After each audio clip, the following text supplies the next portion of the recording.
Chapter 1. The Extraordinary Talent Qingzhi. The immortal Qin is coming to Yuzhou City. In the Grand Shang's dynasty, a piece of news from an unknown source ignited the entire city of Yuzhou. Qin, the immortal? The plum blossom, sword immortal? What brings her to Yuzhou City? Surely, she comes to gather disciples. For many days, whether among storytellers or the affluent in the city, one name dominated all conversations. Qingzhi. To speak of Qingzhi is to delve into endless admiration. In brief, she is beautiful, powerful, and unmatched in the world. Now, a figure of such divine stature is seeking to accept a personal disciple. How could that not drive people into a frenzy? However, to become a disciple of Qingzhi is not a privilege granted to mere geniuses. Even those of extraordinary talent might not dare to dream of it. For 3 months, Qingzhi has traversed numerous cities of the Shang's dynasty, yet she has still not found a suitable candidate. Her journey to Yuzhou City is solely for one individual, the legendary Prodigy. In this vast realm, when discussing the brilliant talents of a younger generation, 5 names must be mentioned: the Buddhist disciple Sanzong, the divine child Yin Xiaoyu of the Divine Hall, the holy maiden Huoliner of the Vermilion Bird Sect, and our very own 4th Prince Mu Bai of the Shang's dynasty. Alas, all 4 have already taken on masters. Within the largest tavern of Yuzhou City, a storyteller wielding a folding fan spoke passionately, captivating the patrons around him. Most were merchants who had come to rest and listen to the tales of the city. "Storyteller, you just mentioned 5 names, yet you have only listed 4, interjected a man from a nearby table. "Patience," replied the storyteller, taking a sip of tea. "Do you know who holds the greatest commercial estate in the Shang's dynasty? This is common knowledge. It's the Leaf family of Yuzhou, reputed to be as wealthy as nations. What does this have to do with your tale?" The man retorted, somewhat displeased. "Of course, it bears great significance." A knowing smile graced the storyteller's face as he continued. "The head of the Leaf family, Li Baiwan, has a son named Qingzhi, a prodigy whose talent rivals that of Sanzong and Yin Xiaoyu." "You're just boasting," scoffed a scholar from another table, dismissing the claim. "What are the likes of Sanzong and Yin Xiaoyu? And how can Qingzhi be compared to them?" "I'm not speaking idly," the storyteller said, casting a disdainful glance at the scholar.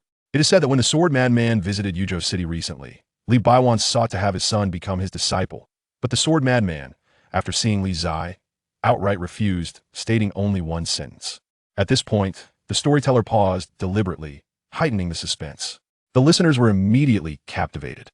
The sword madman, well known in the Shangs for his mastery of the sword, was famous for his love of wine and blades. A man at the adjacent table, growing impatient, called out, "Stop teasing us. What did the sword madman say?" Meanwhile, the scholar also leaned in, eager for the answer. Seeing the audience's anticipation, the storyteller savored his tea before slowly revealing. The sword madman remarked that the son of the Leaf family possesses the demeanor of a sword immortal, and that his own humble sword skills are unworthy to be his teacher. Upon hearing this, the surrounding crowd erupted in astonishment. Outside the tavern, a young man adorned in ornate garments paused upon overhearing the conversation within. "Third Prince, these storytellers are mere attention seekers. The Leaf family is a merchant household. How could they possibly produce any swordsmanship prodigy? When the Qin sword immortal arrives in Yuzhou City, with your martial prowess, you will surely become her disciple," a servant beside the elegantly dressed young man flattered. The young man shook his head. "He speaks no falsehood. The sword madman indeed said such words. Thus, I have come to Yuzhou City, firstly to seek to become Qin sword immortal's disciple, and secondly, to see if the Li family's only son truly possesses the extraordinary talent as rumored." Inside the tavern, the storyteller continued his narrative, similar tales spreading from Yuzhou City to various corners, becoming increasingly embellished. "Did you know? The Li family has a son named Qingzhi, said to possess the aura of a sword immortal. So much so that even the sword madman feared to take him as a disciple, lest he mislead a true talent. Do you think that's remarkable? I heard that when Qingzhi was born, there were celestial phenomena, purple clouds filled the sky, and sword energy soared into the heavens. Is that true? How incredible!" "Indeed, I have also heard that Qingzhi is the strongest prodigy of our time, having created an unparalleled sword technique called taiji by the age of 10, with thunderous storms and celestial signs accompanying its inception. Such tales are commonplace. I have heard that Qingzhi recently comprehended an extraordinary sword intent, leveling a mountain with a single strike, even attracting the attention of reclusive powerful beings. It was for this reason that the Plum Blossom Sword Immortal descended to Yuzhou City to take him as her disciple. That's nothing. I heard Qingzhi is soon to ascend, achieving the supreme sword path. One person spins a tale, 3 believe it, 5 amplify it within a mere 3 months. The rumors emanating from Yuzhou City have spiraled into the absurd, transforming from claims of Li Zai's soared immortal aura to predictions of his imminent ascension, leaving the unsuspecting populace in a state of bewilderment.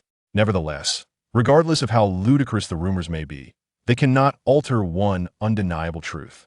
Li Zai has become a sensation, a blazing sensation. At the very heart of this whirlwind of rumors lies the Li residence in Yuzhou City, a magnificent estate rivaling that of a royal palace. Rather than merely being a residence, it resembles an entire city. The Li estate is so vast that once one enters, it is easy to lose one's sense of direction. The wealth of the Li family is not merely a boast, it is rumored that their fortune surpasses even that of the Shang's treasury. Though the Li family has engaged in commerce for generations, amassing immense wealth, their true transformation to such heights occurred only in the past decade or so. Perfumes, glassware, mirrors, soap within a span of 10 years. A series of novel and in-demand products emerged in the Li family's various shops, leading to a rapid accumulation of wealth that rendered them unparalleled. Few know the secrets behind the Li family's innovation, yet those within the family do. It is all due to the emergence of a young master. Young Master Li Zai was born different, inventing many peculiar items previously unseen in the world, further elevating the Li family's commercial empire. However, despite being raised with a silver spoon, seemingly free from worry, Li Zai appears anything but joyful. He seems burdened by some melancholy. In the back courtyard of the Li estate, a youth of 16 or 17 sat in a pavilion at the center of a lake, fishing while lost in thought. The youth was strikingly handsome, dressed with great care in luxurious fabrics, adorned with gold and jade, a clear indication of his affluent lineage. To put it plainly, he is the quintessential nouveau riche. This youth is none other than the renowned Li Zai, whose name resonates throughout Yuzhou City and even across the entirety of the Shang's dynasty. Old Li, you wouldn't go back on your word regarding the 10 jars of drunken flower brew, would you? On the riverbank, a disheveled old man, slightly inebriated, cast a glance at a portly middle-aged man beside him. Beside this old man, who casually leaned against a sword that bore signs of distinction, was none other than the sword madman, surnamed Zhang, whose full name has long been forgotten. Those familiar with him often refer to him simply as Old Zhang or Zhang the Disheveled. Despite his untidy appearance and notorious love for wine, no one can deny that this scruffy old man is a formidable figure of great renown. And beside him, the prosperous-looking middle-aged man is none other than Li Zai's father, Li Baiwan. While Li Zai retains some semblance of a nobleman's demeanor, Li Baiwan is the epitome of a self-made tycoon. Li Baiwan is clad in the cloud brocade of the southern regions, adorned with the jade of the northern lands, seated upon a tiger bone chair from the western territories, and grasping a black pearl from the eastern sea. A complete set of attire is valued at no less than a fortune if he could still wear them. Li Million would eagerly adorn himself with all his gold and jade, fearing that others might not recognize his wealth. Of course not. He replied with a smile to the disheveled elder's inquiry. Old Zhang, do you think Qingzhi would believe the rumors circulating in the city? I don't ask me. Zhang, the scruffy old man, took a sip from his wine jug and stated, I've done what you asked. Whether she believes or not is beyond my concern. Alas, Li Million sighed, gazing at his only son in the pavilion on the lake, his expression tinged with sorrow. Old Zhang, do you truly think my son lacks the talent for martial arts? Indeed, Zhang responded with unwavering certainty. In the center of the lake, within the pavilion, Li Zai seemed to catch wind of their conversation. He turned to the shabby old man on the shore and asked, Old Zhang, having lived long and seen much, do you believe there exists any miraculous technique or elixir that could transform a person, turning them into a martial genius? Ha! Zhang set down his wine jug, replying, There are no techniques, but there is a way. Would you like to hear it? What is the way? Both Li Zai and Li Million inquired with newfound interest. Dream. Zhang replied nonchalantly. Li Zai was rendered speechless. Young man, there's no need for distress. Zhang glanced at him and continued, Just because I cannot assist you in martial training does not imply that Qingzhi cannot. Her realm surpasses mine, and her knowledge is considerable. She may indeed possess methods. Of course, the prerequisite is that you must find a way to convince her to take you as her disciple. That makes sense. Li Zai nodded in agreement. She is already a sword immortal, surely. She must have abilities that others lack. I have been an inadequate father. Li Million lamented with deep remorse. In the center of the lake, Li Zai boarded a small boat, standing at the bow with hands clasped behind his back, while a beautiful maid propelled the vessel, creating a picturesque scene of beauty and talent. On the shore, Zhang shook his head as he watched Li Zai on the boat. This lad has little more than appearance to commend him. He now regretted whether it was worth it to have uttered such words for the sake of 10 jars of intoxicated flower wine. His reputation may be tarnished. As the boat reached the shore, Li Zai disembarked and gently patted Li Million's shoulder, softly reassuring, "It's all right." Upon hearing Li Zai's comfort, Li Million felt increasingly guilty, sighing, "Father has failed you. I am truly sorry, for I can offer you nothing but wealth." "Father, I do not blame you," Li Zai replied, his gaze melancholic as he looked out over the lake. "Money can indeed sway. Even the most obstinate did not old Zhang yield. When old Qin arrives, we will provide whatever she desires. If not, we shall bombard her with mountains of gold and silver. I do not believe she would remain unmoved." Chapter 1. The Gifted Prodigy Li Zai. The fairy Qin is coming to Yuzhou City. In the Great Shang Dynasty, news from an unknown source ignited excitement throughout the entire city of Yuzhou. The fairy Qin? The plum blossom, sword immortal? What brings her to Yuzhou City? Surely it is to take on disciples. For days, whether among storytellers or the city's elite, one name dominated conversations: Qingzhi. To speak of Qingzhi is to delve into a tale that could last for 3 days without end. In simple terms, she is beautiful, powerful, and unrivaled in the world. Now, a figure so celestial is seeking to accept personal disciples. How could that not incite madness among the populace? However, to become a disciple of Qingzhi is a dream only the rarest of geniuses could even dare to entertain, those not destined to appear once in 100 years. For 3 months, Qingzhi has traversed numerous cities of the Shang dynasty, yet she has yet to find a suitable candidate. Her visit to Yuzhou City, however, is solely for one individual, a legendary prodigy. Among the young prodigies across the 9 provinces, 5 names are inescapable: the Buddhist disciple Sanzong, the divine son Yan Xiaoyu, the Saintess Liner of the Zhuge sect, and our own 4th Prince Mu Bai of the Great Shang dynasty. Alas, all 4 have already taken masters.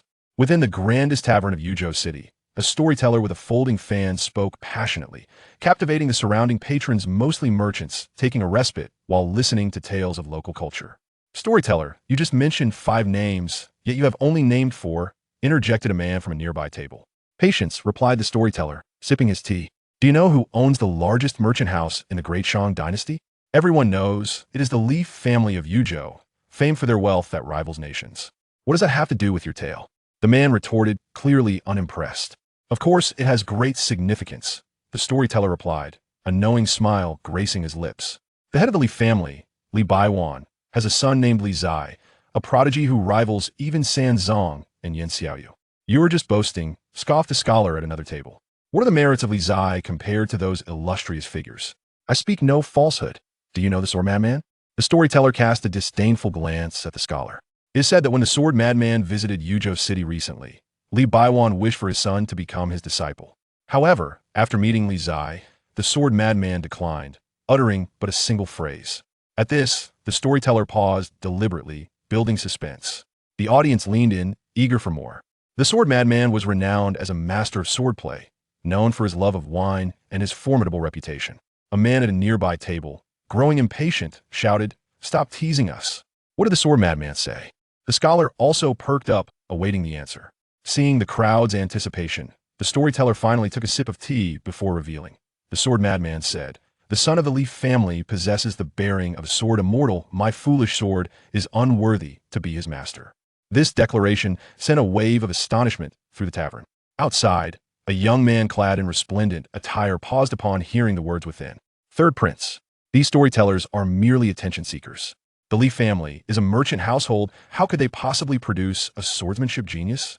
When the fairy Qin arrives in Yuzhou City, with your martial prowess, you will surely be able to become her disciple," remarked a servant beside the elegantly dressed youth. The young man shook his head. "He speaks no nonsense." The sword madman indeed uttered those words. "Thus, I have come to Yuzhou City not only to seek to become a disciple of the fairy Qin, but also to ascertain whether this Li family's sole heir is truly as remarkable as the rumors suggest."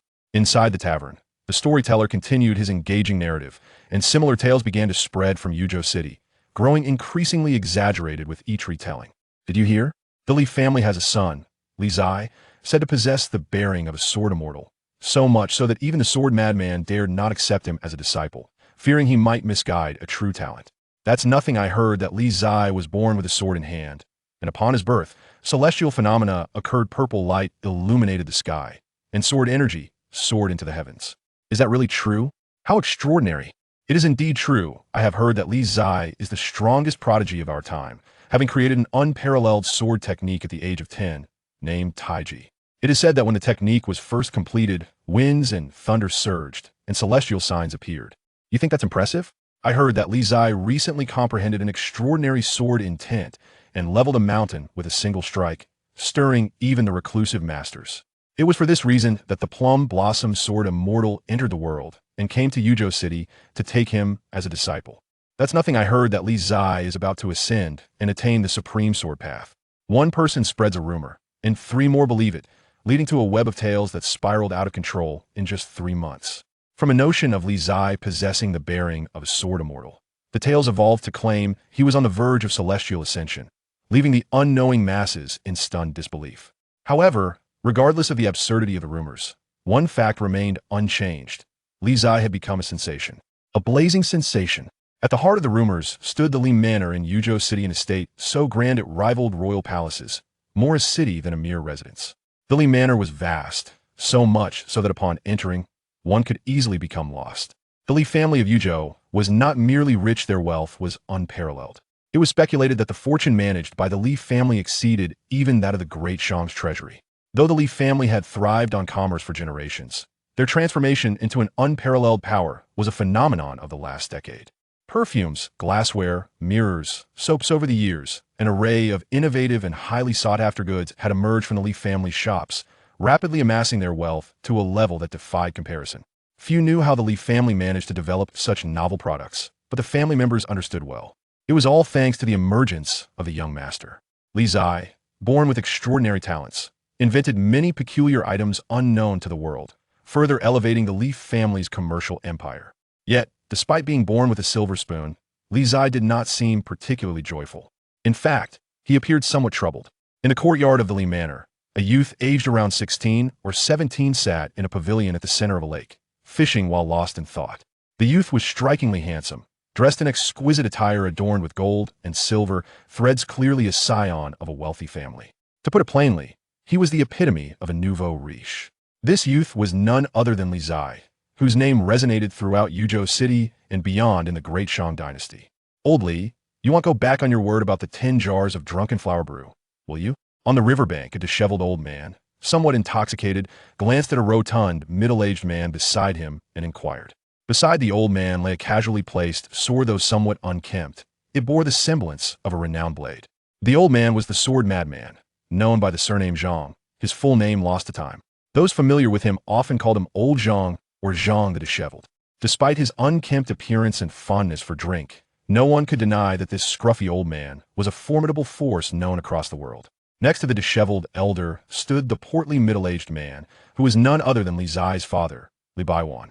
If Li Zai possessed a hint of the demeanor of a noble scion, Li Baiwan was the quintessential embodiment of a nouveau riche.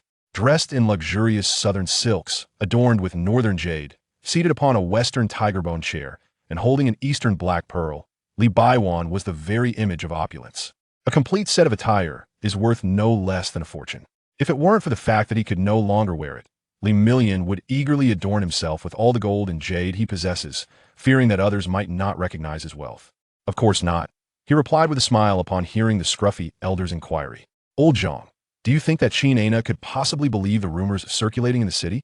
I don't know, don't ask me, Zhang the scruffy replied, taking a swig from the wine jug. I've done what you asked me to do. Whether she believes it or not is beyond my concern. Sighing, Li Million gazed at his only son in the pavilion upon the lake, a look of sorrow crossing his face. Old Zhang, do you truly think my son lacks the talent for martial arts? Indeed, Zhang the scruffy answered decisively this time. In the center of the lake, within the pavilion, Li Zai seemed to have heard something. Turning to look at the scruffy elder by the shore, he inquired, Old Zhang, having lived long and seen much, do you believe there exists any extraordinary martial arts or elixirs that could transform someone into a martial genius? Ha! Zhang the scruffy chuckled, setting down the wine jug. While there are no martial arts, there is indeed one method. Would you care to hear it? What method? Both Li Zai and Li Million perked up at his words, eager to know. To dream. Zhang the scruffy stated nonchalantly. Li Zai was rendered speechless. You needn't fret, young one. Zhang the scruffy glanced at him. Just because I cannot teach you martial arts does not mean that Qingzhi cannot. Her realm surpasses mine, and her knowledge is not lacking either. She may indeed possess a solution, provided you can find a way for her to take you as her disciple. That makes sense. Li Zai nodded in agreement. She is a sword immortal, after all, and must possess abilities that others do not. I have been a most inadequate father. Li Million expressed his guilt. In the center of the lake, Li Zai boarded a small boat, standing at the bow with his hands clasped behind him, while a beautiful maid rowed the boat, creating a picturesque scene of talent and beauty. On the shore, Zhang the Scruffy looked at Li Zai on the small boat and shook his head. This lad is only pleasing to the eye. He now regretted whether it was worth it to have uttered such word for the sake of 10 jars of drunken flower brew. What a disgrace. As the small boat reached the shore, Li Zai disembarked and patted Li Million on the shoulder, softly saying, "It's all right." Hearing Li Zai's words of comfort only deepened Li Million's guilt, and he sighed, "I'm a useless father, I'm so sorry. I can give you nothing but money." "Father, I do not blame you," Li Zai said, gazing wistfully at the lake surface. "Money can indeed move mountains. Old Zhang is compromised, hasn't he? When old Qin arrives, we shall provide whatever she desires. If that fails, we can simply overwhelm her with our wealth. Surely, she cannot resist." Chapter 2. The pure and graceful Qin Ana. 3 days later, outside the city of Yuzhou, a wave of sword energy surged forth, stretching 30 feet in length. Soon, a flurry of plum blossoms danced through the air, and a figure of ethereal beauty descended upon the sword, her presence grand and imposing. "Behold, the plum blossom sword immortal has arrived." Within the city of Yuzhou, the common folk gazed in awe and reverence at the plum blossom sword immortal as she glided through the skies. As the gentle breeze swept by, the blossoms scattered, and Qin Ana touched down, sheathing her ancient sword. Before their eyes stood a woman resembling a celestial being, her features exquisite and almost unreal, clad in a pristine white dress, untouched by the dust of the world. "My goddess, I adore you. You are my idol." Among the bustling crowd, there was the idol Li Zai, who, witnessing Qin Ana's grand entrance, theatrically extended his arms, swaying and shouting. Perhaps Li Zai's voice rang too loudly, for the surrounding citizens turned to gaze at him as if he were a fool, instinctively taking a step back. Thus, Li Zai became the most conspicuous figure in the crowd. "My goddess, I adore." Seeing the reaction, Li Zai's expression froze, and the final word was swallowed back down. What happened? Why did no one join in? Did not great figures make such entrances? He was merely playing his part. Isn't that the son of Li Million? What a fool he is. I had no idea Li Million's son was a simpleton. You don't understand. This young master Li is a genius. Geniuses often possess a certain eccentricity. This is called having character. In the crowd, some recognized Li Zai, whispering amongst themselves, some in confusion, others in admiration. Of course, those who praised him were clearly speaking nonsensically. Li Zai felt speechless. Sensing the awkwardness, he quickly covered his face and slinked away, feeling utterly humiliated. In the crowd, Qin Ana caught a glimpse of the retreating Li Zai, her eyes revealing a contemplative expression. A fool? At the Li residence. Upon Li Zai's return, Zhang Lada, who was meditating by the lakeside, did not even open his eyes but asked, "Have you seen her?" Li Zai sheepishly rubbed his nose and replied, "I have." "How is it? Is Qin Ana worthy of being your master?" Zhang Lada replied indifferently. Li Zai halted, staring at the old man for a long moment before inquiring, "Old Zhang, are you mocking me?" "Indeed," Zhang Lada nodded. "Old Zhang, you who sold your integrity for 10 vats of drunken flower brew dare to mock others?" Li Zai chuckled, then lay down beside Zhang Lada, asking Old Zhang, "Do you think that old Qin, despite her youth, is truly as formidable as you claim?" "In martial arts, one cannot judge solely by age," Zhang Lada said calmly. "I still closed. You must acknowledge that there exist individuals known as geniuses, and Qin Ana is the epitome of such geniuses." "How enviable," Li Zai sighed. "Everyone has their strengths and weaknesses. One cannot demand what is unattainable, nor should you be overly fixated," Zhang Lada advised. "And what are my strengths?" Li Zai asked. Zhang Lada fell silent, remaining so for what felt like an eternity before finally responding. "You are quite presentable, fittingly described as golden on the outside. Old Zhang, your talent for insults has truly reached new heights. I commend you," Li Zai remarked dryly. "This old man does not even need to use foul language. Golden on the outside. Isn't the next line rotten on the inside? Am I incorrect?" Zhang Lada replied nonchalantly. "I heard that last night. A maid from the manor entered your room unbidden. So, is your purity still intact? Get lost," Li Zai retorted with irritation. "Looking good is not my fault. It troubles me greatly. That statement is truly deserving of a smack, Zhang Lada remarked. Old Zhang, I made up my mind. Li Zai suddenly sat up straight, his expression resolute. I must seek Qin as my master, successfully tread the path of martial arts, and then make a name for myself across the world, becoming invincible. Zhang Lada opened his eyes and scrutinized the youth before him for a long while before asking, Are you serious? Absolutely, Li Zai affirmed with a nod. Ah, youth is truly wonderful, Zhang Lada mused, to speak such lofty dreams with such fervor. This old man is incorrigibly mischievous, Li Zai thought, choosing to ignore him. Young master, the master is calling for you.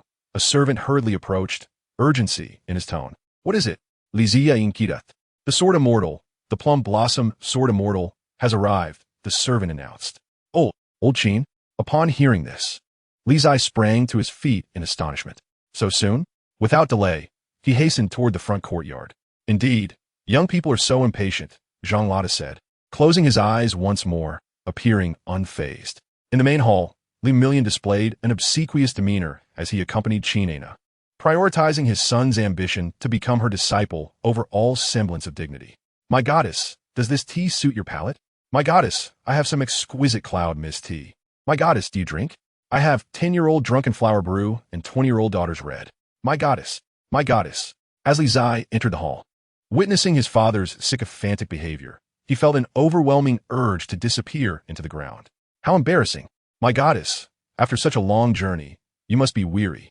I've learned a few techniques in massage from the family doctor. May I help relieve your fatigue? Li Zai approached quickly, beaming as if flowers were blooming. No need. Qingzhi responded dismissively, her expression cold. You are well aware of my purpose here. My conditions for accepting a disciple are simple. Pass my tests, and you may become my student. What tests? Li Zai perked up, immediately intrigued. Li Million leaned in, eager to hear as well. Don't block me. Your face is too large, Li Zai said, shoving his father's face aside with annoyance. Li Million sheepishly smiled and retreated a couple of steps. There are 3 tasks, Qingzhi stated, observing the peculiar interaction between the father and son. Complete these 3 tasks, and I shall acknowledge that you have passed the tests. 3 tasks? Li Zai's heart raced. This old Qin was not easily fooled. Of course, I want to expect you to complete them all at once. I am here to inform you of the first task. Rising, Qingzhi continued. You have 1 day to find or forge a sword, one that is unique and extraordinary. With that, she did not linger but walked out of the main hall, departing gracefully. In the hall, father and son exchanged glances, each displaying different expressions. Is this old Qin going easy on us? Li Zai wondered aloud, puzzled. Who doesn't know that your father is wealthy? He could buy not just 1 sword, but 1,000. Could there be a catch? Qingzhi specified uniqueness. Li Million expressed his concerns. Li Zai shot his father a disdainful look. Old man, can you not be so naive? What does unique and extraordinary mean? This is akin to an open-ended question, whether the answer is correct or not. It's all up to old Qin's judgment. As he spoke, a thought struck Li Zai, and he anxiously asked, by the way, did you slip old Qin some silver when she arrived? How could I forget such a crucial detail? Li Million smacked his thigh, his belly quivering with regret. In my haste to entertain Qingzhi, I completely overlooked it. Old Li, how could you forget to eat? Li Zai scolded, exasperated. Hurry and send someone to find out where old Qin is staying, and deliver the silver. No need to search. I had someone follow her as soon as she entered the city. Just then, a beautiful young woman with a graceful figure stepped into the hall. Bowing respectfully to Li Million, father. Yongwei, she addressed. Upon seeing the visitor, Li Zai immediately approached with a beaming smile, exclaiming, Sister Yue is the best. She handles matters with such assurance, unlike our father, who is utterly unreliable. Li Yue smiled gently and replied, Little brother has a discerning eye. That Qingzhi is indeed lovely, with a shapely figure that suggests she would make a good mother. First, one should pay respects as a disciple, and then win her over. What a clever strategy. Li Zai, Li Million. Such bold and audacious words, Sister Yue. Li Zai hastily shifted the topic, asking, You mentioned you have been keeping tabs on old Qin. Have you determined her whereabouts? At the West City, at the Uli Inn, our family's establishment. It is nothing extraordinary, merely expensive. This indicates that Miss Qin is a person of distinction, Li Yue noted. Being particular is advantageous. Father, did you hear that? At her prompting, Li Zai immediately turned, commanding, Quickly prepare gifts. Let them be of great value. The more extravagant, the better. We must ensure old Qin feels our sincerity. At once, Li Million chuckled nervously, departing the hall to make arrangements. Once their father had left, Li Zai turned back to his elder sister in the hall, grinning. Sister Yue, I will trouble you to present the gifts to old Qin. I do not trust anyone else. Indeed, Li Yue nodded softly, replying, your affairs are the most important matters of the Li family. As the sun set, casting its golden glow, Li Yue arrived alone at the Yueli Inn. She knocked on the door, which was opened by Qingzhi. Li Yue, elder sister of Li Zai. She introduced herself directly. What brings you here? Qingzhi inquired. Without unnecessary preamble, Li Yue stepped forward, placing her package down to reveal 3 boxes, which she opened one by one. An East Sea Night Pearl, retrieved from the ocean floor, valued at 100,000 gold. Heavenly Silkworm Armor, impervious to blade and flame, valued at 1 million gold. The Fish Intestine Sword, a priceless treasure once possessed by the Duke of Wei. With the 3 boxes displaying these earthly treasures, Li Yue set them down and prepared to leave. Before exiting, she turned and asked simply, does the fairy have any guidance? Qingzhi remained silent for a moment before responding, do your best. Li Yue nodded, refraining from further inquiries, and departed. The night was long, and Li Zai stood in the courtyard, gazing at the starry sky, inspiration striking him. Ah, money can make the devil push the mill. Indeed, my son is exceptionally gifted. Inside, Li Million observed his son through the window, pride evident on his face. The following day, at the appointed hour, all eyes were upon them as petals fell like snowflakes. The fairy descended on her sword, ethereal and untainted by worldly dust, reminiscent of an ice and snow spirit gracing the mortal realm. So perfect, so transcendent, so pure. In the hall, Li Zai presented a sword forged of pure gold, its brilliance dazzling. Qingzhi received the golden sword, gazing at it for a while before nodding with a calm expression, praising, not bad. A sword cultivator understands that it is not the sword that defines the cultivation. In the highest realm, even falling petals may serve as a sword. Being overly fixated on external possessions may lead to mediocrity. Your answer is commendable. You have passed. Li Million. Li Zai. Chapter 3. The innocent nature of Li Yue having passed the first test, the encounter was intriguing and thought-provoking. Li Zai would not admit to having offered a gift, nor would Qingzhi concede that she had let him pass due to the gift. As the sun set, Qingzhi departed, announcing the second challenge, to create a sword technique within a day, a question designed to be easily answered. Upon hearing this, Li Zai simply uttered 3 words. The citizens of Yuzhou City were already spreading tales of how he had created a sword technique at the age of 10, called Tai Chi. This was merely a gift of an inquiry. Old Qin, in her attempts to be lenient, was putting forth considerable effort. Son, are you confident? Li Million observed his son's nonchalant demeanor, excitement bubbling within him. Absolutely. Li Zai waved his hand casually and proceeded to the backyard to continue fishing. Did you pass? In the backyard by the lake, Zhang Lada remained seated, eyes closed in meditation. Sensing Li Zai's arrival, he asked, did you pass? Li Zai nodded, indeed. With that sword forged of gold, Zhang Lada was taken aback, opening his eyes wide and asking, is it possible? Of course not. Li Zai replied with a smile that barely concealed his amusement. Yesterday, Sister Yue presented old Qin with an East Sea Night Pearl, a piece of heavenly silkworm armor, and that fish intestine sword. My family has truly invested generously this time. The fish intestine sword? It was actually in the Li family? Zhang Lada exclaimed in surprise, sitting upright. Otherwise, why would I bring out our prized possessions? Old Qin would not have relented without them. Impressive, impressive, Zhang Lada admitted, genuinely impressed. Indeed, money can move mountains. Even someone as extraordinary as Qingzhi cannot escape the lure of wealth. After all, we are all human. Why pretend to be pure? Li Zai smiled. Old Qin is certainly no ordinary person, so the price we offer must also be extraordinary. And what is the second challenge? Zhang Lada inquired curiously. To create a sword technique within a day, Li Zai responded. Zhang Lada fell silent, his earlier doubts evaporating. Now, he was certain that Qingzhi was indeed being lenient. But why would she, who values her reputation so dearly, risk taking on a wastrel as a disciple? Tarnishing her lifelong reputation? She's undoubtedly concerned. Otherwise, why would she have taken half a day to decide? Li Zai chuckled softly.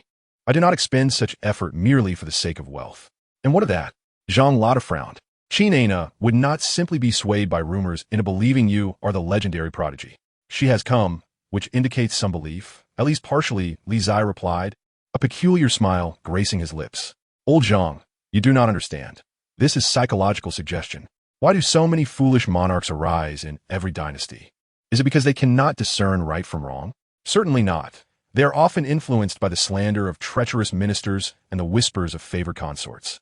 In many cases, what one does not believe, one may still come to accept. As he spoke, Li Zai picked up a stone and tossed it into the lake. In fact, the question old Qin posed today was indeed influenced by rumors. Creating a sword technique within a day is a challenge even for a master of the sword. Old Qin harbors doubts and wishes to ascertain the truth. If it is indeed true, a prodigy such as myself, who is also so considerate, is well worth taking on as a disciple. Zhang Lada listened quietly to the youth's words, and after a long silence, he finally spoke. Kid, I previously underestimated you. Your strengths extend beyond mere appearance and lineage. This young man's ability to gauge the hearts of others was indeed remarkable. You did not truly underestimate me, old Zhang. Li Zai chuckled. Most matters in this world can be resolved with money. For those that cannot, I still have this facade. Look at my appearance. Am I not quite imposing? As the saying goes, good looks can open many doors. If I were to stand in the street and declare myself a talentless waste, who would believe me? As he spoke, Li Zai stood tall by the lake, the gentle breeze tousling his dark hair. His brows were sharp, his gaze bright as stars. Truly, a young man of exceptional grace, unmatched in this world. Zhang Lada fell silent, acknowledging the truth in the youth's words. Based purely on appearance, this young man was indeed impressive. Otherwise, he would not have made the mistake of underestimating him before. Among practitioners of martial arts, aside from those who solely train their bodies, most tended to possess striking features, especially those from distinguished families in the realm of the immortal. Even if one's appearance was lacking, the accumulated aura of their cultivation would more than compensate. In his youth, he was once a captivating figure adored by countless young maidens. Zhang Lada took a sip of liquor, feeling a twinge of schadenfreude in his heart. That Qin Ina is destined to stumble. How delightful it is to witness a fairy lose her composure and an emperor get struck. One can hardly imagine the expression on Qin Ina's face when she learns that this lad cannot cultivate martial arts. By the way, old Zhang, how have you pondered over that matter I mentioned earlier? Li Zai shifted the topic, inquiring. To enter the Li residence and become a distinguished guest there? Zhang Lada smiled faintly and replied, Youngster, the Li family indeed possesses considerable wealth and abundant fine wine, yet I have grown accustomed to my freedom. No matter how splendid a place may be, I cannot linger for long. Besides, your family primarily engages in commerce, and the hired hands are more than capable of handling most troubles. Why spend extravagantly to support this old fool? That was in the past. A flicker of coldness crossed Li Zai's calm eyes as he remarked, the tree that stands out in the forest is bound to be uprooted by the wind. 10 years ago, the Li family was merely a prosperous merchant clan of little concern to anyone. However, the current Li residence possesses wealth that many envy, including that formidable merchant lord from the Temple of Fortune in the capital. The latest intelligence suggests that the third prince, Mu Yao, has arrived in Yuzhou City, likely seeking an opportunity to strike at my Li family. Hearing this, Zhang Lada mused. It seems the Li family is indeed in a precarious position. In that case, I must consider my options more carefully. He took another sip of his drink and continued, being targeted by the royal family is hardly a favorable situation. Your father is no longer young, and you, as his son, spend your days idly, neglecting family affairs. Should anything happen to your father, relying solely on your seemingly virtuous sister will likely prove insufficient to uphold the vast Li family. Seemingly virtuous? Li Zai was taken aback, his face displaying a peculiar expression. Sister Yue, what a fitting description. In the Li residence study, Li Million perused the account books presented by Li Yue. After a brief glance, he set them down. Well done, he smiled. You have worked hard over the years. Your talents in commerce have surpassed those of your adoptive father. It is all thanks to my younger brother's contributions, Li Yue replied softly. Were it not for his inventions of perfumes, soaps, and mirrors, items unheard of in this world, the Li family would still be an ordinary merchant clan. Alas, Qingzhi has no interest in such matters, Li Million sighed quietly. From a young age, he has aspired to pursue the path of martial arts, showing little interest in commerce.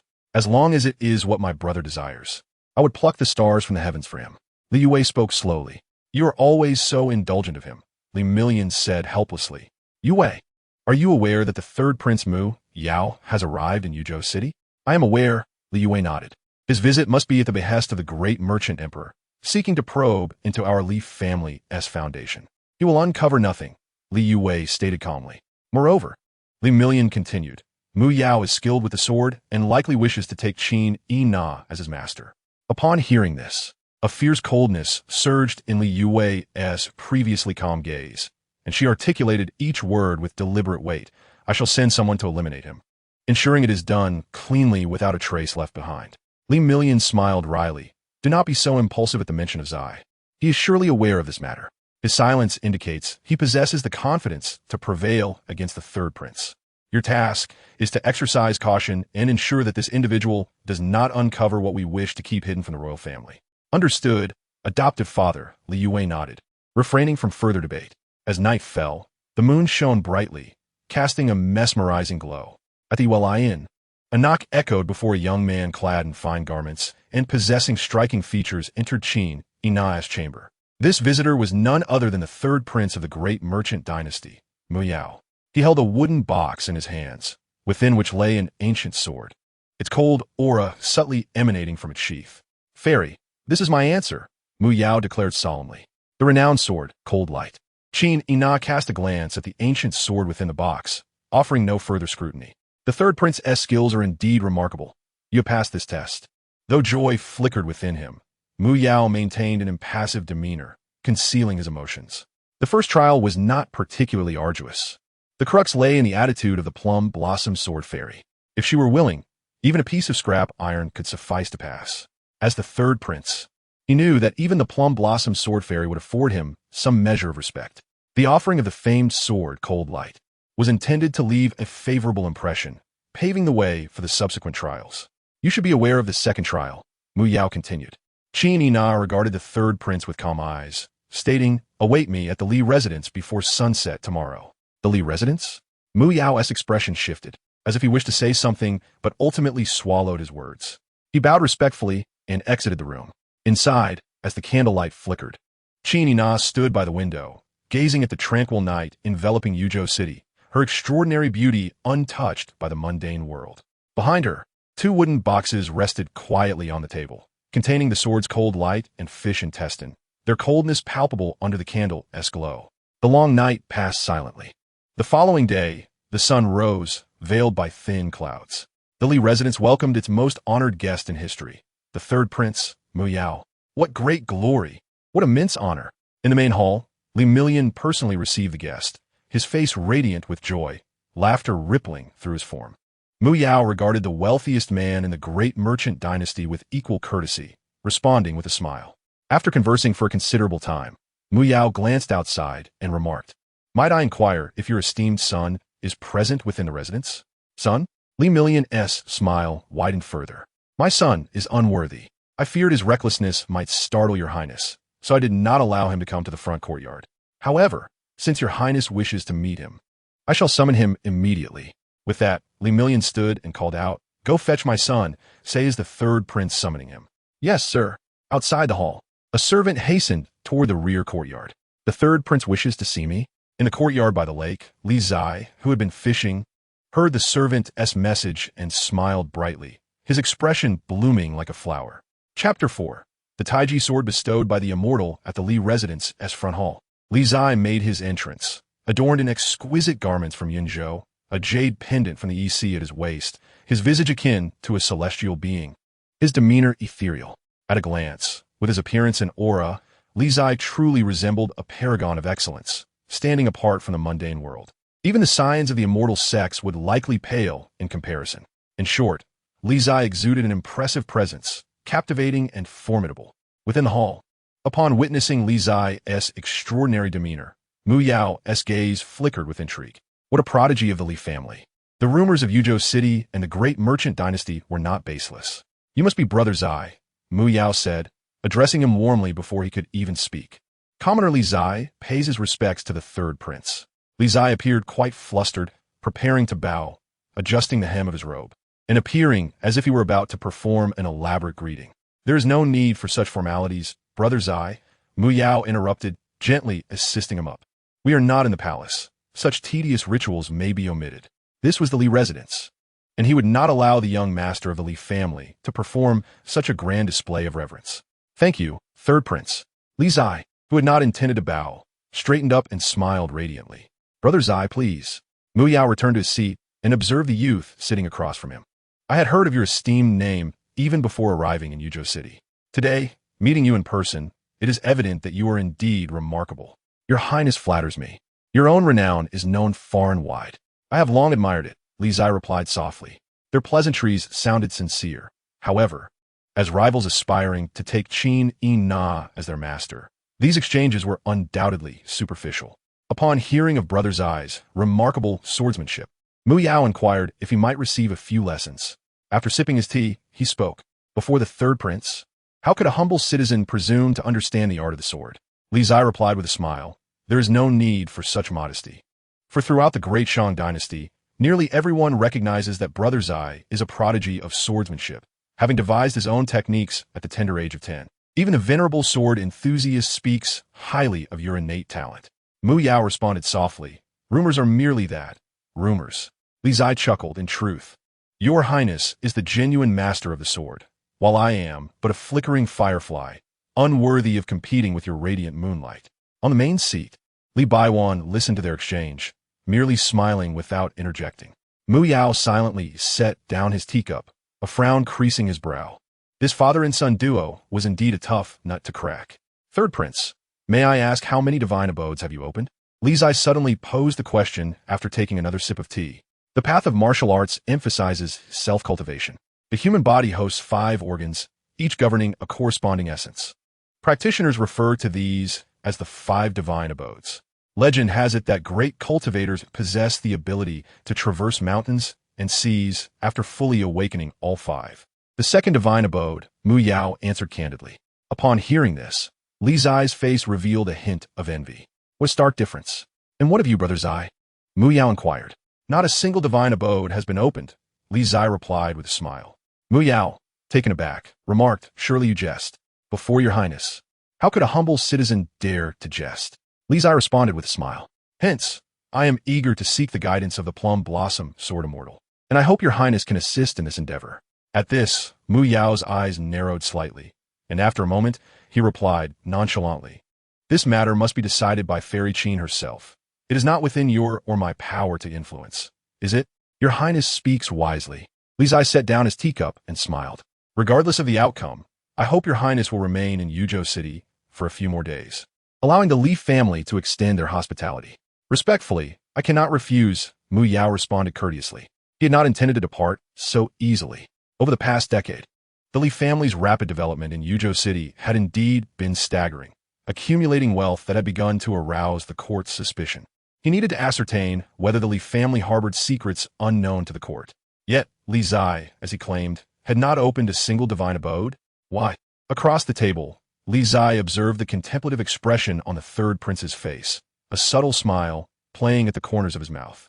The old fox of the Shang Emperor indeed sought to make a move against the Li family, and thus, the Li family must act as gracious hosts in the coming days. In the midst of their musings, their eyes met in silent understanding as they continued sipping their tea, each harboring ulterior motives. As the long wait extended, the sun dipped in the west, casting a warm glow. At this moment, the air around the Li residence filled with drifting plum blossoms. Li Zai remarked, it has begun. Li Baiwan and Mu Yao turned to see the sky adorned with plum blossoms, and they immediately rose to welcome the arrival. Moments later, the air crackled with sword energy as the plum blossom fairy descended gracefully, her robes billowing like a celestial being, exuding an imposing aura. Li Zai, watching Qin in his entrance, could not conceal his envy. What drove him to pursue martial arts?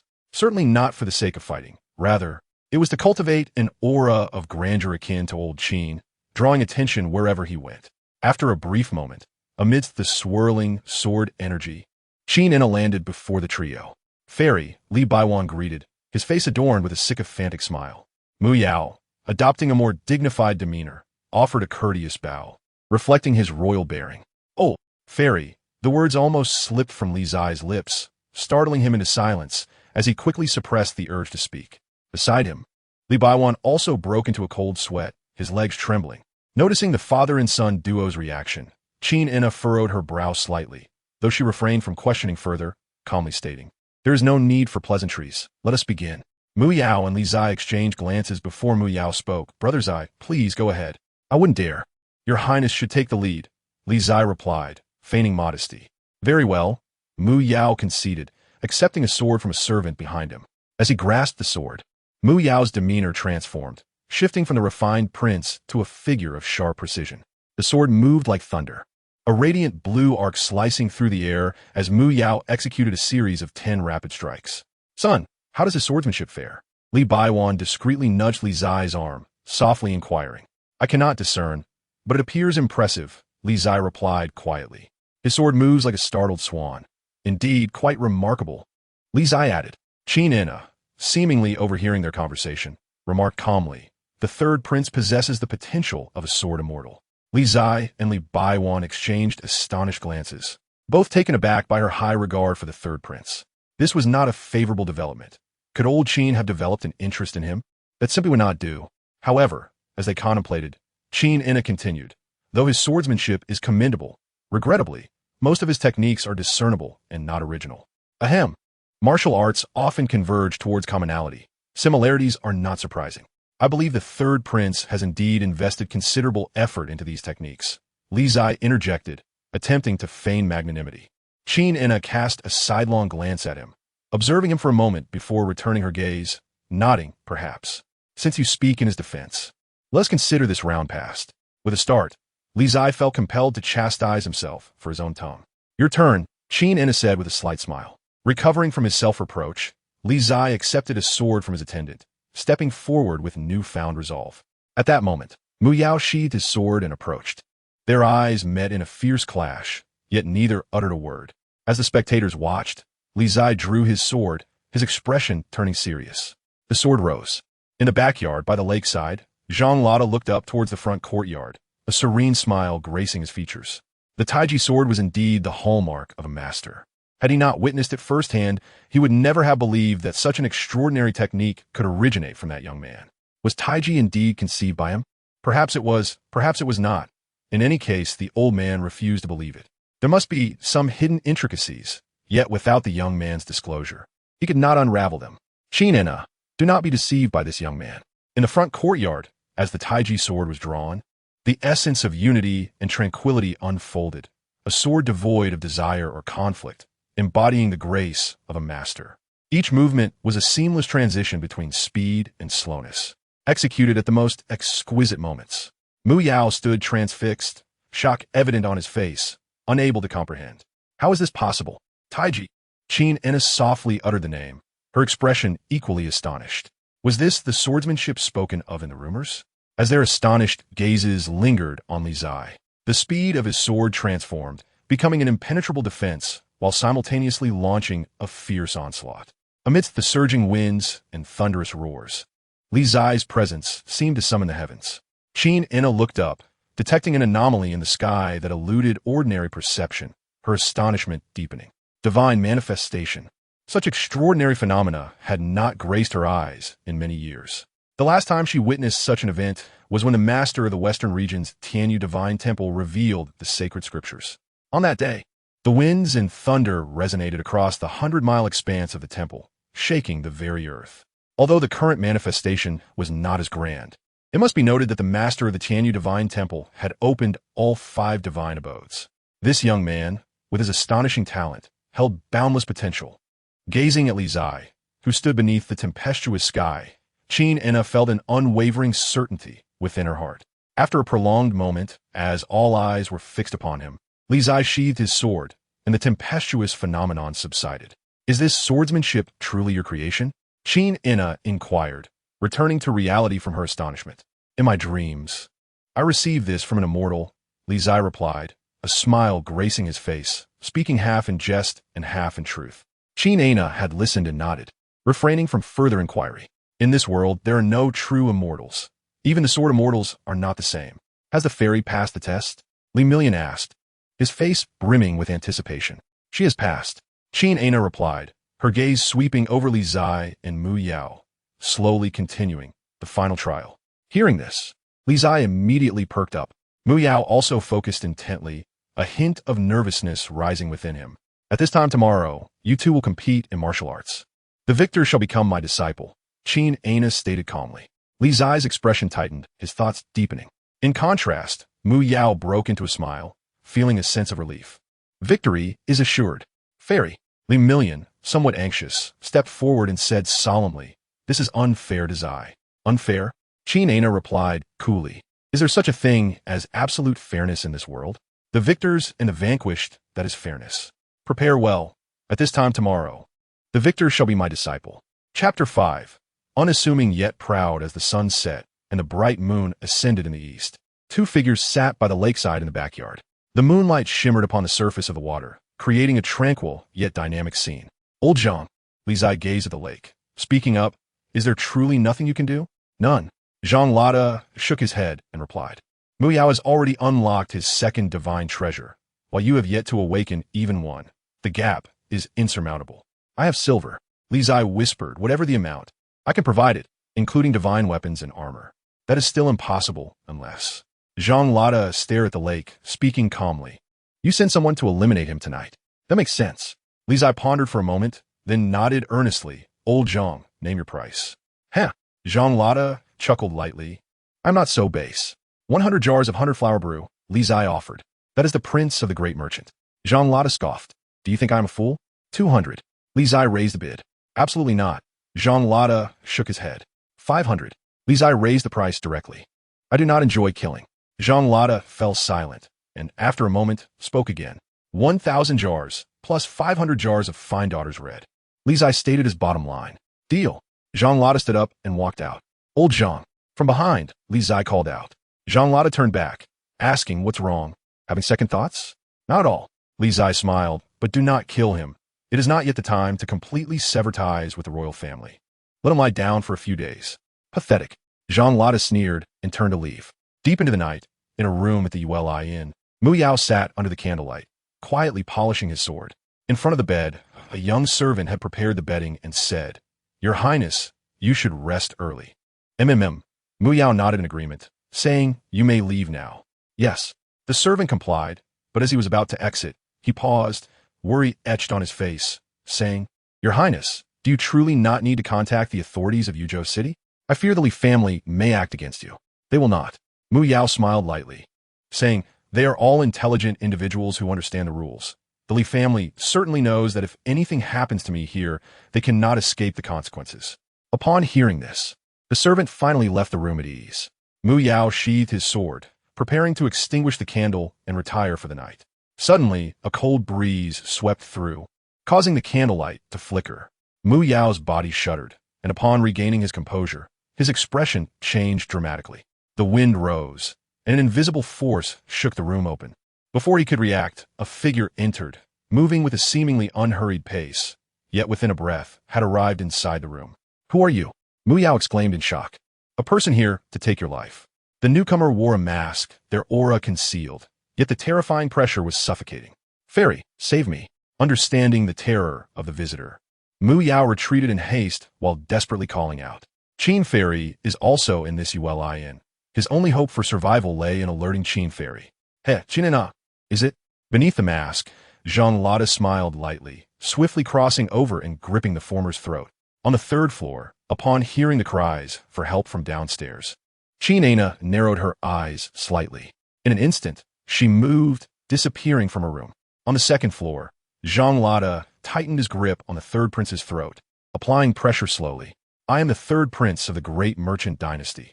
If you kill me, you will certainly not live. Mu Yao exclaimed in terror. Bang! Zhang Lada wasted no words, delivering a punch directly to the latter's chest. Poof! The powerful blow forced qi into Mu Yao's body, causing him to double over and spit out a mouthful of blood. Just then, behind them, a sword energy sliced through the air. Zhang Lada sensed it, releasing his hold and evading the sword energy. Mu Yao's body went limp, and as the sword energy swept by, a lock of his long hair fell silently. In the room, Qingzhi and Zhang Lada locked gazes, an intense pressure erupting between them. The plum blossom, sword immortal, as the name suggests, until we meet again. Zhang Lada said calmly, then stepped forward and leapt out the window. Qingzhi frowned, her figure following suit as she pursued. Under the night sky, on the streets of Yuzhou City, two figures darted past, moving at incredible speed, covering several streets in the blink of an eye. Ahead, Zhang Lada leapt into the air, landing on the rooftops, and then, with fingers poised like a sword, unleashed a wave of sword energy. Qingzhi concentrated, her delicate hand sweeping through the air, gathering sword energy to counter the attack. Sword Maniac. In their initial clash, Qingzhi recognized the identity of the person before her. In Yuzhou City, there could be no other with such swordsmanship. O keen eyesight. On the rooftop, Zhang Lada chuckled, taunting, "How has the illustrious Plum Blossom, Sword Immortal, become a guardian of the royal family?" Qingzhi retorted with a cold laugh, refusing to back down. "I did not expect that the renowned sword maniac would engage in such underhanded dealings. Who is your master, Li Zai?" "Heh," Zhang Lada replied with a faint smile.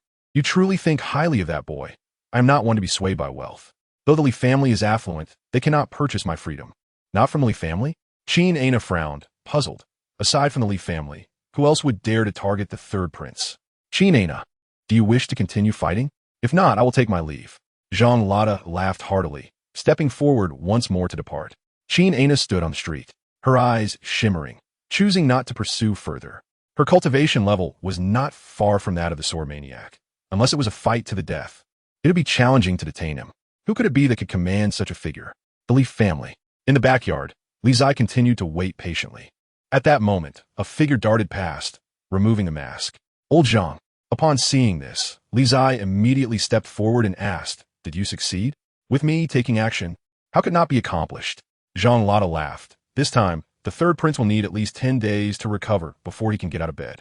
However, you dare to do this. Do you not fear the royal family's retaliation?" "Of course, I fear it." Li Zai chuckled, "But over the years, the court has been probing and suppressing my Li family, and the court's actions against the Li family are merely a matter of time." "Huh. Daring to contend with the royal family. It seems I have underestimated your Li family." Zhang Lada squinted, stating, "Today, even if I do not act, someone from the third prince's side will surely intervene. Who knows? Perhaps the heavens will not tolerate it, allowing some righteous individuals to help diminish the royal family's might." Li Zai smiled. 1,000 jars of drunken flower brew, plus 500 jars of daughter's red. Not a jar less. Zhang Lada emphasized. "No problem." Li Zai replied with a smile. "As long as you wish to drink, I shall serve it at any time." He departed, and the longer I lingered with that rascal, the more I felt as though I was being plotted against. Zhang Lada waved his hand dismissively and strode toward his room.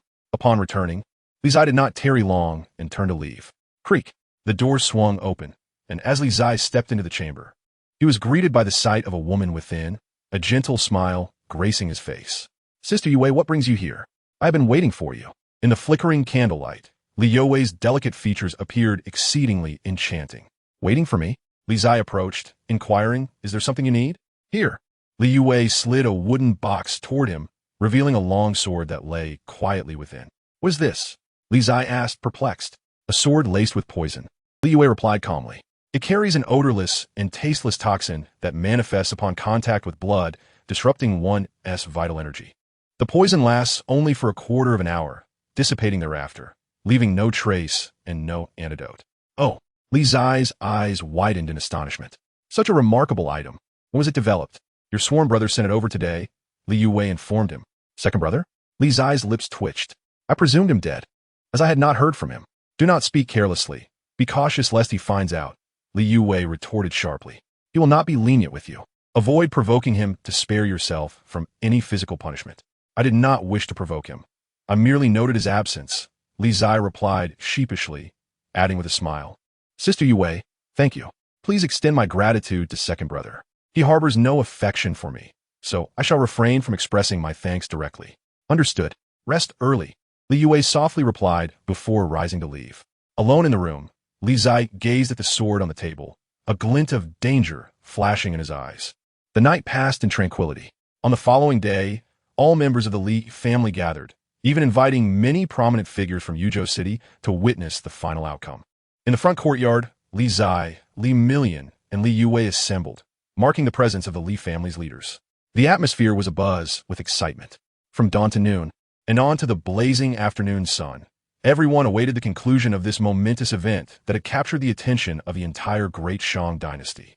Amidst the crowd's anticipation, Qingzhi arrived, striding in with the grace of a celestial being, radiant and captivating. In terms of poise and beauty, the plum blossom sword immortal was indeed unparalleled in the world. With the main characters nearly all present, only the third prince was yet to arrive. As time slowly ticked away, the esteemed guest from Yuzhou City began to grow impatient. What a grand display of arrogance from a third prince. The plum blossom fairy has arrived, yet he remains absent. Let us wait a little longer. After all, he is a prince. A prince? Huh, merely a prince, not an emperor. He does not possess such grandeur. The crowd murmured in discontent, clearly dissatisfied with the tardiness of the third prince. However, as the sun dipped below the horizon, the second protagonist of this martial arts contest, Mu Yao, still did not make an appearance. Li Zai, Li Million, and Li Yuwei shared knowing glances, their hearts untroubled. Has the third prince still not arrived? What is the delay? Has he grown timid? Within the Li residence, all the notable figures of Yuzhou City whispered amongst themselves, clearly taken aback by this unforeseen outcome. Extra, extra, Li Zai of the Leaf family in Yuzhou has taken the Plum Blossom Sword Immortal as his master. Extra, Li Zai showcases the Tai Chi sword technique. An extraordinary phenomenon unfolds as myriad swords bow before him. Extra, the Plum Blossom Sword Immortal declares that Li Zai possesses the demeanor of a sword immortal. Extra, the Plum Blossom Fairy expresses interest in forming a union with Li Zai. In the back courtyard of the Li residence, upon hearing the rumors from the servants, Li Zai spat out his tea in shock. I did not authorize anyone to spread that. Noticing Zhang Lada's curious gaze, Li Zai quickly clarified. I only instructed to announce that old Qin accepted me as a disciple. As for partners, I truly had no knowledge of that. Oh, Zhang Lada replied nonchalantly. I believe you. Believe me? Nonsense. Young master, the fairy Qin has arrived. Just then, another servant rushed in, breathless with urgency. Oh no, Li Zai exclaimed, alarmed. Is old Qin here to seek retribution? However, before he could gather his thoughts, a graceful figure approached in the courtyard, her steps measured yet seemingly bridging vast distances. Qingzhi glanced at Li Zai without uttering a word, then turned her gaze toward Zhang Lada. Indeed, you are here. Fairy Qin, it has been a while. Zhang Lada greeted with a calm smile. Not long, we met just 2 days ago, she replied, stepping closer. I am curious. Why did you aid him? He has wealth. Money can move mountains, Zhang Lada stated with casual ease. Did you not accept his fish intestine sword and heavenly silkworm armor, only to let him off repeatedly? Qingzhi fell silent, pondering. After a moment, she spoke earnestly. I was impressed by his martial arts talent. Martial arts talent?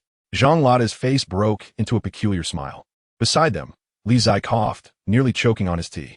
Qingzhi, have you not examined his meridians? Zhang Lada inquired, reveling in the mischief. Meridians? Qingzhi furrowed her brow. Why would I need to examine them? I observe his unique martial bone structure, his vitality robust and vigorous. The potential within him must surely surpass that of ordinary individuals. I believed the same at first, Zhang Lada said with a smirk. Realizing something was amiss, Qingzhi stepped forward, seizing Li Zai's arm. As she did, her expression shifted dramatically. Ha! Zhang Lada could no longer contain himself and burst into laughter. He had long awaited this moment. All 8 meridians are blocked, rendering his vital energy stagnant. No matter how vigorous his blood and organs, what does it matter? As he would say, practicing a bomb for self-detonation? You have deceived me. Qingzhi withdrew her hand, her eyes icy as she glared at the pair. We did not deceive you. Zhang Lada laughed heartily. From beginning to end, neither of us uttered a word of falsehood. It is merely that you placed too much faith in your own perceptions and the rumors. Li Zai, feeling a bit embarrassed, rubbed his nose sheepishly. It was indeed not a matter of pride. Qingzhi clenched her delicate hands, her chest rising and falling with agitation. Her gaze directed at the 2 men as if she could devour them whole. Qingzhi, you publicly declared your acceptance of this boy as your disciple before all of Yuzhou City. It is too late to retract now. Zhang Lada, with a mischievous grin, remarked. Or perhaps you could assist him in unblocking the 8 meridians. Is that not a more formidable challenge than merely accepting a prodigy? Nearby, Li Zai interjected earnestly. As long as I can unblock the 8 meridians and successfully embark on the path of martial arts, any cost is inconsequential. Oldie may lack many things, but he certainly does not lack silver. Hearing the youth's words, Qingzhi gradually regained her composure from her earlier fury. The die was cast, and further discussion was futile. I do not know the method to unblock the 8 meridians, she said, suppressing her anger. Upon hearing this, Li Zai's body trembled slightly, and a shadow of despair crossed his features. If even Qingzhi Na was unaware of how to unblock the 8 meridians, did that not suggest he was truly destined to remain disconnected from martial arts? There is one more matter I must disclose, Qingzhi Na said with a cold smile. The reason I am so eager to take on a disciple is that I have a wager with the old master of the Zhuge sect. 3 years hence, my disciple must compete against his. If I lose, the consequences may be beyond your capacity to bear. Li Zai's gaze shifted to old Zhang, swallowing hard as a foreboding sense crept in. Who is the disciple of the old master of the Zhuge sect? He inquired.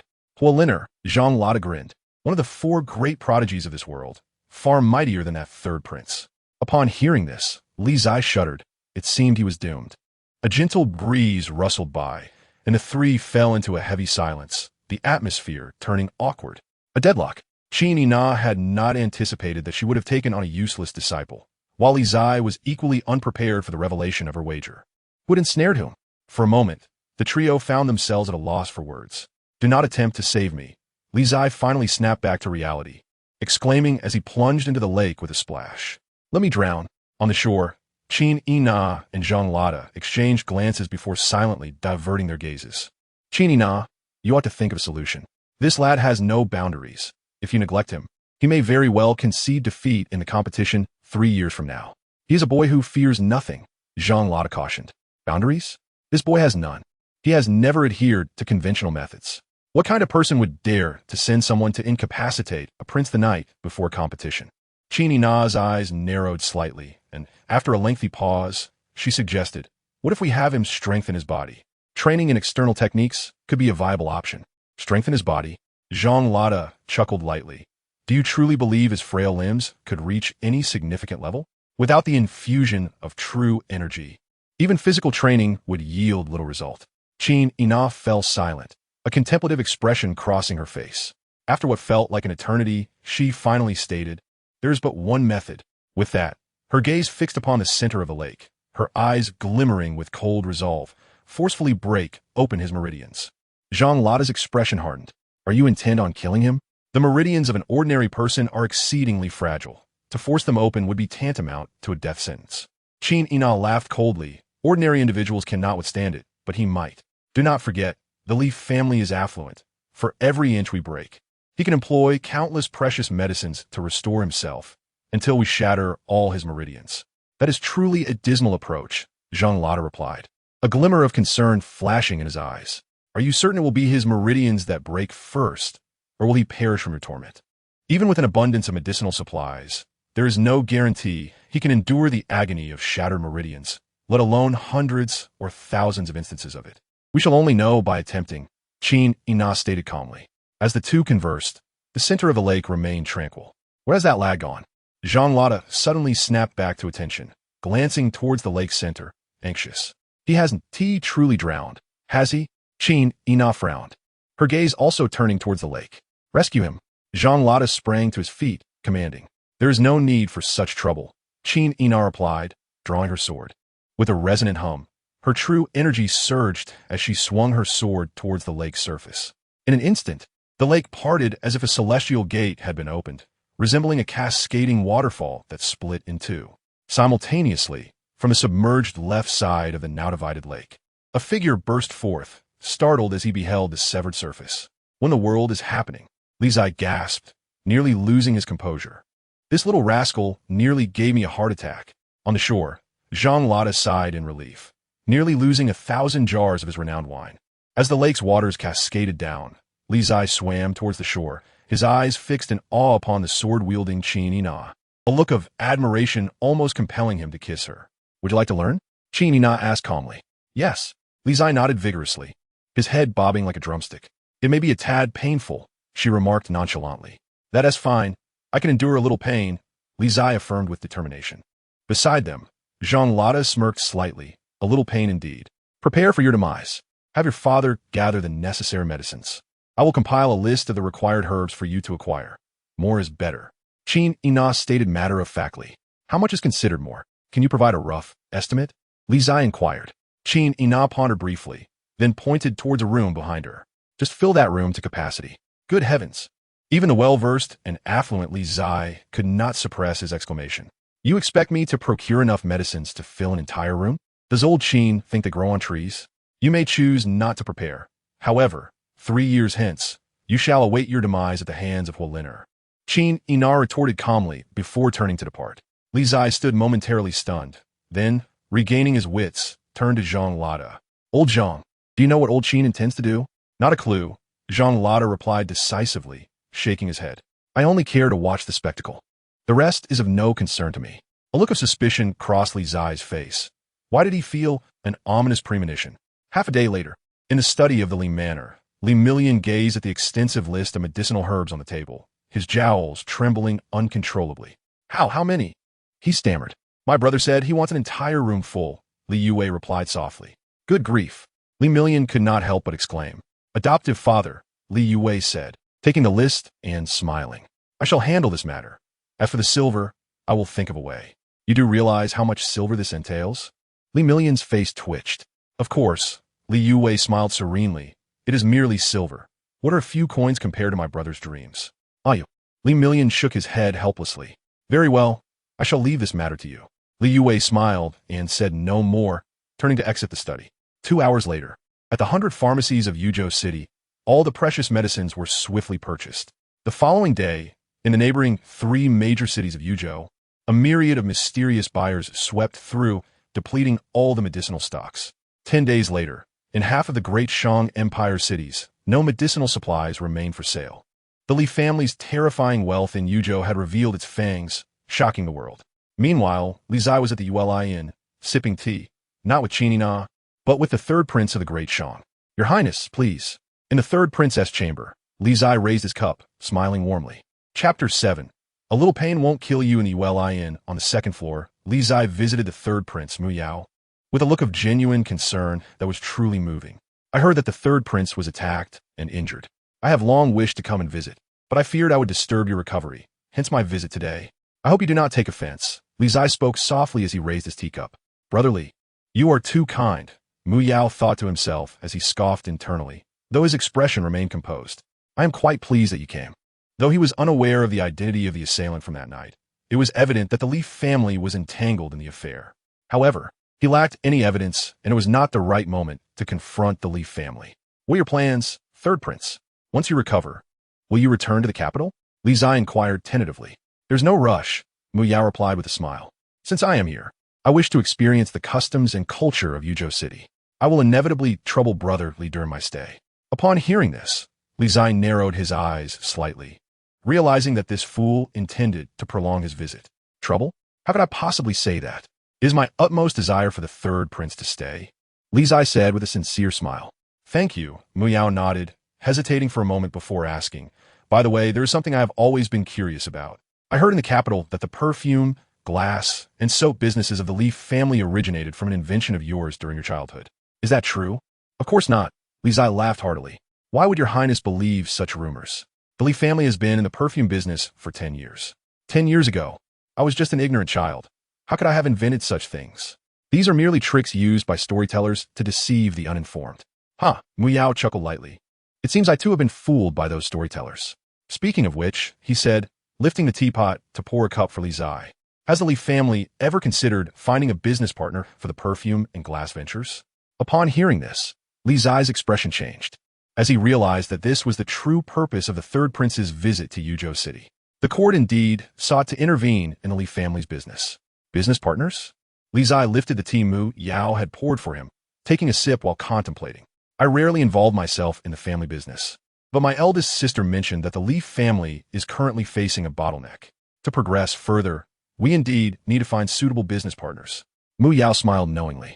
Over the past 2 years, the court had subtly suppressed the Li family's business. While the effects were minimal, it still restrained the family's rampant expansion. However, this was merely a setup. The court's intention was to seize the opportunity to meddle in the Li family's affairs. If the Li family wished to continue expanding their commercial influence, they would need to rely on the court's power. There are several commendable options in the capital. Financially robust with excellent connections. If Brother Li is willing, I can introduce you to them, Mu Yao suggested. Oh, Li Zai perked up, asking which ones. The Changsun family. The Merchant Alliance, an Yin family bank, Mu Yao replied. Li Zai's expression grew serious. So, these three commercial giants in the capital were all tied to the court. Gaining this information made the trip worthwhile. He understood that the third prince's willingness to share this was not without conditions. These three were the royal family's choices for the Li family, which they had no option but to consider, at least, before the Li family formally broke ties with the royal family. They had to maintain the royal family's face. Third prince, I must return to discuss this matter with my father and elder sister. I hope your highness can wait a day or two. I will certainly provide you with a satisfactory response, Li Zai said respectfully as he stood. Very well, I shall await the good news from Brother Li, Mu Yao replied, also rising to see him off with a smile. Li Zai nodded and hurriedly left. In the Li family's study, Li Baiwan and Li Yuwei were reviewing account books when Li Zai burst through the door. Impudence!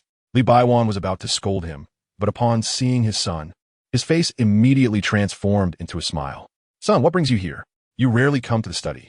Elder sister, Li Zai ignored the boorish behavior of Li Baiwan and greeted Li Yuwei, asking, do we have any business dealings with the Qingzhi family, the Merchant Alliance, or the Yin family bank in the capital? We have some dealings with the Merchant Alliance and the Yin family bank, but not much with the Qingzhi family. Why do you ask? Li Yuwei replied, puzzled. They are backed by the court, Li Zai stated seriously. The court? Li Baiwan and Li Yuwei exchanged glances, their expressions darkening. Is this information confirmed? Li Baiwan asked gravely. The third prince said it himself. It should be true, Li Zai responded. If that is the case, we might have some trouble, Li Yuwei remarked soberly.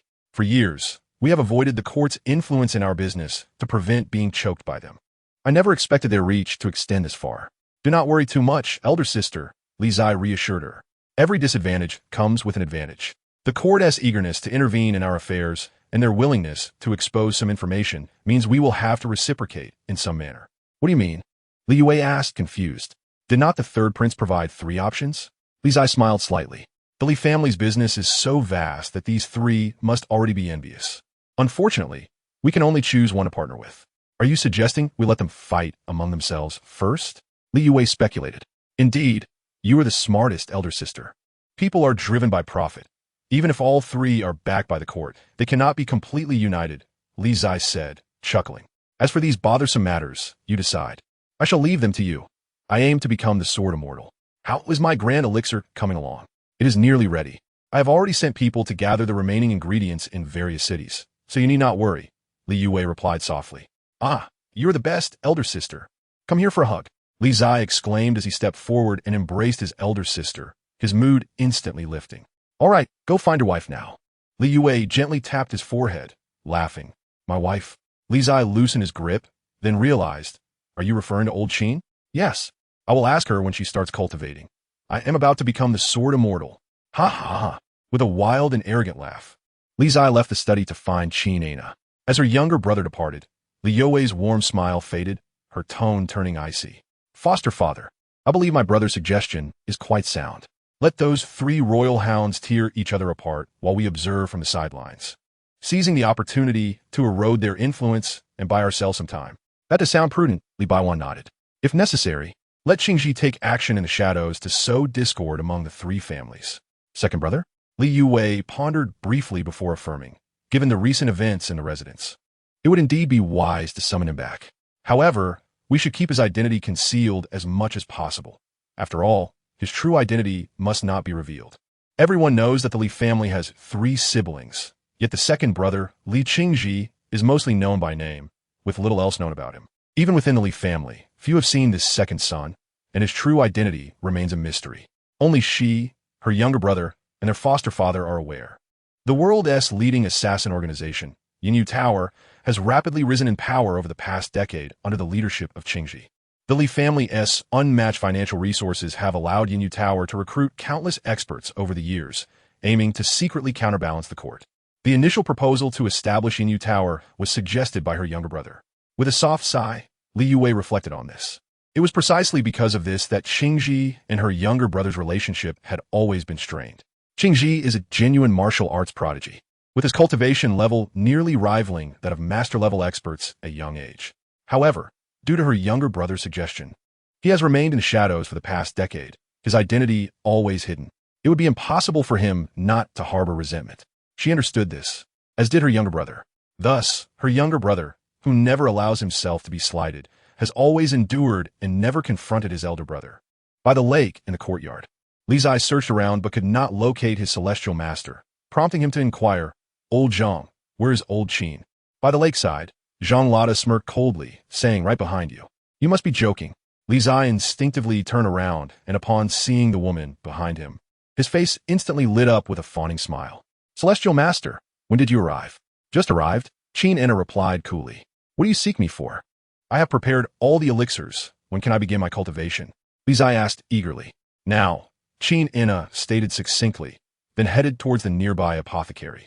"That's fast," Li's eye exclaimed in surprise, hastily following her. As they approached the lakeside, he winked at old Zhang, mouthing, "I am about to become a sword immortal." Zhang Lada did not respond, closing his eyes with a forced smile, thinking, "Kid, you might as well wait for death. They say women hold grudges." And it could not be truer. He suspected that Qin Enna's method was merely a means of revenge, designed to torment the young man, to shatter every meridian, then repair it, repeating the process 100 times. What a delightful thought. In the apothecary, a colossal bath was already prepared, with servants continuously pouring scalding hot water into it and adding baskets of potent herbs. "Undress," Qin Enna commanded, regarding the young man before her. This seems inappropriate." Li Zai hesitated, manifesting a troubled expression, though he had been taught that a day as a teacher is a lifetime as a parent. He was no longer a child. Enough with the excuses. Qin Enna sneered, swiftly grasping his arm and tearing his garments apart, then delivering a forceful strike that shattered the meridian of his right arm. "Ah!" A blood-curdling scream echoed through the room, chilling to the bone. Moments later, Qin Enna seized Li Zai and unceremoniously tossed him into the herbal bath. "Qin Enna, you wretch!" In the scorching herbal bath, Li Zai was in agony, cursing wildly. "You're still able to curse, which indicates you have spirit. A little pain won't kill you."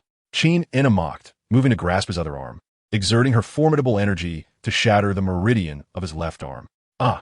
The room resounded with another horrific scream, sending shivers through the servants passing by. By the lakeside, Zhang Lada took a swig from his flask, merrily humming a tune. "The apricot tree blooms white flowers. Today, a celestial being graces my home, blessing me with longevity." Chapter 8. Brotherhood and Harmony. As the sun set, Qin Enna emerged from the apothecary. Half an hour later, Li Zai was carried out, a sight that could only be described as resembling a dead dog. The servants of the Li household were too frightened to breathe, as it was the first time they had seen the young master in such a pitiful state. Li Baiwan and Li Yue rushed to Li Zai's room upon hearing the news. The household physician examined Li Zai's meridians and assured them, "The young master merely fainted from the pain. He is not severely harmed." Li Baiwan sighed in relief. "Younger brother," Li Yue said, sitting by the bed, her eyes filled with concern as she gazed at the unconscious Li Zai. A flicker of anger surfaced within her towards Qin Enna. "Isn't there a gentler method to open his meridians?"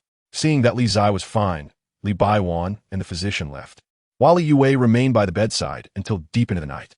"Younger brother," Li Zai whispered, waking in the still of the night, struggling to open his eyes, and seeing the woman by his side. "You are awake." Li Yue's face brightened with joy. "Does it still hurt?" "Not anymore." Li Zai feigned a casual demeanor. "Sister Yue, it's late. You should rest." "No rush. I made your favorite lotus seed soup," she replied, rising to fetch a bowl from the table, gently feeding him spoonful by spoonful. As Li Zai consumed the soup silently, a pang of bittersweet emotion welled up within him. In the Li household, if anyone cared for him the most, it was undoubtedly his elder sister. Even their father, Li, paled in comparison. Moreover, for years, it was Li Yue who managed the family business, shouldering significant burdens. In contrast, he, the legitimate son of the Li family, squandered his days indulging in idle dreams of becoming a sword immortal. He felt a profound sense of guilt towards his sister. "Sister Yue," Li Zai began, wanting to say something. "Rest early and don't overthink," she gently urged, sensing his turmoil. "As long as you are happy, your sister will be content." After saying this, Li Yue left the room. Li Zai lay quietly on the bed, a newfound determination swelling within him. He understood the precarious position of the Li household. The court had begun to target them, and at their current strength, they could not truly contend with the imperial power. However, if the Li household could produce 1 or 2 sword immortals, the situation would transform dramatically. Thus, no matter how arduous the path, he vowed to persevere. The people he wished to protect were all within this household, and he could not allow the Li family to decline. A sleepless night passed, and at dawn, Li Zai rose from his bed. During breakfast, his hands trembled so violently that he could hardly lift the food, clearly still recovering from the shattered meridians. Don't rush. Younger brother, Li Yuwei consoled him as she placed the dishes before him. Yes, he nodded, quickly eating a few bites before departing. What is wrong with him? Li Baiwan inquired, puzzled. His burdens weigh heavier than we can imagine. Li Yuwei sighed softly. Near the lakeside, Li Zai approached the door of Qin Enna's room and knocked. Calling out, Celestial Master. With a creak, the door opened. Qin Enna regarded him coolly, asking, What is it? I'm ready. We can continue, Li Zai replied cheerfully. Qin Enna scrutinized him, calmly stating, Your meridians have yet to fully recover. Are you certain your body can withstand it? Absolutely, Li Zai affirmed with unwavering confidence. Then, let us proceed, Qin Enna declared, stepping out of the room towards the apothecary, with Li Zai following without hesitation. Half an hour later, screams of agony once again filled the apothecary. The pain from shattered meridians was unbearable, yet Li Zai, with a heart as steadfast as stone, endured valiantly. By the lakeside, Zhang Lada drank silently from his flask, this time without a hint of schadenfreude. He had not anticipated that the young master of the Li family would display such resilience. He had assumed that after enduring such profound pain, the lad would retreat. To his surprise, Li Zai proved to be remarkably tenacious. After half a day, the door swung open, and Qin Enna emerged, a sheen of sweat glistening on her forehead. Celestial Master, Li Zai's voice echoed from within, I did not faint today. What is it? Qin Enna paused, her tone calm. Will you not teach me the sword? Li Zai asked wearily. Can you still stand? Qin Enna queried. I can, he replied earnestly. Qin Enna nodded, saying nothing further, and continued walking ahead. In the apothecary, it took Li Zai a good half hour to finally stagger out. After his herbal bath, he was dressed neatly, his long hair tied back, appearing as a refined gentleman with an extraordinary aura. By the lakeside, Qin Enna awaited him. Upon seeing him approach, she inquired, What is a sword? The sovereign of weapons, Li Zai answered. Qin Enna frowned. Incorrect, try again. The sword is the king among weapons. He replied once more. Incorrect again. Qin Enna's tone grew noticeably stern. Li Zai fell silent for a long moment, then slowly articulated, The sword is a tool for killing. Indeed, Qin Enna nodded, and in an instant, her aura shifted, the air crackling with sword energy, causing ripples to surge across the tranquil lake. A sword is an instrument of death. Thus, no matter how exquisite the technique, its ultimate aim remains singular. As she spoke, Qin Enna extended her right hand. And a moment later, an ancient sword soared through the air from a nearby room. Grasping the sword, she swept it through the air, and in an instant, the sword energy surged forth, violently cleaving the lake's surface. On the shore, Li Zai gazed in awe at this astonishing display. Despite having witnessed it before, he was still profoundly moved. The essence of the sword is speed, precision, and focus, while the essence of swordsmanship is merely a swing, a slash, or a thrust. Calmly, Qin Enna elaborated. From this day forth, you need only practice 3 moves, swing, slash, and thrust. Repeat them 1,000 times each day, without fail, until your swordplay is devoid of any superfluous motion or error, becoming an instinct of your body. Understood, Li Zai replied respectfully, bowing deeply. Observing the boy's formal gesture for the first time, Qin Enna's expression softened slightly. If you can reach the level I speak of, even if you ultimately fail to unblock your meridians in this great Shang dynasty, few can overlook your sword. Not far off, Zhang Lada quietly sipped his drink, saying nothing. Indeed, Qin Enna's words held merit. However, those capable of mastering the sword to such a degree are few and far between. Though the ambition she painted was grand, it at least offered the boy a glimmer of hope. On the lakeside, having heard Qin Enna's words, Li Zai felt his confidence significantly bolster. This sword, named Qingzhi, may be borrowed for your temporary use, Qin Enna said earnestly as she handed the ancient sword to the boy. However, every swordsman must possess their own sword. Thus, you must quickly seek one that truly belongs to you. Li Zai accepted the Qingzhi sword, nodding gently. Thank you, fairy. Qin Enna inclined her head and offered no further words before turning away. Li Zai then stood by the lakeside, commencing his practice of each technique with diligence. You actually lent him your sword. It seems he holds a special place in your heart. I didn't expect you to recognize him so quickly, Zhang Lada remarked, taking another sip of his drink. From the moment he stepped out of the pharmacy, He qualified to learn swordsmanship from me. Qingzhi replied coolly. Do you truly believe he can tread the path of martial arts? Zhang Lada asked earnestly. I do not know, Qingzhi replied calmly, but judging by his performance today, unless he truly perishes, he will not give up. Why forego the life of a wealthy scion to practice martial arts, only to invite hardship? Zhang Lada scoffed lightly, choosing not to elaborate further. Qingzhi remained silent, her gaze fixed upon the boy ahead. Everyone has their own convictions. Perhaps he too has something he wishes to protect, which drives him to strive so fervently. As the sun dipped lower in the sky, Li Zai continued to practice rigorously by the lakeshore. His clothes and hair thoroughly soaked with sweat. The meridians in his arms had yet to fully recover, and with each swing of the sword, he felt a penetrating pain. Gradually, blood seeped through, staining his sleeves. Little brother. From a distance, Li Yue watched the scene with a heavy heart, yet understanding her brother's tenacity. She refrained from intervening. It was not until sunset that Li Zai completed his 1,000 repetitions, stumbling back to his room, collapsing onto the bed, his consciousness already hazy. As the sun vanished and night fell, Zhang Lada, preparing to return to his quarters, suddenly felt a chill and turned his gaze toward the depths of the night. A master. Emerging from the darkness was a young man clad in a silver-gray robe, his demeanor stern and unsmiling, emanating a chilling aura that sent shivers down one's spine. Second young master. The servants of the estate, upon seeing the visitor, were momentarily taken aback, then hurriedly bowed in greeting. Li Qingzhi ignored them and strode directly to the study. By the lakeside, Zhang Lada narrowed his eyes. Is this the legendary second young master of the Li family? Such a young age, yet with such formidable prowess. In the study, Li Qingzhi entered and respectfully greeted adoptive father, elder sister. Qingzhi, Li Wanbai, and Li Youwei's expressions softened upon seeing him. What did you summon Qingzhi for? Li Qingzhi inquired calmly. Let your elder sister explain it to you. Li Wanbai replied, turning to Li Yue. Yes. Li Yue nodded, looking at the young man. Qingzhi, you are aware that the third prince is coming to Yuzhou City. Do you know that besides seeking to apprentice under Qingzhi, he has other motives? I do not know. Li Qingzhi shook his head. To probe the Li family's strengths and weaknesses, and additionally, under the guise of the royal family, to meddle in our business, Li Yue stated seriously. The Changsun family in the capital, the commercial alliance, and the Yin family bank are the options presented to us by the third prince.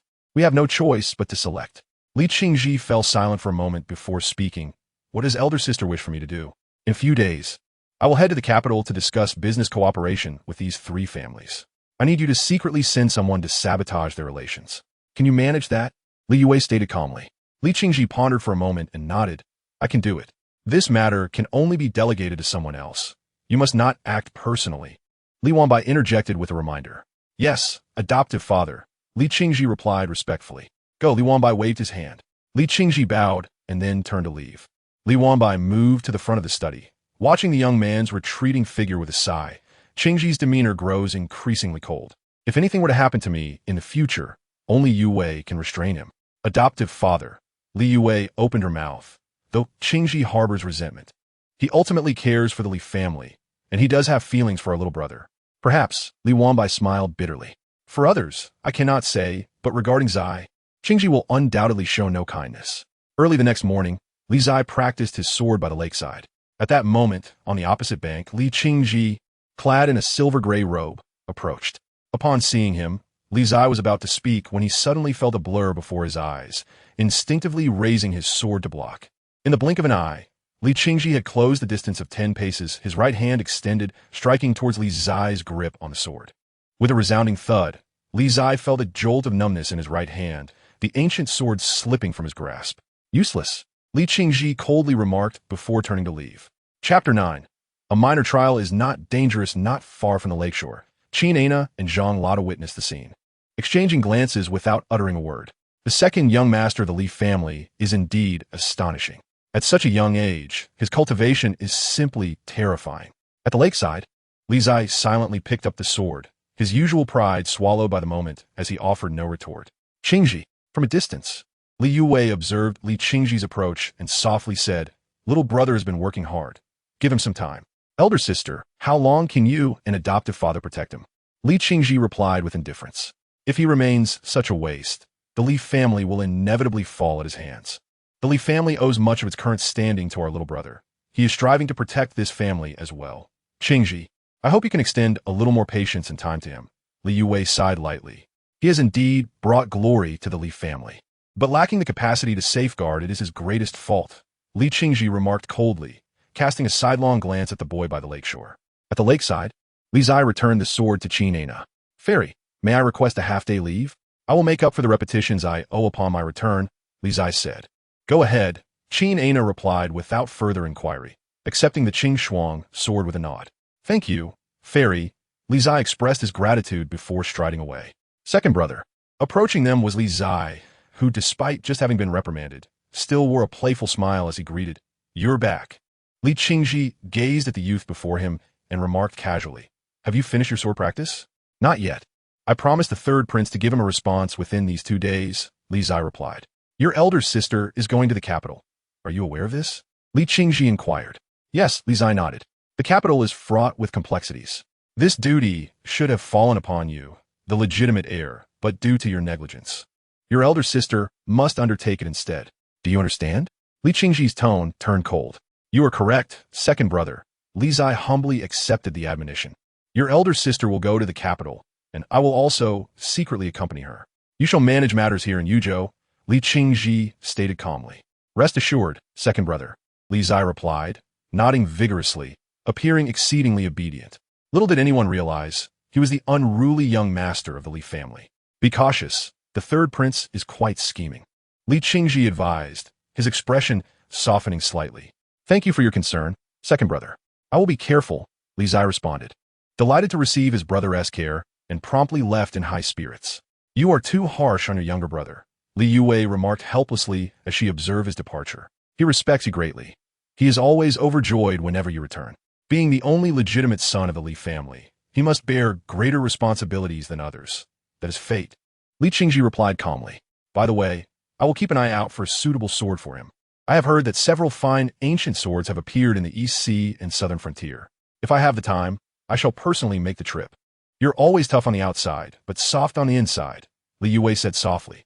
At the Yuelai Inn, on the second floor, the third Prince Mu Yao adjusted his hair and attire before descending the stairs, where Li Zai awaited outside. Your Highness, please. Li Zai greeted politely. Li brother, please. Mu Yao reciprocated with equal courtesy. The two exchanged smiles and proceeded side by side. The customs of Yuzhou were different from those of the capital. The people were simple yet somewhat fierce. The streets bustled with activity, children occasionally frolicking and playing as they wove through the crowd. What do you think of the suggestion I made to you, Li brother? Mu Yao casually inquired while observing the local culture. Your Highness's goodwill is appreciated. The Li family will certainly consider it. My elder sister will soon travel to the capital to discuss matters of collaboration with the 3 families, Li Zai replied. Oh, Mu Yao expressed surprise. Is it your adoptive sister? Why aren't you accompanying her? I have never been involved in the family's business. It has always been managed by my elder sister and father. Since my father is advanced in years, it is inconvenient for him to travel far. Thus, my elder sister will go in his stead, Li Zai explained with a smile. That is truly unfortunate, Mu Yao said, a hint of regret on his face. I had hoped to extend my hospitality in the capital and enjoy a drink with you. Should the opportunity arise, I will certainly visit your Highness in the capital. Li Zia Asurat. Mu Yao nodded, a slight smile gracing his lips, and chose not to elaborate further. The fact that the Li family's legitimate heir was not accompanying them was indeed a pity. However, it was said that the bond between the Li siblings was exceptionally strong. As long as Li Yue faced troubles, there was no doubt that this young man would venture to the capital. After meandering for quite some time, Mu Yao turned to the youth beside him and asked, By the way, when will your elder sister depart? In just a few days, Li Zai replied. That's good. I have been away from the capital for some time. It is indeed time for me to return, Mu Yao said. It would be perfect if I could accompany your elder sister back to the capital. It would provide an opportunity for mutual support along the way. That would be excellent. I would be grateful for your Highness's assistance, Li Zai responded with a smile. Too polite, Mu Yao replied.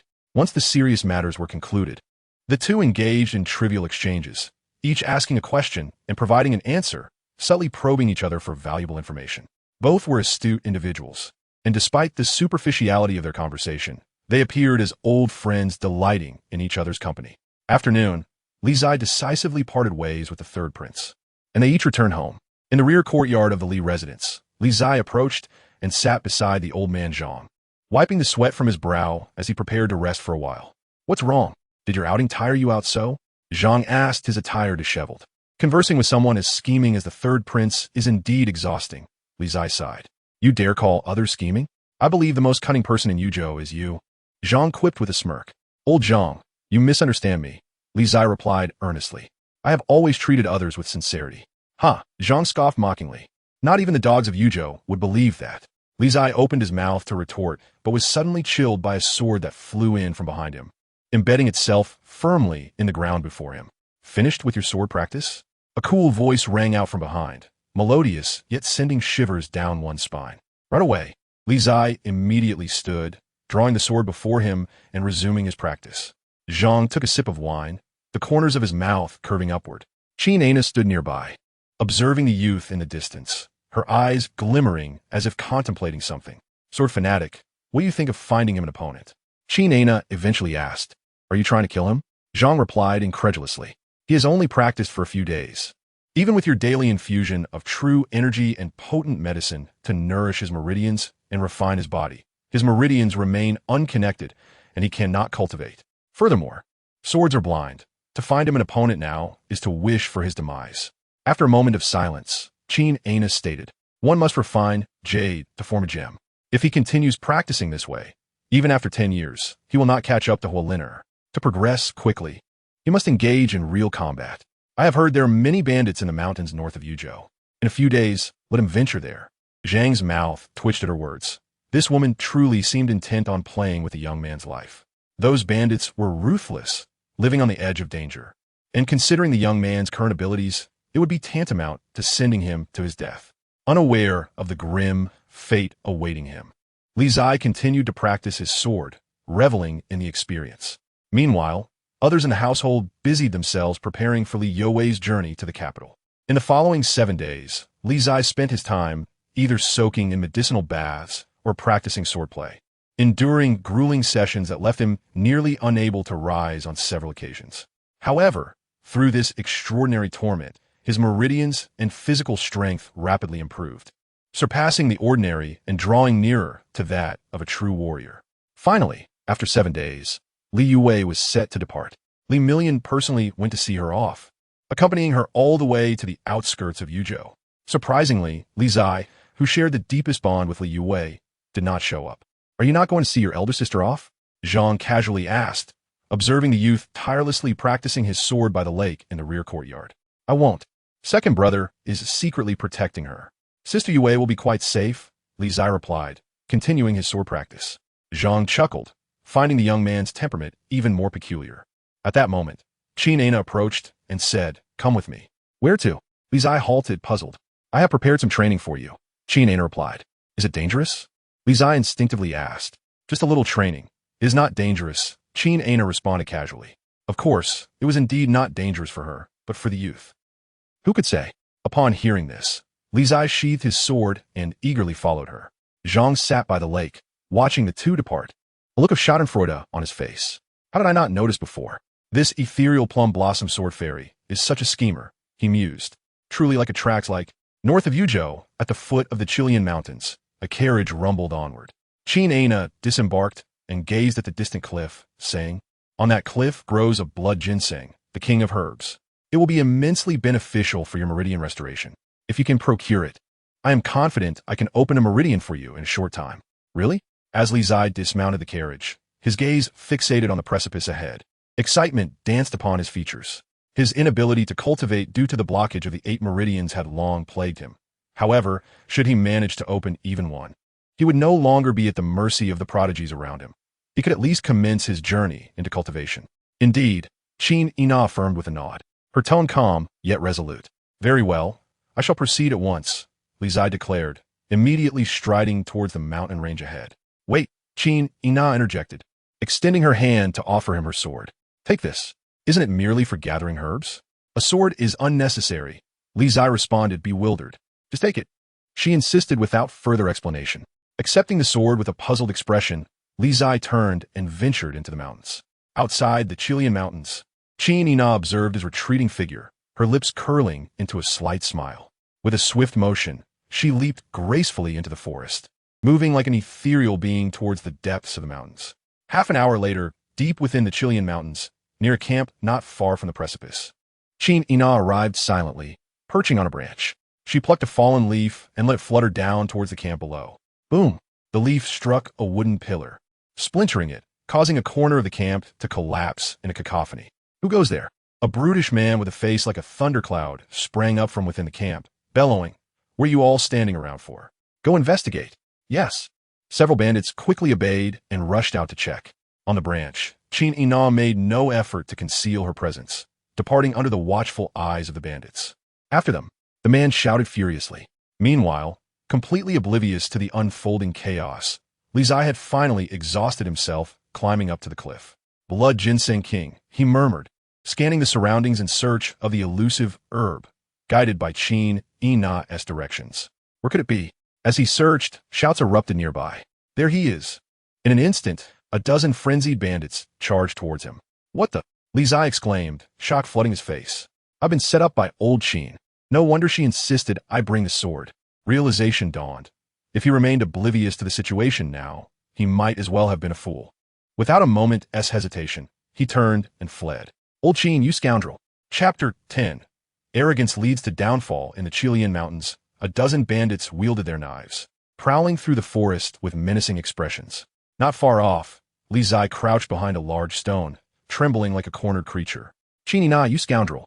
He fumed inwardly, bitter over her betrayal. A woman's grudge was truly irrational. Peeking from behind the stone, he observed the positions of the bandits, calculating his escape. The sun was setting. Soon, he would take advantage of the night to slip away. "Huh, Qingzhi, you think you can outsmart me? You still have much to learn." Just as Li Zai began to feel victorious, a blade of sword energy sliced through the air, striking the boulder before him with a thunderous crash. The deafening noise startled 4 or 5 nearby bandits. Stunned, Li Zai quickly regained his composure, erupting in anger. "Qingzhi, I curse you." With that, he sprang to his feet and bolted. "Get him, brothers. Cut him down." The bandits pursued him relentlessly. In the distance, atop the treetops, a beautiful figure stood still, observing the fleeing boy with a slight smile. "Boy, it's your end." One bandit caught up to Li Zai, swinging his iron blade downwards. In a panic, Li Zai rolled aside, narrowly evading the strike. "Huh, useless waste." The bandit laughed, delivering a kick. On the ground, Li Zai hastily raised his sword to block, but the force of the blow sent him sprawling several meters away. Watching from the treetops, Qingzhi frowned slightly. Has this boy forgotten everything I taught him? A sword is not wielded in such a manner. It seemed that sending him into the mountains to confront the bandits was indeed the right decision, without experiencing life and death struggles. No amount of physical training or sword practice would suffice. Within the forest, Li Zai, lacking any real combat experience, found himself at the mercy of the bandits, barely able to retaliate. Meanwhile, more bandits, alerted by the commotion, were closing in. "Look at this one, such delicate skin. Clearly a son of a wealthy family. How foolish to seek death instead of enjoying life. I shall oblige." Before Li Zai, the bandit, emboldened by his prey's plight, advanced with his iron blade raised. 10 steps away, Li Zai glared at the approaching bandit, his anger igniting. A youth's spirit would not easily yield. The bandit was merely a common man, not a martial artist. If he could not defeat him, what use was his training? 10 steps, 5 steps, 3 steps, he was closing in. Li Zai held his breath, forcing himself to calm in the face of imminent danger. Within 3 steps, he suddenly sprang up from his prone position. Drawing his sword, he struck in an instant. Swish! Under the dying light of the setting sun, the blade glimmered like a shooting star, finding the bandit's throat with deadly precision. From afar, atop the treetops, Qingzhi's eyes gleamed with surprise. Not bad. In the forest, the bandit clutched his bleeding throat, attempting to speak, but words failed him as he collapsed to the ground. "Villains often perish by their own tongues," Li Zai murmured, collapsing onto the ground in exhaustion. Gazing at the fallen bandit in a pool of blood. Is this the feeling of taking a life? It leaves one quite unsettled. "Old Joe." At that moment, 3 bandits rushed over, their faces contorted with rage upon witnessing the scene. Li Zai, seeing the 3 approach, forced himself to rise and fled without a second thought. He was not yet capable of facing 3 at once. After him, the 3 bandits shouted, giving chase. As the sun dipped below the horizon, darkness enveloped the forest. The bandits ignited torches, persisting in their search, vowing not to relent until Li Zai was found. Truly relentless, Li Zai thought, observing the flickering flames within the forest. Facing several bandits was indeed daunting, but with the cloak of night and the element of surprise on his side, it presented a perfect opportunity to eliminate them one by one. With this in mind, he crouched low, blending into the shadows and the underbrush, stealthily approaching the nearest bandit. Swish!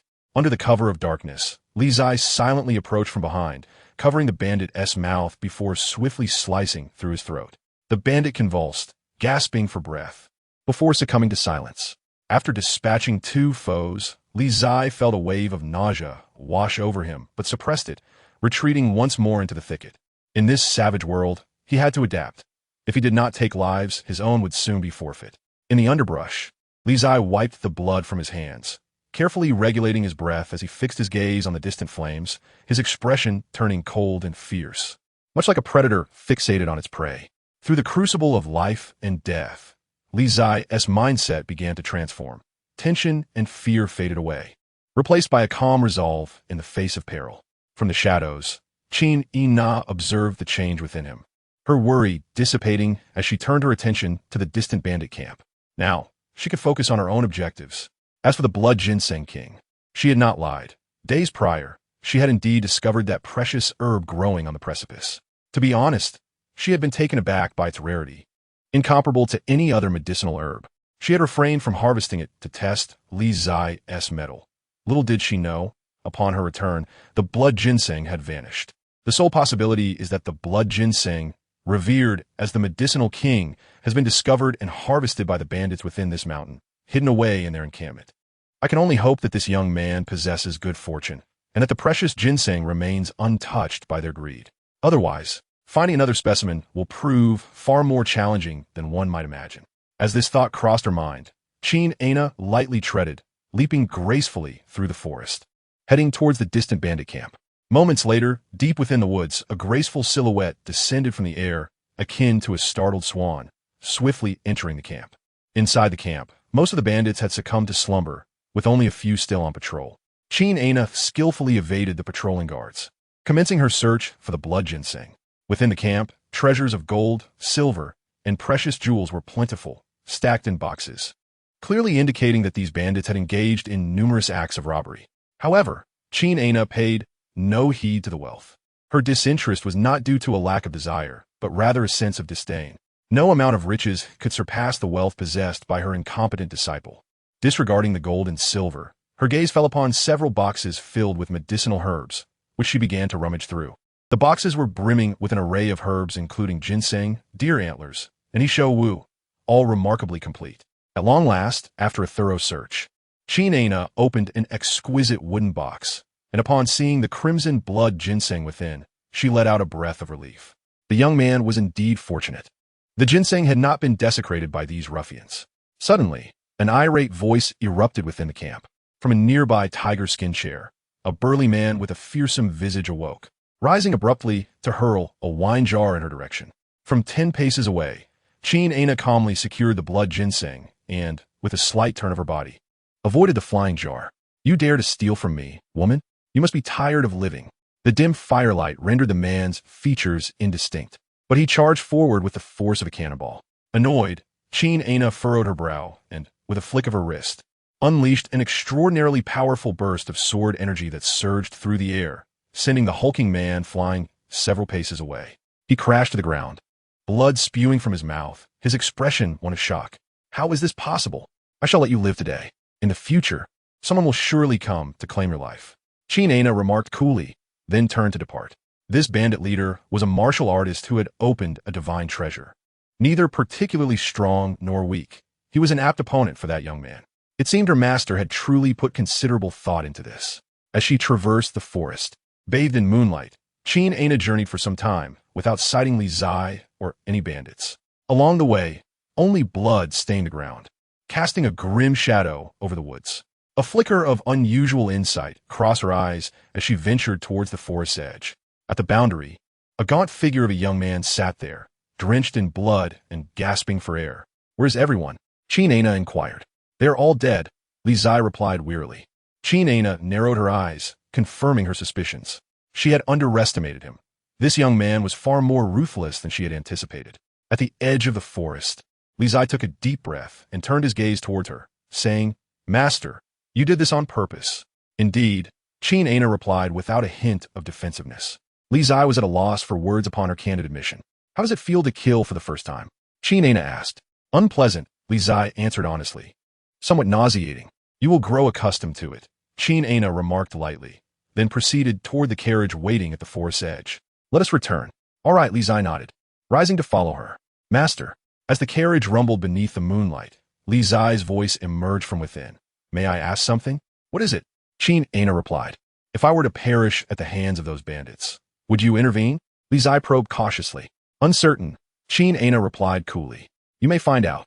Li Zai fell silent, valuing his life too much to gamble. The atmosphere within the carriage grew somber. After a lengthy pause, Qingzhi spoke again. "From this day forward, your daily regimen will include sword practice and ridding the mountains of bandits. I should warn you, their leader is a martial artist who has opened a divine treasure." "A martial artist?" Li Zai gasped, quickly backtracking. "Master, I believe my strength is insufficient for such a task. Let the authorities handle the bandits. This matter is settled in my mind. No further discussion is needed." With that, Qingzhi tossed a wooden box toward him. Li Zai, puzzled, opened the box to discover the blood ginseng inside, his face lighting up with joy. "Master, I adore you." "A hug," Li Zai exclaimed, momentarily forgetting his own identity as he reached out to embrace her. Qingzhi's gaze turned icy, as if the very air in the carriage had frozen. Li Zai shivered slightly, quickly realizing his mistake. His arms became stiff at his sides. In the next moment, a surge of formidable energy erupted from the carriage, shattering the compartment and sending Li Zai tumbling to the ground, landing in an undignified heap. Under the moonlight, the carriage sped away. Chapter 11. Opening the meridians outside Yuzhou City. As the sun rose, Li Zai trudged forward, drenched in dew and appearing quite disheveled. After an entire night, he finally returned. Offending a woman, especially one as formidable as Qingzhi, bore dire consequences. Back at the Li residence, Li Zai's absence had caused great agitation for Li Baiwan, who paced anxiously. However, he dared not act against the terrifying woman by the lake in the backyard, without needing to inquire or search. He knew his son would not meet a grim fate. Upon her return, Qingzhi had merely uttered a single sentence before retreating to her room for rest. "Master, the young master has returned." A servant rushed in to report. Hastening forward, Li Baiwan greeted him. Before him stood Li Zai, looking like a beggar, tattered and unkempt, shocking everyone in the residence. "What has happened to you, young master? You appear as if you have been mistreated." "Father, do I seem unscathed?" Li Zai gestured to his disheveled appearance, retorting, "I'm fortunate to still be alive." Afterward, Li Zai glanced around angrily, demanding, "Where is old Qin? Has she returned?" "In the backyard," Li Baiwan replied. "I'll go find her," Li Zai declared angrily, striding toward the backyard. "Son, do not act impulsively. You cannot defeat her," Li Baiwan exclaimed, startled as he grasped his son's arm. Pausing, Li Zai's face twisted with indignation. Here he was, the third son of the illustrious Li family, the wealthiest and most extravagant of young men, a transcendent being, and yet he feared a mere woman. Wasn't he, it said, that one who traverses worlds must be invincible? He had invented soap, crafted glass, and watched everything unfold as per the script. Why, then, was he unable to cultivate due to his blocked meridians? Was this not sheer torment? "Son, let us discuss this calmly.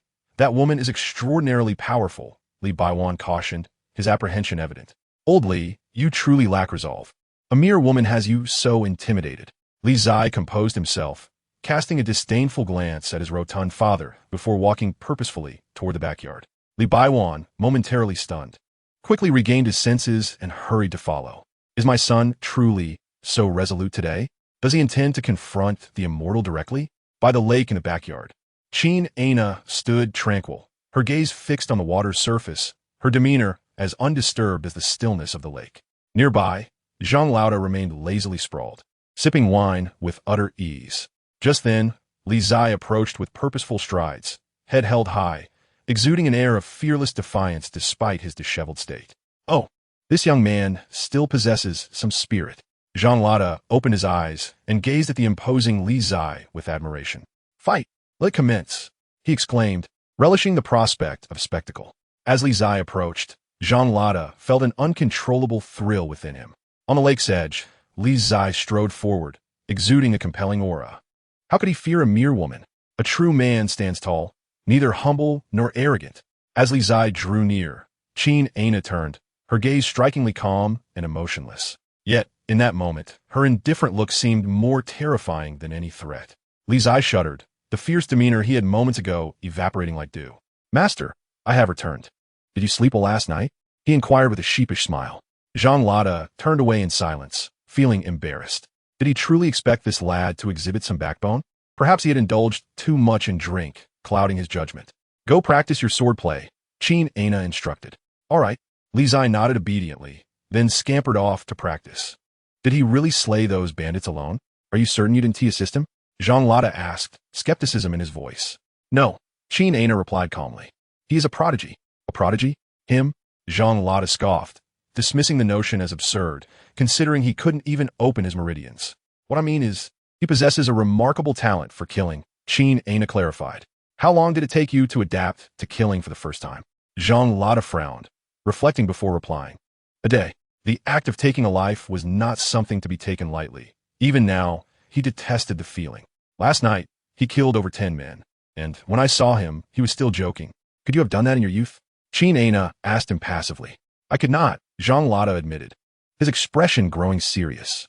He understood Qingzhi's implication. This boy, whether born with a heart of ice or possessing an indomitable spirit, had an extraordinary adaptability. The Li family was indeed no ordinary clan. With a sigh, Zhang Lada remarked, "What I once thought was a waste has turned out to be the most formidable individual.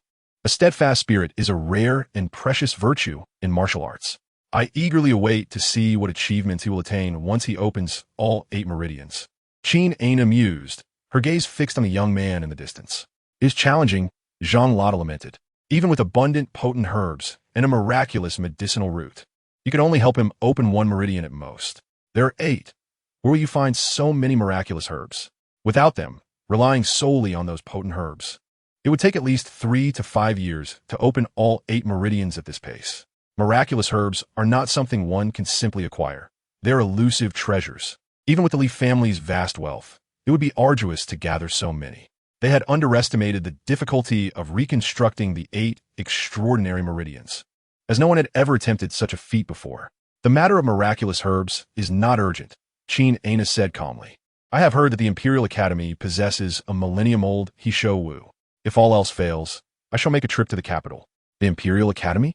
Zhang Lada's expression grew serious. "Are you certain you wish to go there? The old man within is formidable. Even you may not leave unscathed if you attempt to force your way. In this world, countless strong individuals exist, making it difficult to rank them. However, the old man within the Imperial Academy is undoubtedly recognized as one of the top 3, perhaps even the strongest. The Grand Scholar Confucius. I shall not resort to force unless absolutely necessary," Qingzhi replied softly. As their conversation unfolded, Li Zai continued to practice diligently by the lake, his sword now imbued with a deeper sense of lethal intent after last night's slaughter. "Master, I am ready," a servant from the Li residence approached respectfully. "Very well." Qingzhi nodded, her gaze shifting to the young man. "Li Zai, pause your training and follow me." With that, she strode towards the medicine chamber. Li Zai, puzzled, sheathed his sword and followed closely behind. Inside the medicine chamber, large vats emanated steam, and today, the water seemed even hotter than before. "Enter," Qingzhi instructed. Without hesitation, Li Zai quickly removed his outer garments and stepped into the vat. Instantly, a suffocating wave of heat mixed with medicinal power enveloped him. Approaching the vat, Qingzhi wasted no time, striking his chest with a firm palm. "Ah!" A scream, akin to that of a slaughtered pig, erupted. Inside the vat, Li Zai curled up in agony, trembling and drenched in cold sweat. Outside, the servants, hearing the harrowing cries from the medicine chamber, trembled in fear and dared not approach. Within, Qingzhi opened a wooden box containing the blood ginseng, extracting the precious herb. At that moment, the usually serene Qingzhi's expression turned grave. Today would reveal whether her assumptions were correct. Reconstructing the meridians was uncharted territory, and only the Li family possessed the wealth to gather numerous potent herbs.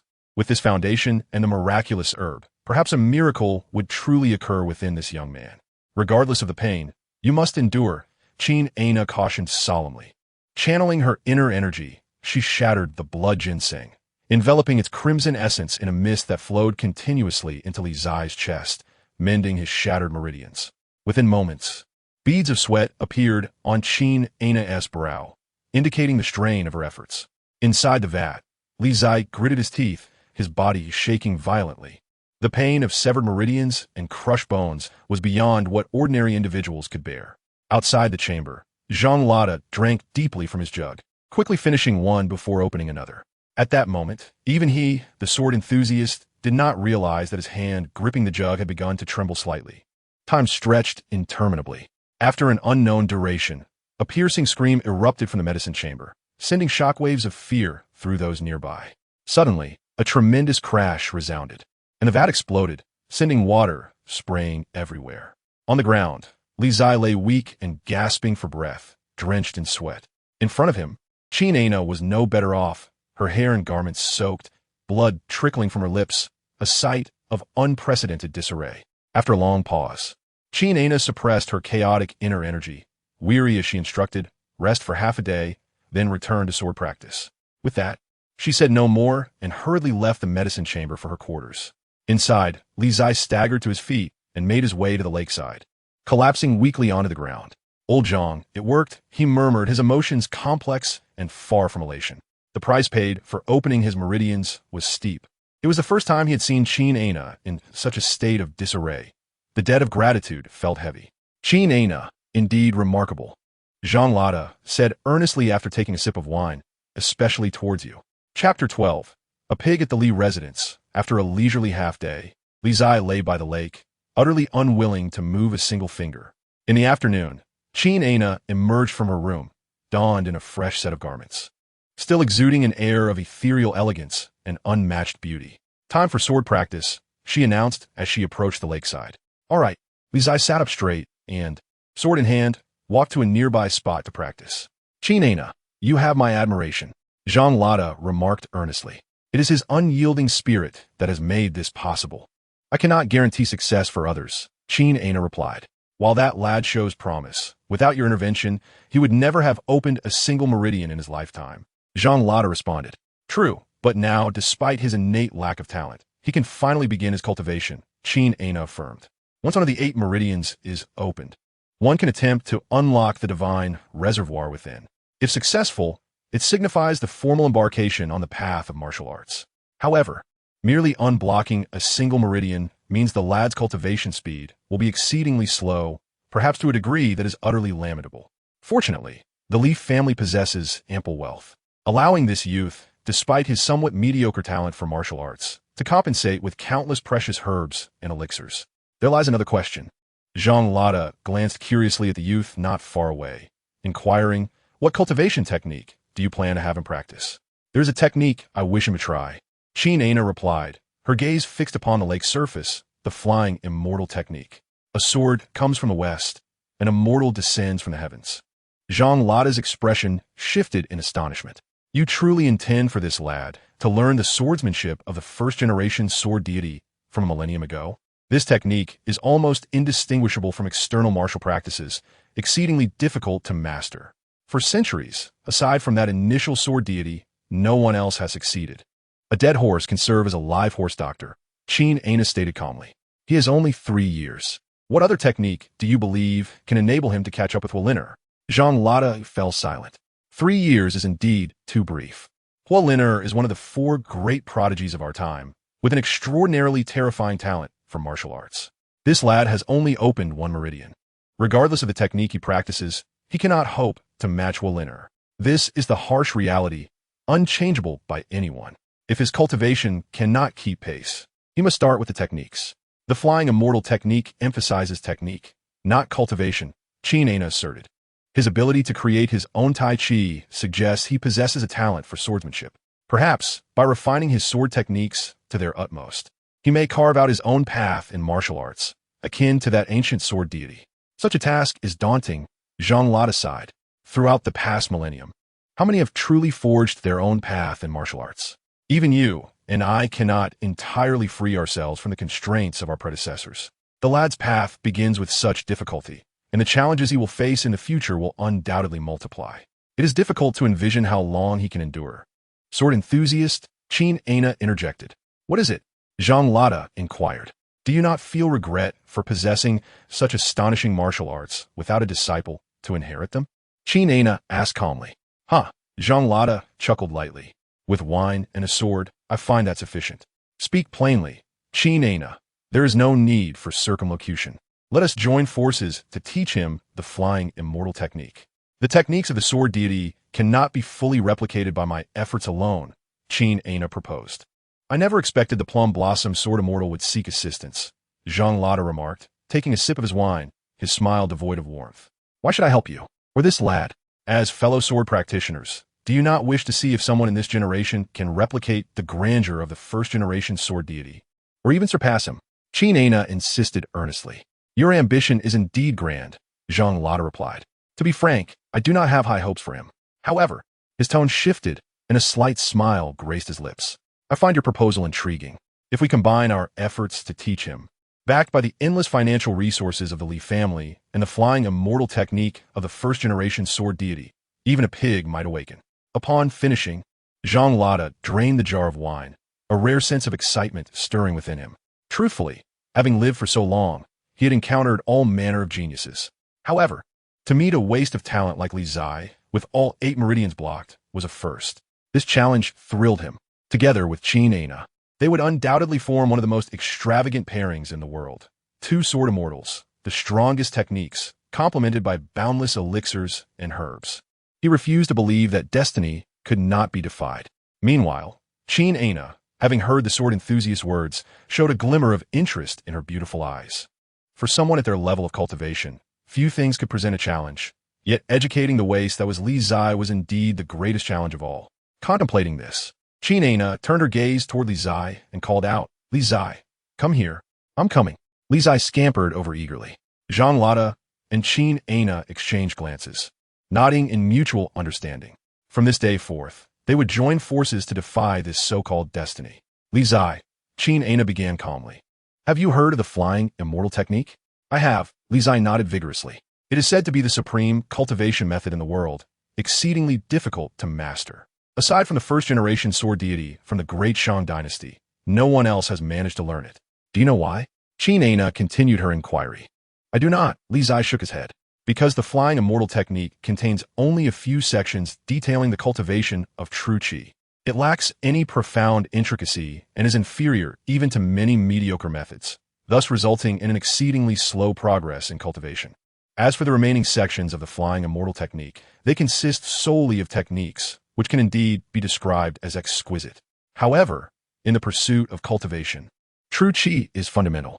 No matter how exquisite a technique may be, it requires the impetus of true qi to manifest its power.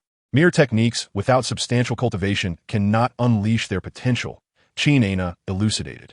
Is it not possible to first cultivate other techniques, and then practice the techniques of the flying immortal technique once I have strong true qi? Li Zai asked curiously. That is not feasible, Qingzhi replied, shaking her head. Many have attempted your approach, practicing other techniques before attempting the techniques of the flying immortal technique, but to little avail. Some have become obsessed with this method, ultimately leading to their downfall. Then will my practice of the techniques from the flying immortal technique also be as slow as those individuals? Li Zai voiced his concerns. Huh.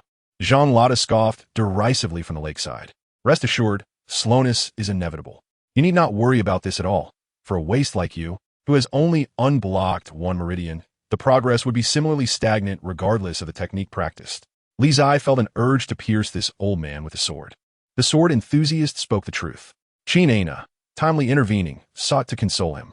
However, the Li family possesses abundant resources. With countless rare herbs and elixirs, coupled with my and the sword enthusiast's guidance, you may have a glimmer of hope for success. Li Zai remained reluctant to speak. Suddenly, he regained his focus, his gaze turning to the old man beside the lake. Old Zhang, you will also teach me to wield a sword? He asked, astonished. Is that not permissible? Zhang Lada replied with a smile that lacked sincerity. Young man, cherish your fortune. How many prodigies have sought my instruction, and I have turned them down? You are fortunate to have both me and Qingzhi guiding you.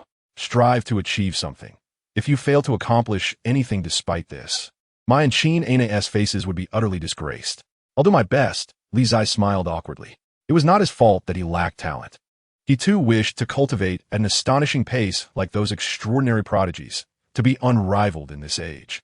Alas, reality would not permit such aspirations. First, memorize the heart method of the flying immortal technique.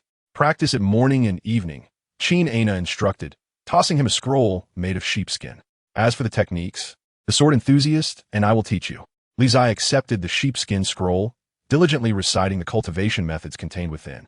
After several breaths, he looked up and declared, I have memorized it. That was quick. Zhang Lada expressed surprise. That time was barely enough for a single reading. I have a good memory. It's innate. Li Zai grinned, revealing 8 pristine teeth. At least you possess some merit, Zhang Lada remarked lightly. Pay attention, he added.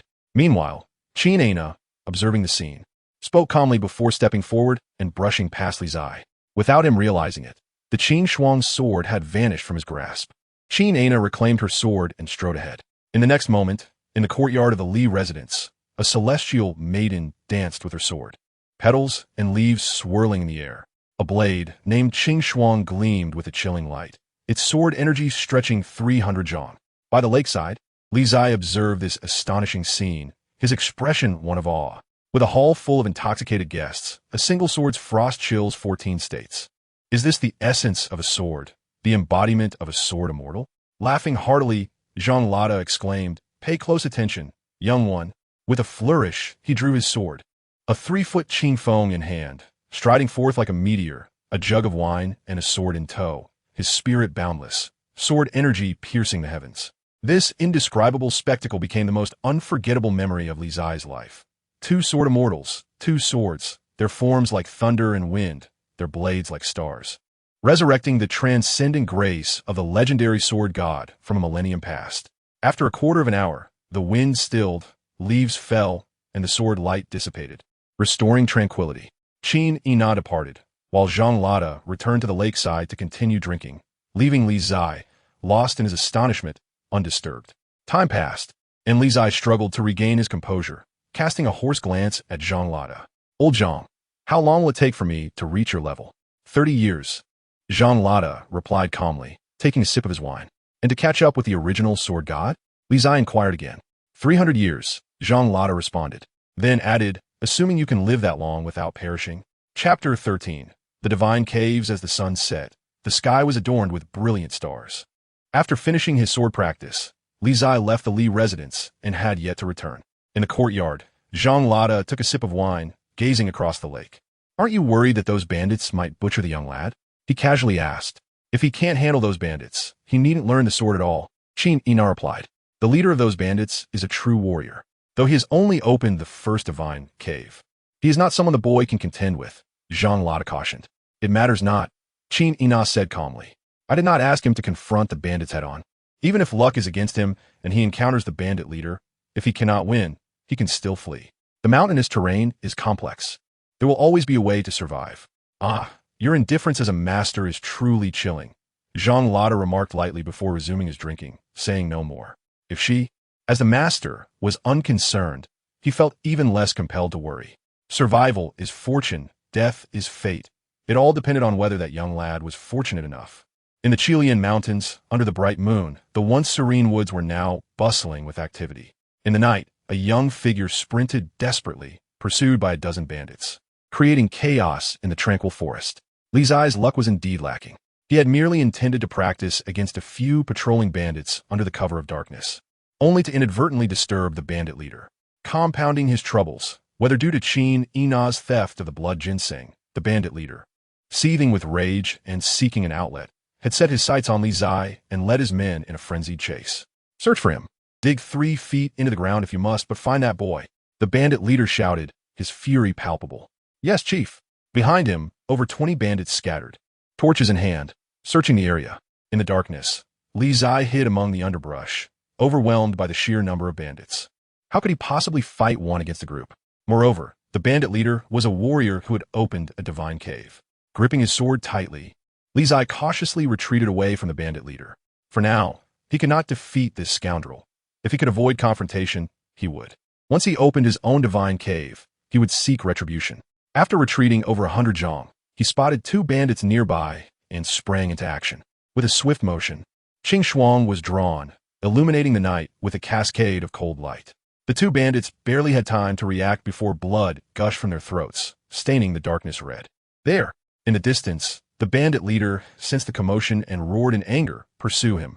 Scoundrel, I shall not entertain you any longer. Farewell," Li Zai called, raising a middle finger before turning and fleeing. Half an hour later, outside the woods, a disheveled young figure burst forth, leaping on a horseback and riding away swiftly. The night was enchanting as Li Zai returned to Yuzhou City, nearing dawn. As the city gates opened, Li Zai entered, galloping back to the Li residence. The servants, accustomed to seeing their young master return in such a state, paid him no mind. A few charming maidservants even sent him flirtatious glances, shy yet inviting. When the young master has time, we shall discuss the intricacies of life. Li Zai smiled broadly in response to their coy gestures before hastily retreating to the back courtyard. At the lakeside, Zhang Lada had yet to claim his spot, and Qin Yina remained in her room, preoccupied with her grooming. Thus, Li Zai promptly settled into the best position by the lake, sitting cross-legged to begin his cultivation of the Fei Xinju. Old Qin had mentioned that the most suitable times for practicing Fei Xinju were at dawn and dusk. With such poor talent, he needed to exert himself or risk falling further behind the gifted. This thought brought waves of sorrow to Li Zai's heart. Am I not the favored child of destiny? Why am I so inconspicuous? Look at those so-called divine sons and Buddhas, their names resounding loudly in the world. The four great prodigies, their titles alone sound impressive. The more he pondered, the angrier he became. With his eyes closed, he gritted his teeth and operated the Fei Xinju. At that moment, from a nearby room, the door creaked open, and Qin Yina emerged. Noticing Li Zai diligently practicing by the lake, her heart filled with mild satisfaction. Diligent enough. Regardless, diligence can make up for shortcomings. If talent is lacking, one must simply work harder. However, before she could fully contemplate this, she suddenly felt a tremor, her expression turning to one of alarm. Wait, is something wrong? Just then, Zhang Lada burst from the adjacent room, his gaze fixed on the figure by the lake, shock flashing across his eyes. Qin Yina, did you not inform him that one must maintain a calm mind while cultivating, devoid of any emotions? He spoke gravely. I assumed he was aware. Qin Yina replied, her countenance darkening. This is a fundamental principle of martial arts. I did not think to mention it. This could be troublesome. Zhang Lada clenched his fists, expressing his concern. I hope this lad has luck on his side and does not fall into madness. By the lakeside, as Li Zai practiced the Fei Xinju, his frustration brewed, flames of anger rising within him. Unbeknownst to him, behind him, Qin Yina and Zhang Lada were in a state of anxious turmoil. As time ticked by, both grew increasingly tense, their palms beginning to sweat, fearing that Li Zai might ruin himself so early in his cultivation. If that were to happen, it would be a tremendous embarrassment. Two sword immortals training a disciple, only to turn him into a fool within 10 days. Such a tale would become the greatest joke in the realms for the past millennium. This is not right. Half an hour later, Zhang Lada, observing Li Zai, still meditating with closed eyes, furrowed his brow. Why is there not a single sound? Logically, if one's heart is not calm during cultivation, even if one does not fall into madness, they should at least cough up blood as an indication. The current situation is exceedingly peculiar, too quiet. Should we wake him? Zhang Lada proposed. Absolutely not. Qin Yina shook her head, her expression grave. Forcing him awake could yield even worse consequences. Let us wait and observe. Zhang Lada nodded, exercising patience as they continued to wait. In the east, the sun gradually rose, casting the first rays of dawn upon the earth, dispelling the night's chill. Under their watchful gaze, suddenly, centered around Li Zai, the lake's shore stirred, waves rising without wind, the water's surface roiling wildly. Both Qin Yina and Zhang Lada were taken aback, their expressions filled with astonishment. Impossible. In that moment, within Li Zai's chest, his divine cave resonated, like 1,000 thunderclaps roaring within, while boundless spiritual energy surged forth, pouring ceaselessly into his divine cave. This astonishing scene left both seasoned sword immortals in shock, unable to fathom the circumstances unfolding before them. This lad has only just connected to his first vein, has he not? Zhang Lada opened his mouth with difficulty and inquired, what is happening? I am uncertain. Qin Yina murmured, suppressing the turmoil within her heart. Perhaps we have all been mistaken. No, it should be said that for millennia, everyone has erred. What do you mean? Zhang Lada's expression shifted, as if he had grasped something profound, the Faxian Sutra differs from all other cultivation methods in the world. For 1,000 years, everyone who attempted to practice this technique has been wrong. Yet this young man stumbled upon the correct method by mere chance. It is the only explanation. Qingzhi replied calmly. Otherwise, with his martial aptitude, he could not have opened his first divine repository so swiftly. Once he awakens, we will know. Zhang Lada's gaze fell upon a youth ahead, and he remarked, "This lad truly possesses remarkable fortune. He has serendipitously encountered this opportunity." As they conversed by the lakeside, with the influx of spiritual energy, the divine repository within Li Zai erupted with dazzling brilliance, and the sound of thunderous roars filled the air, resembling a miniature world of chaos, where lightning crashed and waves surged. Half an hour later, Li Zai suddenly opened his eyes, his gaze electrifying, radiating vitality. As surging true energy flowed from his divine repository, rapidly expanding outward, dust swirled, and ripples danced across the water, creating an astonishing aura that turned heads. Is this what it means to be a warrior? Li Zai observed his hands, excitement flashing in his eyes. He could do it. He felt capable. He believed he could defeat 3 fireliners. "Young man, what daydreams are you indulging in? Drooling all over?" Zhang Lada asked, noticing the gleam in Li Zai's eyes. Li Zai snapped back to reality, hastily wiping the corner of his mouth, grinning sheepishly. "I just opened my divine repository. I'm a bit too excited." "How did you manage that?" Qingzhi approached, inquiring. "Manage what?" Li Zai responded, puzzled. "From my calculations, even with the combined efforts of the sword maniac and the countless treasures of the Leaf family, it would take at least 10 days to help you open your first divine repository. If things went awry, it could take 1.5 years. Qingzhi stated calmly, "I ask you, what were you thinking while practicing the Faxian Sutra just now?" "What was I thinking?" Li Zai paused, then sheepishly rubbed his nose and replied, "I was wondering why someone as exceptional as I am lacks martial talent. While that so-called son of God, or Buddha, can be so flamboyant. It made me furious." Qingzhi and Zhang Lada exchanged glances, then nodded in agreement. That must be the reason. Practicing the Faxian Sutra likely means that the more intense the emotional fluctuations, the faster the cultivation progresses. Remaining calm and composed could hinder the flow of true energy. Perhaps, during moments of strong emotional turmoil, the circulation of blood energy accelerates, allowing the true energy of the Faxian Sutra to run more swiftly through the meridians. Qingzhi articulated her hypothesis. "This is truly bizarre," Zhang Lada remarked, feeling as though he had swallowed a fly. "Having practiced martial arts for most of my life, today I have gained insight from a younger generation." Qingzhi sighed softly, acknowledging that she too, like the sword maniac, had fallen into the same trap. For millennia, no one had thought to change their rigid mindset. Meanwhile, Li Zai listened to their conversation, grinning widely. Although he did not fully comprehend their words, he grasped one thing. He was truly formidable. Perhaps, with another 1.5 years of practice, he could indeed take on 3 fireliners. "Let's have a spar." The overly excited Li Zai exclaimed, looking at Qingzhi and Zhang Lada. Qingzhi was momentarily taken aback, and Zhang Lada was equally stunned. Is this lad out of his mind? The sword maniac.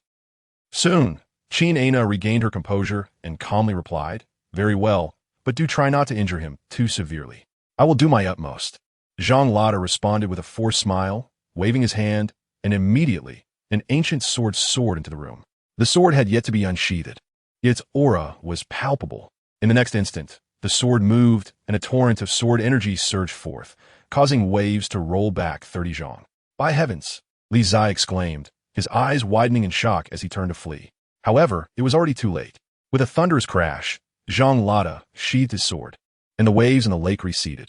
On the back wall of the courtyard, a human-shaped indentation appeared, with Li Zai being flattened against it, looking disheveled and utterly defeated. Chapter 14. The Redwood Box. Where is that scoundrel?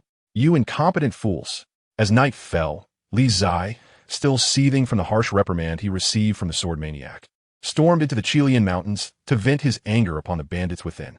Thus, the mountains became lively once more. After opening his divine repository, the true energy surged through his meridians, enhancing his speed and strength significantly. "Chief, the person has fled westward." A bandit sprinted forward, urgency etched on his face. "What are you waiting for? Chase after him," the bandit leader barked. "Yes." This time, apart from a few guards left behind, the rest of the bandits surged forward in a dark mass. Deep in the forest, Li Zai led a throng of bandits in a frantic chase. zigzagging through the terrain for nearly 2 hours, almost circling half of the Chilean mountains. What does this rascal intend to do? Doesn't he tire? One of the bandits, with a long, pointy face, gasped, watching the youth nearly vanish from sight. Regardless of his intentions, capture him alive. I wish to skin him alive, the bandit leader exclaimed angrily before continuing the pursuit. In the depths of the forest, after leading the bandits for half the night, Qingzhi stealthily returned to the bandit camp. Who goes there? Inside the camp, only a dozen bandits remained, and upon seeing Qingzhi, they were instantly startled. The wheel of fortune has turned. Let us see how arrogant you are now. Qingzhi grinned maliciously at the 10 or so bandits remaining, declaring, lay down your weapons. You are surrounded. Surrender, and you shall not perish. Brothers, he is but one person. Let us slay him. One bandit, noticing that Qingzhi was alone, momentarily felt reassured and shouted, kill. The other bandits, emboldened by this, brandished their blades and charged forward. You're courting death. Qingzhi grinned, stepping forward with his sword drawn. The bandits were ferocious, but that was only against defenseless commoners. Qingzhi was a veritable predator, even more fearsome than the bandits themselves. Under the cover of night, Qingzhi, wielding the Qingzhi, swung his sword with wild abandon, akin to a madman, swiftly felling all the bandits before him. Having opened his divine repository, he was now a warrior, a far cry from before, and the bandits' blades could not compare to the elegance of the plum blossom sword immortal as Qingzhi. Thus, Qingzhi finally realized his long-held dream from his past life, dispatching foes with each swing. Ha ha ha, a bunch of weaklings. However, just as Qingzhi reveled in his triumph, a keen-eyed bandit atop a distant hill noticed Qingzhi's presence and urgently shouted, he has gone to our camp. Not good. He is luring us away. Quickly return. The bandit leader, alarmed, immediately led his men back. Inside the bandit camp, Qingzhi kicked open the main door and surveyed the treasures within. After rummaging through a bit, he quickly lost interest. It was all merely gold and silver trinkets. How pedestrian. These bandits were far too impoverished to possess anything of value. Scanning the area, Qingzhi's eyes landed on the tiger skin chair occupied by the bandit leader. He approached and searched for a moment, but found nothing of note. After contemplating, he lifted his sword and struck down. With a resounding crash, the tiger skin chair split in two under his blow. Ha! I knew there had to be something of worth, Qingzhi exclaimed, his excitement growing as he picked up the redwood box hidden beneath the chair. Brat, seeking death, drop what you were holding. At that moment, outside the stronghold, the bandit leader returned with his men, and upon seeing the young boy before the tiger-striped chair, his expression instantly changed to one of fury. You want to chase after me? Qingzhi shook the wooden box in his hand and, with a swift step, shattered the window, escaping outside. Chase him. We must retrieve the box from his hands. The bandit leader bellowed in rage. Yes. The numerous bandits behind him surged forward once again. Within the woods, Qingzhi clutched the redwood box and fled desperately, not daring to pause even for a moment. Behind him, a horde of bandits pursued relentlessly, with the leader's eyes bulging with rage, wishing nothing more than to slay the thief ahead. That item must not fall into anyone else's hands. The night deepened, and Qingzhi had lost track of how long he had been running. In any case, the pursuers had dwindled, with only a few remaining on his tail. However, the bandit leader remained undeterred, closing the distance without faltering. Thus, Qingzhi tightened his grip on the redwood box, aware that whatever the bandit leader so coveted was undoubtedly extraordinary. After another half-hour of flight, only two individuals remained capable of running within the forest, both panting heavily and forced to halt for breath.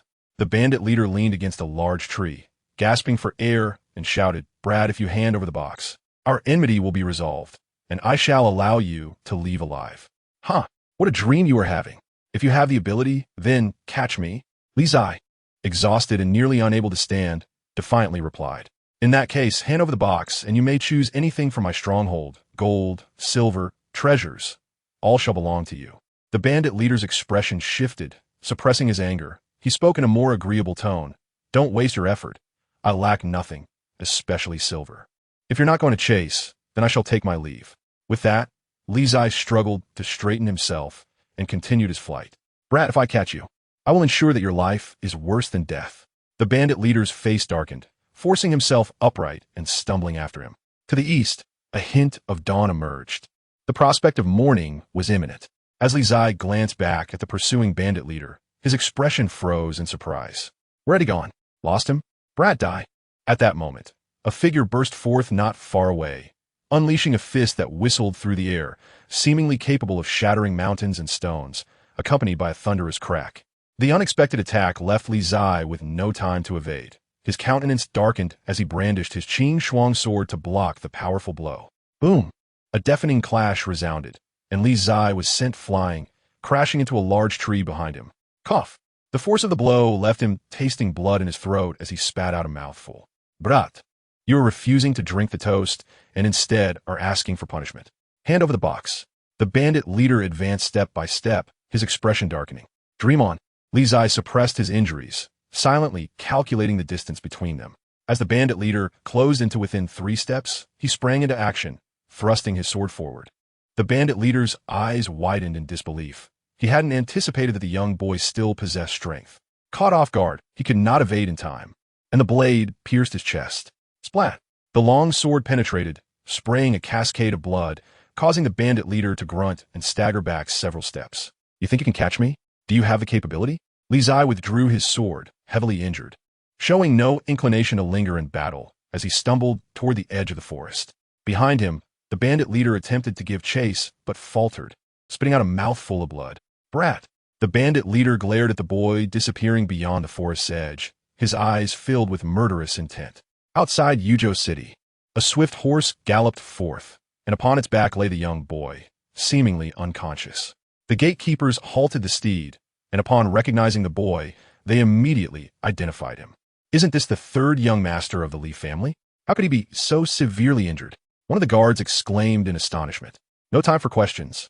We must get him back to the Li family at once, another guard asserted solemnly. The Li family was among the most powerful in Yuzhou City. Even the lord of the city would show deference to the head of the Li family. If anything were to happen to the 3rd young master, the entire Yuzhou City would likely tremble. Back at the Li family's courtyard, chaos ensued upon Li Zai's return. Li Million rushed back, and, upon seeing the severely injured and unconscious Li Zai, felt tears welling in his eyes. Fairy, what has happened to Zai? Li Million anxiously inquired, gazing at the plum blossom fairy beside the bed. A few ribs are broken, but he will be fine, Qingzhi replied after examining Li Zai's injuries. Take him to the pharmacy. With that, Qingzhi stood and promptly walked outside. By the lakeside, Zhang Lada observed the disorderly courtyard and took a quiet sip of wine, choosing not to add to the chaos. This boy must have encountered that bandit leader head-on. As Qingzhi mentioned, that bandit leader has already reached the mid-stage of the 1st divine abode, whereas this boy has only just opened his divine abode. It is quite remarkable that he returned alive. Yet he is still too weak. This is merely a bandit leader. His true opponents are those like Huoliner, one of the 4 great prodigies in the world. If he does not devise some other means, he will never catch up. In the pharmacy, Li Zai was placed into a medicinal tub, and Qingzhi approached, her expression serious as her true essence surged, directing a stream of energy into his body. In the next moment, the tub filled with rising steam, soon enveloping the entire pharmacy in mist. Ugh! In his unconscious state, Li Zai emitted a muffled groan of pain, his body beginning to tremble. The continuous influx of medicinal power and true energy began to heal the wounds on his chest, visibly astonishing. After more than half an hour, Qingzhi emerged from the pharmacy, appearing weary and exhausted. How is it? Zhang Lada inquired. He is fine now, Qingzhi replied tiredly. This boy has a strong constitution. Zhang Lada sighed in relief. What on earth did he do? That blow to his chest. Clearly, the bandit leader was furious, determined to kill him. Perhaps it is related to this item, Qingzhi said, tossing the redwood box to him. Zhang Lada caught the redwood box, confusion crossing his face as he opened it. The next moment, his expression shifted dramatically. Chapter 15, Fiery Divine Iron. Before him lay a black stone resting quietly within the redwood box, seemingly unremarkable. However, upon seeing the stone, Zhang Lada's expression grew unusually serious. What is it? Does this stone hold some significance? Qingzhi asked, puzzled, as she had previously examined the stone and found nothing unusual. Qingzhi, although your cultivation surpasses mine by a slight margin, your understanding of this item is far inferior to this old man's, Zhang Lada responded, regaining his composure and smiling at the woman before him. Do you know what this is? No.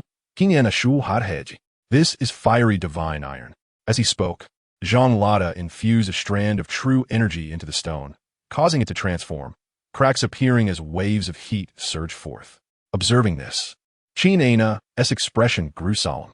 This divine iron is the most yang of all divine materials, said to be a treasure birthed from the earth's fire after a star fell from the heavens and underwent millennia of transformation. In some respects, it is even more precious than the 1,000-year-old iron used for your Qin Shuang sword, Zhang Lada explained.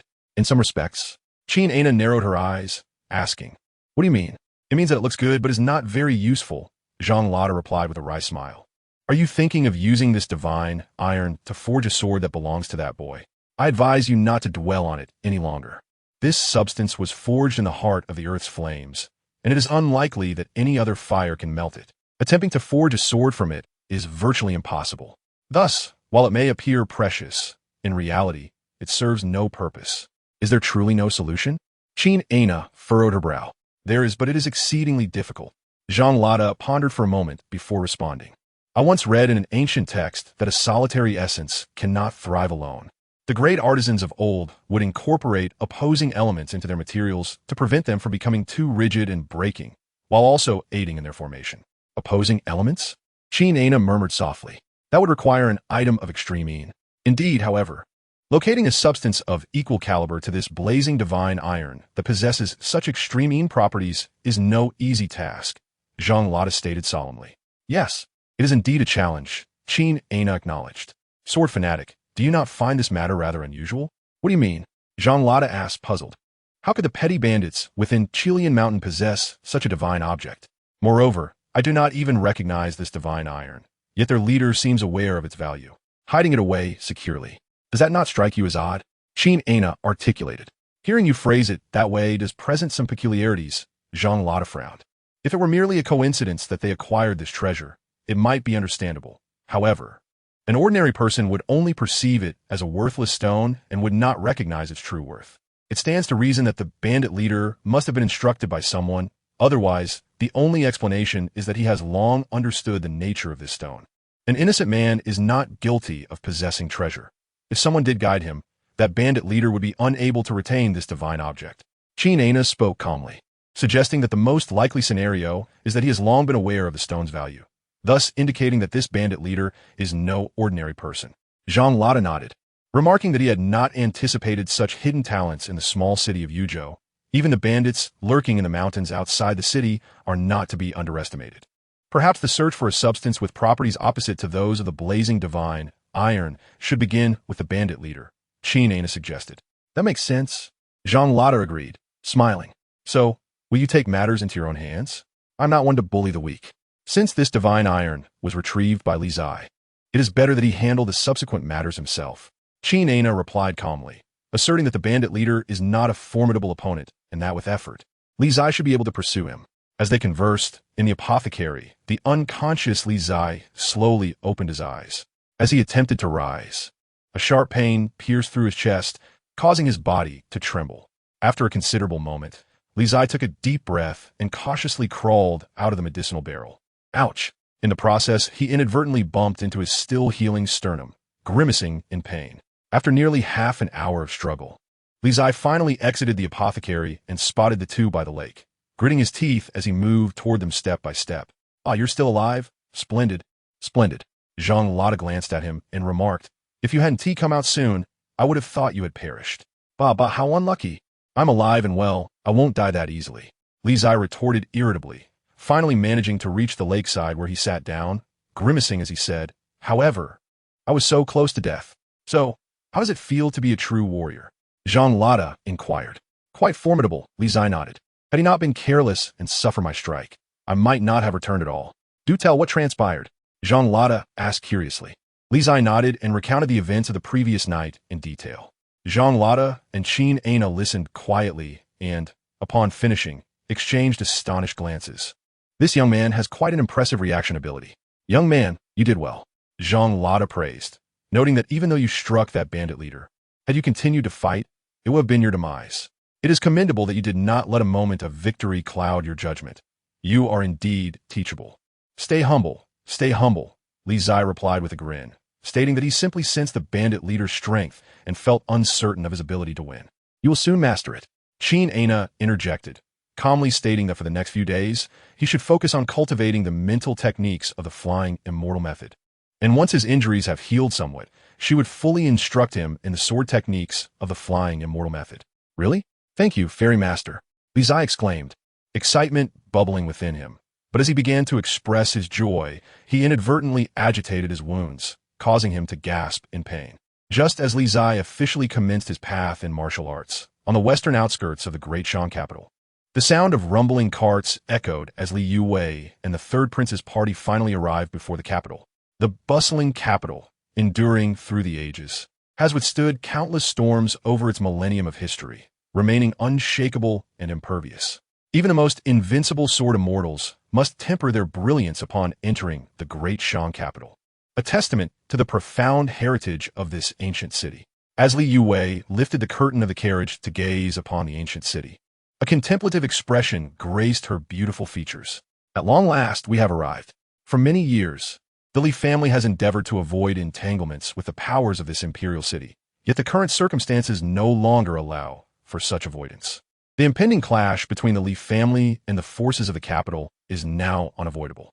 Ahead of Li Yuwei's carriage, the third prince Mu Yao gazed at the imperial city, a slight smile curving his lips. This journey was worthwhile. He had fulfilled his mission. He had feared that the Li family might refuse to come, in which case he would have few options, as the Li family is a dominant force in Yuzhou City. With Li Yuwei's presence, the arrival of Li Zai cannot be far behind. Let's proceed into the city. With this thought, Mu Yao lowered the carriage curtain and commanded.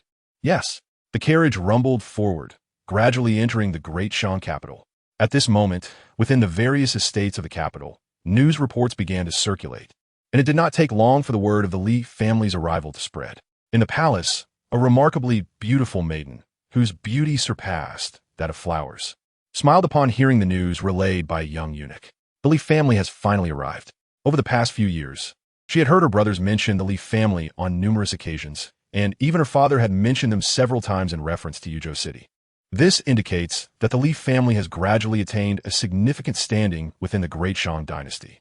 However, throughout these years, the Li family has refrained from involving themselves in the capital, leaving her with no chance to meet them. Your Highness, the ninth princess, the fourth prince has arrived. Just then, a young eunuch hurriedly approached, announcing, Brother, please, invite him in, the maiden replied. Yes. The young eunuch complied and swiftly departed. Shortly thereafter, a man clad in white garments approached, his demeanor austere and devoid of any smile. His pace was measured, with each step consistent and precise, exuding an indescribable aura of pressure simply by standing there. The fourth prince Mu Bai, one of the four great prodigies of the world, alongside the son of heaven from the Tianyu Palace and the son of Buddha from the Buddhist sect, commanded attention. Sister, Mu Rong, your third brother has returned. Mu Bai spoke calmly. Are you not going to greet him? You did not go to see him either, Mu Rong retorted, straightening up and smiling as she remarked that conversing with the third prince is too exhausting. She would rather remain in the palace. I have heard that the Li family has also arrived. Is it the legitimate son of the Li family? Mu Bai inquired. It is said that Li Zai has become a disciple of the Plum Blossom Sword Immortal, so if the opportunity arises, I would like to spar with him. I fear you may be disappointed, Mu Rong replied with a smile. According to my information, the person from the Li family this time is their eldest daughter, Li Yuwei. The legitimate son did not come. Upon hearing this, Mu Bai's brow furrowed slightly. What a pity. Not regrettable. Mu Rong's lips curled slightly as she remarked. The eldest daughter of the Li family has arrived, and soon Li Zai will also make his appearance. What do you mean? Mu Rong Bai inquired. Brother, since you disdain the intrigues of power, it would be best not to ask further, Mu Rong replied with a smile. In any case, when I say that Li Zai will come, he certainly will. You need only await his arrival with peace of mind. Very well, I shall take my leave. Mu Rong Bai nodded and promptly turned to depart. Behind him, Mu Rong gazed at her brother's retreating figure, a hint of helplessness gracing her beautiful visage. Her brother's peculiar disposition was indeed quite strange. Apart from his sword practice, he exhibited no interest in anything else. In the realm of royal power struggles, he was truly an anomaly. However, his disinterest in contention did not imply he could remain unaffected. If her intuition served her right. Once the heir of the Li family arrived in the capital, the conflict between the royal family and the Li clan, along with the overt and covert rivalries among the royal princes, would officially commence. Chapter 16. The Flying Immortal Technique in the Li Residence. 5 days had passed since Li Zai was brutally beaten and injured by the bandit leader. During this interval, Apart from being tormented by Qingzhi and soaking in medicinal baths, Li Zai devoted himself entirely to mastering the heart method of the flying immortal technique. As predicted by Qingzhi and Zhang Lada, despite inadvertently discovering the correct cultivation method for the flying immortal technique and having an abundance of potent elixirs at his disposal, his progress remained painfully slow, exceedingly slow, so slow it was almost intolerable. Beings as extraordinary as Qingzhi, who resembled a celestial being, had contemplated dismissing this disciple multiple times, yearning to abandon him altogether, were it not for Li Zai's thick skin and persistent pleas, coupled with the public knowledge of their master-disciple relationship. Qingzhi would have indeed lost her patience and left. Calm down, this was anticipated, Zhang Lada remarked with a hint of schadenfreude by the lakeside. At this rate, even if he practiced for 100 years, he would never catch up to Huoliner. We must devise a way to rapidly open up his other meridians. Qingzhi suppressed her frustration and replied, "It's difficult." Indeed, Zhang Lada acknowledged. The Li residence is certainly affluent, with ample elixirs, yet, as you have observed, his body has developed a resistance to these medicines, diminishing their efficacy. If this continues, even if we were to gather every potent elixir in the world, it would not suffice to open all 8 of his meridians. It must be said, this lad is akin to a living medicine jar. The elixirs utilized on him in recent days could probably purchase an entire city. It is precisely due to the Li family's extraordinary wealth that they can endure such a staggering consumption. If it comes to that, I shall make a trip to the capital, Qingzhi stated solemnly. If I can acquire the legendary herb from the Academy of Scholars to help Li Zai open his second meridian, his cultivation speed may improve. This matter requires careful deliberation. Zhang Lada cautioned. The Scholar King is formidable, and in the capital of the Great Shang, he has never been defeated. Even if he were to go in person, it would be challenging to succeed. To attempt to seize the 1,000-year-old Heeshou Wu from under the Scholar King's nose by force would indeed be the worst course of action. Regaining her composure, Qingzhi replied, "I shall think of other methods. If we can negotiate a trade for the herb from the Academy of Scholars, it may prove to be the best solution. But what could possibly sway someone as distinguished as the Scholar King Kong Qiu?" Zhang Lada sighed. That lad once said something quite astute. People are driven by profit. The only difference lies in the nature of that profit. Though the Scholar King holds a transcendent position, he must also possess desires, perhaps even those that elude him. Speaking of that young man, where is he? Zhang Lada, wishing to change the subject, glanced back and asked. He's gone to Chilean Mountain. Qingzhi replied calmly. He left early this morning. By now, he should be returning. Master Fairy, as if summoned by fate. Li Zai's voice, sounding like a pig being slaughtered, echoed before his appearance. Qingzhi frowned, her gaze turning towards the courtyard. A disheveled figure of a young man stumbled back, his clothes tattered, and his hair in disarray, as though he had been through a great ordeal. "Oh, what unique style. Boy, did you steal someone's daughter and get caught?" Zhang Lada teased with a grin. "Get lost. Old Zhang, can't you wish me well for once?" Li Zai retorted, anger flaring in his eyes. "Master Fairy, I was ambushed by those shameless bandits and almost didn't make it back." "Oh," Qingzhi replied nonchalantly. Noticing her indifference, Li Zai felt a pang of hurt and asked, "Master Fairy, why are you not concerned about your disciple at all? You often seek trouble in others' camps. If I were them, I would also find a way to ambush you." Qingzhi said coolly, adding, "As long as you're not dead, that is sufficient." Li Zai ruffled his hair, resembling a bird's nest, unsure of how to respond. "Your injuries seem to have healed adequately. Starting today, I shall teach you the techniques of the flying immortal technique." Qingzhi extended her hand. "Hand me your sword." "Here." Upon hearing he would learn the sword techniques of the flying immortal technique, Li Zai's excitement surged, and he eagerly handed over the Qing Shuang sword. Qingzhi seized the sword, her foot lightly stepping forward, her figure soaring gracefully through the courtyard like a startled swan, painting a brilliant arc in the air. With that, she unleashed the sword, stirring the winds and clouds. Boom! A thunderous sound reverberated as the light of the Qing Shuang sword sliced through the void, its sword chi scattering dust and splitting the stone slabs beneath. After one strike, Qingzhi retracted her move and walked back, tossing the Qing Shuang sword to Li Zai. "Practice according to the steps on the ground. When you can execute them flawlessly, I will teach you the next move." Li Zai looked down at the footprints that had mysteriously appeared on the ground, his expression a mix of astonishment. Just moments ago, Qingzhi had moved with such speed that he had seen nothing but the final flash of the sword light. Had it not been for the footprints, He might have thought she had been flying all along. Since there were footprints, he could surely follow suit. With this thought, Li Zai approached the nearest footprint and, with a firm step, began practicing according to Qingzhi's trail. However, as he dashed towards the second footprint, he lost control and crashed into a nearby tree. By the lakeside, Zhang Lada chuckled, taking a sip from his jug. If the flying immortal technique were that easy to learn, there wouldn't have been a single practitioner in 1,000 years. Just these moves alone would be enough for this lad to endure a good deal of hardship. Plop! Before Zhang Lada could ponder further, a gust of wind swept by, and Li Zai's figure flew out, plunging straight into the lake. What is this? Are you contemplating a dive into the lake? Zhang Lada teased, wiping the splashes of water off his clothes. Old Zhang, spare me the sarcasm. Why is this so difficult to practice? Can you lend a hand? Li Zai clambered out of the water, soaked and disheveled. The movements and sword techniques of the flying immortal technique are inherently challenging to master, especially when employing true qi.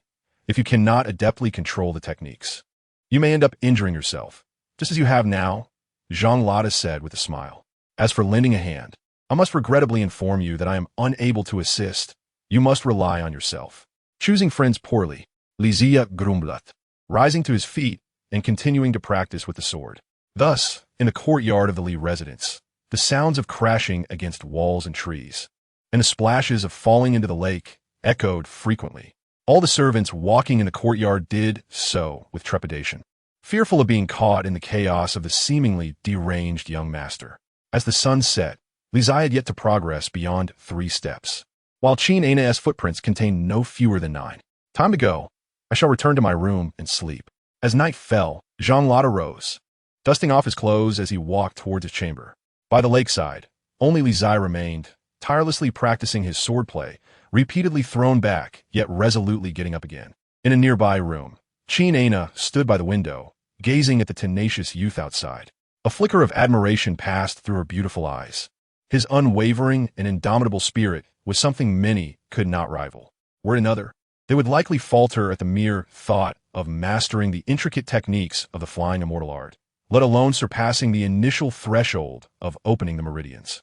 The agony of shattering and then mending one's meridians endured daily is a torment that few can withstand. The reason she remained in the Li residence was her appreciation for this young man's unyielding character. While talent may be common, true perseverance is a rare quality. The path of cultivation is ultimately a protracted struggle. Countless prodigies, despite their extraordinary beginnings, fade into obscurity, lacking the resilience that sets them apart. Li Zai was commendable. Perhaps his journey in martial arts did not commence as favorably as others. Yet if he could compensate for this innate deficiency, his brilliance would one day astonish the world. The night stretched on, and as the inhabitants of the Li residence succumbed to slumber, the slender figure of the youth persisted in his sword practice in the courtyard. He refused to concede to anyone, even when 2 sword immortals deemed him inadequate. Splash! Once again, Li Zai fell into the lake, clambering out with great difficulty, gasping for air on the grass. Sword Immortal, what an impressive title. He was determined to succeed. With a path ahead, he would press on, undeterred by hardship. Surely, the current situation was far better than the previous one, where he felt utterly lost. Encouraging himself, Li Zai gathered his strength and resumed his sword practice. As dawn broke and roosters heralded the day, the residents of the Li estate awoke, but the figure of the youth was nowhere to be seen in the courtyard. At the break of day, after completing his practice of the flying immortal art, Li Zai set off for the Chilean mountains. In the courtyard, Qingzhi observed the countless chaotic footprints on the ground, silent and contemplative. The 5th step. Indeed, diligence can compensate for a lack of talent. Perhaps before long, he would fully master the first move of the flying immortal art. Meanwhile, in the grand city of the great Shang dynasty, as Li Yue entered the city, various factions began to send representatives to engage with the eldest daughter of the Li family. The Li family of Yuzhou had become a legend within the great Shang dynasty, rising from a modest merchant family to a power wealthy enough to rival nations, garnering the respect of the imperial court. Thus, the arrival of the Li family members stirred considerable interest among the populace, particularly among the followers of the 4 princes of the great Shang dynasty, who were especially keen on the Li family's presence. Though there were many princes, only 4 possessed the true capability to vie for the throne. The first Prince Mu Yuan, the 3rd Prince Mu Yao, the 4th Prince Mu Bai, and the 11th Prince Mu Qing. The competition between these 4 had persisted for many years, both overtly and covertly, and was commonly referred to as the four princes contending for the throne. Yet, the first to request an audience with Li Yuwei was not one of the four princes, but rather the most radiant jewel of the great Shang dynasty, Princess Murong, known for her beauty that even the most discerning historians could not help but document. Chapter 17. Murong in the grand city of Shang. At Misty Tower, two women sat at a table by the window on the second floor, overlooking the bustling scene of the city below. Their striking appearances drew the attention of many passers-by. "Sisterly, please," Murong said, raising her cup of tea in a toast to the young woman before her, a smile gracing her lips. "Thank you, Your Highness," Li Yuwei replied, lifting her cup and taking a delicate sip. "I heard that you came to the city with my third prince brother. Did you encounter any troubles along the way?" Murong inquired gently. "None at all." Li Yuwei gently shook her head. "Thanks to the third prince's care, the journey was quite smooth." "That's good to hear," Murong smiled. Having long admired Li Yuwei's reputation, upon learning that she had arrived in the city, Murong eagerly sought a meeting and hoped for forgiveness for her impulsiveness. "Your Highness is too kind. It is an honor for me to be summoned by you," Li Yuwei replied softly. Murong, upon hearing this, smiled lightly and said, "Let us dispense with such formalities. I wonder what your intentions are for visiting the city. Why not stay at my princess's residence for a few days? I have not resided there for quite some time, and if you were to come, I could use the opportunity to request some time away from the palace." "Thank you for your gracious invitation, Your Highness. However, I have come to the city to discuss matters of cooperation, and my itinerary and accommodations have already been arranged. I must apologize for not being able to accept your kind offer," Li Yuwei replied with a calm demeanor. "Is that so? What a pity." Murong expressed a hint of regret, though quickly regained her composure and added, "Nevertheless, since you are in the city, I will have ample opportunities to see you." "Indeed." Li Yuwei nodded gently, remaining reticent. "By the way, regarding the cooperation you mentioned earlier, may I inquire if you have any particular candidates in mind? I happen to have a few commendable recommendations for you." Murong spoke half-heartedly, yet sincerely. While in Yuzhou, the third prince had mentioned three families to Li Yuwei: the Qingzhi family, the Merchant Alliance, and the Yin family bank. He had promised to assist with introductions, though they had yet to meet. Li Yuwei stated, "The Merchant Alliance and the Yin family bank." Murong murmured softly, a glimmer of light flickering in her beautiful eyes. "My third brother is indeed adept at making introductions. Though both families have ties to the court, they're also deeply connected with my third brother. The choices are clear, and it seems my third brother has not only fulfilled the emperor's orders, but also harbored quite a bit of personal interest in this matter. Since he has promised to introduce you, I shall refrain from meddling." Murong opened her mouth as if to say something, but then swallowed her words. Observing this, Li Yuwei cooperatively asked, "Your Highness, as I am new to the city and unfamiliar with many matters here, I hope you can share some insights. I do have a few points I wish to convey to you." Murong considered before speaking sincerely. The power dynamics in the city are intricate. While everyone ostensibly serves the court, there are many who harbor malicious intentions. It would be wise for you to exercise caution in selecting your partners. "Could you be more explicit, Your Highness?" Li Yuwei inquired earnestly. "Walls have ears. I cannot speak too plainly."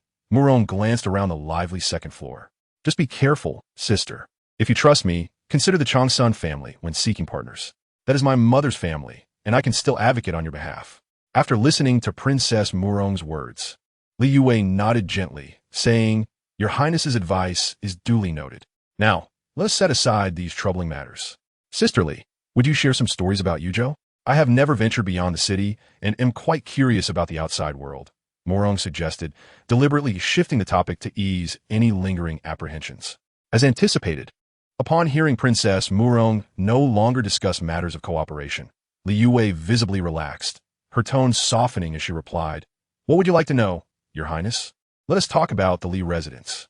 It has become a legend in this city, especially with the novel inventions emerging from there, which I have never heard of before." Murong prompted. Li Yuwei chuckled lightly. "You must be referring to perfumes, glassware, and soap, which were developed by an esteemed elder who learned these crafts during his travels abroad. The Li family is fortunate to have received his assistance in their creation." "Oh." Murong's expression turned one of surprise. "I had heard that these innovations were the work of the Li family's third young master. Was I mistaken?"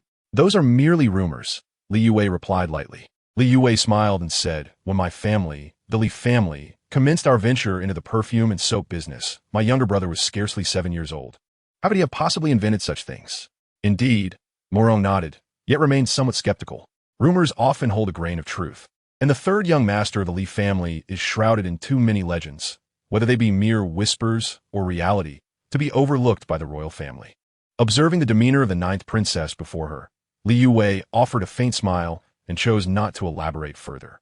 She understood the purpose of the ninth princess's summons, yet recognized that her presence in the capital necessitated interaction with royalty. Meeting the ninth princess would also allow her to gauge the reactions of others.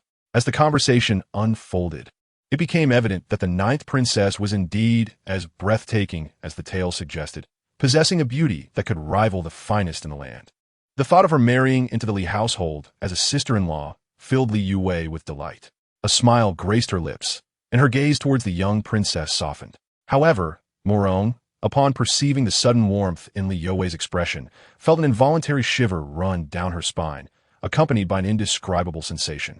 Meanwhile, in the Chilean mountains, amidst a struggle with bandits, Li Zai suddenly felt a chill creeping down his back. Had they caught up? He quickly glanced behind him, relieved to find no trace of the bandits. No one is following.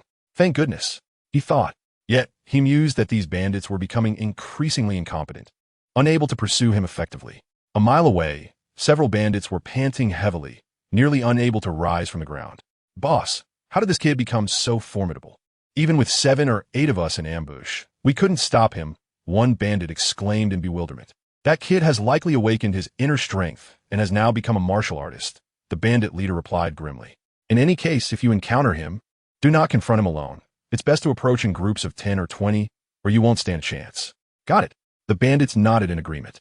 Just then, Li Zai, who had seemingly disappeared, unexpectedly returned along the same path, standing atop a boulder and shouting, "Hey, are you still chasing me? If I catch you, I'll skin you alive." The bandit leader's face flushed with rage at the taunt, shouting back, "You little brat, I've heard that line so many times, just tell me. Are you going to run or not? If not, I'm leaving." On the boulder, Li Zai, hands on his hips, shouted like a fishwife, "Brothers, keep chasing." The bandit leader, furious, commanded his men to pursue once more. Seeing this, Li Zai laughed heartily and continued his escape. Taking on a group single-handedly was unfeasible. Yet he might reconsider if 1 or 2 stragglers fell behind. As the sun dipped low in the sky, the number of bandits still in pursuit dwindled significantly. By sunset, only Li Zai and the bandit leader remained capable of running. "Hey, kid, dare you to stop and fight me?" The bandit leader wheezed, bending over as he caught his breath near the edge of the forest. Hearing this, Li Zai paused, turned to face the bandit leader, and replied, "A duel is acceptable. But if I win, you must answer me 3 questions." "What questions?" the bandit leader asked, his expression darkening. "You must agree first," Li Zai smiled.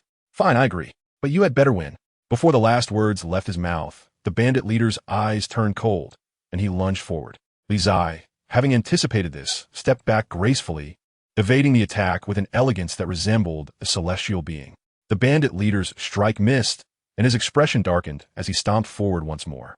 Li Zai remained unruffled, pivoting and darting away several paces. The flying immortal technique, which he had only partially mastered over a day and night, proved sufficient to handle the bandit leader. After retreating twice, Li Zai leapt back, performing a mid-air maneuver before drawing his sword, Qingzhi. With a swift and precise motion, he unleashed a strike that seemed simple, yet aimed directly at the bandit leader's heart. Sensing impending danger, the bandit leader instinctively rolled away, narrowly avoiding the lethal blow. A deep gash appeared on his chest, blood splattering onto his clothing. "You have lost," Li Zai declared, as the bandit leader, attempting to rise, suddenly found a chilling sword poised at his throat. "This is impossible," the bandit leader gasped, staring at the blade before him in disbelief. "What is the matter? Are you unwilling to face defeat?" Li Zai taunted, waving the sword slightly. "Should I pierce you a few more times before you concede?" "I concede," the bandit leader said, his expression darkening. "Speak, what do you wish to know?" "Quite simply," Li Zai grinned broadly. "Where did your fiery iron ore come from?"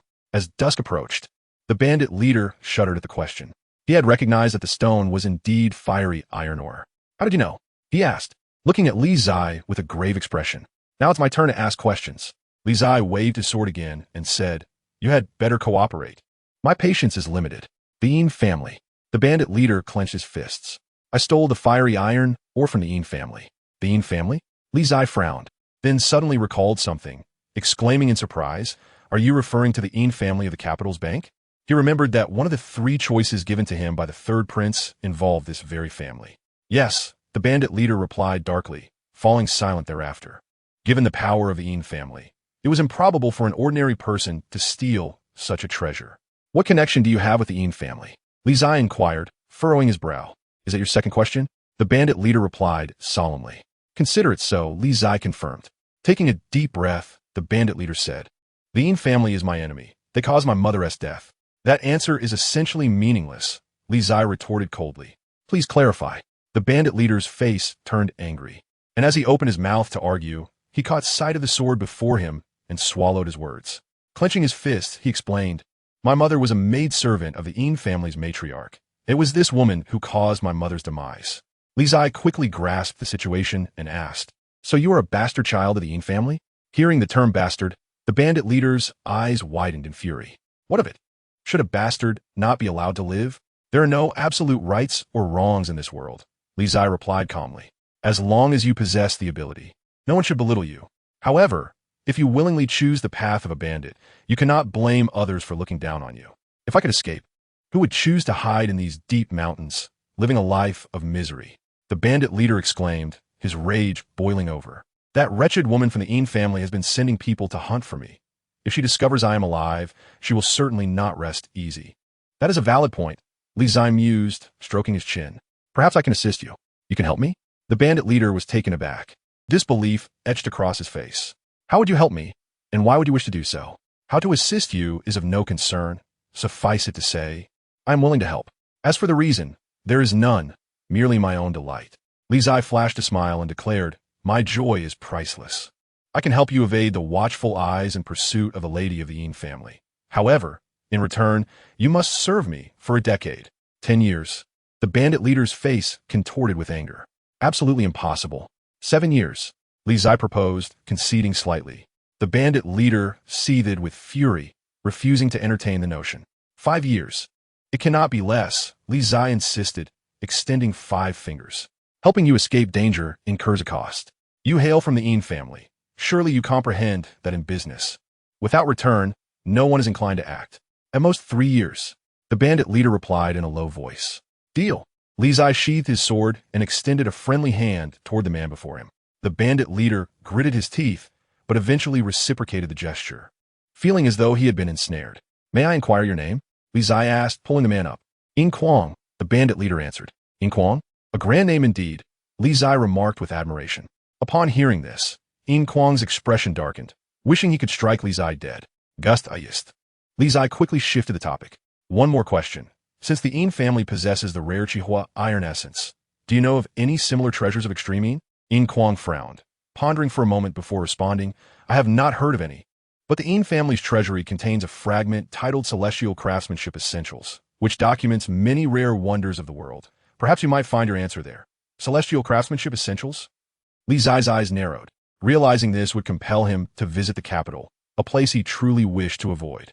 It was the center of power in the great merchant dynasty, where countless individuals awaited his presence as the legitimate son of the Li family. Having witnessed the intrigue and machinations of power struggles in his previous life, he knew instinctively that the current Li family was a thorn in the royal side, potentially useful, but if not, they would be swiftly eliminated. His identity as the legitimate son of the Li family shone like a beacon, attracting the attention of many, making it nearly impossible to remain inconspicuous. Once he entered the capital, returning would likely prove quite challenging. I have said all I need to say. May I take my leave now? Yin Kuang spoke in a solemn tone. Very well. You may return for now. I shall arrange matters swiftly, and before long, you will be able to roam freely in the great merchant dynasty, Li Zai replied with a smile. I hope your words ring true. Yin Kuang scoffed before turning to depart. Li Zai waved goodbye and walked toward the forest's edge. As the sun set in the west, outside Yuzhou City, a rider galloped away, stirring up a cloud of dust behind him. Just before the city gates were to close, Li Zai returned. Upon his return to the Li residence, the first task he undertook was to write a letter to Li Qingzhi. The matter with Yin Kuang required careful handling.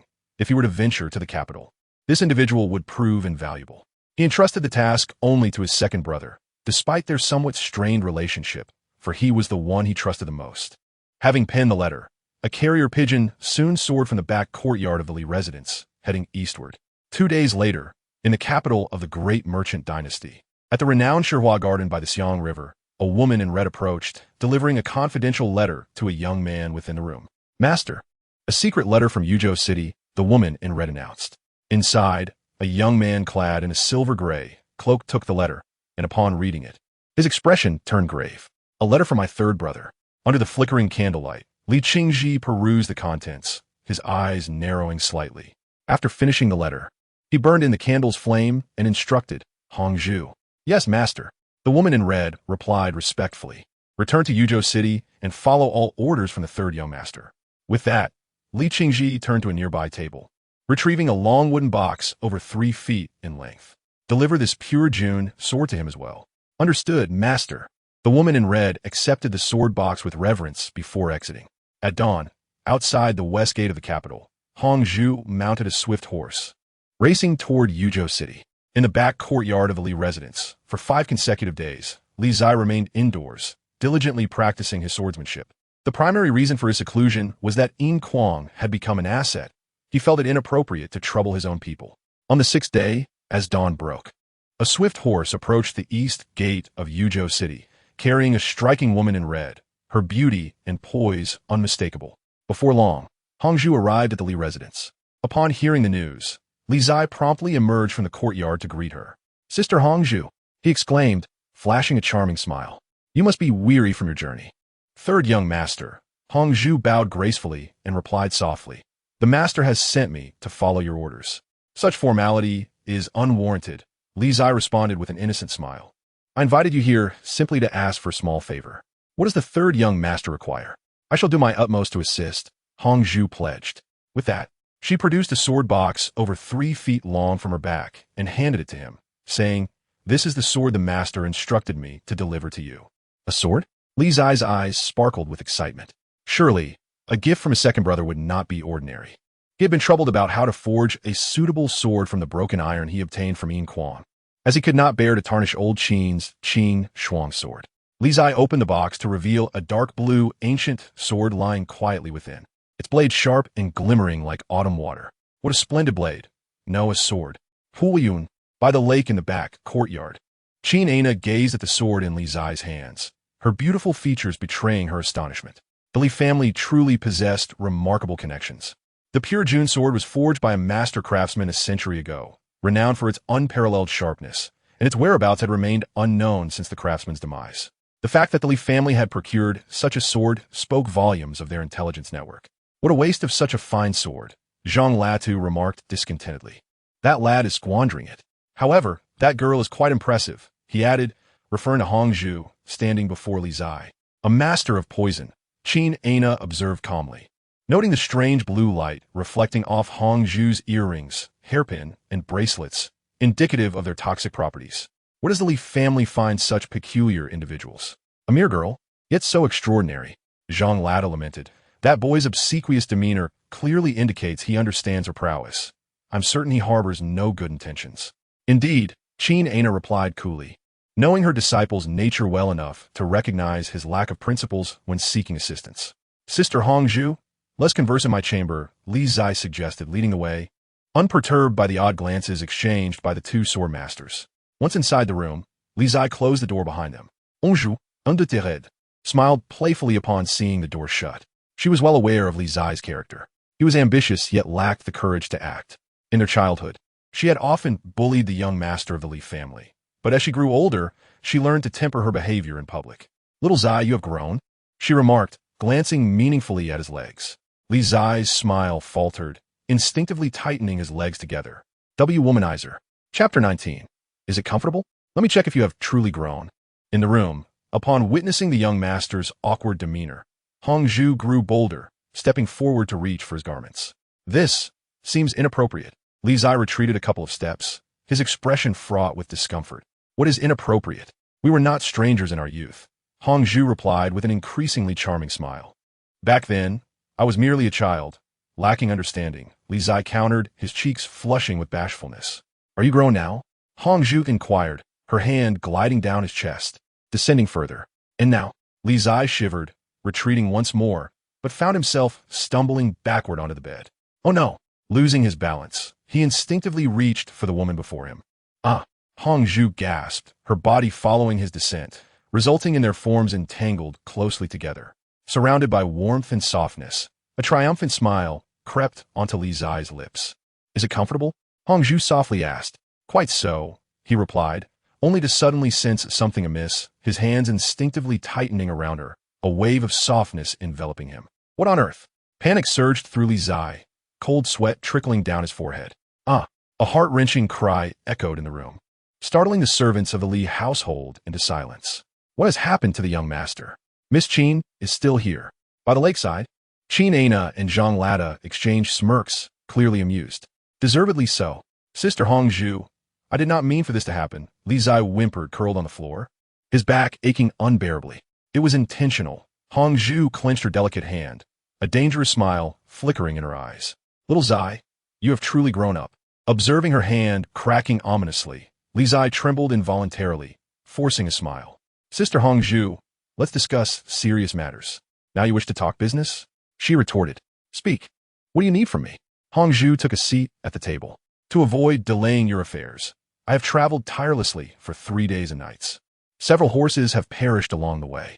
Sister Qingzhi, your efforts are commendable, Li Zai said, pulling a stool to sit before her.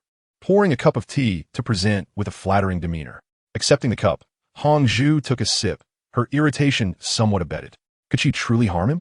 Certainly not, for he was a young master, and comparisons could be infuriating. Sister Qingzhi, I have a bastard from the Yin family in the capital. Li Zai spoke softly. He was pursued by the matriarch of the Yin family, and had to resort to banditry in the Chilean mountains outside Yuzhou. I recently subdued him. A bastard from the Yin family? Qingzhi expressed surprise. Do you find him useful? Indeed, Li Zai nodded. Sister Qingzhi, you are skilled in disguise. Could you assist him in altering his appearance and send him to the capital? Can this person be trusted? Qingzhi frowned. Sister Qingzhi, you never used to question such things, Li Zai replied. It's precisely because of your esteemed identity that I must be cautious. Understood. I will add a few enhancements while disguising him, and I will prepare the antidote for you as soon as possible. I knew Sister Qingzhi would treat me the best. A hug? Li Zai's face lit up as he reached out. Enough of that. Qingzhi raised a finger to his forehead, blocking the advances of the young rascal. You've truly grown.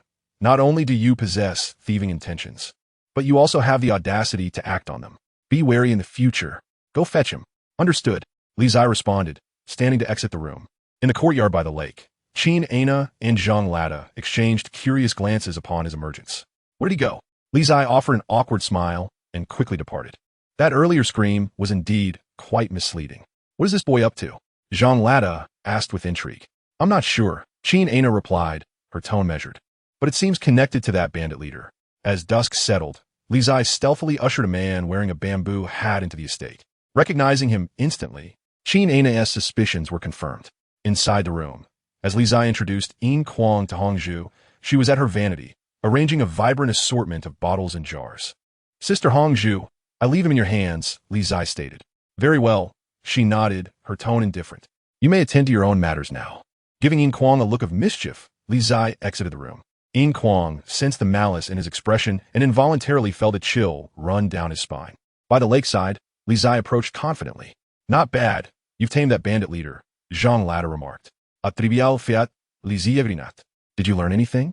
King Ana inquired.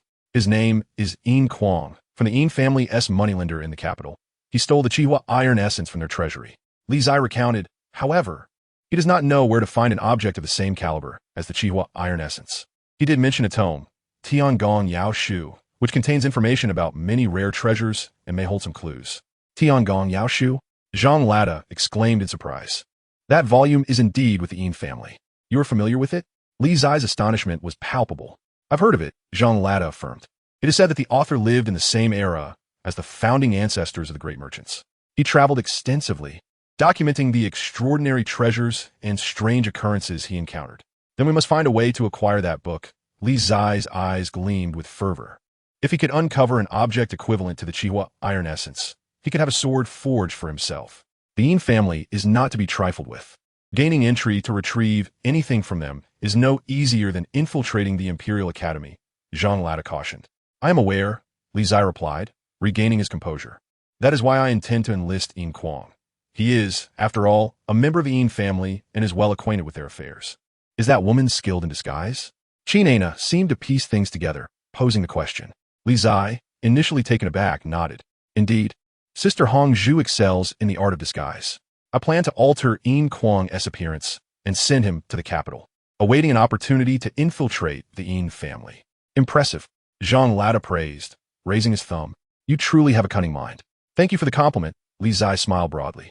Suddenly, a cry of anguish reverberated from the back room, piercing the tranquil night. Zhang Lada froze.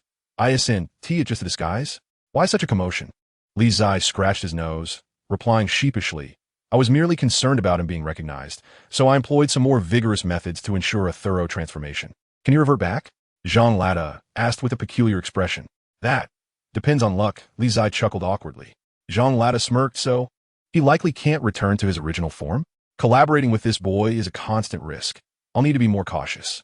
About half an hour later, the door swung open, revealing Hongzhu clad in red. Seeing her, Li Zai eagerly inquired, Sister Hongzhu, was it successful? I have fulfilled my mission, she replied succinctly. As the presence of a stranger approached, Hongzhu restored her respectful demeanor and greeted him. Sister Hongzhu, Master Fairy, and the sword enthusiast elder are all trustworthy individuals. There's no need for pretense, Li Zai chuckled. Upon hearing this, Hongzhu shot him a glance and replied, if you had mentioned it earlier, that person would have fainted. It will likely take 3 to 4 hours for him to regain consciousness. Little girl, who is your master? Zhang Lada suddenly inquired. Hongzhu narrowed her crescent-like eyes and, with a bright smile, responded, self-taught. Ha! Zhang Lada chuckled lightly, choosing not to press further. Self-taught? Do you think I'm gullible? In this world, few are adept in the arts of poison and disguise, and most hail from Miao territory. Yet, this girl's demeanor and attire do not resemble those of Miao people, which is indeed perplexing. Old Zhang, don't pry. If I couldn't uncover anything, how could you? Li Zai remarked. Fine, I want to ask. You all carry on. I'll retire for the night. Zhang Lada waved dismissively, then rose to dust himself off and wobbled back to his room. Exercise restraint and focus your energy on sword training. Qingzhi interjected before also turning to depart. Hearing this, Li Zai paused, then quickly regained his composure. Feeling quite wronged as he exclaimed, Master Fairy, you misunderstand. What are you stammering about? Hongzhu interrupted, her tone sharp. What? Do you think I'm unworthy of you, or something? Why the rush to defend yourself? No, that's not it. Li Zai hastily shook his head, realizing he had stepped into a trap. Little Zai, are you planning to head to the capital? Hongzhu shifted the topic, curious. Over the years, having accompanied the owner on various journeys, she had gathered some insights into the Li family's plans. Although the Li family preferred to avoid entanglements with the capital's powers, they had begun to establish their own network within the city. I don't wish to go, Li Zai sighed, but it seems I may have no choice. Chapter 20. The scholar, Confucius the Knight, was enchanting, and so were the people. By the lakeside, a gentle breeze caressed the air, and Hongzhu, donned in crimson attire, sat quietly, her profile exquisite and captivating. Li Zai sat beside her, inhaling the delightful fragrance that momentarily entranced him. Sister Hongzhu, you've grown. He reminisced about their first encounter on the streets of Yuzhou, where she had been clad in tattered garments, her shoes worn and ragged, a pitiful sight indeed. He had brought her back to the Li residence when he was merely 7, while she was just 10. Time had flown, and now a decade had passed. Sister Hongzhu, have you ever thought about returning home? He gently inquired, recalling his previous questions about her origins, to which she had been reticent. I have no home, Hongzhu replied after a moment of silence. As long as you wish. The Li residence will always be your home, Li Zai assured her kindly. Hongzhu was taken aback by his words, but soon her beautiful face broke into a radiant smile. Little Zai, you've truly matured. You even know how to sweet-talk a girl now. Li Zai reciprocated with a smile. It seems Sister Hongzhu has seen through me. All right, it's getting late. You should return to your room and rest, Hongzhu said, rising and flicking her long hair over her shoulder. I will escort Yin Kuang back to the capital early tomorrow. Is it that urgent? Li Zai asked, astonished as he stood up. Your second brother is in need of help. Our foundation in the capital is still too weak. If we wish to achieve something, we must hasten our arrangements. All of this is for your future in the capital. You must put in more effort and train diligently. The capital is fraught with danger. If anything happens, even your second brother and I may not be able to protect you, she admonished. Rest assured, Sister Hongzhu, Li Zai nodded earnestly. I will ensure that the Li residence produces a sword immortal renowned throughout the world. Such grand ambitions. Hongzhu laughed lightly, then turned and returned to her room. By the lakeside, Li Zai gazed at her retreating figure for a long while before picking up his sword and continuing his practice. Under the moonlight, the sword's glow shimmered like frost as he leapt again and again, falling to the ground only to rise once more. The first stance of the flying immortal technique required 9 steps. While it appeared simple, mastering it proved exceedingly difficult. He practiced day and night for many days, yet he could not take that final step. Time passed, and the moon journeyed westward. The night deepened. Clang! The sword's tip struck the ground as Li Zai collapsed. Gasping for breath, sweat glistening on his face even in the chill of autumn, he refused to believe he could not succeed in this last step. Driven by his unwavering spirit, he struggled to his feet and resumed his practice. As the night grew darker, dawn's light began to break in the east. In the distance, a door creaked open, and Hongzhu emerged. Simultaneously, a stranger stepped out from the adjacent room, his appearance and demeanor markedly different from before. At that moment, in the courtyard, Li Zai's figure flashed by like a startled phoenix, like thunder itself. With 8 steps, he crossed the distance in an instant. For the final step, he leaped into the air, channeling his energy downward, leaving a deep footprint in the ground. In that split second, he unleashed his sword, the heavens and earth aligning. Boom! The ancient sword cleaved through the air, shattering the rock formation ahead into pieces that fell like rain. Who? After the strike, Li Zai landed heavily, panting, nearly unable to stand. Hongzhu approached to support him, gently saying, while practicing swordplay is vital, do not overexert yourself. Creak! On the other side, Qingzhi and Zhang Lada, alerted by the commotion, emerged from their rooms. Did you succeed? Qingzhi asked, her eyes wide in astonishment as she beheld the scattered stones. Not bad, Zhang Lada grinned, revealing his prominent teeth. Under their watchful gaze, Li Zai straightened up and looked at Hongzhu, exhausted. Sister Hongzhu, are you leaving? Yes. Hongzhu nodded. Li Zai glanced at the unfamiliar man nearby, a flicker of emotion crossing his face as he spoke. Once in the capital, I will heed Sister Hongzhu's arrangements, understood? I understand, Yin Kuang replied solemnly. Sister Hongzhu, allow me to escort you. With that, Li Zai, along with the 2 others, proceeded towards the front courtyard. At the front of the estate, Hongzhu and Yin Kuang boarded the carriage. Li Zai watched the carriage depart, remaining silent for a long while before turning back into the residence. In the rear courtyard, Qingzhi awaited his return. Upon seeing him, she turned to Zhang Lada and said, Sword enthusiast, you teach the second move. All right, Zhang Lada nodded. Little one, watch closely. With those words, Zhang Lada brandished his sword, took a swig of liquor, and moved like a dragon, soaring through the air. His unpredictable movements made each step difficult to anticipate. After 18 steps, the sword intent reached its zenith. Zhang Lada gripped the sword with both hands and, with a single strike, shattered the heavens. Boom! A thunderous sound erupted as a towering tree in front of them collapsed, splintering in 2, a sight both awe-inspiring and terrifying. Li Zi stood in shock, speechless at the incredible display. Old as I am, Zhang Lada sheathed his sword and took another sip, reflecting, if I were a few years younger, I could have cleaved half of the Li residence in 2 with a single strike. That would have made for an even more stunning demonstration. Perhaps that's for the best. Li Zai regained his composure, surveying the chaos around him with a wry smile. You're still quite formidable even now. Keep practicing, Zhang Lada said, patting Li Zai on the shoulder as he walked back to the lakeside. The technique consists of 9 stances, and the difficulty increases exponentially, especially with the last 3 moves.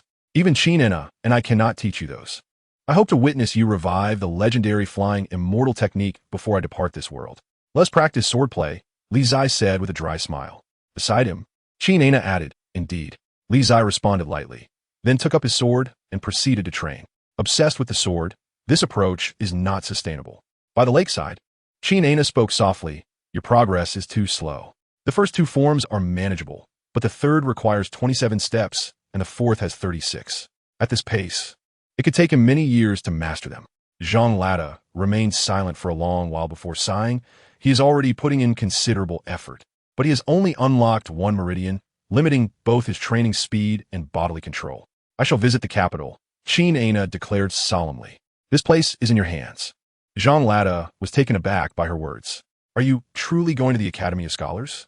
I must try, Qingzhi replied, her voice steady. Thus far, we have only discovered the whereabouts of the medicinal herb, the king of herbs. We have no other choice. When do you plan to depart? Jean Latta asked with a faint sigh. Trudy, King Anna, ons virid. Jean Latta frowned, but refrained from further objections. Nodding, I will keep an eye on the Li residence. Thank you, Qin Ana said, drawing out her Qing Shuang sword and stepping toward the back courtyard. In the distance, Li Zai, struggling with the first 3 steps of the second form, clumsily rose from the ground and, upon seeing Qin Ana leave, asked in confusion, where has old Qin gone? To the capital, Jean Latta replied curtly. The capital? What's she going there for? Li Zia exclaimed. To fetch you some medicine, Jean Latta answered nonchalantly. Stop dawdling and continue your sword practice. Li Zai glanced in the direction Qin Ana had departed, then refocused and resumed his training. Why did old Qin leave without saying goodbye? Outside Yuzhou City, the carriage carrying Hong Zhu and Yin Kuang had just exited the city gates when a graceful figure leaped forward, wielding an ancient sword. Her movements ethereal, as if she were a celestial being. Moments later, she outpaced the carriage, continuing her journey into the distance. 2 days later, in the grand capital of the great merchant kingdom, Qin Ana entered the city with her sword. At the Academy of Scholars, in a modest courtyard brimming with life, vegetables flourished and chickens and ducks busily pecked at the ground, creating a lively atmosphere. Within the courtyard, an elderly man clad in simple scholarly robes carefully watered the flourishing vegetables. He appeared quite aged, his face lined with wrinkles, and his eyes seemed clouded. Yet, despite his frail appearance, no one dared to underestimate him. Confucius, the revered sage, was a symbol of faith for scholars worldwide and was even hailed as a living saint. No one knew the true extent of his power, for he rarely left the capital, and within the great merchant capital, he had never known defeat. In a world teeming with strong individuals, only he could claim to be invincible. As long as he remained in the capital, no one dared challenge this living saint. Since you are here, why not reveal yourself? Confucius remarked as autumn leaves fell, continuing to tend to the garden. Qin Ana, I pay my respects to the sage, she said, appearing at the courtyard's entrance and bowing politely. The plum blossom sword immortal has graced us with her presence. What brings you here? Confucius inquired without raising his head. I seek a particular item, Qin Ana stated earnestly. The king of herbs, a millennium old, he show Wu from the academy. You seek medicine. Confucius replied calmly. Is it to save someone? No. Qin Ana shook her head, answering truthfully, it is to open meridians. Isn't the third son of the Li family a martial genius? Confucius continued questioning. No. Qin Ana again shook her head. Ah, Confucius chuckled softly. I must have miscalculated. Hearing this, Qin Ana narrowed her eyes. It was said that the sage could divine all matters under heaven, and perhaps this was not mere boast. The millennium-old He Shou Wu indeed exists within the academy, and I can offer it to the third son of the Li family.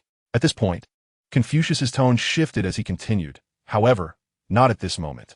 What do you mean, sage? Qin Ana inquired with a serious tone. When the third son of the Li family arrives at the academy, I will personally inform him, Confucius replied. He may not come to the capital. Qin Ana frowned, sensing Li Zai's reluctance toward the grand capital. Whether he comes or not is not determined by his will. Confucius set down the watering scoop and proposed. Shall we make a bet? If the third son of the Li family arrives in the capital within 10 days, the plum blossom, sword immortal, shall teach at our academy for a year. If he does not come, I shall present the millennium old He Shou Wu to you with both hands. Upon hearing this, Qin Ana's eyes flickered with intrigue. After a moment's contemplation, she agreed, very well. I shall wager with the sage. Chapter 21. The beginning of concealment with a splash. Something fell into the water in the Li family's back courtyard, sending sprays of water soaring over 10 feet high. On the 11th time, by the lakeside, Jean Latta sat, reveling in the misfortune while sipping his drink and making sarcastic remarks. Old man Zhang, your tongue is truly irritating, Li Zai gasped as he clambered onto the bank, out of breath and collapsing onto the ground. Why has old Qin returned? It has been nearly 10 days. Perhaps it has not gone smoothly. Jean Latta replied with a soft sigh. The academy is the sage's domain. Who in the world could take anything from his hands? You have mentioned this sage several times. Is he truly formidable? Li Zai asked, puzzled, for he only knew of the old man and his ethereal master as the most powerful figures he had encountered. Formidable is an understatement, Jean Latta reflected. In the great merchant capital, the sage is the unrivaled champion. So powerful? Li Zai exclaimed in astonishment. The sage has never known defeat in the great merchant capital, for it is the gathering place of scholars from all over the world, rich in fortune. As the teacher of all scholars, the sage can harness this fortune, making him unbeatable, Zhang Lada explained. What is this fortune? Li Zai questioned, bewildered. It is an intangible essence, Zhang Lada mused, much like the spiritual energy of heaven and earth, unseen and untouchable, yet undeniably real. Only those who have reached the sage-s level can harness this power. Ordinary people cannot. And you, an old Qin, cannot either? Li Zai asked, incredulous. We cannot, Zhang Lada stated calmly. Our realms are insufficient. Aren't you both sword immortals? Is there a realm higher than the immortal sword? Li Zai inquired. Indeed, Zhang Lada clarified. The human body has 5 organs, corresponding to the 5 divine abodes of practitioners. Each time a divine abode is opened, one enters a new realm. Thus, there are 5 realms in the journey of cultivation. Both Qin Ana and I have reached the 5th divine abode, making us 5th realm warriors. As for the title of sword immortal, it is merely a term used by common folk. Zhang Lada paused before continuing. Legend has it that there are even higher realms beyond the 5th. When the 5 organs refine the 5 essences, those who reach this level can cultivate the 5 essences, gather the 3 flowers, and ascend to immortality on the day of their success. It sounds rather far-fetched, doesn't it? Li Zai exclaimed. Is there really such a thing as ascending to immortality? I have not witnessed it, Zhang Lada replied nonchalantly. In truth, I also find it rather implausible. It is merely something to listen to. Over the millennia, only the sage may have touched upon realms beyond the 5th. Does that mean the sage is invincible? Li Zai mused. At least within the great merchant capital, the sage is indeed unmatched, Zhang Lada affirmed. However, the sage rarely leaves the capital, and no one knows whether he has surpassed the 5th realm or by how much. What about the original sword god from 1,000 years ago? Li Zai seemed to recall something and asked. He was likely at a realm similar to that of the sage, Zhang Lada replied thoughtfully. It has been too long for anyone to be certain. I truly envy that. Li Zai sighed with a hint of concern, pondering the formidable prowess of the Confucian leader. Surely, old Qin will not encounter any misfortune? Not at all, Zhang Lada shook his head. The Confucian leader is not one to indulge in bloodshed. Besides, with Qin Ana's strength, even if she cannot win, she should be able to escape. Young master, just as they finished speaking, a young servant hurried into the courtyard, breathlessly announcing a message from the capital. Li Zai's expression shifted to one of surprise as he reached out to take the letter. Yet, it was not long before a stormy look clouded his face, his eyes filled with a chilling intensity. What has transpired? Noticing the change in his demeanor, Zhang Lada sensed something amiss.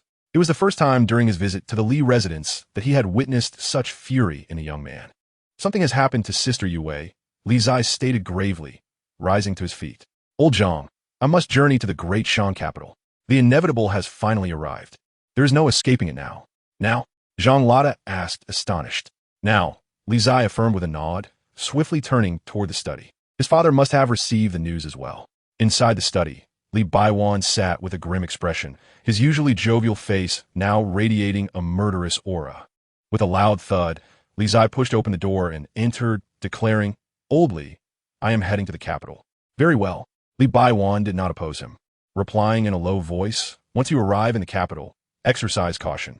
Remember, regardless of your actions, the Li family will always be your unwavering support. Understood. Li Zai acknowledged, but was soon called back. Son, Li Baiwan called, inquiring, will you continue to hide? Of course, Li Zai halted, his expression calm as he responded. In this trip to the capital, the true nature of the Li family's heir will begin to reveal itself. Not the genius spoken of by the world, but rather a self-righteous merchant's offspring, with only a modicum of cleverness, mostly just self-deception, devoid of true strength, while provoking trouble everywhere. People often take satisfaction in unmasking lies. When they see the heir's true face, their belief will deepen. At this point, Li Zai paused, then continued, Thus, even if I act in an outrageous manner, some will not perceive it as a threat. Rather, they will be more tolerant. What future could a self-proclaimed genius possibly have? After listening to his son's words, Li Baiwan fell into silence. A moment later, he nodded, saying, I trust your judgment. Since Jun Sheng's departure, Zai's approach had evidently grown more cautious. It had been nearly a decade, and still, there was no word from the second uncle. Reflecting on this, Li Baiwan opened his mouth, hesitated, and finally said, Son, your second uncle. Do not mention him. Li Zai's expression turned cold as he turned to leave. Half an hour later, outside the Li residence, a convoy of horse-drawn carriages assembled. Except for Li Zai's carriage at the forefront, each subsequent carriage was laden with vast quantities of medicine, gold, and jewels. Additionally, there was one carriage filled with exquisite wine, prepared for Zhang Lada. My old man is destined to toil all his life. Observing the barrels of fine wine being loaded, Zhang Lada sighed in discontent. Old Zhang, the capital boasts even finer wines. Just say the word, and I shall procure them all for you. Li Zai promised earnestly from the front of the convoy. At least you have a semblance of conscience, Zhang Lada remarked, before boarding his carriage. Li Zai followed suit, and the caravan set off, gallantly making its way toward Yuzhou City. Li Baiwan stood before the Li residence, watching the departing convoy with a complex expression. Both he and Zai were acutely aware of the dangers that awaited them in the capital.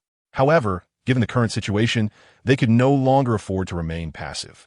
Others had already thrust their palms to their faces. Should they then do nothing and present themselves for a slap? The Li family did not seek trouble, yet they were not afraid of it either. Later that day, outside Yuzhou City, the convoy rumbled onward. Seated in the foremost carriage, two figures exchanged glances, yet neither spoke. Zhang Lada continued to sip his wine, as his sole purpose for this journey was to ensure the young man's safety, leaving all other matters aside.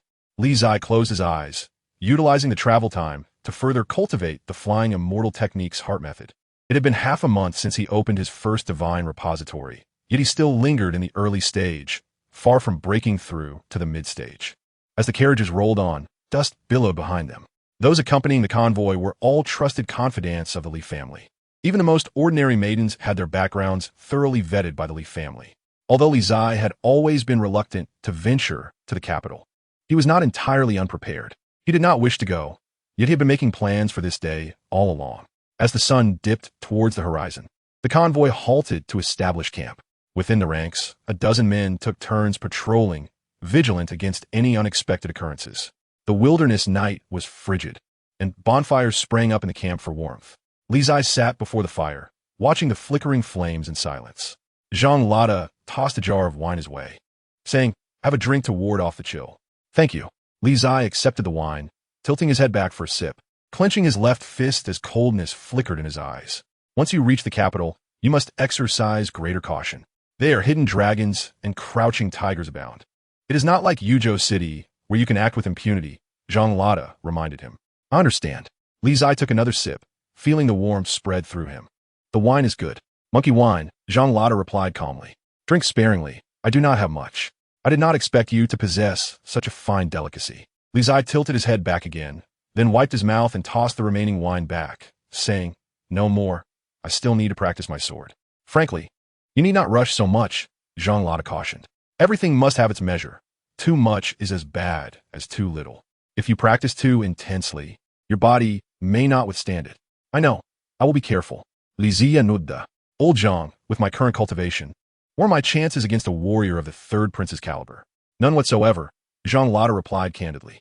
The third prince has already opened his second divine repository, placing him a full realm above you. In martial arts, each realm represents a significant divide, the possibility of overcoming that is exceedingly slim. At this point, Zhang Lada paused briefly before continuing. "You started late, and your talent is not particularly outstanding. It is normal to lag behind the third prince and his peers.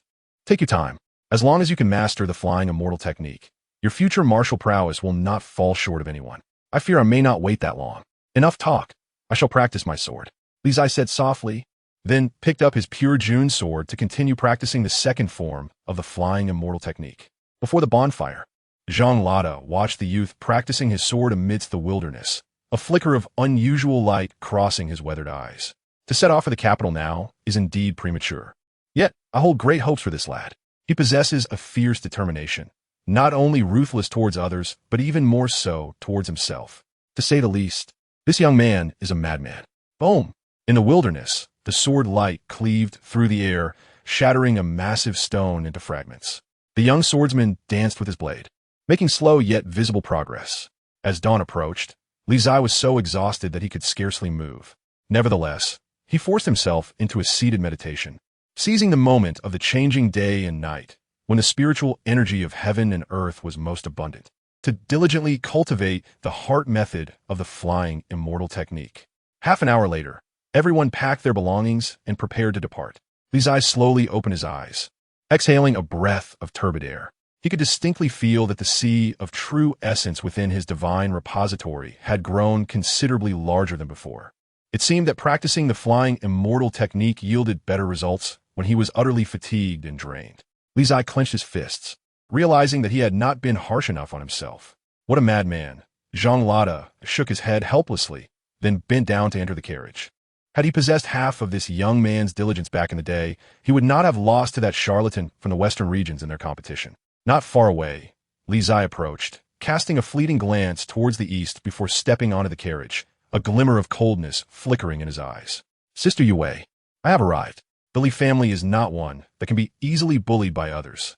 Chapter 22. The Forced Marriage in the Grand Capital of the Great Merchant Dynasty.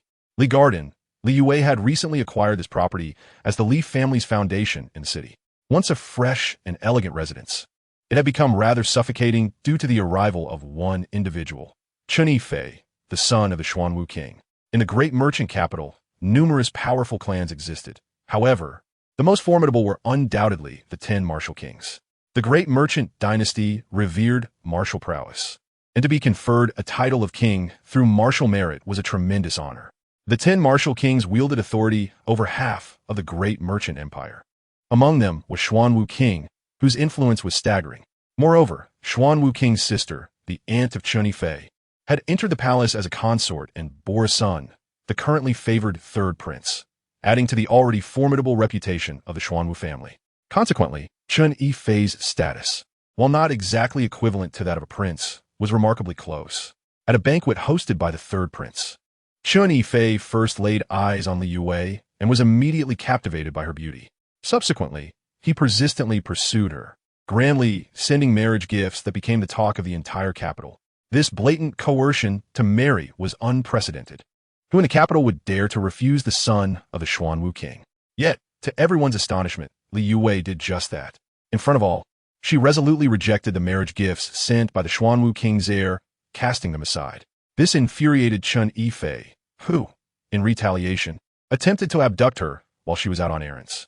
Had it not been for the skilled protectors arranged by Li Qingzhi, she might have suffered greatly. As the situation escalated, the citizens of the great merchant capital eagerly awaited the outcome of this farce. Ife, do not act excessively. The royal family and the Li family cannot afford to sever ties. In the third prince's residence, Mu Yao observed the young man before him and offered counsel. Cousin, they are merely merchants. Why elevate them so? Opposite him sat a rather handsome, yet pallid young man, who dismissively replied, the Li family is not an ordinary merchant clan. They now possess wealth that spans the great merchant, and even the court must tread carefully around them. Mu Yao responded earnestly, regardless of their wealth. Once you ascend to the throne, the realm will be yours, and the Li family will be inconsequential. Qingzhi waved his hand dismissively. Do not speak such nonsense. Mu Yao's expression shifted slightly, and he admonished, this realm belongs to my father. Only he can decide who ascends to the throne. Startled by his cousin's reprimand, Qingzhi realized he had spoken out of turn and fell silent. Mu Yao, noting Qingzhi's apprehensive demeanor, sighed softly. Ife, it is not that I am harsh. The palace is fraught with peril. One misstep could lead to ruin. Though your mother enjoys favor, she is still under the queen's scrutiny, and life is not as glorious as it appears. Thus, refrain from causing unnecessary trouble. Understood? I understand. Qingzhi nodded quietly. Mu Yao shook his head in exasperation and took a sip of his tea, hoping his cousin truly grasped the gravity of the situation. Half an hour later, as Qingzhi departed the third prince's residence, the timid demeanor he had just displayed vanished, replaced by a look of disdain. What a nuisance to lecture me simply because of his status. Qingzhi muttered under his breath before stepping into the sedan, declaring, to Li Garden. At the third prince's residence, a servant hurriedly approached, reporting, Your Highness, the heir has gone to Li Garden. Mu Yao narrowed his eyes, realizing, this boy is truly beyond redemption. If he pushes the Li family too far, the consequences will be far more severe than he imagines. Upon arriving at Li Garden, Qingzhi disembarked and proceeded towards the estate. Young master, our young lady has stated she will not receive guests today. Two servants interjected, blocking his path.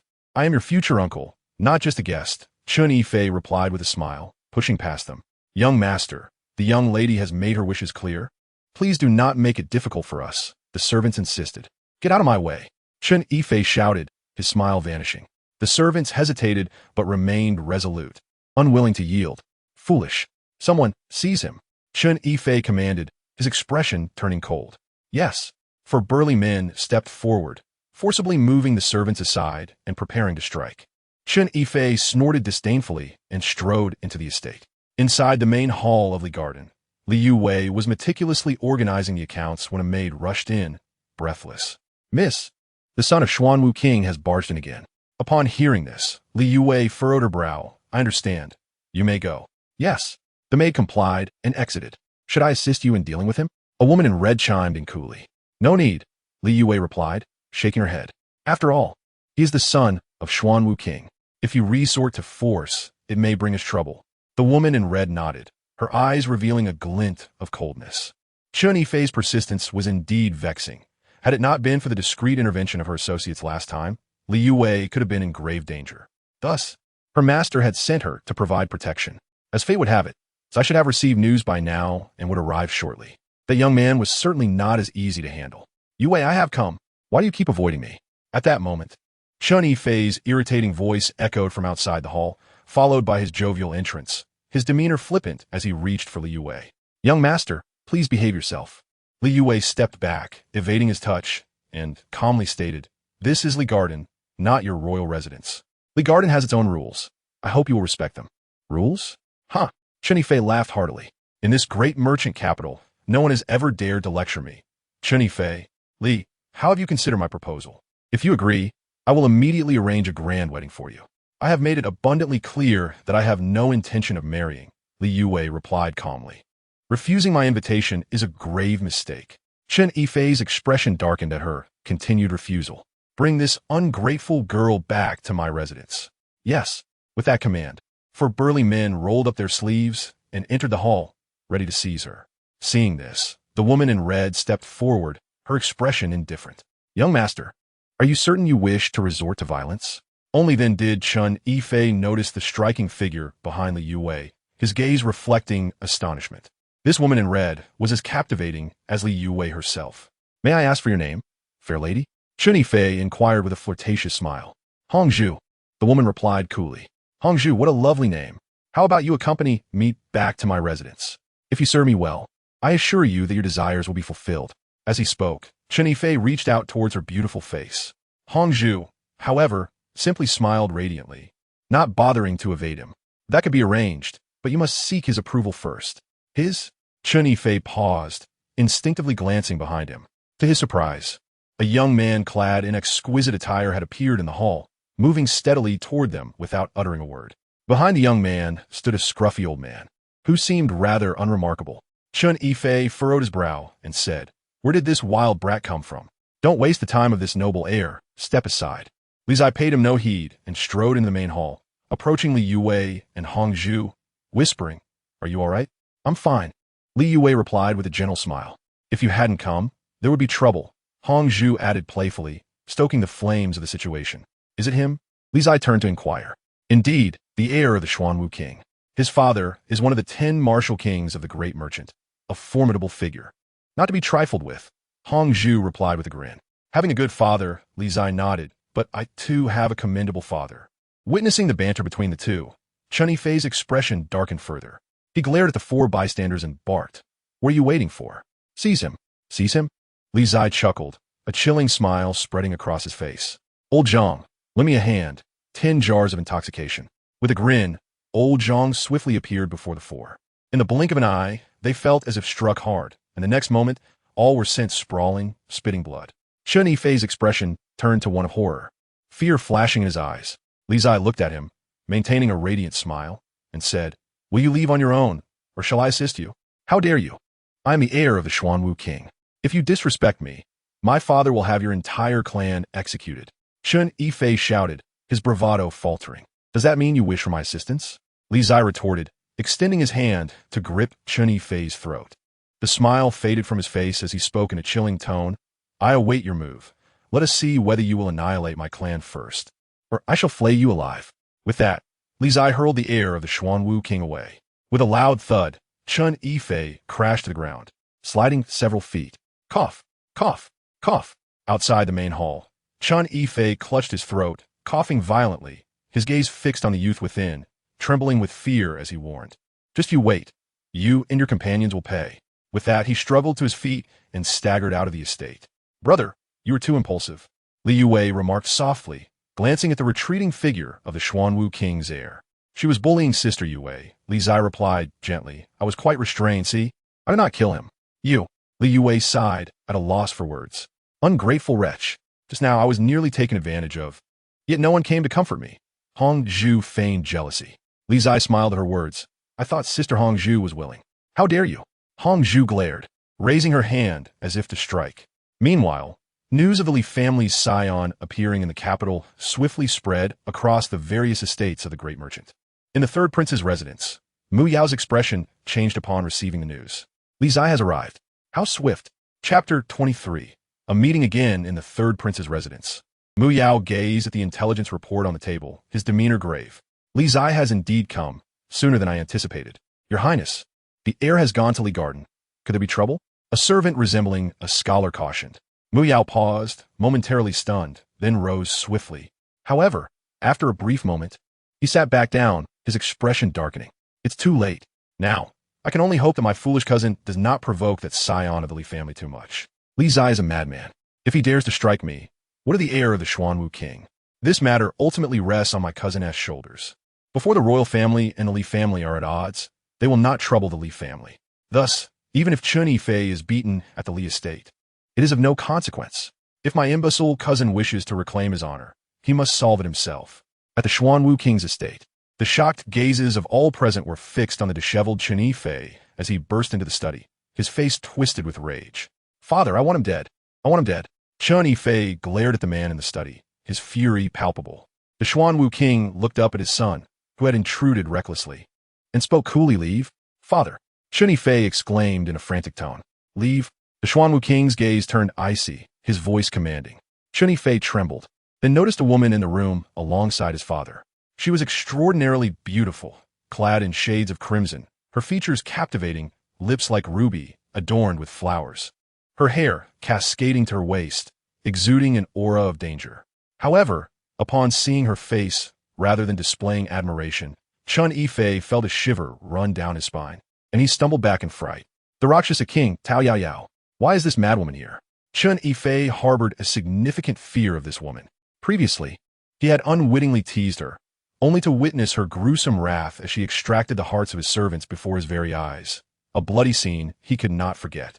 It seems the heir is quite fearful of me, Tao Yao Yao remarked with a sly smile, observing Chun Yifei's panicked retreat. The reputation of the Rakshasa king is well known. It is natural for the young to feel trepidation, the Xuanwu king replied calmly. This woman, one of the 10 martial kings, though a lady, is not to be trifled with. The smiling Rakshasa, with a heart as venomous as a serpentess. Judging by the heir's demeanor, it appears he has suffered considerably. Thus, it seems that the scion of the Li family is not one to show mercy, Tao Yao Yao said with a smile. Matters of the young shall be resolved by themselves. Rakshasa king, let us return to our discussions, the Xuanwu king stated solemnly. I have no desire to continue. Your son's interference has dampened my interest. We shall discuss it another day, Tao Yao Yao replied nonchalantly before stretching lazily and leaving the study. The Xuanwu king watched her retreating figure, his expression increasingly grim. This Rakshasa woman was far too dismissive of him. Father. Chun Yifei re-entered after Tao Yao Yao had left, his face full of grievance. You must stand up for your son. Useless wretch, the Xuanwu king scoffed. I have told you time and again not to provoke those of the Li family without cause. You refused to listen, and now you've suffered. You expect me to intervene? Should I, the Xuanwu king of the great merchant, confront mere children of the Li family on your behalf? Father, am I to let this indignity go unpunished? Chun Yifei urged. Resolve it yourself, the Xuanwu king replied coolly. You are not without your circle of friends. Now is the time to call upon them. Upon hearing this, Chun Yifei's expression brightened with realization. Thank you for the reminder, father. With that, he hurriedly exited the study. The Xuanwu king shook his head in exasperation at his son's lack of ambition. If only he had half the cunning of his cousin, this situation would not have become such a nuisance. As Chun Yifei sought out his friends to regain his honor. Li Zai had just arrived at the garden, where he was soon to be graced by a visit from a distinguished guest, the third prince, Mu Yao. Of course, to Li Zai, the third prince was no stranger. They were old acquaintances. Why has His Highness come in person? I had intended to settle in and then visit you at your residence, Li Zai remarked. In the main hall, Li Zai and Mu Yao sat, facing each other, steam rising from the freshly brewed tea on the table. I heard that Brother Li has arrived in the capital, so I came to pay my respects. Mu Yao feigned irritation. What, am I not welcome? How could I dare? Li Zai replied with a smile. Your Highness's presence truly adds luster to Li Garden. Meanwhile, Qingzhi poured steaming tea for the two, her red attire illuminating her exquisite features, a sight to behold. Mu Yao glanced at the striking woman before him, momentarily captivated, but quickly averted his gaze, maintaining decorum. The young woman possessed an extraordinary demeanor, distinctly unlike an ordinary maid. Qingzhi, you may leave. I have matters to discuss with His Highness, Li Zai commanded. Yes. Qingzhi replied respectfully before rising to depart. Once she left, only two individuals remained in the main hall. Mu Yao regarded the youth before him with an apologetic expression. I must extend my apologies to Brother Li regarding Qingzhi Fei. My cousin can be impulsive and has offended Miss Li. I hope, Brother Li, that you will be magnanimous and not hold it against him. It is not your Highness's fault. Thus there is no need for an apology, Li Zai replied calmly. As for the heir of the Xuanwu king, I fear this matter extends beyond mere grievances. The heir would undoubtedly seek retribution, and he would not wish for Qingzhi Fei to simply let this go. Otherwise, how could he justify eliminating that young man? Mu Yao sighed softly, responding, I understand your sentiments, Brother Li. Upon my return, I shall counsel Yifei to refrain from further trouble. That would be for the best, Li Zai smiled. Now, since it is a rare occasion for your Highness to visit, let's not dwell on such disheartening topics. This is my first visit to the capital. Might you show me around when you have the time? Mu Yao appeared momentarily taken aback, but quickly regained his composure and replied with a smile. What better day than today? Today? Li Zai glanced outside and nodded. Very well, I shall trouble you then. Please lead the way. The two rose and exchanged gestures before proceeding towards the entrance of the hall. Young master, outside the hall, Qingzhi bowed and inquired. Shall I accompany you? No need. Li Zai shook his head. Stay here and guard the garden. Should anyone cause trouble, drive them out directly. Yes. Qingzhi responded respectfully. Mu Yao, having overheard their conversation, felt a twinge of surprise. Indeed, this woman in red was no ordinary person. The depths of the Li family's influence were likely far beyond their imagination.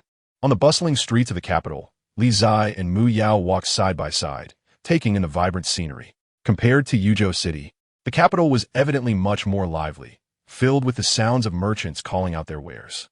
However, as they continued walking, a commotion arose ahead. The townsfolk hurriedly parted ways as a group approached in haste. Upon seeing the newcomers, Mu Yao froze, and a radiant smile illuminated Li Zai's face. What a coincidence! It's him. At the forefront of the group, upon spotting Li Zai, Qingzhi Fei shouted angrily, Brothers, attack. Yifei, do not be reckless. Mu Yao's countenance darkened as he admonished. Cousin, do not interfere in this matter. Qingzhi Fei, with enemies before him, disregarded everything else. He shouted to his rowdy companions, cripple him. Tonight, I'll treat everyone at the Shihua Garden. Haha, since the young master has spoken, we must avenge him. The group of ruffians echoed in agreement, their faces twisted with malicious glee as they advanced.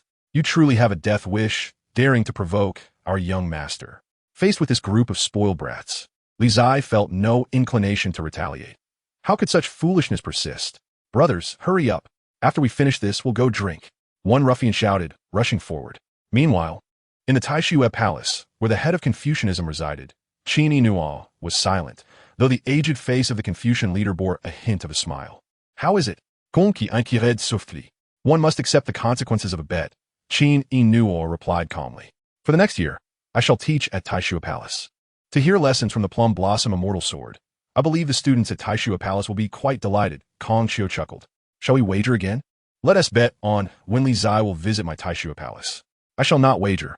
Qin Nuo shook her head. The head of Confucianism can foresee the affairs of the world.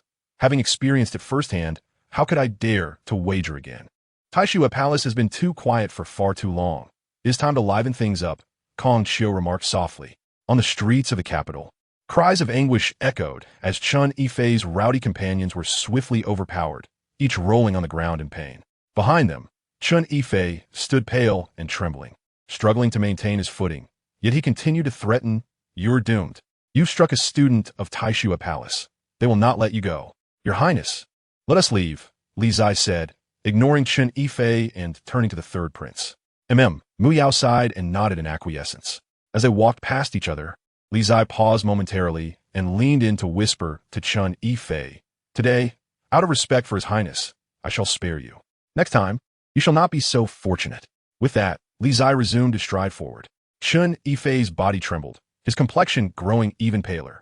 "Brotherly, thank you." Mu Yao expressed his gratitude, aware that Li Zai's restraint stemmed from consideration for him.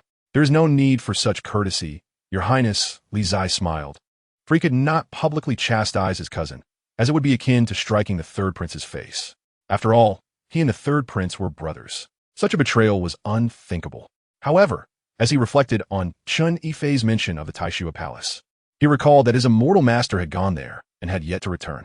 He hoped the Taishua Palace would indeed seek him out, otherwise he would be at a loss as to how to infiltrate it and uncover the whereabouts of his immortal master. "Master, your devoted disciple misses you dearly." Chapter 24.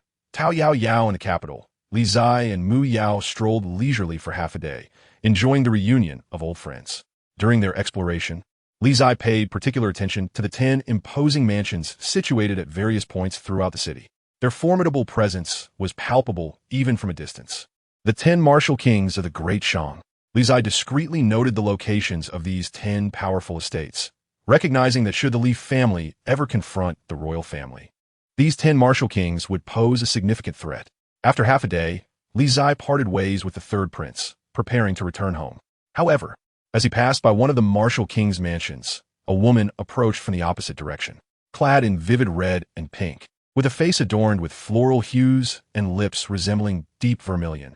Her excessively alluring beauty was almost intimidating, making it difficult to gaze upon her for long. Upon seeing her, Li Zai instinctively felt a strong sense of foreboding. The Rakshasa woman. Li Zai's heart sank before arriving. He had deliberately reviewed all the influential factions within the Great Shang capital, particularly the 10 martial kings, which left a lasting impression on him. Among them, the Rakshasa woman was the only female, possessing formidable strength and ranking among the top 10 martial kings. It was said that she was ruthless and that anyone who offended her would meet a dismal fate. As Li Zai's thoughts raced, Tao Yao Yao caught sight of the young man before her and let a slight smile curve her lips. "Is this the scion of the Li family that the Confucian leader mentioned?"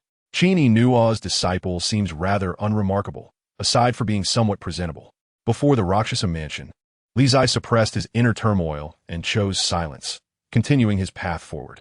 Observing his reaction, Tao Yao Yao wore a teasing smile, confident that he recognized her identity.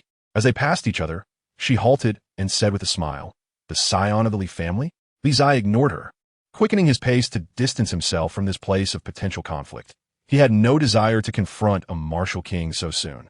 Li Zai, noticing him quickening his step, Tao Yao Yao lightly stepped forward, her form darting like a shooting star as she swiftly blocked his path.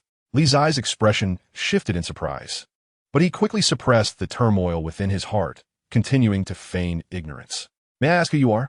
Tao Yao Yao smiled charmingly, gesturing towards the nearby mansion. "This royal residence belongs to me." Upon realizing this, Li Zai's face revealed a look of astonishment, and he hurriedly bowed in respect. "So it is the Rakshasa king. I apologize for my rudeness." "Stop pretending," Tao Yao Yao scoffed. "You're not fooling anyone. Did Qingzhi not teach you to greet your elders when you encounter them?" "I truly did not recognize your esteemed identity. My apologies," Li Zai insisted, still refusing to admit the truth. "Do you know my master, the Rakshasa king?" "Not just acquainted," Tao Yao Yao replied coolly, "but enemies." At her words, Li Zai felt a chill run down his spine. "What terrible luck! Old Qin, are you trying to get me killed? Are you afraid?" Tao Yao Yao teased. "Rest assured, I have no intention of making things difficult for someone of your generation. The Rakshasa king is indeed formidable." "I am in awe," Li Zai praised, his eyes darting as he added respectfully, "I have just arrived in the capital and have many matters to attend to at home, so I shall take my leave." With that, he bowed once more and turned to depart. It was a place fraught with peril, and it was unwise to linger. "Stop right there," Tao Yao Yao called out, her tone indifferent. "Did this king permit your departure?" Li Zai hesitated, turning back with some difficulty. "Old Qin, save me. Where's your master now?" Tao Yao Yao inquired. She is within the capital, Li Zai replied decisively, betraying old Qin.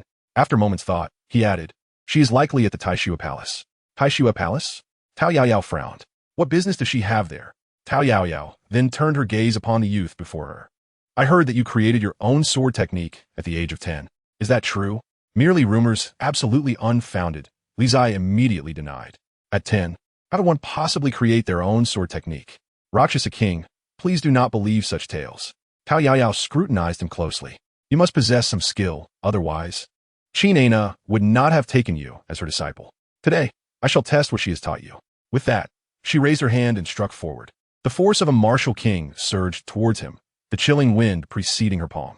Li Zai was startled, instinctively darting away, moving with a grace akin to a startled swan, swiftly retreating 9 steps. Feishinju? Tao Yaoyao exclaimed in astonishment. Qin Aina actually taught this boy Feishinju?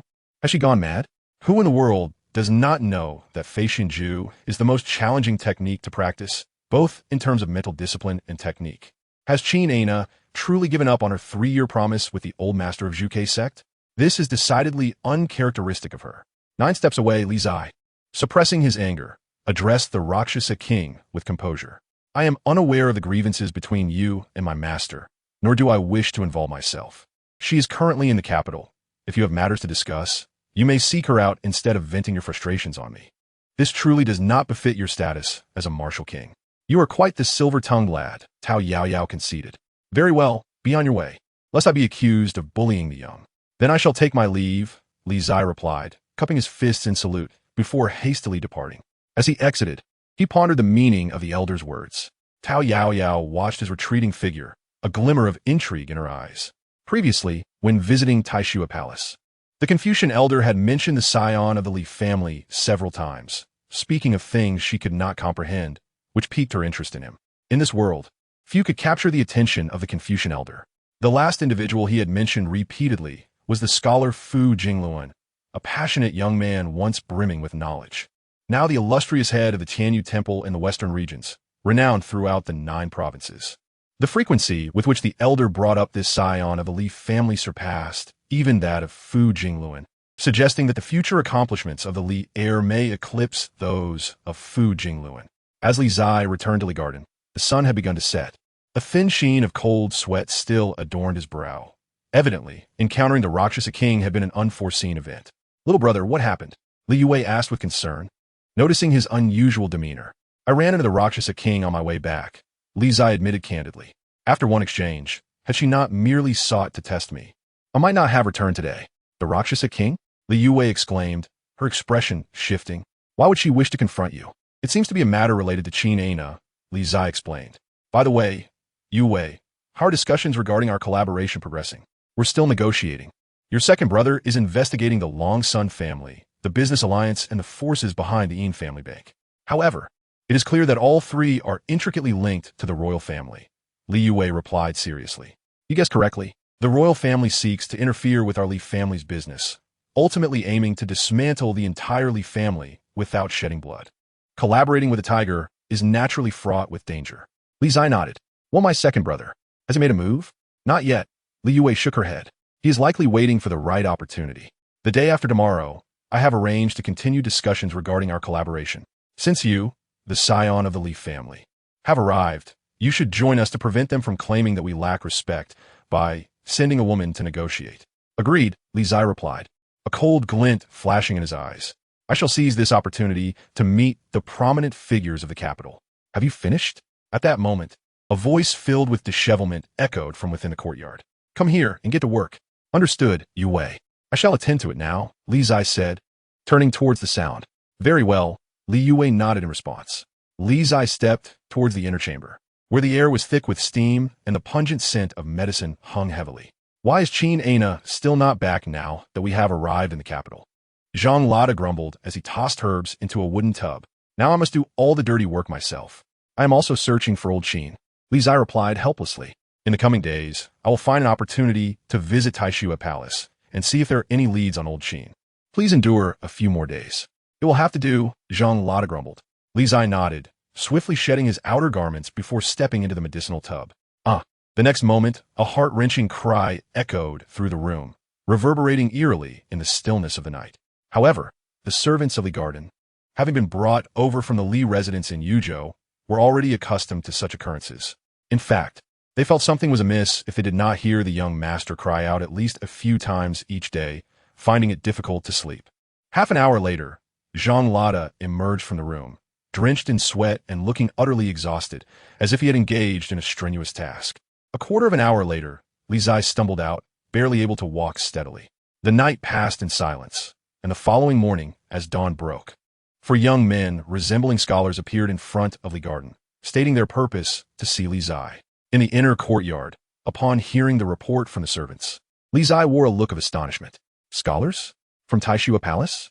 They are remarkably swift. Li Zai stepped out of the garden, and upon seeing him, the 4 scholars greeted him politely. We request that you accompany us to Taishua Palace. Lead the way, Li Zai responded without hesitation, not questioning their motives. The scholars were momentarily taken aback, having expected that the scion of the Li family might refuse or even react with hostility. Taishua Palace had sent them as a precaution against any eventuality. Soon, the leading scholar regained his composure and courteously invited, "Young Master Li, please."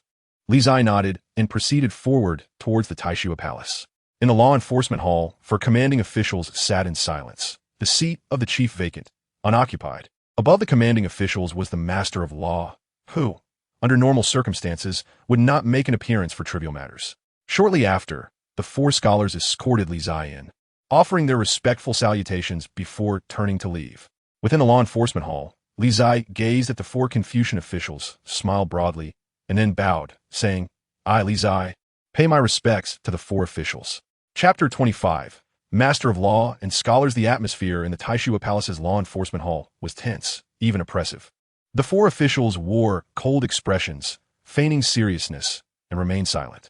An order had been given to provoke trouble today, which seemed like an act of harassment. After Li Zai saluted, he straightened up, maintaining a smile as he regarded the 4, standing quietly without urgency. You may pretend, he thought, but I doubt you can remain silent indefinitely. Indeed, it wasn't long before one of the officials snorted disdainfully and asked, "Li Zai, do you know your crime?" "I do not," Li Zai replied with a smile. "What crime could I possibly have? Using corporal punishment and assaulting a student of our esteemed Taishua Palace is a grave offense." Another official interjected coldly. "Assault?" Li Zai chuckled lightly. "The citizens of the entire capital can testify that I merely acted in self-defense. How can this be termed as assault? Your martial prowess far surpasses theirs. You could have easily subdued them without inflicting harm. Yet you disregarded compassion and dealt a heavy blow. Is this not assault? Such ruthlessness at a young age must be punished, lest it lead to future calamities," a 3rd official remarked with a frigid demeanor. "Huh," Li Zai scoffed. "By your reasoning, if one day an enemy invades our great Shang, seizing our land and slaying our people, are we to merely frighten them off with gentle measures? I distinctly heard those individuals declare their intent to maim me. Had I truly been ruthless, their fate would not merely be a few days of recovery." Such clever rhetoric. The 4th official retorted with a cold huff. "National affairs cannot be equated with personal grievances. Li Zai, we summoned you here to issue a minor reprimand. Yet you exhibit no remorse, stubborn as a mule. If we do not impose strict punishment, who knows what trouble may arise in the future? Summon the disciplinary rod." "Yes," came the reply from outside the law enforcement hall, as 4 scholars entered, bowing respectfully. "Bring forth the disciplinary rod," the 4th official commanded calmly. "Understood," the 4 scholars responded. Before long, the 4 scholars returned, hands reverently holding the disciplinary rod, their expressions solemn. Inside the hall, Li Zai showed no signs of panic. Gazing at the 4 officials and calmly stated, "Esteemed officials, I am not a student of Taishua Palace. Even if there is to be a judgment, it does not fall under the jurisdiction of Taishua Palace. Has Taishua Palace now ascended above the laws of the Shang, permitting the use of corporal punishment at will? Do not speak nonsense." The official's expressions shifted, admonishing him. "That accusation is not one that Taishua Palace can bear. There is no provision in the Great Shang's laws that states self-defense warrants punishment. For Taishua Palace to unjustly transfer blame for its students' misconduct onto others, and even resort to private punishment, speaks of immense power. If I were not the son of the Li family, but an ordinary citizen, would I not be left to die here without anyone daring to speak out? Has Taishua Palace truly reached such a level of unbridled authority in this capital?" Li Zia Snarat. "Young man, do not speak so recklessly." The officials, increasingly alarmed, felt cold sweat trickling down their faces as they sternly reprimanded him. "This is becoming unbearable. This boy's sharp tongue is not easy to contend with. We should not have taken on this task. Proceed with the punishment," Li Zai said with a faint smile. Standing still, "I will not resist. However, Taishua Palace ought to contemplate how to silence the voices of the world. Of course, Taishua Palace may choose to disregard it entirely." Behind him, the four scholars exchanged glances, caught in a dilemma. To strike or not to strike. The four Confucian officials also sat there awkwardly, hesitant to issue orders. They understood the influence of the Li family. Should this matter become public, the Confucian order would undoubtedly find itself at the center of controversy. They had initially not intended to trouble the legitimate heir of the Li family, but had received orders to test the young man, never anticipating the situation would escalate to this extent. Clap, clap, clap. At that moment, applause echoed from outside the law enforcement hall, followed by the entrance of a man appearing to be around 40 years old, clad in a Confucian robe, who approached the main seat of the hall with a serious demeanor. "Greetings, Master of Law." The four Confucian officials immediately rose, bowing respectfully upon seeing him. Li Zai's gaze shifted to the middle-aged man, his eyes narrowing slightly. "Master of Law," the head of the law enforcement hall and one of the four esteemed leaders of the Confucian order. "Everyone leave," the Master of Law said coolly. "Yes." The four scholars complied and departed.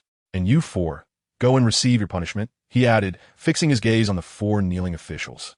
"Understood, Master," they replied, exchanging uneasy glances before bowing again and exiting. With everyone gone, only the Master of Law and Li Zai remained in the law enforcement hall. The atmosphere was profoundly silent, as if a pin could be heard dropping. Li Zai, the Master of Law, eventually spoke, his tone calm. "The Confucian order has been remiss, and I hope you do not take offense."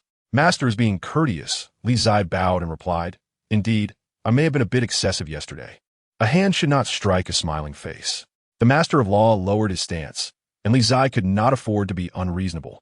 After all, Old Qin might still be within the halls of Taishua Palace. "Li Zai, would you be willing to join our Taishua Palace?" The Master of Law stated plainly, without any circumlocution. "Join Taishua Palace?" Li Zai frowned slightly. "Is it not too early for recruiting students? I can make an exception for you," the Master of Law answered.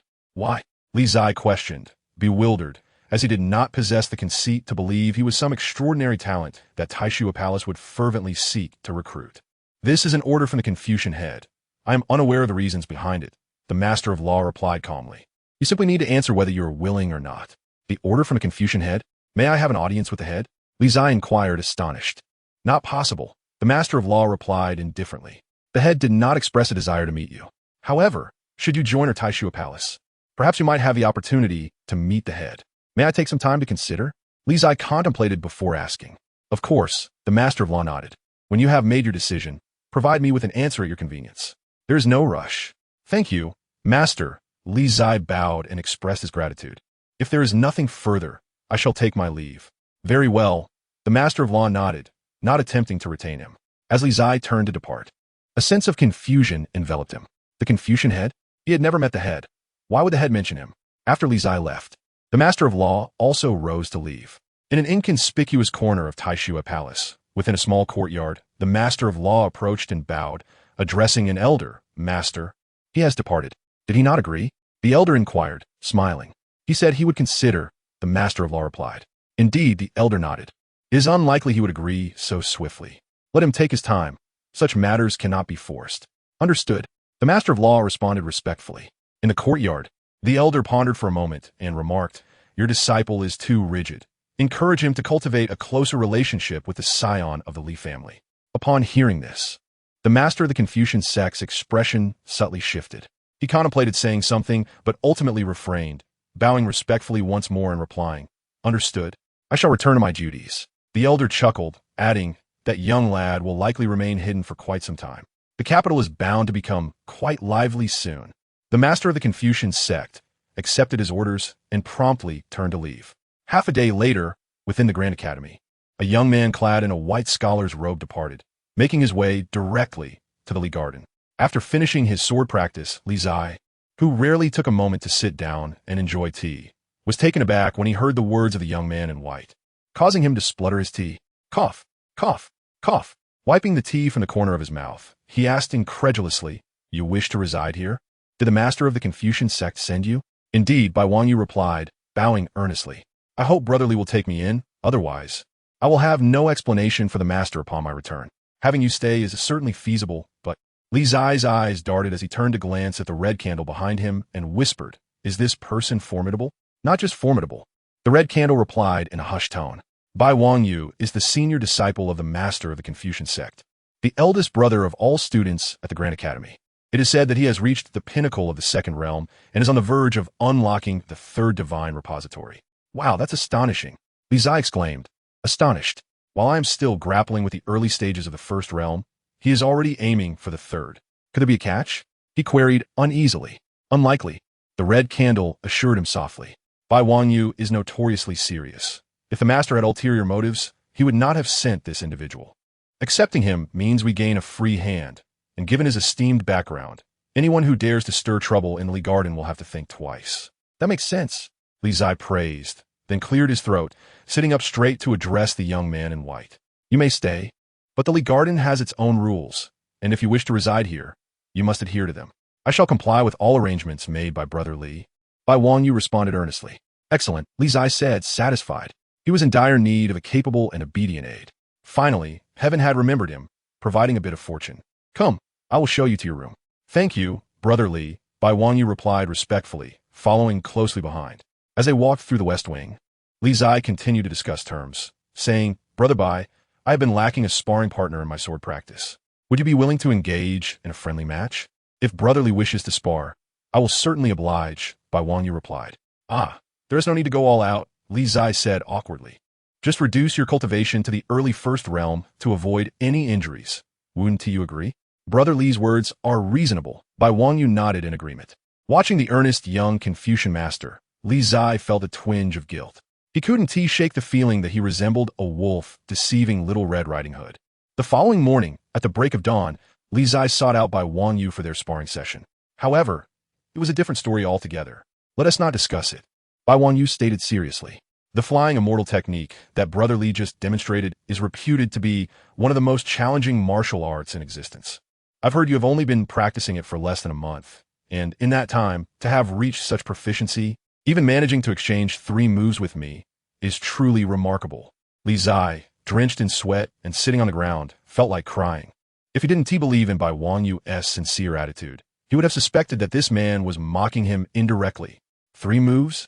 And that too, with Bai Wangyu suppressing his cultivation. Good heavens, how was one to survive this? "Brother, we must take our leave," came a voice from the front of the West Wing. It was Li Yue, reminding him. Li Zai immediately stood up, nearly forgetting his priorities. After taking a couple of steps, he paused and turned to the Little Red Riding Hood behind him, flashing a wolfish grin. "Brother Bai, would you like to join us?" Having overheard, Bai Wangyu simply nodded without asking where they were headed. The Commerce Alliance, Apricot Garden. The autumn breeze gently rustled the golden leaves of the apricot trees, creating a breathtaking scene. Representatives from the 3 major families had already gathered, accompanied by some younger members eager to broaden their horizons. The Qingzhi family, the Commerce Alliance, and the Yin family bank were the 3 wealthiest families in the capital, each with impressive backgrounds. Particularly, the Qingzhi family was linked to the current empress, wielding immense power. This is why, despite starting their business ventures later, they grew at an astonishing rate. The Commerce Alliance and Yin family bank also enjoyed support from the court, making them formidable players in the arena. Today, these 3 families convened to delineate the commercial landscape of the capital. Just then, an announcement echoed through the garden, abruptly silencing the lively gathering. Everyone turned their attention towards the entrance. As the crowd watched, 3 figures approached, the leading youth clad in exquisite cloud-patterned robes, his countenance resembling that of a celestial being, an ethereal presence. The scion of the Li family. Upon seeing the leading youth, the representatives from the 3 families displayed expressions of astonishment. This Li family scion was indeed strikingly handsome. It was no wonder he had secured the mentorship of the illustrious Plum Blossom Swordmaster. Many of the younger female members present felt their hearts flutter at the sight of Li Zai. Li Zai surveyed the crowd, feeling quite pleased. This was how it should be. Previously, he had only encountered ancient figures who regarded him as if he were a fool. However, before Li Zai could bask in his pride, The representatives of the three families turned their astonished gazes towards the white-clad gentleman behind him. They promptly rose to greet him. "Young Master Bai, what brings you here in person?" The representatives wore flattering smiles as they extended their greetings. Bai Wangyu, the esteemed senior disciple of the Confucian sect, held an exalted status and was likely to become a significant figure within the sect in the future. Bai Wangyu remained unfazed by their flattery, calmly stating, "Brotherly invited me, and I have come." At these words, the crowd gasped in surprise. The Li family scion had summoned him? What did this imply? In that moment, the way everyone regarded Li Zai shifted dramatically. Seeing this, Li Zai straightened his back, feeling elated. He had known that bringing along this little Red Riding Hood was a wise decision. "Young Master Li, please lead the way," the crowd urged, parting to create a path. Their attitudes transformed as their minds raced with thoughts. What did it mean for the Confucian sect to send Bai Wangyu? Did it indicate that the Confucian sect was aligning with the Li family? Hadn't they just summoned the Li family scion to demand accountability? Observing the change in expressions, Li Zai's lips curled into a smile as he made his way to the banquet. As the three took their seats, Bai Wangyu and Li Yue positioned themselves on either side of Li Zai, establishing a clear hierarchy. This sight only intensified the astonishment among the onlookers. "Young Master Li, shall we continue our discussions regarding cooperation?" A steward from the Qingzhi family inquired, his tone amicable. "Certainly," Li Zai replied decisively, then turned to the young woman beside him. Whispering, "Sister Yue, how should we proceed? Quote exorbitant prices and negotiate down," Li Yue whispered back. "In short, create some hope for the three families. But don't genuinely commit to anything. Aim to sow discord among them." "Sounds reliable." Li Zai raised his thumb and then turned his gaze towards the representatives of the three parties, smiling as he said, "Let us begin. Young Master Li, our business alliance sincerely hopes to collaborate with the Li family in the soap and perfume business. As for profit distribution, we propose a 50-50 split. The Li family will provide the formula, and our alliance brings the connections, ensuring mutual benefit." One representative from the alliance earnestly stated. 19. Li Zai casually exclaimed, lifting a cup of tea. The representatives from the other two families spat their tea in surprise, exchanging glances. The alliance representative's expression soured significantly as he responded, "Young Master Li, our alliance is genuinely discussing a potential collaboration. We ask you to take this matter seriously." "I am quite serious," Li Zai replied, taking a sip of tea. "The formulas for soap and perfume are exclusive to the Li family. As for connections, while the alliance possesses them, both the Qingzhi family and the Yin family do as well. The Li family does not necessarily have to partner with the alliance. Everyone present is intelligent. Merchants seek profit. Whoever offers the Li family a better price, that is whom we shall cooperate with." Upon hearing this, the alliance representative's face turned even grimmer, while the representatives from the Qingzhi and Yin families each had their own thoughts brewing. They recognized Li Zai's intent to sow discord among the three families, yet they could not deny the allure of his words. "Younger Master Li, our Yin family is very interested in the Li family's glass business. How about this? The Li family takes 60%, and we take 40%, the representative from the Yin family proposed earnestly. Li Zai pondered briefly before turning to the representative from the Qingzhi family, asking, "And what of you?" The representative from the Qingzhi family was a middle-aged man. Yet everyone in the room knew that the true leader of their business was the woman beside him. Dressed in a long gown, she was stunningly beautiful, her dark hair cascading like a waterfall. She appeared to be in her 30s, embodying both youthful beauty and mature charm, causing the men present to steal glances. Qingzhi Nanxiao, the third daughter of the Qingzhi family and the younger sister of the current empress, had returned to her family 10 years ago after her husband's death and had not remarried since. Deeply introspective, she was akin to a thorny rose. Our Qingzhi family desires the Li family's techniques for producing nitrate ice and brewing. If the Li family is willing to part with them, we can negotiate favorable terms, she stated, capturing the attention of all present. The atmosphere shifted as everyone exchanged glances, realizing the audacity of her words. Rather than discussing collaboration, she aimed to purchase the Li family's proprietary techniques outright, essentially undermining their foundation. A ruthless move indeed. Even if they shared similar sentiments, none dared to voice them openly. How refreshing! Li Zai chuckled at the woman's words. Acquiring the Li family's techniques is not out of the question. What price is the Qingzhi family willing to pay? What does young Master Li desire? Qingzhi Nanxiao replied, her beautiful face lighting up with a charming smile. I desire you. Li Zai fixed his gaze on the woman, stating slowly. This time, not only the representatives from the three families, but even by Wang Yu beside them spat out their tea. The younger ladies present displayed expressions of disappointment. They had not anticipated that the Li family's heir would be such a reckless flirt. Only Li Yue remained unfazed, her serious gaze scrutinizing Qingzhi Nanxiao, assessing her suitability as a potential bride for the Li family. Though she may be a bit older, she is well maintained. She has ample bosom and hips, which is acceptable.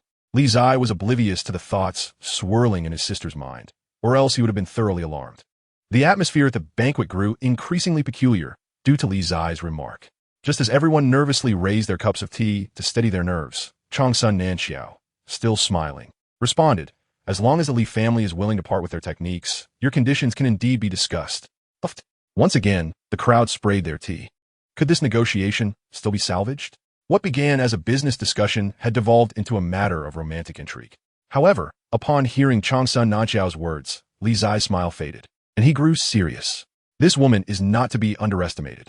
All jest aside, I shall express the Li family's position.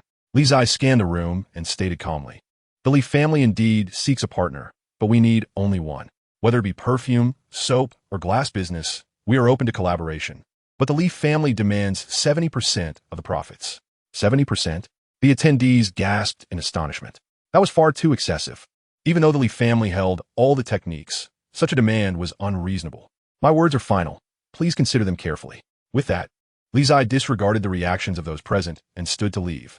"Allow me to escort you, young Master Li." Qingzhi Nanxiao rose and stepped forward. The atmosphere darkened as the others observed her actions. Was Qingzhi Nanxiao truly intent on monopolizing the Li family's business? Outside the apricot garden, Qingzhi Nanxiao walked alongside Li Zai, while Wang Yu, oblivious to the situation, attempted to follow but was halted by Li Yue's gentle grip. "Pay attention," Li Yue admonished softly. Wang Yu paused, refraining from arguing and silently trailing behind. Ahead, Qingzhi Nanxiao regarded the young man beside her with a gentle expression. "Young Master Li, I have heard that these rare creations of the Li family were all invented by you. Is that true?" "Not at all," Li Zai outright denied. "Rumors are not to be trusted." Upon hearing this, rather than disappointment, a bright smile graced Qingzhi Nanxiao's face. "Young Master Li, your earlier conditions are indeed worth discussing." Chapter 27. Qingzhi Nanxiao outside the apricot garden. Qingzhi Nanxiao's statement left Li Zai at a loss for words. Are women truly so brazen these days? I'm still quite young. Can we not wait a few years? A bashful expression appeared on his face as he replied. "You're not so young," Qingzhi Nanxiao observed, sizing him up with a smile. "At 17, one can marry in the great Shan dynasty. Do you find me too old? Or do you dislike my status as a widow?" Li Zai felt overwhelmed, realizing he had brought this predicament upon himself by teasing her. Seeing his awkwardness, Qingzhi Nanxiao smiled playfully. "All right, no more teasing. Let us discuss matters of collaboration. The Qingzhi family is keenly interested in all of the Li family's businesses. You may propose a condition." "I already stated my position at the banquet," Li Zai replied. "Young Master Li, there is no need for veiled language. The Li family cannot claim 70% of the profits. No family will accept that," Qingzhi Nanxiao stated seriously. 60% is the Qingzhi family's bottom line. The Li family may take 60%, but our people must be involved in the production process. "That is impossible," Li Zai firmly rejected. "The Li family's production techniques will not be shared with anyone. Please do not be so hasty in your refusal," Qingzhi Nanxiao calmly countered. "The Li family's businesses have been independently operated for 10 years. Many techniques are no longer secrets. Regardless of how well the Li family protects them in a few years, these skills will inevitably be deciphered by skilled artisans from other families. By then, the Li family's advantages will no longer hold." "But as Sister Qingzhi mentioned, that is years away," Li Zai replied with a radiant smile. "In those years, the Li family will have ample time to expand our business several-fold. Even if other families decipher our techniques, we will have monopolized all business channels in the great Shang dynasty. No matter how accurately they imitate us, the world will only recognize the Li family brand. Do you truly believe the court will allow the Li family to develop so unrestrainedly?"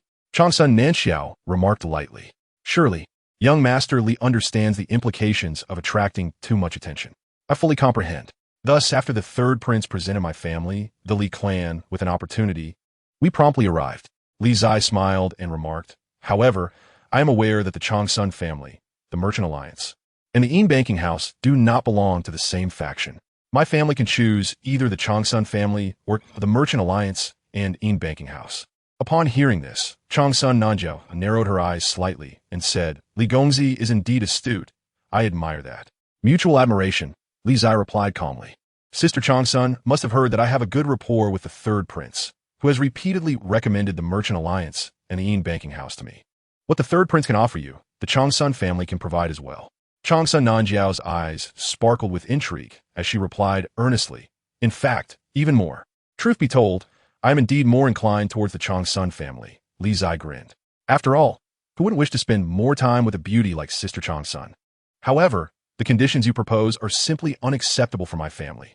Since you call me sister, can I make a concession? Qingzhi Nanjiao shot a playful glance at the young man and said, as for profit distribution, the Li family will still retain 60%, while the Qingzhi family will take 40%. As for the craftsmanship of the Li family, the Qingzhi family will not interfere. Will this suffice? I shall ponder it, Li Zai laughed heartily. Perhaps the Yin banking house and the Merchant Alliance might truly accept my previous terms. You, Qingzhi Nanjiao paused, her chest heaving with indignation, her charming demeanor utterly captivating. Farewell, Sister Qingzhi, until we meet again. Having gained the upper hand, Li Zai felt elated as he waved goodbye and stepped away, with Li Yuwei and Bai Wanyu following closely behind. In the apricot garden, Qingzhi Nanjiao watched the retreating figure of the young man for a long while before breaking into a smile as radiant as a blooming flower. This little fellow is quite interesting. It has been ages since I encountered someone who piqued my interest. As Li Zai and the others returned to the Li residence, dusk had already fallen. Li Zai continued with his medicinal baths, enduring his daily ordeal. Half an hour later, when he emerged, his legs trembled, barely able to support his weight. In the west wing, Li Zai and Bai Wanyu sat on the stone steps outside their room, gazing at the moon and lost in thought. "Oh, Bai," Li Zai began. Bai Wanyu responded. "Your cultivation is so remarkable, your status so distinguished. And you are quite handsome," he said, glancing enviously at the figure beside him, clad in a red cloak. Under the moonlight, Bai Wanyu, dressed in a white scholar's robe, possessed a noble demeanor, exuding an air of righteousness, truly the epitome of a favored child of heaven. Feeling a pang of envy, Li Zai averted his gaze and asked, "Do you have no worries at all?" "Worries?" Bai Wanyu contemplated seriously for a moment before replying, "Indeed, I do." "What worries?" Li Zai perked up, inquiring eagerly. "The master and the head of the scholars mentioned that with my understanding, reaching the fifth realm should pose no problem. However, transcending the fifth realm will be quite challenging," Bai Wanyu explained. Li Zai felt disheartened. Transcending the fifth realm? While others ponder such matters, I am still struggling at the early stages of the first realm, uncertain of when I might progress. "Old Bai, yes, I wish to die." The two conversed aimlessly, and in Bai Wanyu's presence, Li Zai realized what it meant to be someone else's child. "Old Bai, do you truly not know the whereabouts of my master?" Li Zai asked once more. "I do not." Bai Wanyu shook his head, replying, "With the cultivation of the plum blossom sort of mortal, if she wishes to conceal her whereabouts, even the 4 grandmasters would find it difficult to detect her. You can only inquire with the head of the scholars." The head of the scholars. Li Zai felt helpless. It seemed that once again, he had to rely on the head of the scholars. But how could he possibly meet the master of the academy? "Have you ever met the head of the scholars?" Li Zai asked curiously. "What kind of person is he?" "I have only met him once," Bai Wanyu said softly. "The head of the scholars' small courtyard can only be entered by the 4 grandmasters. I was fortunate enough to meet him once when I followed the law scholar grandmaster. As for what kind of person the head of the scholars is, if you ever have the chance to meet him, you will understand. He is not an ordinary individual, but a sage of the current age." Li Zai felt a headache coming on. To inquire about Lao Qin's whereabouts, he needed to see the head of the scholars. Yet he currently had no means to do so, which was quite vexing. Should I capture this esteemed senior brother of the Confucian sect as a hostage to exchange for my master's release? Li Zai glanced at Bai Wanyu, but quickly dismissed the outrageous thought.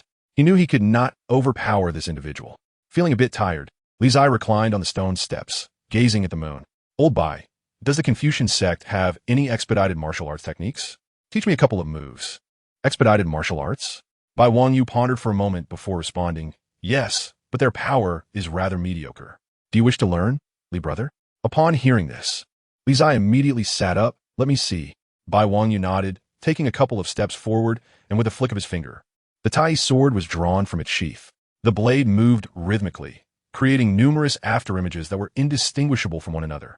In the next moment, a flurry of sword light shot forth like meteors streaking across the night sky. Boom! A resounding crash echoed as the sword light sliced through the air, shattering a massive rock before scattering debris everywhere. Li Zai stood astonished, mouth agape, as if he had never witnessed such a scene, his voice trembling. You call this power mediocre? Indeed. Bai Wangyu sheathed the sword and nodded. It may appear grand, but in a true duel, its practical application is limited. Li Zai felt as if 1,000 horses had trampled through his mind, once again suffering a significant blow. How was it that no celestial being had taken this fellow away? If you believe it to be useless, then let's not pursue it further. For your flying immortal technique is the greatest technique in the world, incomparable to any other martial arts, Bai Wangyu stated earnestly. Wait, how could I not learn? Li Zai exclaimed, hastily rising to his feet. It is always beneficial to learn more. What was this move called? Since he had no idea when he would successfully practice his own flying immortal technique, he figured he might as well learn something useful. Wind leaves its traces, Bai Wangyu replied, and then began to demonstrate the intricacies of the Tai sword, patiently detailing every aspect. Li Zai attentively absorbed the information, afraid to miss even a single detail. Approximately half an hour later, after Bai Wangyu had repeatedly taught him, Li Zai finally grasped the essence of the technique. Ha! I did it! Li Zai exclaimed, looking at the harmonious movement of the pure June sword, laughing joyously like a fool. Beside him, Bai Wangyu wiped the sweat from his forehead, secretly letting out a sigh of relief. Was this technique truly so difficult? I recall learning it after just one glance. Why does it seem so laborious for Li Brother? Perhaps Li Brother was not suited for the sword techniques of our Confucian sect, he mused, as it was clear that the Plum Blossom Sword Immortal would not have chosen someone lacking in martial arts talent. Come, old Bai, I'm in a good mood today. I'll treat you to some fun. Having learned a new technique, Li Zai felt elated, throwing his arm around Bai Wangyu's shoulders as they made their way out of the Li residence. Having been in the capital for several days, it was time to visit his elder brother and gather some information about the Yin family. He also wanted to obtain the essential techniques of heavenly craft as soon as possible. Where are we going? Bai Wangyu asked, slightly taken aback by Li Zai's affectionate gesture. To the flower viewing pavilion, Li Zai responded. It's a brothel. A brothel? Bai Wangyu's expression shifted dramatically. Li Brother, that is not appropriate. I am a disciple of the Confucian sect. How could I venture into such a place of indulgence? Is there a rule against it in the Confucian sect? Li Zai inquired. Bai Wangyu pondered for a moment before shaking his head. Not exactly. Then it is settled. Li Zai grinned. Since there are no prohibitions, and you have previously agreed to follow my lead, let us not waste time. After speaking, Li Zai dragged the former along, making their way towards the renowned Shihua Garden. Chapter 28. The land of fireworks. The night breeze gently caressed as the Xiang River flowed abundantly, with flower boats anchored in the water and a vibrant display of blossoms adorning the riverbanks. Shihua Garden, a famous haven for revelry along the banks of the Xiang River, attracted countless dignitaries who would lavish gold coins for a mere smile from a beautiful maiden. As the moon ascended, Li Zai, pulling and urging Bai Wangyu, entered the Shihua Garden. Inside, the atmosphere was one of merriment, with a high platform on the first floor where 4 enchanting dancers, holding pipa instruments, swayed gracefully, their figures alluring and tantalizing. Esteemed gentlemen, do you have a preference for any of the ladies? Upon their entrance, a heavily adorned woman approached, fan in hand, her face adorned with a broad smile. It is our first visit. Spare us the pleasantries. Swiftly bring forth 2 courtesans. My companion here has no interest in the ordinary delights. Money shall not be an issue, Li Zai proclaimed with bravado, producing a hefty silver ingot that gleamed brightly as he placed it in the woman's hand. Such generosity! The flower maiden beamed at the sight of the silver, her smile widening as she called out, Quickly, summon Qinghua and Li Hua to entertain our esteemed guests. Qinghua, Li Hua? Li Zai nearly choked at the names. Could they not choose more refined stage names? Li Brother. Bai Wangyu, observing the lively scene around them, felt a wave of anxiety and suggested, Let us leave. Why the rush? Li Zai insisted, seating them at an empty table. It is not every day we have the chance to unwind before returning. Gentlemen, we have arrived. At that moment, 2 flamboyantly dressed women descended from the second floor, their movements sultry and beguiling, each step a tantalizing sway. Do you find them to your liking? The flower maiden inquired, presenting the 2 lovely ladies. Courtesans? Li Zai scrutinized the tantalizing figures before him, skepticism etched on his face. "Fear not, they are indeed untouched maidens," the flower maiden assured him with a grin. Li Zai, though doubtful, refrained from further questioning, aware that he could not jeopardize the business. He glanced at the two women and then gestured towards the girl in the red hood, grinning widely as he said, "Ladies, please ensure my brother is well entertained. Your rewards shall be ample." Of course. Xinghua and Li Hua exchanged glances and gracefully settled beside by Wang Yu, their bodies pressing against him like serpents. "Ladies, this is improper. Male and female should not engage so closely. It is against propriety." Bai Wang Yu protested, flustered and trying to evade their advances. Seeing his discomfort, Li Zai felt a surge of amusement. "You, always wearing that indifferent facade, are finally flustered. Even the children of others have their days." "Huh." Li Zai's mirth intensified, unable to suppress his laughter. "Sir, will you not seek a lady's company as well?" The flower maiden, recognizing the true wealth of Li Zai among the two, beamed even more brightly. "Not yet. Let me wait a moment," Li Zai replied with a grin. "I have heard that the renowned courtesan Yu Qingzhi, famed for her dual talents in music and dance, will grace us with her presence tonight. Is it true?" "Indeed, it is," the flower maiden confirmed. "Miss Qingzhi is on her way and shall arrive shortly." "Excellent." Li Zai nodded, then raised his cup for a quiet drink, preferring not to engage further. The flower maiden, understanding his intent, discreetly signaled the two ladies to attend to their esteemed guest before departing. The first floor grew increasingly lively, as it became evident that many had heard the news of Qingzhi's impending arrival. As the most celebrated courtesan in the grand capital, Yu Qingzhi's background remained enigmatic. Her breathtaking performance 3 years prior had sent the elite of the city into a frenzy, spending lavishly in hopes of winning her smile. On the second floor, within the private chambers, the most esteemed guests awaited her appearance. Meanwhile, on the third floor of Shihua Garden, a solitary figure clad in a silver-gray wide robe surveyed the crowd below with an impassive expression. "Little brother," Li Qingzhi observed the youthful figure on the first floor, a rare warmth momentarily crossing his usually cold demeanor before vanishing. It was only natural for him to arrive before Yu Qingzhi's appearance. No suspicion would arise from others. Suddenly, a melodious sound akin to celestial music filled the air from the second floor, and with a single note, the entire Shihua Garden fell into silence. The music, filled with emotion and urgency, resonated from a chamber directly facing the stairs, where a silhouette emerged, captivating all with its ethereal beauty. Clad in green, with hair elegantly styled, her features were painted with artistry, exuding an aura of grace, as if she were celestial being descended to the mortal realm, untouched by worldly affairs. The tempo quickened, akin to a silver vessel shattering, 1,000 troops charging ahead. "Bravo!" The guests on the first floor were enraptured, unable to contain their applause.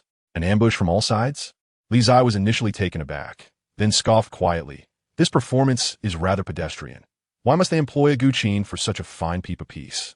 Suddenly, the music ceased abruptly, akin to fabric tearing, leaving the guests in astonished silence. Li Zai's quiet remark had been overheard by all. Behind the beaded curtain on the second floor, Yu Qingzhi rose, her gaze fixated on the youth who had drawn everyone's attention, her expression one of disbelief. Who is this audacious youth, who dares to speak so freely about music? The wealthy youths in the hall erupted with indignation at the perceived slander against their beloved muse. "Who is this fool? Does anyone know him? What a shame! Someone throw him out!" As the uproar filled the hall, Li Zai's candid critique had incited the wrath of the crowd. In the private chambers on the second floor, a soft laughter echoed, bemusement evident on the faces of those observing the commotion below. "Which audacious child is this, daring to speak so recklessly?" A voice, smooth and refined, inquired from behind a partially drawn curtain. "Oh, a scion of the Li family?" A man, appearing around 30, remarked with curiosity. He bore an ordinary visage, distinctly less remarkable than other princes of the grand capital, seated beneath a thick blanket as if to shield his frail legs. The eldest prince, Mu Yuan, was born with a disability, relying on a wheelchair for mobility. A child born of a lesser consort would never have a chance to inherit the throne. Yet, due to his mother's prominent lineage and his royal title, even with his condition, he maintained a circle of supporters. Behind Mu Yuan stood a slightly older eunuch, Zhao Jia, who had served him for many years and was known for his formidable skills. "Shall I summon him, Your Highness?" Zhao Jia inquired. "Not yet," Mu Yuan replied, shaking his head. "Let us observe the unfolding events. I am curious to see what distinguishes this Li family heir." Understood. Zhao Jia acquiesced, remaining silent and vigilant. On the first floor, Li Zai surveyed the agitated crowd, momentarily taken aback. Is it truly necessary for them to react so vehemently? I merely spoke a truth. Their fervor suggests they would devour me alive. Fanatical admirers, it seems, are eternally a formidable presence. As realization dawned upon him, he recalled, he is Li Zai, the son of the illustrious Li Wubai from Yuzhou. At that moment, among the numerous young gentlemen on the first floor, someone finally recognized Li Zai's identity and exclaimed, Li Million? That nouveau riche. No wonder. What insight could a child from a wealthy family possess? A country bumpkin who has never seen the world. Making a fool of himself here. Once Li Zai's identity was revealed, the mocking laughter of the crowd erupted once more, perfectly timed. The young aristocrats of the capital, in that instant, experienced once again the superiority of their status, with chins raised high enough to nearly reveal their nostrils. Suddenly, amidst the chorus of ridicule, a young scion of power noticed the scholar in white entangled with two women. He was momentarily taken aback, then astonishedly exclaimed, Senior brother, what are you doing here? At this utterance, the crowd instinctively turned their gazes to the young man in white beside Li Zai, and after a brief pause, their expressions turned to shock. This was none other than Bai Wangyu, the foremost disciple of the Master of Rites. Surrounded by the soft fragrances of pear and apricot blossoms, Bai Wangyu, upon sensing the astonished gazes around him, revealed a hint of embarrassment and nodded in acknowledgement to the crowd. Senior brother, why are you here? Inquired a student from the Imperial Academy. Disbelief etched across his face. I came with Brother Li, Bai Wangyu awkwardly replied. Brother Li? The student from the academy was momentarily stunned, then looked towards Li Zai, who had just drawn the ire of the crowd, fists clenched and face growing increasingly furious. How could he bring senior brother to such a place? The very essence of pride for their entire academy. Senior brother was not meant for such debauchery. Feeling the murderous glares directed at him, Li Zai could not help but touch his nose. Were they not allowed to enjoy themselves at the brothel? Meanwhile, on the second floor, pairs of eyes observed the unfolding situation, eagerly awaiting the spectacle. The scion of the Li family actually brought the esteemed disciple of the Confucian school to this den of vice. One could only imagine the expression of the Master of Rites upon hearing this news. As the emotions of the crowd on the first floor intensified on the second floor, Qingzhi suppressed the turmoil within her heart and spoke. Young Master Li, might I invite you to the second floor for a chat? As her words fell, all noise in the grand hall below ceased instantly, the silence almost eerie, as if a pin could be heard dropping. The crowd was stunned, momentarily at a loss for words. A celestial being has invited you. It would be uncouth to decline. Li Zai grinned widely and promptly rose to ascend the stairs to the second floor. However, just as he reached the third step, he paused, turned back to the crowd on the first floor, and declared with a grin, a bunch of country bumpkins. How dare a bumpkin laugh at us? The face of a nouveau riche, get out of the capital. Qingzhi, this person has an extremely malicious heart. Do be cautious. The grand hall erupted once more due to Li Zai's words, as the scions of noble families, seething with rage, could hardly contain their desire to slay this upstart from Yuzhou. Li Zai, in response to their fury, only offered an arrogant, disdainful smile laced with mockery, then turned and ascended to the second floor. The young gentlemen below ground their teeth in anger, yet due to the presence of Qingzhi, they restrained themselves from acting and losing their composure. On the second floor, Li Zai entered a private room, lifting the beaded curtain. The two locked eyes, and Qingzhi, usually so composed, felt an unexpected flutter of anxiety. She had been searching for the owner of the Peepa's score, and to her surprise, found him here. The ambush from 10 sides was indeed a Peepa's score, not a Guqin score. Only the owner of the score would know this, as she had modified it for easier play on the Guqin. Thus, even those well-versed in music had failed to recognize it over the years. Inside the room, the atmosphere was notably quiet, and the tension in Qingzhi's gaze betrayed her nervousness. However, Li Zai had little interest in the woman before him. His purpose for being here was to find his second brother, and had she not called him out in front of so many, he would not have bothered to come up. Hey lass, what do you want with me? Li Zai, unwilling to engage in prolonged conversation with the woman, immediately displayed the demeanor befitting a dandy, asking, what is it? Qingzhi was taken aback, but quickly regained her composure, offering a graceful bow. I apologize for inviting young Master Li up so abruptly. I hope you can forgive my presumption. There's no need for apologies, Li Zai replied dismissively. Just tell me what you want. Yu Qingxian found the young man's attitude somewhat disconcerting, but maintained her calm demeanor, softly asking, "May I inquire how you discerned that the piece I played was a pipa score and not a guqin score?" Igasa, Lizia Grinat. How could he confess that he had memorized the ambush from 10 sides? Certainly not. He had already attracted too much attention, with some peculiar individuals beginning to suspect that the unique items belonging to the Leaf family were his inventions. If it were confirmed that this score also originated from him, he would truly have no way to defend himself. It was best to keep his identity as the pampered son of the Leaf family under wraps. Young master, Qingxian means no harm. She merely wishes to find the owner of this pipa score to express her gratitude personally, Yu Qingxian stated earnestly. Then you have sought the wrong person. I know nothing of music, Li Zai replied with a roguish grin. However, I am quite knowledgeable about life. Miss, the night is long, and sleep eludes me. Would you care to discuss life with me? Yu Qingxian frowned, her gaze fixed on the young man before her, attempting to glean something from his expression. However, she found herself disappointed. All she could see on his face was that smug grin. Young masterly, Yu Qingxian gently clenched her hands, forcing down her discomfort. I must ask you to conduct yourself appropriately. I am not the kind of person you might think. What a pity. Li Zai assessed the woman before him from head to toe, and truth be told, she was rather decent looking. Feeling his invasive gaze, Yu Qingxian grew increasingly uncomfortable. Young masterly, it is getting late. Perhaps you should take your leave. Leave? No way. Li Zai immediately shook his head, a peculiar smile on his face. It's only been a mere quarter of an hour. That would be too quick. I cannot leave so soon. It would be embarrassing. What does young master mean by that? The innocent Yu Qingxian failed to grasp the implications behind his words, her brow furrowing as she inquired. Let us chat about life, Li Zai stated, taking a seat at the table and pouring himself a cup of tea. With a grin, he added, since I have nothing better to do, I might as well pass the time for an hour. Otherwise, where'd I put the face of the third son of the Leaf family? Whether it was quick or not was secondary. The primary concern was that there were too many people on the first floor present. And if he were to go out now, those fellows would surely devour him. He needed to let the little Red Riding Hood shield him from the crowd's ire for the time being.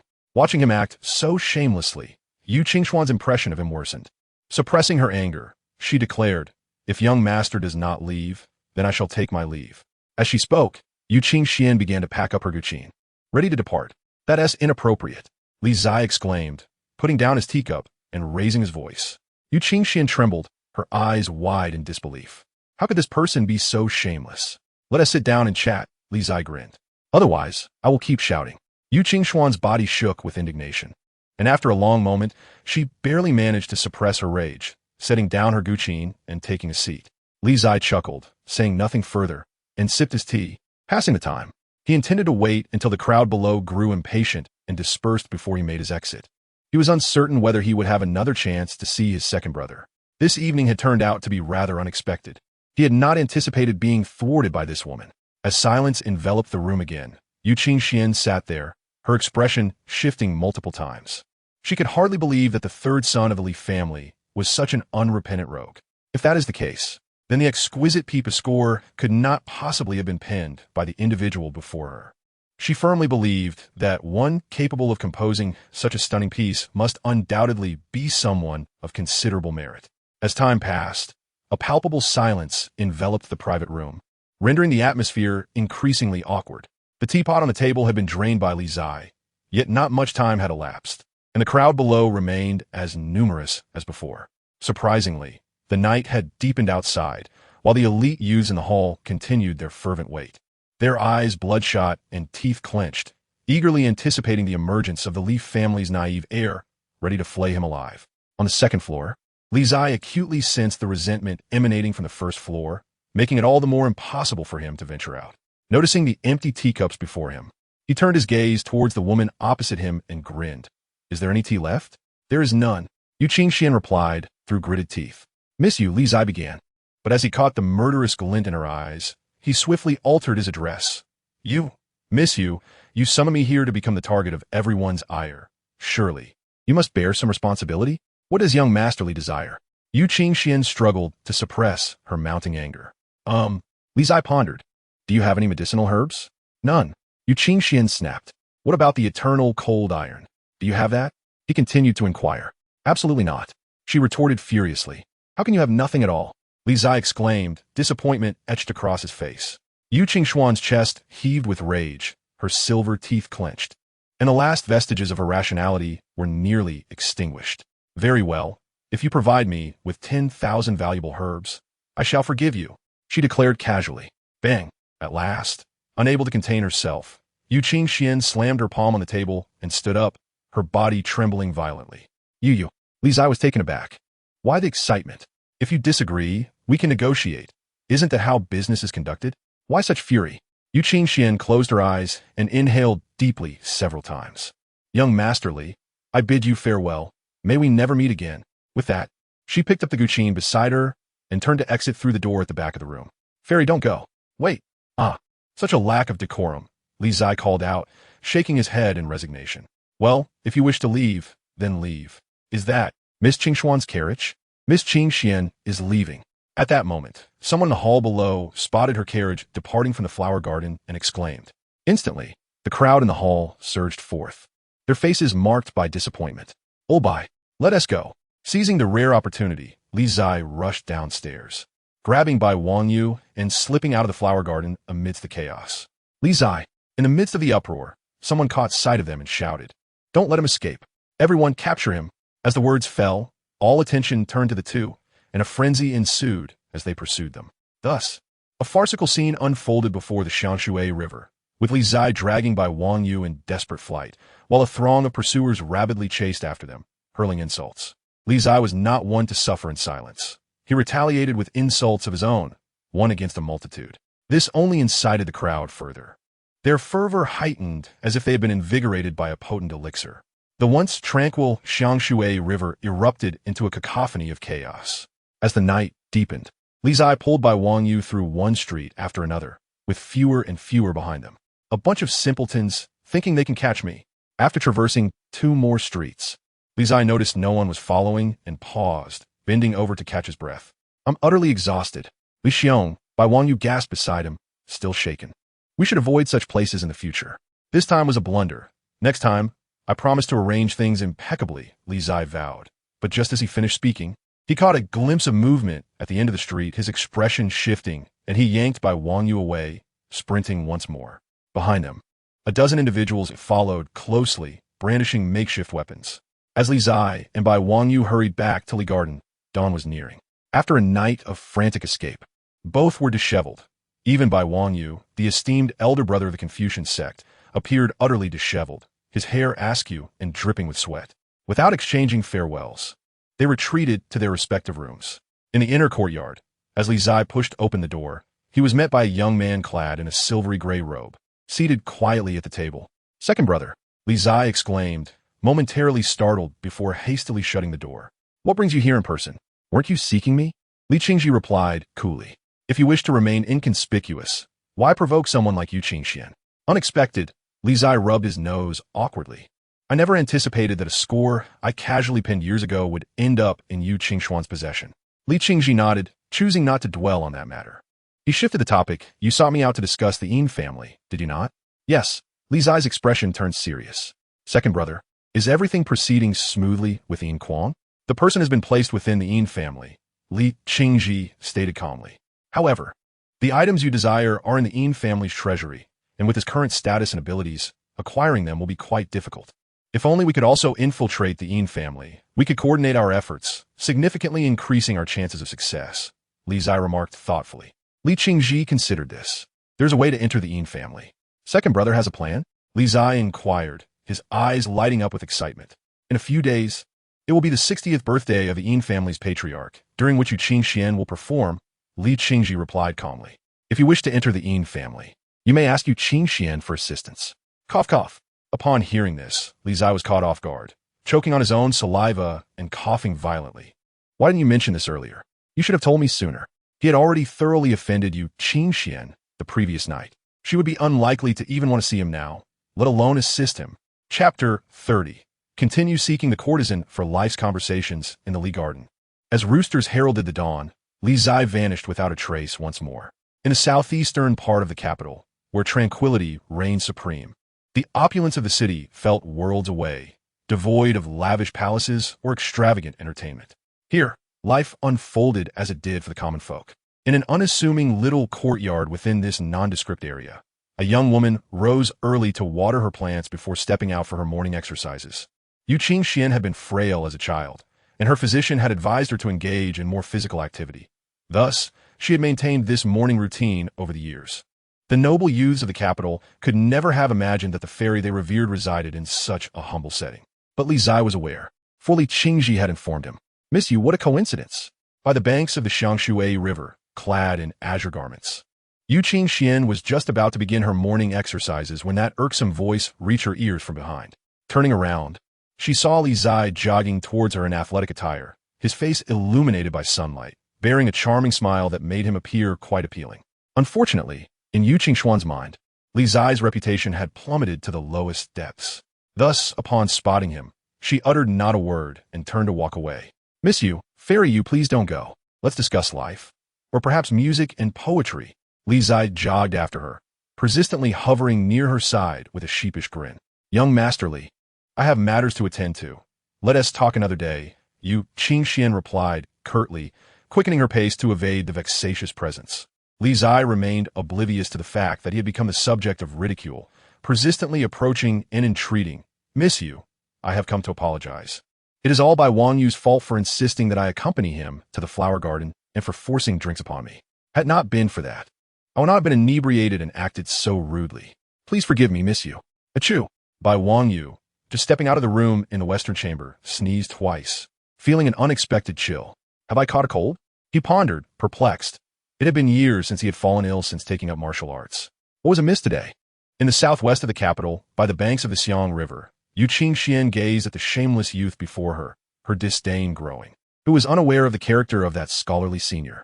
How could he brazenly cast aspersions on others without a hint of shame? "Young Master Li," Qingzhi halted, her tone serious. "I have no relation to you. Your forgiveness is of no consequence. So why do you persist in this entanglement?" "Of course we have a connection." Li Zai interjected hastily. "Are you not searching for the author of 10 Sides Ambush?" "That would be me." Qingzhi furrowed her brow and inquired. "What do you mean by the 12 tones? What are the 7 sounds?" Taken aback, Li Zai replied, "What do you mean?" Qingzhi's impatience grew as she retorted. "If young Master Li is unaware of the fundamental principles of music, how could you possibly compose a masterpiece like 10 Sides Ambush?" Li Zai's expression turned sour. He had not studied ancient music theory, so how could he grasp such concepts? He merely had a good memory and could recall what he had seen after reading it once. He had only casually glanced at the score of 10 Sides Ambush. As for musical theory, who would bother to study it? He had no idea that such knowledge was essential. "Young Master Li, if you cannot answer, please do not pursue this matter further," Qingzhi stated, turning to leave. Rubbing his hair in frustration, Li Zai wore a bitter smile, yet refused to give up. Following closely behind, it appeared that mending his image in Qingzhi's eyes would not be an easy task. He had truly overstepped the previous night, unaware that he would need to seek favor with this alluring courtesan. After a considerable distance, Qingzhi noticed Li Zai still trailing her, and her irritation intensified. Why was he so insistent? Just as they were nearing her residence, she halted and turned to confront the persistent youth, saying, "Young Master Li, what do you truly want?" "Nothing much, merely to befriend Miss you." Li Zai grinned, knowing he could not reveal his intentions to visit the Yin family. "Your status is exalted, whereas I am but a woman of the streets, unworthy of your attention. Please, return," Qingzhi replied sternly. "Equality among people prevails. There is no distinction of nobility or lowliness. Though Miss Yu dwells in the brothel, she remains untainted, far superior to those who spout righteousness while committing vile acts."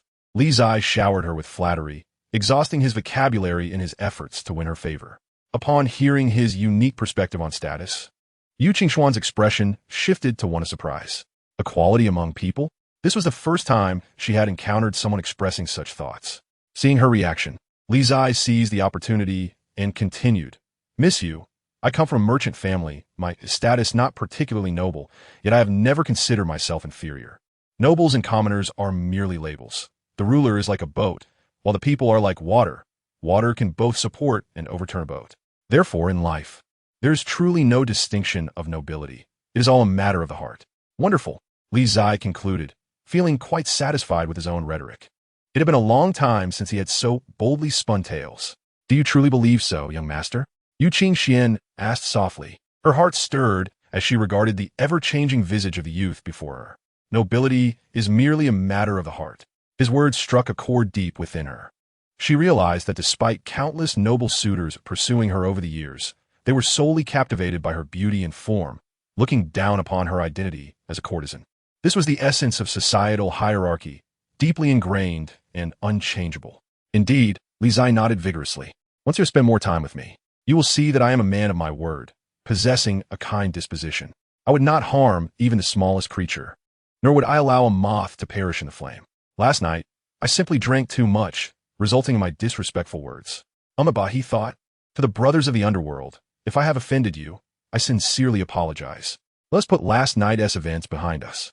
Yu Qingzhi, kind-hearted, did not wish to dwell on the matter further, softly responding, really? Li Zai's face lit up with joy as he grasped her hand, exclaiming, thank you, miss you. Thank you.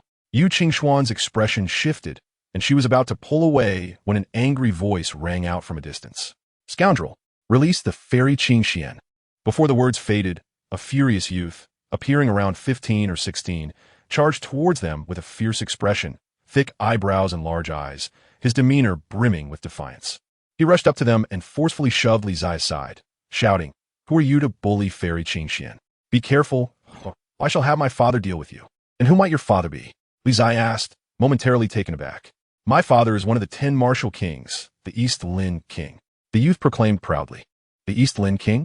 Li Zai paused, realizing yet another scion of a martial family stood before him. When had the status of the martial kings become so common that one could encounter them at every turn? Was this not a form of bullying? Are you afraid? If you are, then leave quickly, or you will regret it. The East Lin King scion, Wu Duo, declared, hands on his hips, exuding an air of arrogance. Young master, Li Zai has not bullied me. It was merely a misunderstanding. Yu Qingzhi interjected, sensing the situation escalating. Fear not, fairy Qingzhi, for I am here. He would not dare to harm you. Wu Duo turned, wearing a self-satisfied grin, convinced that his heroic rescue was finally at hand. You little brat, you have courage. Li Zai commended, impressed by the boy's audacity. It seemed he had not yet succeeded in being a true villain. As this realization struck him, Li Zai grinned and stepped forward. What do you intend to do? Wu Duo, startled, instinctively retreated 2 steps. What do you mean? Li Zai's expression turned sinister as he seized the young boy, his eyes glinting with menace. So, you're the East Lin King scion, daring to meddle in my affairs. Do you wish to meet your end by the river? Let go of me. Wu Duo gasped, trembling in fear, struggling to free himself. If you don't, my father will not spare you. Well, you must be alive to see your father, Li Zai retorted, surveying the surroundings. There is no one here. What a perfect spot. With that, he dragged the boy toward the riverbank. Help! Save me! Wu Duo cried, his body quaking with fear. Call all you want. Even if you scream your throat raw, no one will come to your aid, Li Zai declared, his demeanor brimming with arrogance. Observing from the side, Yu Qingzhi recognized that Li Zai was merely intimidating the East Lin King scion and could not help but feel exasperated. The temperament of the 3rd young master of the Li family was truly chaotic. By the banks of the Xiang River, Li Zai held the East Lin King scion and smirked, his voice dripping with malice. Will you jump in yourself, or shall I toss you in? Help! Help me! I don't want to go in. Wu Duo stammered, nearly in tears, trembling uncontrollably. Not going to save me? Li Zia shukla darkly. Isn't there still a hero to rescue the damsel in distress? And no, I'm not saving you, Wu Duo stammered, his voice trembling. Are you truly not going to save me? Li Zai inquired once more. I'm not saving you, Wu Duo replied, a hint of a whimper in his tone. Lacking backbone, you won't even persist a little longer, Li Zai remarked with a look of disinterest, casually tossing Wu Duo aside to the riverbank. With a thud, Wu Duo landed on the ground, staring into the fathomless waters ahead, nearly paralyzed with fear. Miss you. Shall we depart? Li Zai turned to the woman before him, flashing a wide grin that revealed all 8 of his teeth. I have a piece, Guangling sand, that I wish to present to you, one that shall not pale in comparison to the peep score in your hands. Upon hearing this, Yu Qingxuan's eyes sparkled with intrigue, and she nodded slightly. Then I would be honored to hear it, Master Li. Very well, Li Zai replied, glancing back at Wu Duo on the riverbank, flashing another toothy grin. That mischievous child dares to challenge me. Wu Duo felt the threat in Li Zai's gaze and instinctively recoiled, averting his eyes. Chapter 31. The most handsome is still the senior brother in the southeastern part of the capital, where the Xiang River flows, within a modest courtyard. Li Zai held a brush, crafting the score for Guangling's San with a crooked hand. Such fine handwriting. After completing the score, Li Zai admired his work displayed on the stone table. Beside him, Yu Qingxian examined the score, overlooking the uneven strokes resembling tadpoles. Instead, she studied the composition intently, her beautiful countenance gradually revealing a look of astonishment. Guangling San. Such an astonishing score exists in this world. Waves of emotion surged in Yu Qingxuan's eyes, barely contained. The mastery of this piece is unparalleled. Once revealed, it would leave no room for competition among musical scores. If it were to circulate, who knows how many musicians would go mad for it. Sensing the shock on the woman's face, Li Zai felt a surge of satisfaction within. This is the correct way to captivate her. He is indeed the favored son of this realm. How could he possibly be outshone by that so-called Hualiner or by Wang Yu? Can they compose Guangling's San? Can they recite Tang poetry or song lyrics? Can they even invent soap? No, can they even pick up soap? Masterly. After a long pause, Yu Qingxian regained her composure, her expression complex. I cannot accept this Guangling San. This score is worth its weight in gold. Merely witnessing it is enough for me. Miss you, there is no need for such formalities. I promise to gift it to you, and I shall fulfill that promise. Li Zai insisted, pressing the score in her hands with a broad smile. Moreover, now that we are friends, why should we be so formal? Unless, of course, you refuse to acknowledge me as your nouveau riche friend. That is not it, Yu Qingxian said, momentarily taken aback by his determined demeanor. She sighed softly, offering a graceful bow. Then I shall gratefully accept your generous gift, masterly. That's more like it, Li Zai replied, satisfaction radiating from him. Since we are now friends, just call me Zai. No need for such distance. Zai. Yu Qingxian attempted to call out, feeling somewhat awkward. Qingxian. Li Zai seized the opportunity, his face alight with joy. Do you practice by the Xiang River every morning? Yes. She nodded gently. In my youth, I was frail, and the doctor advised me to exercise more, so I have kept this habit. What a coincidence. I practice swordsmanship every morning as well. Why not train together? Li Zai suggested. Is Li Garden nearby? Yu Qingxian inquired, puzzled. Very close, Li Zai grinned. So close. In fact, that it's all within the great merchant capital. One is in the east of the city, the other in the west. Even at a brisk pace. It would only take half an hour. That sounds good. Yu Qingxian thought for a moment before agreeing, convinced by Li Zai's extraordinary talent, having composed such an unparalleled score. If she had any questions, it would be a good opportunity to seek his guidance. In the courtyard, a gentle breeze brushed through, causing a strand of Yu Qingxuan's hair to dance in the air, a faint fragrance wafting into Li Zai's nostrils, refreshing and intoxicating. Instinctively, he inhaled deeply. Such blatant and unrestrained behavior. Yu Qingxian was momentarily taken aback, her face flushing crimson. Before either could speak, an ambiguous atmosphere enveloped them. Scoundrel, you come out. Just then, an anxious voice broke through the tranquility, shattering the moment. Li Zai was instantly incensed. Can't they choose a better time? Can't they see I'm making friends? Outside the courtyard, a group approached, brandishing sticks, led by none other than Wu Duoduo, the East Lin prince's son, who had just been bested by Li Zai. At that moment, Wu Duoduo's face was etched with urgency, fearing that the celestial maiden he admired was being wronged. Yu Qingxian stepped forward, gazing at the commotion outside, her brows furrowed in displeasure. Prince, what do you intend to do? Qingxian, I am here to rescue you. Have you been bullied by that scoundrel? Wu Duoduo asked urgently. From behind Yu Qingxian, Li Zai emerged, directing his gaze at the young man before him with a grin. Eastland Prince, have you not heard? There's another troublemaker. The Martial King's son, who I have also bested recently. What was his name? Ah yes, Chunyi Fei. Prince, a young man behind Wu Duoduo exclaimed, his expression shifting in shock. He is that Li Zai from Yuzhou. Li Zia. Upon hearing the name, Wu Duoduo trembled. Realizing this was the one who had defeated the Martial King's son. After a brief moment of shock, he suppressed his fear, saying, do not be afraid of him. We have numbers on our side. Why bother? Li Zai's smile brightened even more. In fact, Chunyi Fei brought more people than you. This level of minor scoundrel. He could easily take on a group alone. If he could contend with martial artists, surely he could handle these idle, pampered youths, right? Ah, Wu Duoduo. You're here too. Just as Li Zai prepared to showcase his prowess once more, a voice, far more grating than Wu Duoduo's, pierced through the air. A young man clad in luxurious brocade approached, holding a folding fan, his pale face betraying a hint of malice. Two men in embroidered robes followed him, their aura far from ordinary. Qingzhi Fei. Wu Duoduo's expression shifted at the sight of the newcomer. He hadn't expected him to arrive. At that moment, Li Zai's demeanor turned grave, but instead of focusing on Qingzhi Fei, he scrutinized the two formidable men behind him. Li Zai, we meet again. Qingzhi Fei cast a glance over the crowd before fixing his gaze on the young man ahead. The Martial King's son, you truly are a persistent ghost. Li Zai's expression hardened. It seems the lessons I imparted previously were insufficient. Huh.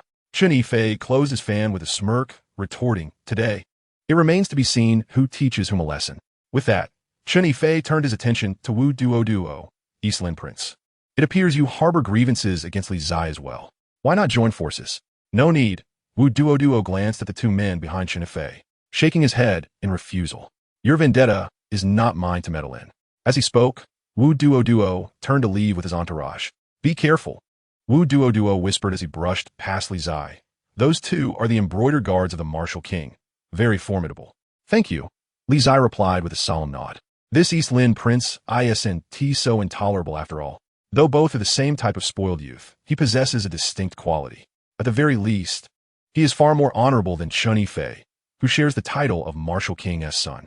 Qingzhi Fei watched the departing East Lin Prince with disdain, disregarding him entirely. His gaze fixated on the young man he had been preoccupied with for days. His tone icy.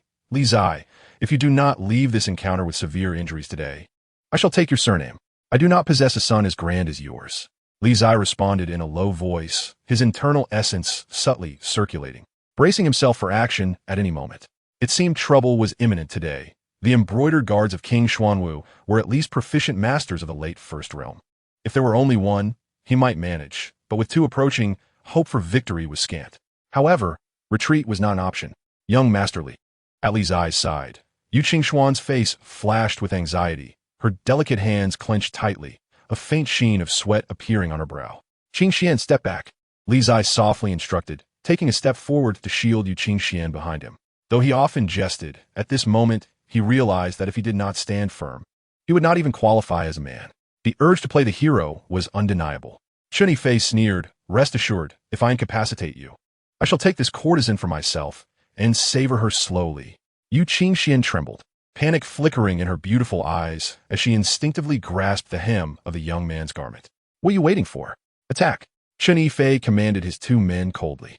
Yes, young master. The two embroidered guards exchanged glances before stepping forward. In an instant, the air around them crackled with powerful true energy, their chests resonating with the thunderous sound of their internal sanctuaries, showcasing their mastery at the late First Realm. Observing this, Li Zai narrowed his eyes slightly, the sanctuary within his chest also beginning to hum, a steady stream of true energy flowing forth. However, the gap in their cultivation was strikingly evident.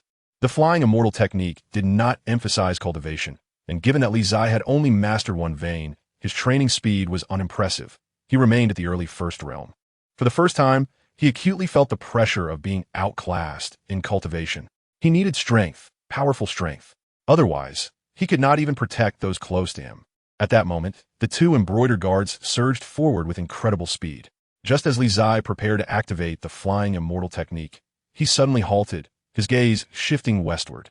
In that instant, from afar, a sword chi surged into the sky, an ancient sword slicing through the air, radiating righteous energy across 30 paces. With a resonant clang, the ancient sword struck the ground, sending the two embroidered guards flying. Amidst the astonished gazes of Li Zai and Qingzhi Fei, a young man clad in white robes approached. Each step steady, his handsome visage and serene demeanor exuding a formidable yet sharp presence. In a word, he was strikingly handsome. Li Zai nearly wept at the grand entrance of Bai Wangyu. You made quite the entrance. Within a mere 100 paces, Bai Wangyu had arrived. His seemingly unhurried steps belied an astonishing swiftness. Brother Li, are you unharmed? Bai Wangyu inquired with concern, his eyes fixed on the young man before him. I am fine. Li Zai gritted his teeth in response, bewildered as he asked. How did you know I was here? Lady Yue informed me, saying you might be in danger, and urged me to come retrieve you, Bai Wangyu answered. Sister Yue? Li Zai was taken aback, then realization dawned upon him.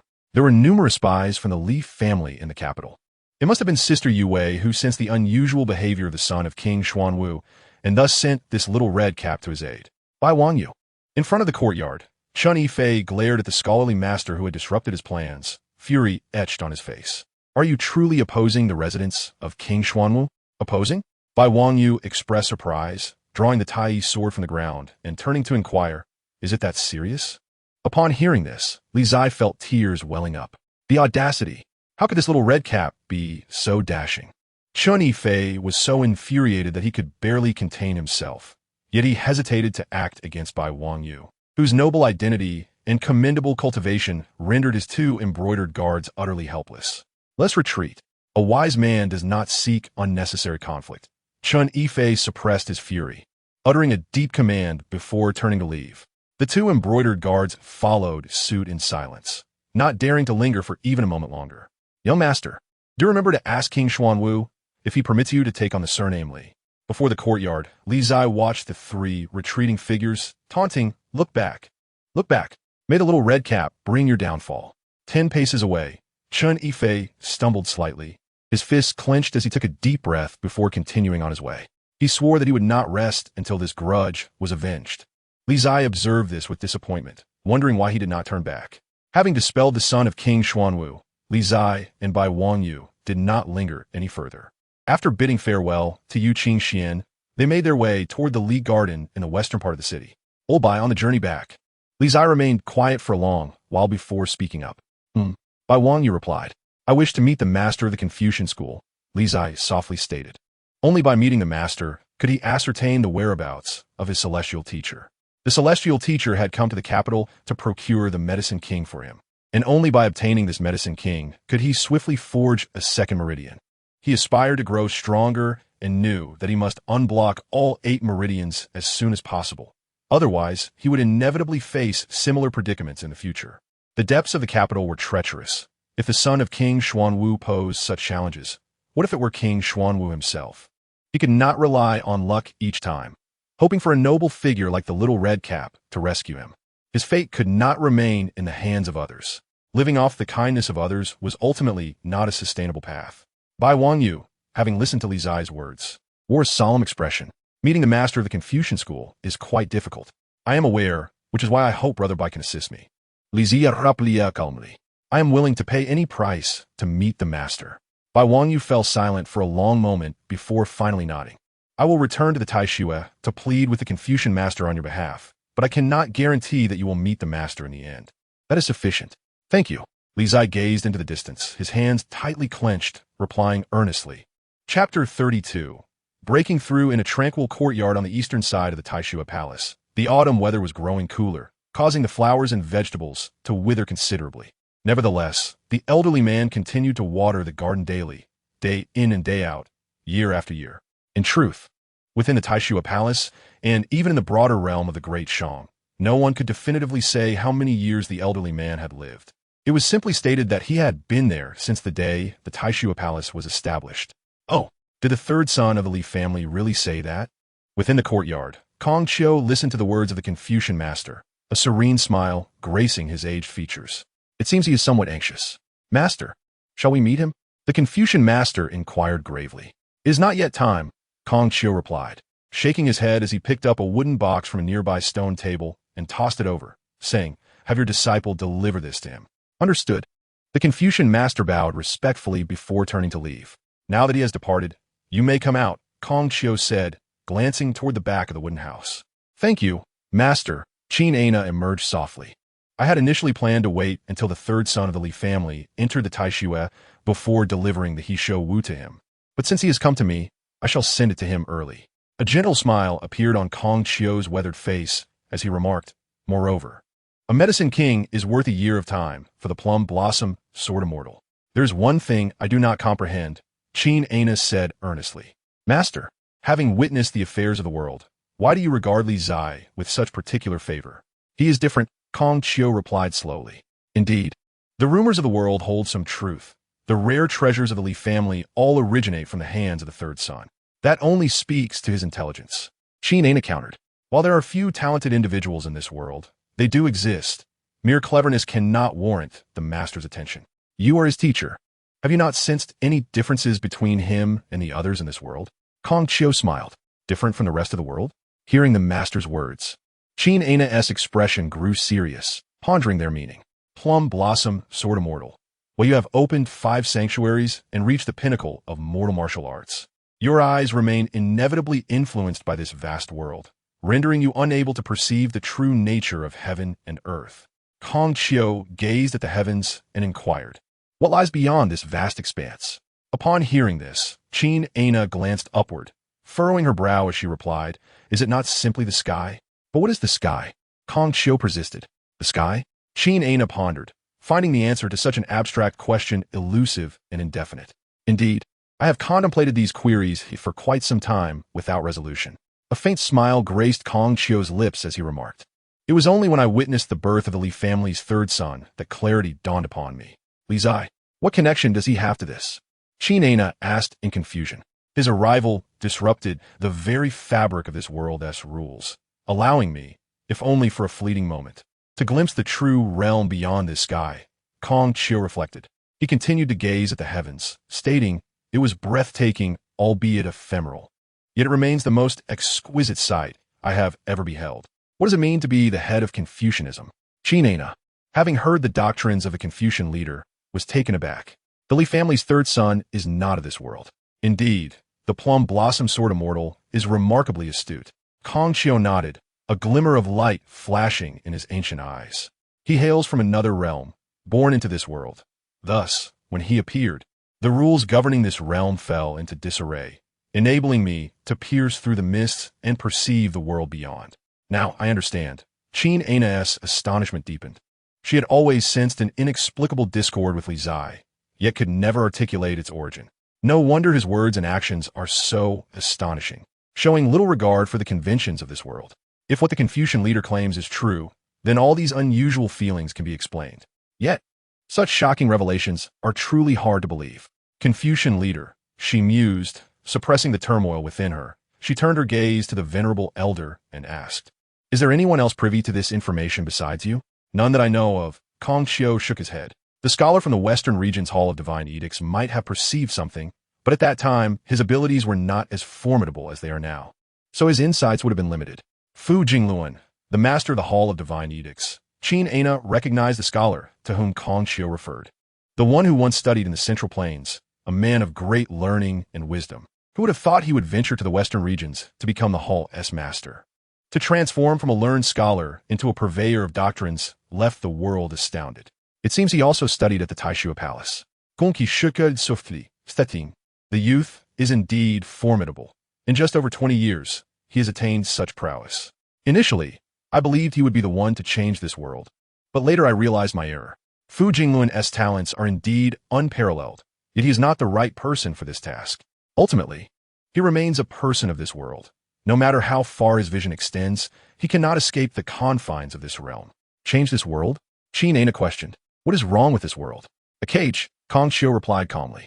Inside this cage, all people are like frogs in a well, unable to perceive the vastness of a universe. They harbor narrow-mindedness, vying for fleeting gains and losses, leading to perpetual conflict for centuries. Thus, I have been waiting for someone who can transform this world. Moreover, there was one matter he had not disclosed, nor could he. For over 100 years, this feeling had intensified within him, culminating in the moment of the Li family heiress' birth. When he finally confirmed it, the heavens above the 9 provinces are about to change. As the winter approaches, it is evident that chaos in the 9 provinces is now unavoidable. Do you believe this person to be Li Zai? Qingzhi questioned, puzzled. Though he is unique, he is still far too weak, let alone changing this world. He would struggle to protect himself. Force is not the sole solution to problems, Qingzhi stated as he watered the flowers in the garden. Before the birth of the Li family's 3rd son, they were merely an ordinary merchant family. Yet, within a decade of his birth, they invented remarkable inventions, and their wealth has instilled fear in the great commercial courts. This is something that brute force cannot achieve.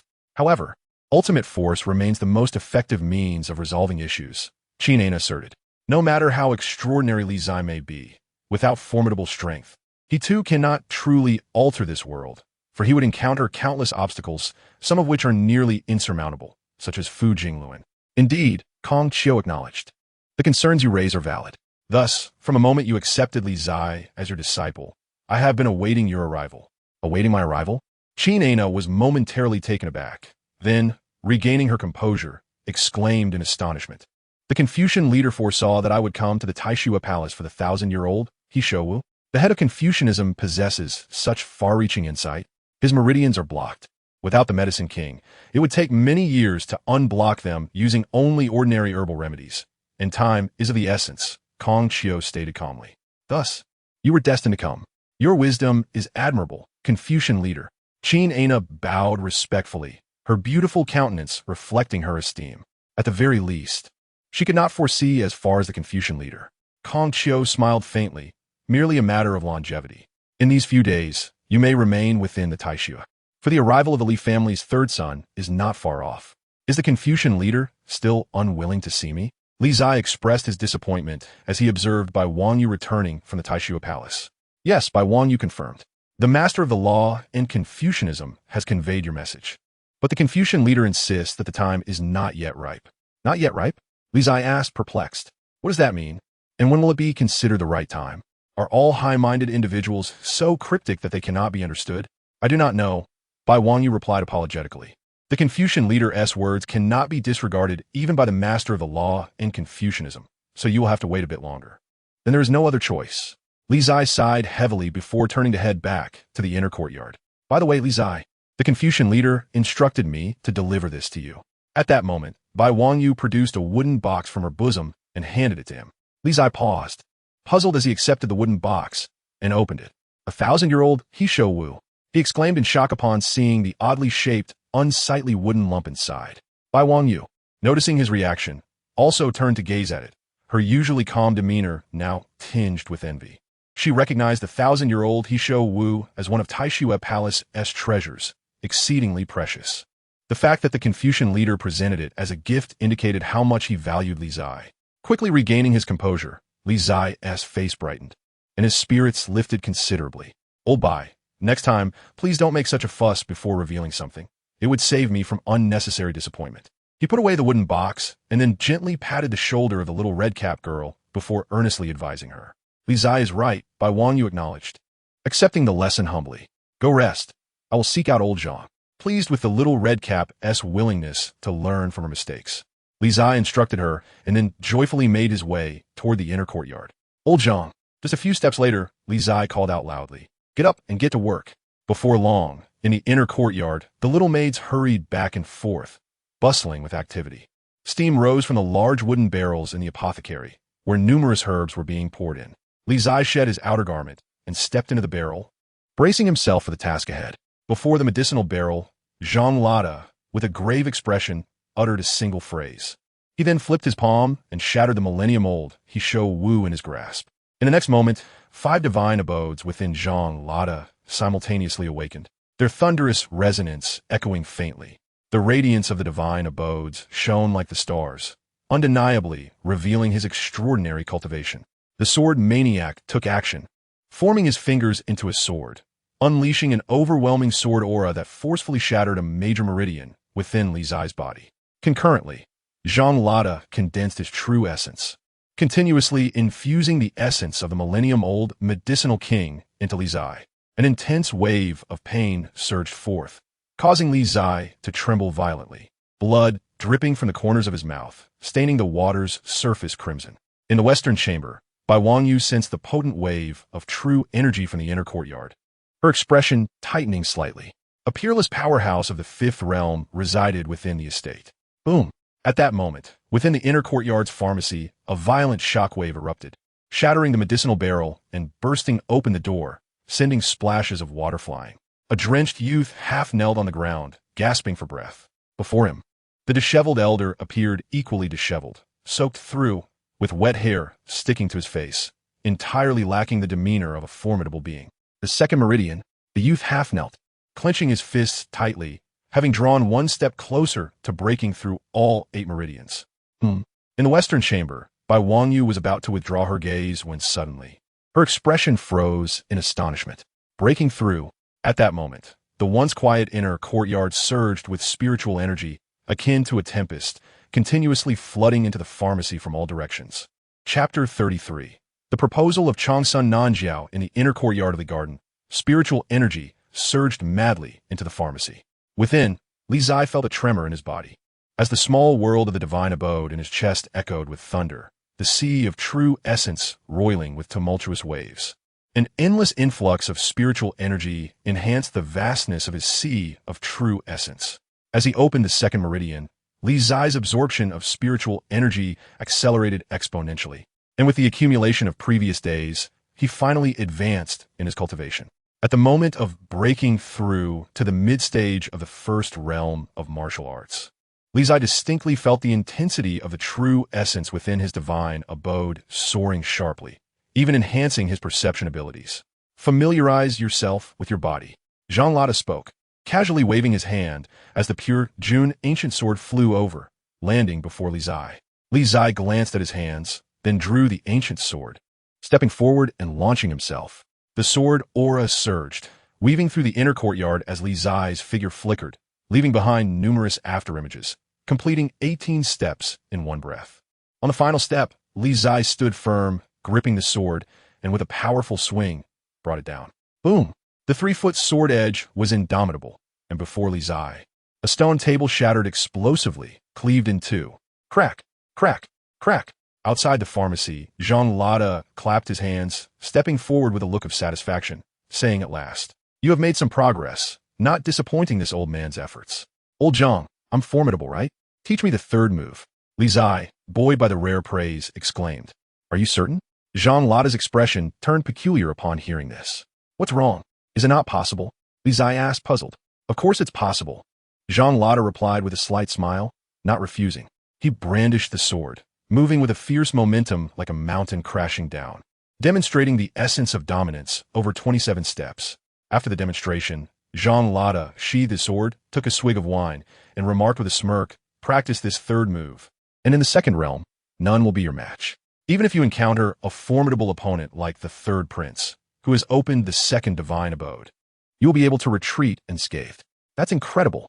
Li Zai's face lit up with astonishment, but soon he sensed an inconsistency, asking, "Did you not say that a vast difference in cultivation means even the most exquisite techniques cannot bridge the gap? There are always exceptions." Jean Lotta replied with a cryptic smile.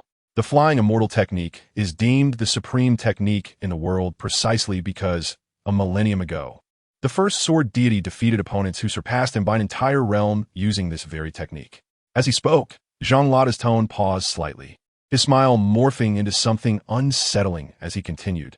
"To put it simply, the relationship between the 5 realms of martial arts and the 9 moves of the flying immortal is fundamentally one of simple arithmetic. For example, if you're still in the first realm, you can at most employ the first 2 moves of the flying immortal technique. To master the third move, belonging to the next major realm, is akin to dreaming in broad daylight. Without entering the second realm, neither the intensity of your true essence nor your bodily control will suffice to complete the 27 steps. Of course, that sword deity from a millennium ago accomplished it, enabling him to confront foes across a major realm. If you believe you can do the same, then give it a try." "I refuse to believe it." Li Zai gripped the sword, fixing his gaze on the footprints on the ground, his heart filled with indignation. "Who do you look down upon?" With determination, Li Zai circulated his true essence and bravely stepped forward 3 paces. And then, "Old Zhang, save me." In a burst of speed, Li Zai's body was uncontrollably propelled forward, and before he could call for help, he collided head-on with the high wall of the inner courtyard. Bang! Half of Li Zai's face and his entire body crashed into the wall, leaving him sprawled out in a large character shape, collapsing straight down. "Oh, what happened here? If you're feeling down, don't take it out on the wall." Jean Lotta approached, grinning at the boy who lay in a disheveled heap, saying, "Keep up the good work. This old man has high hopes for you." With that, Jean Lotta chuckled heartily and departed with his wine jar. Li Zai lay on the ground, gritting his teeth in resentment, feeling utterly bullied. "Young master." At that moment, a beautiful young maid hurried over from outside the inner courtyard. Upon seeing Li Zai sprawled beneath the wall, she first froze, then stifled a laugh, saying, "There's a lady named Qingzhi Nanjiao outside seeking an audience, specifically asking for the young master." "Qingzhi Nanjiao, looking for me?" Beneath the wall, Li Zai's muddy face revealed a hint of surprise. "Why has that vixen come? Doesn't she know that my sister manages the Li family's business? The enemy evidently seeks to undermine our resistance from within." Is he the sort to be easily swayed by beauty? Li Zai's heart burned with indignation, and he sprang to his feet, declaring, "Bring her to the main hall. I will change my clothes and meet this female demon." "Yes." The maid suppressed a smile and turned to leave. Soon, in front of the main hall, Qingzhi Nanjiao approached. Clad in a long plum-colored gown, her hair elegantly styled, with dark tresses cascading down. Her exquisite features possessed both the youthful beauty of a girl and the alluring charm of a mature woman. It must be said that Qingzhi Nanjiao was a truly captivating woman. In the inner courtyard, Li Zai donned fresh attire, tidied himself up, and transformed back into the image of a refined gentleman, striding towards the main hall. "Sister Nanjiao, what brings you here personally?" Li Zai took 2 steps at a time into the main hall, looking at the woman before him with a warm tone. "If you wish to visit, I should be the one to pay my respects to you." Hearing the boy's more intimate address, Qingzhi Nanjiao's lips curled into a smile as she replied, "Today, with nothing pressing, I thought to visit the garden. Young Master Li, I wonder how you would consider my previous proposal?" "Proposal?" Li Zai feigned ignorance, saying, "What proposal?" Qingzhi Nanjiao narrowed her eyes slightly, smiling as she said, "It pertains to the collaboration between the Qingzhi and Li families. You haven't forgotten, have you? Look at my memory." Li Zai suddenly understood, but his face soon showed a troubled expression as he replied, "Sister Nanjiao, you may not know, while I am the legitimate son of the Li family, all business matters are overseen by my elder sister. During the last meeting of the 4 families, I merely accompanied my sister to broaden my horizons. Young Master Li, let's not beat around the bush." Qingzhi Nanjiao beamed a bright smile as she said, "Though the Li family's business is managed by Li Yuwei, I believe that in this Li garden, you are the true master possessing absolute authority. Once you speak, the cooperation between the Li and Qingzhi families will naturally fall into place. Sister Nanjiao, you truly hold me in high regard." Li Zai lifted the steaming tea from the table, savoring a sip before smiling and saying, "This tea is delightful. You should try some, sister." Qingzhi Nanjiao furrowed her brow upon hearing this, picked up the cup, took a sip, and remarked, "Indeed, it is quite good. I recall that the Li family's tea business has spread across every city in the great merchant empire, and even the western regions and the northern deserts have begun to see Li family shops. Is that so? I generally do not concern myself with business matters, so I am not particularly informed," Li Zai replied with a smile.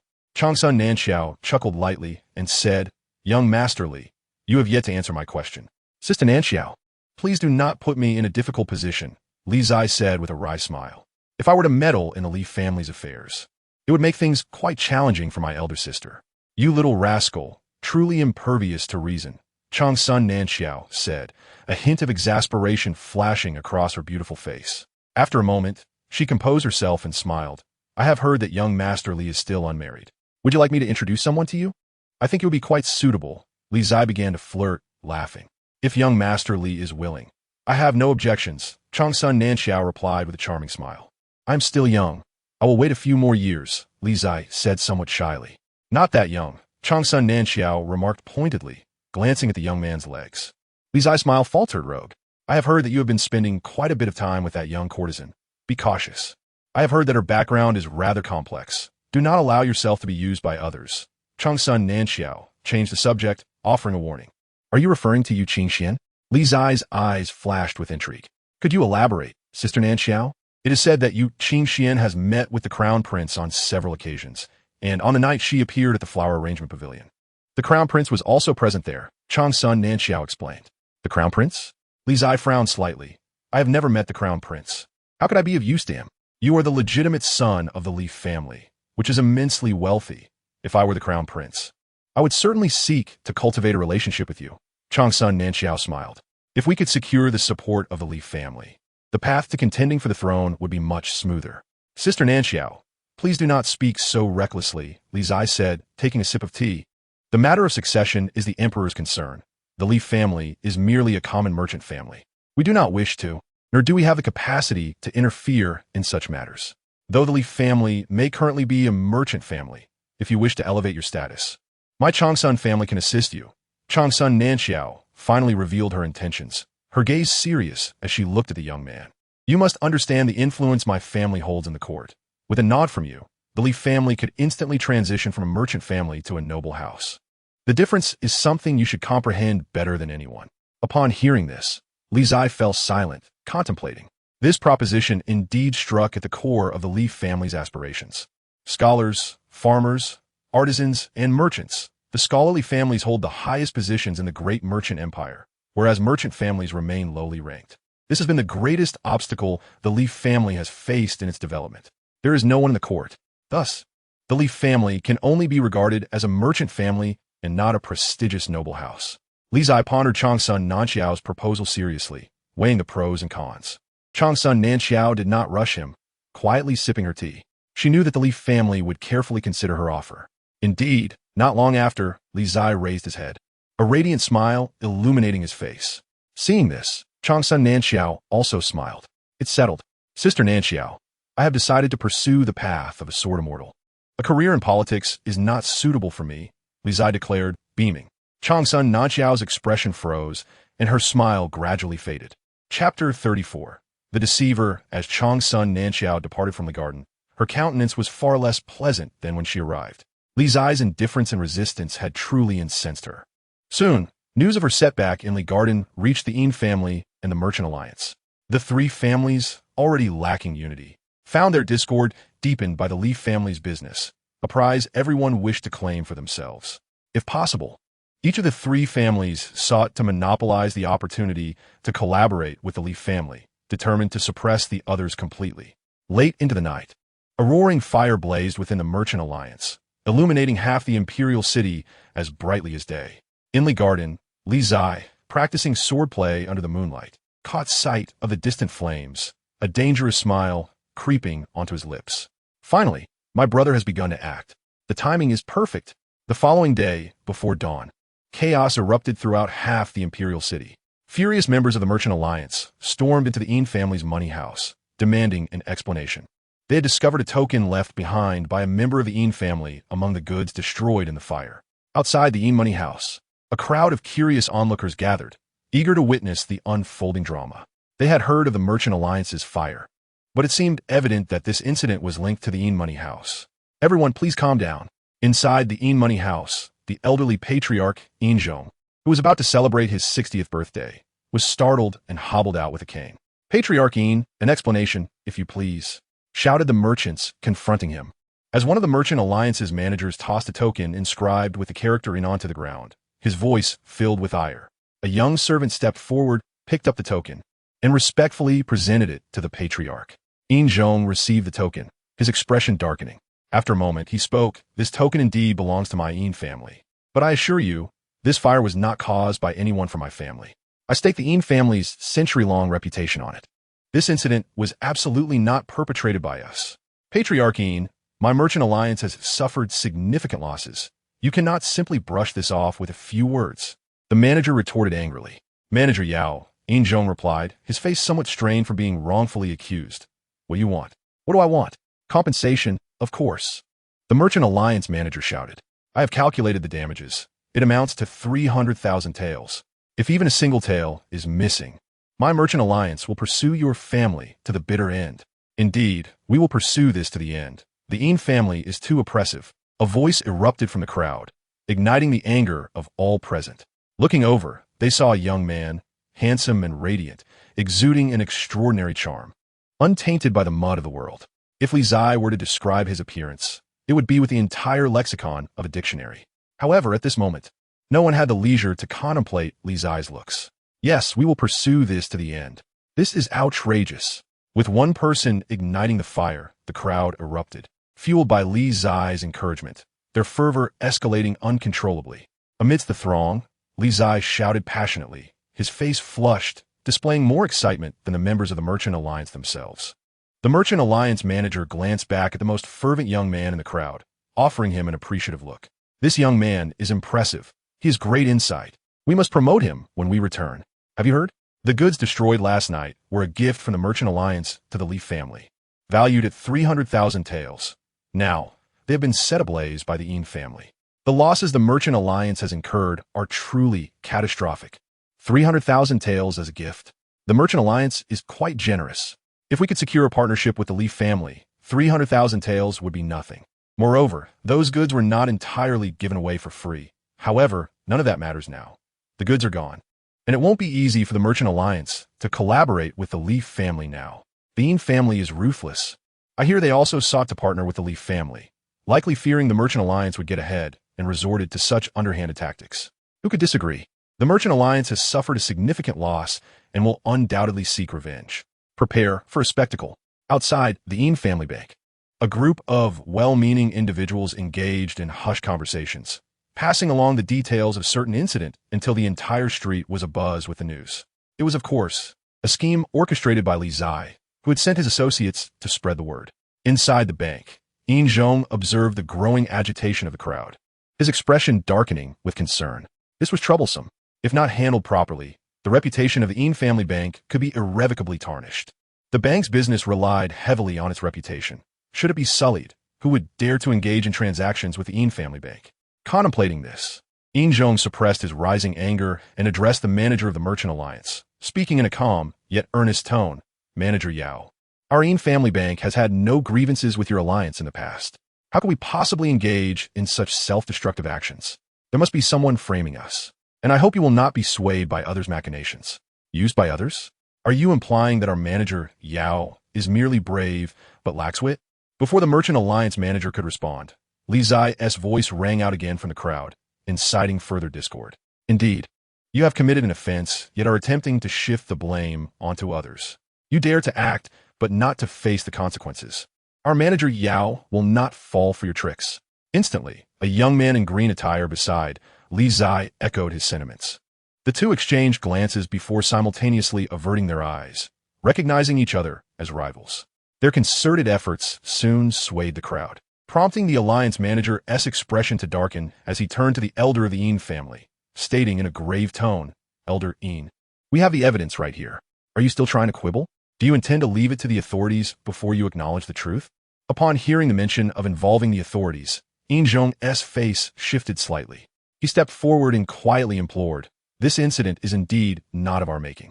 May I ask Manager Yao to grant the Yin family a grace period of 10 days? I assure you that we will uncover the truth and provide an explanation to the Merchant Alliance. 10 days? The Alliance manager scoffed, raising his voice slightly. Elder Yin, you asked for 10 days right off the bat, hoping to buy time for the Yin family to find a scapegoat. I cannot afford to grant such a favor. In the crowd, Li Zai perked up, overhearing their exchange, and called out loudly, Manager Yao is correct. We demand justice today. Justice must be served. The Yin family has gone too far, echoed the young man in green, adding fuel to the fire. The already agitated members of the Merchant Alliance could not withstand the provocation and began to shout in unison.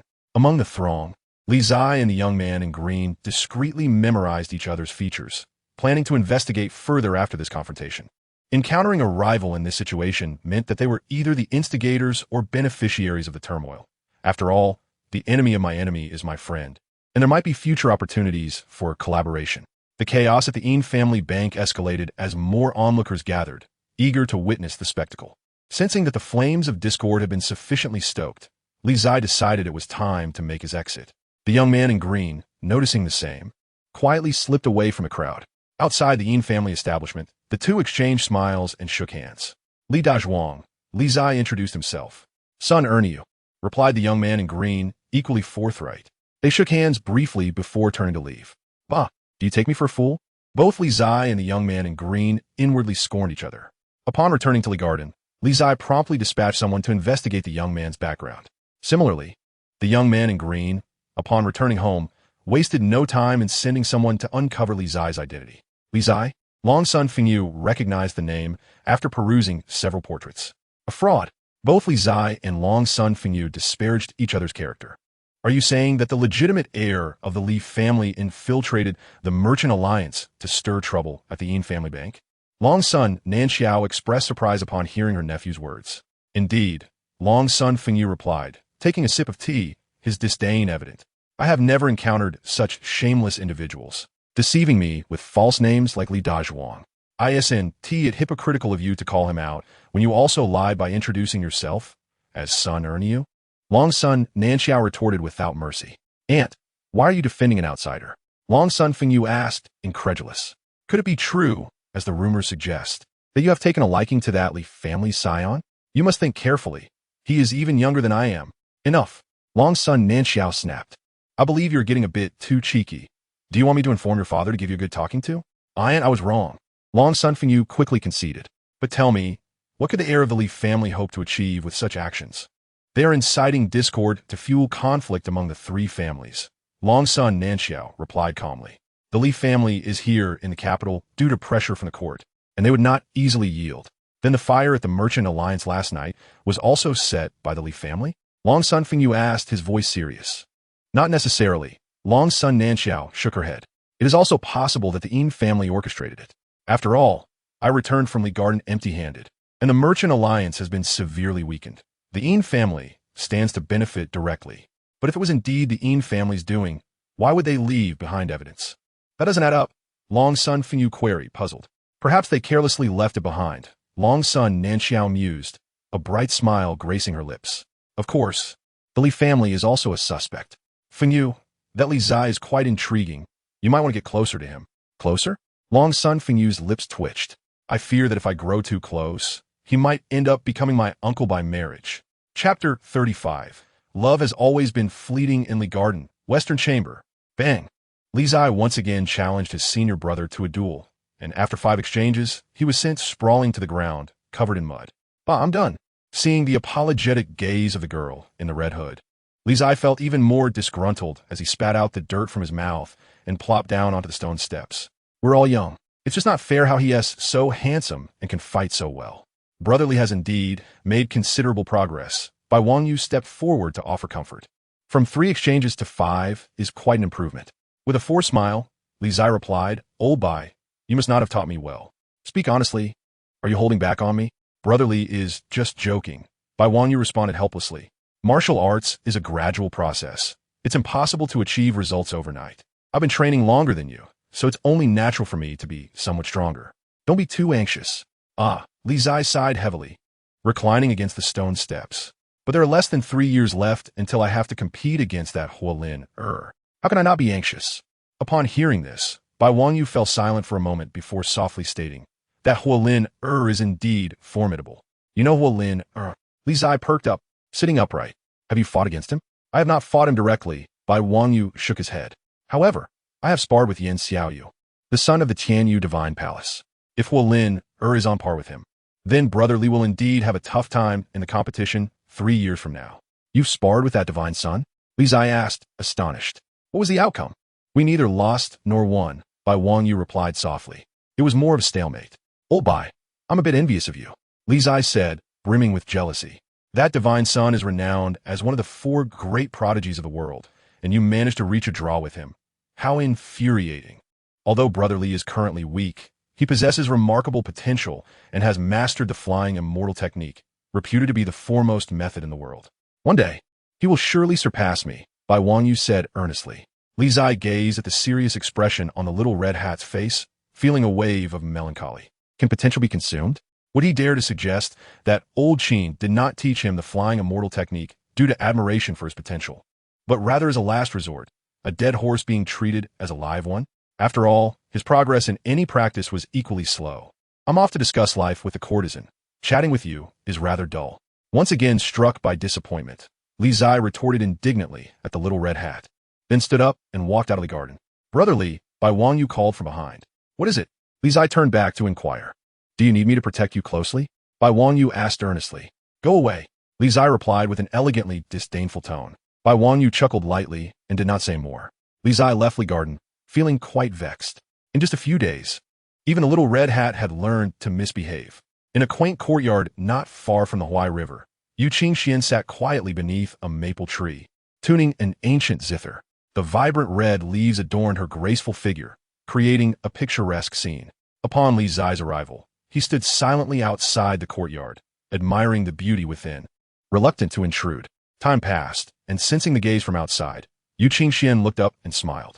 In that instant, her smile was like a blooming flower, breathtakingly beautiful. At that moment, Li Zai felt as if something had stirred within him, a ripple of emotion awakening. Young Master Li, Yu Qingxian stood up and called out, but then seemed to remember something, her cheeks flushing slightly. Zai, have you been here long? Just arrived? Li Zai stepped into the courtyard with a smile. Are you tuning the zither? Yes, Yu Qingxian nodded, about to say more when a sharp voice interrupted from outside. The Crown Prince has arrived. The Crown Prince? Yu Qingxuan's expression changed slightly upon hearing this. Nearby, Li Zai's eyes flickered with an unusual light. Changsha Nanxiao had warned him that the crown prince was acquainted with Yu Qingxian, which did not seem to be mere rumor. Zai, you should hide for a moment. The crown prince's arrival could bring some trouble, Yu Qingxian said, regaining her composure and looking toward Li Zai earnestly. He nodded, asking no further questions, and stepped into a small room. Yu Qingxian collected her thoughts and went to greet the visitor. Soon, the creaking of a wheelchair announced the crown prince's arrival, pushed by an elderly eunuch. Greetings, your highness. Yu Qingxian curtsied respectfully. No need for such formality. The crown prince, Mu Yuan, observed the young woman before him and inquired, how are your preparations coming along? As you instructed, everything is ready, your highness, Yu Qingxian replied. Excellent, Mu Yuan nodded, his gaze sweeping over the ancient zither and sheet music on the stone table. I have heard that you have been spending quite a bit of time with the scion of the Li family. Is that true? At this, Yu Qingxian instinctively glanced towards the small house and, after a moment's hesitation, replied, we are merely acquaintances. No need to be nervous. I do not harbor any grievances. Mu Yuan said calmly. Since you know the Li scion, it is best to maintain a good relationship. We may find this piece useful. Understood. Yu Qingxian responded after a brief silence, her tone respectful. As they conversed, the older eunuch, Zhao Jie, cast a watchful eye toward the wooden house, his gaze narrowing slightly before he gently tapped the wheelchair as a reminder. Mu Yuan sensed this and looked toward the wooden house as well. Seeing this, Yu Qingxuan's expression tightened. Mu Yuan took a brief glance at her, without further questioning, and said flatly, let us depart. Zhao Jie nodded and wheeled the crown prince away. I bid you farewell, your highness, Yu Qingxian said respectfully, a sheen of sweat forming on her beautiful face. That was close. Outside the courtyard, Zhao Jie remarked to the crown prince, your highness, would you like me to bring that person out? No need, Mu Yuan replied, observing the courtyard with a cold smirk. I can surmise who resides in that house. I just did not anticipate the rapid development of their relationship. Do you think Yu Qingxian would betray you? Zhao Jie asked solemnly. She dares not, Mu Yuan stated calmly. Moreover, I have not compelled her to do anything. Getting closer to the scion of the Li family is precisely what she desires. Your highness is wise, Zhao Jie replied respectfully. Let us return to the estate. Indeed, Mu Yuan said lightly. Let's go. After the crown prince departed, Li Zai emerged from the room. Yu Qingxian looked at him, opening her mouth to explain, but unsure how to begin. No need for explanations, Li Zai smiled. Everyone has their secrets. You have never pried into my affairs. Hearing this, Yu Qingxian breathed a sigh of relief, her smile returning. Zai, I never intended to use you. I know, Li Zai nodded with a smile. However, I do have a favor to ask of you. You want me to help you? Yu Qingxian asked in surprise. In a few days, it will be the 60th birthday of the old master of the Yin family. I heard you were invited to perform. May I accompany you? Li Zai said earnestly. Yu Qingxian was taken aback for a moment, but then nodded, saying, that could work, but may I ask what you intend to do? Li Zai glanced around, and then leaned closer to whisper a few words in her ear.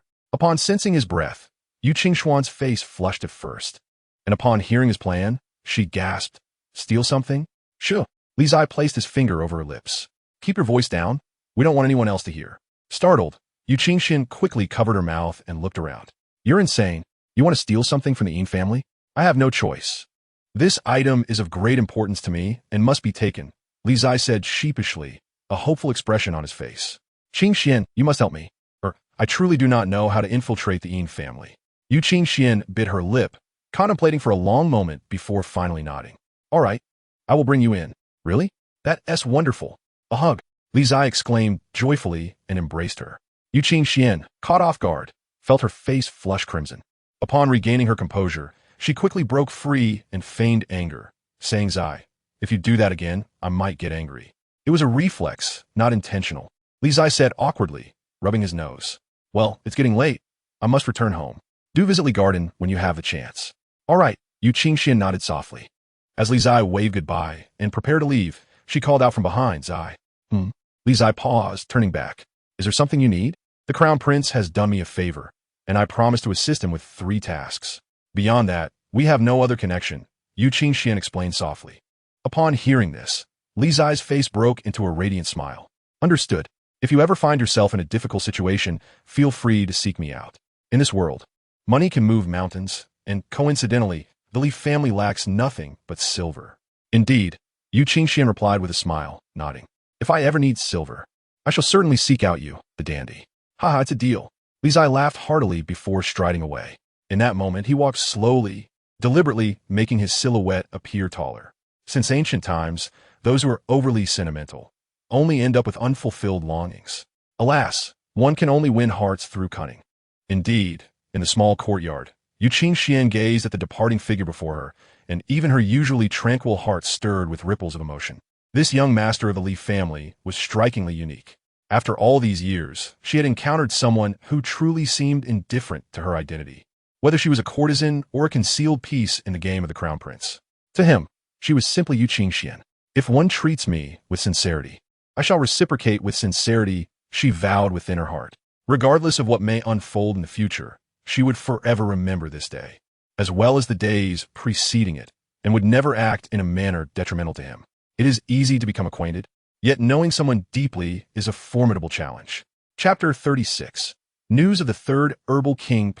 In the west wing of Li Yuan, while Li Zai and Little Red Riding Hood sipped tea and discussed their aspirations, they overheard Li Yue instructing a maid to convey a message, causing Li Zai to spew tea across the room. Yan Xiaoyu is coming to the capital? Bai Wangyu exclaimed in astonishment. He is bringing an herbal king? Li Zai declared excitedly. Bai Wangyu cast a puzzled glance at the youth beside him, noting the rather unique perspective from which Li Zai approached matters. Isn't the arrival of the Celestial Hall's divine son more significant than a mere herbal king?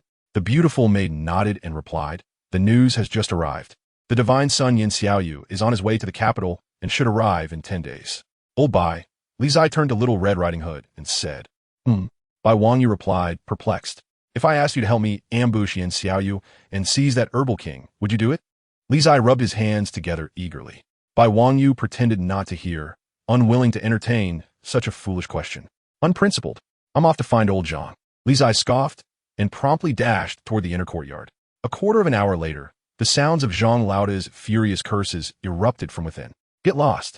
Why don't you let me dig up the ancestral grave of the Hall Master? It was merely an inquiry. Why so agitated? Li Zai shouted weakly before retreating back to the west wing. Old Bai. Li Zai's expression turned warm as he said, isn't the Confucian sage supposed to listen to me? Brotherly, Bai Wangyu replied with a resigned expression, Yan Xiaoyu's arrival in the capital will undoubtedly be accompanied by a host of powerful Celestial Hall experts. Not only I, but even if the Confucian sage himself were to appear, it would be futile. However, if you could persuade the sage to intervene, there might be hope. Forget I said anything, Li Zai replied irritably, lamenting his misfortune. Aside from wealth, he possessed nothing else. Brotherly, do you truly desire that herbal king? Bai Wangyu inquired after a moment's thought. Very, very much, Li Zai nodded vigorously. If I am not mistaken, that herbal king is intended as a tribute to the court. According to past customs, His Majesty would reward such tributes to loyal ministers and favored ladies of the palace. If Brotherly wishes to acquire it, perhaps you might find a way through that avenue, Bai Wangyu suggested. That makes sense. Upon hearing this, Li Zai stroked his chin thoughtfully. While he could not seize the herbal king from Yan Xiaoyu, he might have a chance if it were offered to the court. It appeared he might need to leverage his charm. Half a day later, at the Changsun residence, Changsun Fengyu looked at his aunt before glancing at the letter on the table, his expression growing peculiar as he spoke.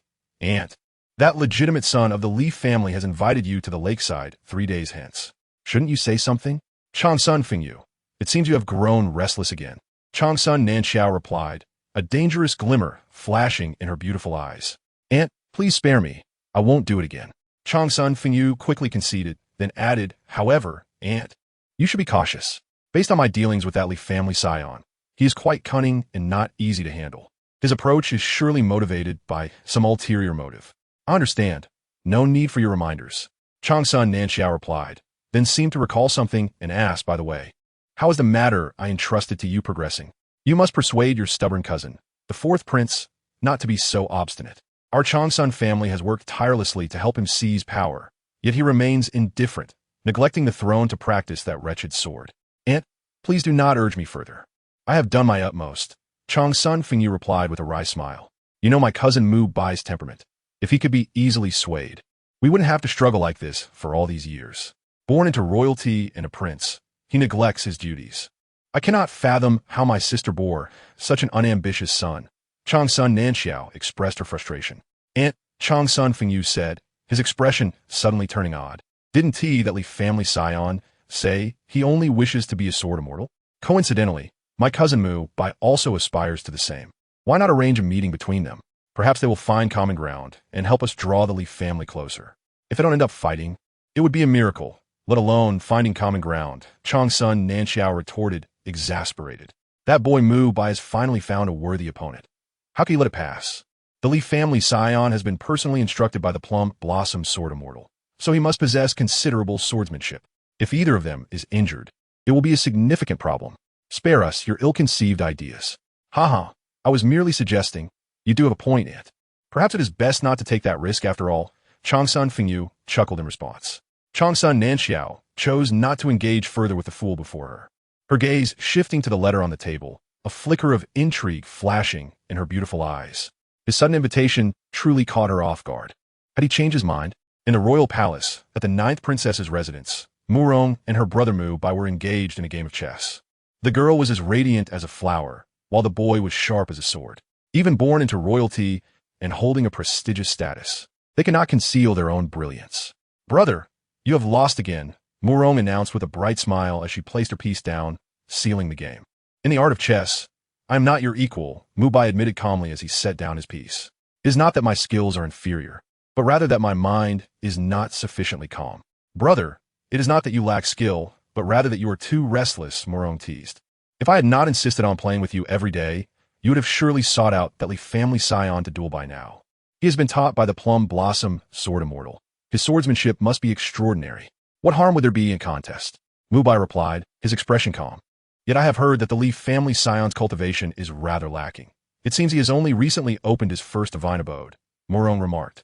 Cultivation is not the crux of the matter, Mu Bai responded nonchalantly. If his training time is short, it is not surprising that his cultivation is inadequate. Our contest is one of swordplay, not of cultivation. Brother, Murong said with a hint of exasperation, I understand your feelings perfectly, yet my understanding does not guarantee that others will comprehend. Swords are blind. Should you inadvertently injure the Li family scion, it would surely lead to misunderstandings, painting our royal family as bullies towards the Li family. Given that it is a sensitive time with the Li family just entering the capital, it would be wise for you to exercise restraint. Upon hearing this, Mu Bai furrowed his brow in contemplation before finally nodding in agreement. I have heard that Yin Xiaoyu is also coming to the capital. Murong paused her gathering of the chess pieces, looking up at her brother with a warning glint in her beautiful eyes. Brother, you must not act impulsively. Yin Xiaoyu's visit represents the Celestial Hall's formal engagement with the court and the Academy of Learning. Should you harm him, Artichon would find it impossible to explain matters to the Celestial Hall. Rest assured, I'm not so foolish as to act without understanding, Mu Bai replied calmly. This capital has grown increasingly tedious. All are bound by so-called rules, unable to be their true selves. Brother, you must not let your aunt hear such words. Otherwise, she will accuse you of lacking ambition, Murong laughed. She is nothing but a madwoman. The mere mention of Changsun Nanxiao caused Mu Bai a headache. He found himself utterly at a loss when it came to this aunt. Though slightly older than him, her status surpassed his, and when she unleashed her fury, reason was cast aside. In the presence of that madwoman, Changsun Nanxiao, this prince could only endure her scorn. Meanwhile, news of the divine son of the Tianyu Palace's impending arrival in the capital of the great merchants spread like wildfire, swiftly overshadowing the farcical antics of the Merchant Alliance and the Yin Family Bank, becoming the hottest topic of discussion in the city. Whether among the nobility, the common folk, or storytellers, all were abuzz about Yin Xiaoyu's journey to the capital. Have you heard? The divine son is coming to the capital to challenge His Highness Mu Bai, one of the world's 4 great prodigies. Is that true? I heard the divine son is visiting the Taishua Palace to exchange martial arts with the foremost disciple of the Confucian school, by Wang Yu. What you've heard is unreliable. If the divine son intended to challenge His Highness Mu Bai or by Wang Yu, he would have arrived long ago. According to credible sources, Yin Xiaoyu's true objective is not them. If it's not His Highness Mu Bai or by Wang Yu, then who could it be? Have you forgotten who has been the talk of the town lately? You mean the Li family's legitimate heir? Yes, precisely. Li Ziya. I have relatives in Yangzhou, which is near Yuzhou, and they've spoken highly of him. He is a prodigy, unrivaled even among the 4 great talents, having created his own sword techniques by the age of 10. The Plum Blossom Sword Immortal personally sought him out to take him as a disciple. Is Li Zai truly that remarkable? Indeed, just days after Li Zai arrived in the capital, The divine son followed suit. His target is obvious. I assent it. Your reasoning does have merit. The Li family from Yuzhou is indeed formidable, wealthy beyond measure, and now boasting such a genius. The Li family is bound to prosper. Without the birth of Li Zai, the sword path would remain shrouded in darkness. Rumors, mere rumors. Li Zai, upon hearing the cacophony of gossip outside, spat out his tea. This time it's not me. He protested, his expression one of indignation. These people are utterly ignorant. Its heaven did not give birth to Zhong and I, and the ages are like a long night. How can they misquote the classics? Beside him, Bai Wangyu maintained his aloof demeanor, calmly observing the unfolding spectacle. Zhang Lada took a sip of wine, his face betraying skepticism towards Li Zai's words. Red Candle passed by, tossing dried fruits to Bai Wangyu and Zhang Lada before departing. The young master's words? Just listen. Anyone who believes them is a fool. You all, Li Zai exclaimed, frustration evident on his face. What a bullying situation. Who spread these rumors? I was just trying to keep a low profile, and now I'm thrust into the spotlight. In a Shurhua garden on the 3rd floor, a servant entered, bowing respectfully. Master, as per your instructions, the rumors have been disseminated. Understood. You may leave, replied Li Qingzhi, clad in a silver-gray robe, with a subtle smile barely visible on his austere face. As the servant departed, Li Qingzhi approached the window, gazing at the bustling capital. A hint of satisfaction playing on his lips. Brother, are you pleased with the gift from your second brother? In the western borders of the great merchants, carriages rumbled. Hooves pounded the earth as the procession from the Tianyu Palace made its way to the capital. Accompanying them were 100 fully armored cavalrymen, their silver armor gleaming, leaving only their eyes visible, a sight that spoke of formidable might. At the center of this grand entourage sat the most esteemed individual in the world, Yan Xiaoyu, the divine son of the Tianyu Palace. His handsome visage seemed sculpted by divine hands, with sword-like brows and starry eyes, exuding an aura of unparalleled charisma. Clad in a moon-white robe adorned with golden threads, he radiated elegance and nobility, eclipsing all those around him. Yan Xiaoyu, the most powerful divine son in the history of the palace, ranked alongside the Buddhist disciple, Zhuke Zong Eswaliner, and the 4th prince of the great merchants, Mu Bai, as one of the 4 great prodigies of the world. In terms of displayed strength and talent, he subtly overshadowed the other 3, claiming the top position. As they approached a mountainous path fraught with peril and the potential presence of bandits, the leader of the silver-armored cavalry, Mu Shoji, rode forward, his tone respectful. Divine son, ahead lies treacherous terrain. Please exercise caution. With a gentle demeanor, Yan Xiaoyu replied, I am well protected here. You need only lead the way.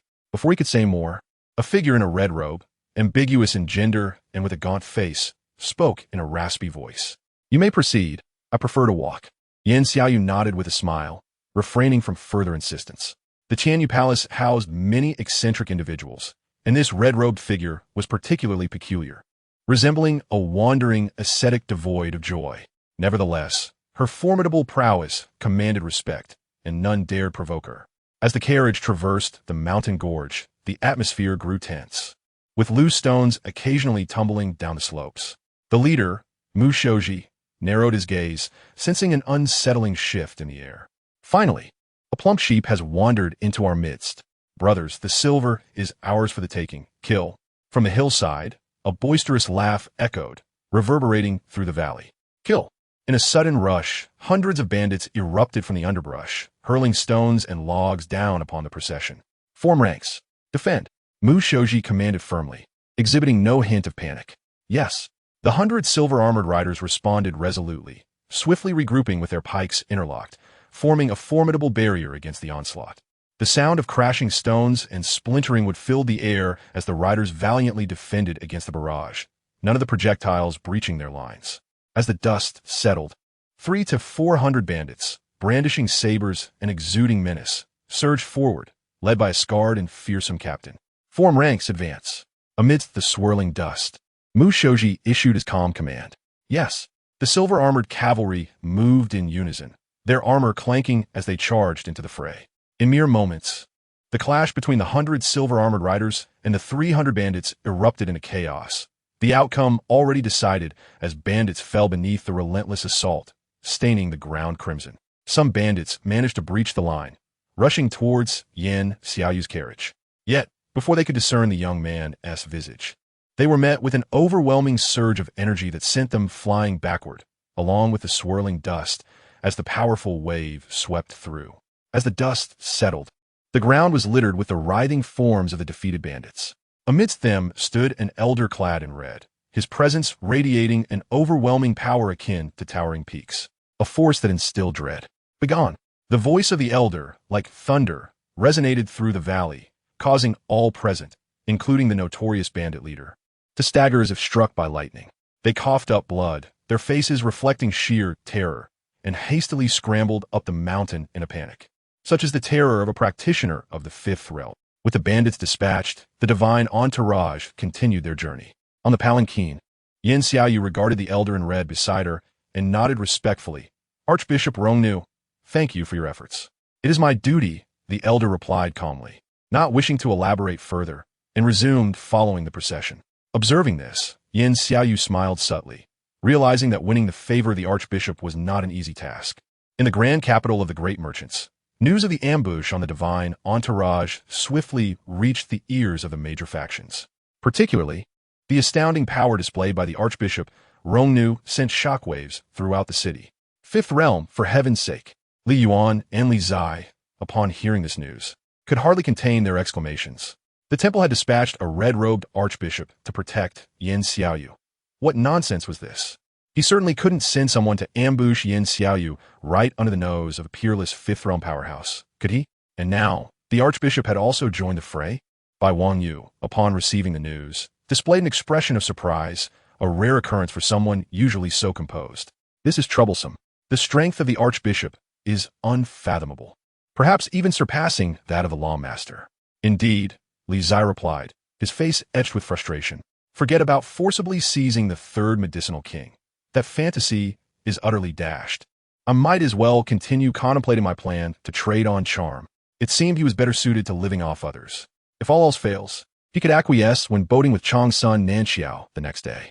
With that thought in mind, Li Zai turned to the little red cap beside him and earnestly instructed, "You will accompany me tomorrow. Assess the situation. If Chen Yifei and his debauched companions attempt to cause trouble, incapacitate them. If it is Chang's son Nanxiao who presses me, pretend not to see, understood?" The following day, at the break of dawn, Li Zai eagerly took Little Red Cap with him to the Changsun residence to fetch Chang's son Nanxiao. They did not wait long outside the estate before she emerged in a flowing gown, her beauty clearly enhanced by careful grooming, looking resplendent. "Sister Nanxiao, please," Li Zai offered, assisting her into the carriage before signaling to Little Red Cap, "Old Bai drive." After which, he too climbed into the carriage. Bai Wangyu, now acting as the driver, remained silent, dutifully steering the vehicle. Inside the carriage, Li Zai gazed at the young woman beside him, a radiant smile gracing his face, oblivious to the impropriety of his actions. Only Li Zai would dare to have the senior brother of the Confucian school drive for him, and he did so with such self-satisfaction. "Young Master Li seeks my company. Is there a matter at hand?" Changsun Nanxiao inquired, noticing the smile on his face. Feeling slightly uneasy, boating and enjoying the autumn scenery, Li Ziya Grinat. "But it is autumn," Changsun Nanxiao pointed out. "Isn't it unusual to enjoy the outdoors in this season?" "Autumn matters not. As long as Sister Nanxiao is present, anywhere feels like spring," Li Zai retorted, deploying his shameless charm. "To win a lady's favor, one must be utterly unashamed. What has gotten into young Master Li today?" "Your words are particularly sweet," Changsun Nanxiao remarked with a smile. "During your last visit to Li Garden, I failed to grasp your goodwill. After you departed, I realized my oversight and regretted it deeply. Thus, I invite you today to enjoy the lake and the autumn scenery as a token of my apology," Li Zai explained with a chuckle. Outside by Wang Yu, overhearing Li Zai's fanciful fabrications, could not help but twitch at the corners of his mouth. Regret? Had it not been for the medicinal king brought by Yin Xiaoyu, he doubted this fellow would harbor any semblance of remorse. Yet, Bai Wangyu chose not to expose the lies of the individual within the carriage, instead opting to play along. For they were indeed allies now. On the outskirts of the city, the Xiang River wound through the capital, its rushing waters gradually calming to form a picturesque lake. Surrounding it, perhaps due to the warmth of the waters, hints of greenery persisted. "We have arrived." As the morning sun bathed the scene, Bai Wangyu halted the carriage 100 paces from the lakeside. "Sister Nanxiao, please." Within the carriage, Li Zai gallantly assisted Changsun Nanxiao down, casting a distant glance at the lake scenery before stepping onto the grass and walking ahead. Bai Wang Yu, ever the dutiful servant, remained by the carriage, keeping watch over the horses. As they approached the lakeside, Li Zai, captivated by the sight of the water, felt inspiration welling up within him. He recited, "The water glistens brilliantly in the clear light. The mountains appear hazy and enchanting in the rain." After half a verse, he shifted his gaze to the lady beside him, beginning to use his poetry to extol her beauty, proclaiming, "I wish to compare the Xiang River to Shishur. Whether lightly or heavily adorned, she is always fitting. How exquisite!" After reciting, Li Zai felt a surge of self-congratulation, relieved to find he still had a stock of poetry to draw upon. Indeed, young Master Li's literary talent is remarkable. Yet is this how you typically woo young ladies? Changsun Nanxiao complimented him, then with a teasing expression added, "Shouldn't I feign a bit of emotion and act touched?" Had she still been the naive young girl of yesteryears, perhaps she would have been swayed by his verses. However, approaching her 28th year, she was no longer the type to be easily moved by a couple of love poems. Meanwhile, having just crafted a fine poem, Li Zai was momentarily taken aback by her words. This wasn't the expected response. Wasn't he supposed to showcase his talents, leaving Changsun Nanxiao awestruck, then tearfully declaring her devotion? At the very least, she should have lamented the bittersweet passage of time.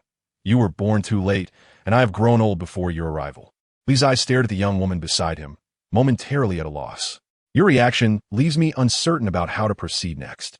At the Xiang River lakeside, Changsun Nanxiao watched the young man beside her, seemingly lost in thought, and appeared to understand his internal struggle, stifling a laugh behind her hand. "Are you befuddled?"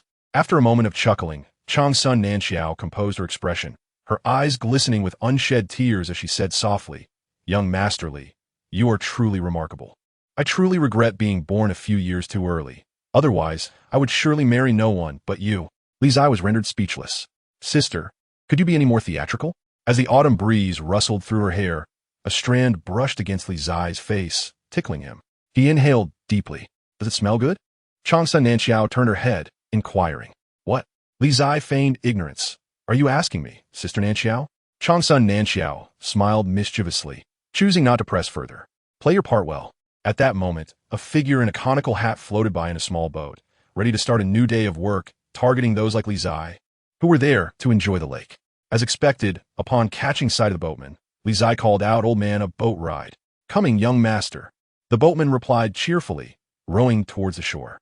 Once the boat reached the bank, Li Zai handed the old man a piece of broken silver, exclaiming grandly, "No need for change. Young master, it takes 2 pieces of silver for an old man to row this boat," the elder said, looking somewhat embarrassed. Beside them, Changsun Nanxiao couldn't help but chuckle at the exorbitant fare. Li Zai, disregarding any semblance of propriety, exclaimed in astonishment, "Robbery! Master Li, this is merely a single coin, not a whole tale."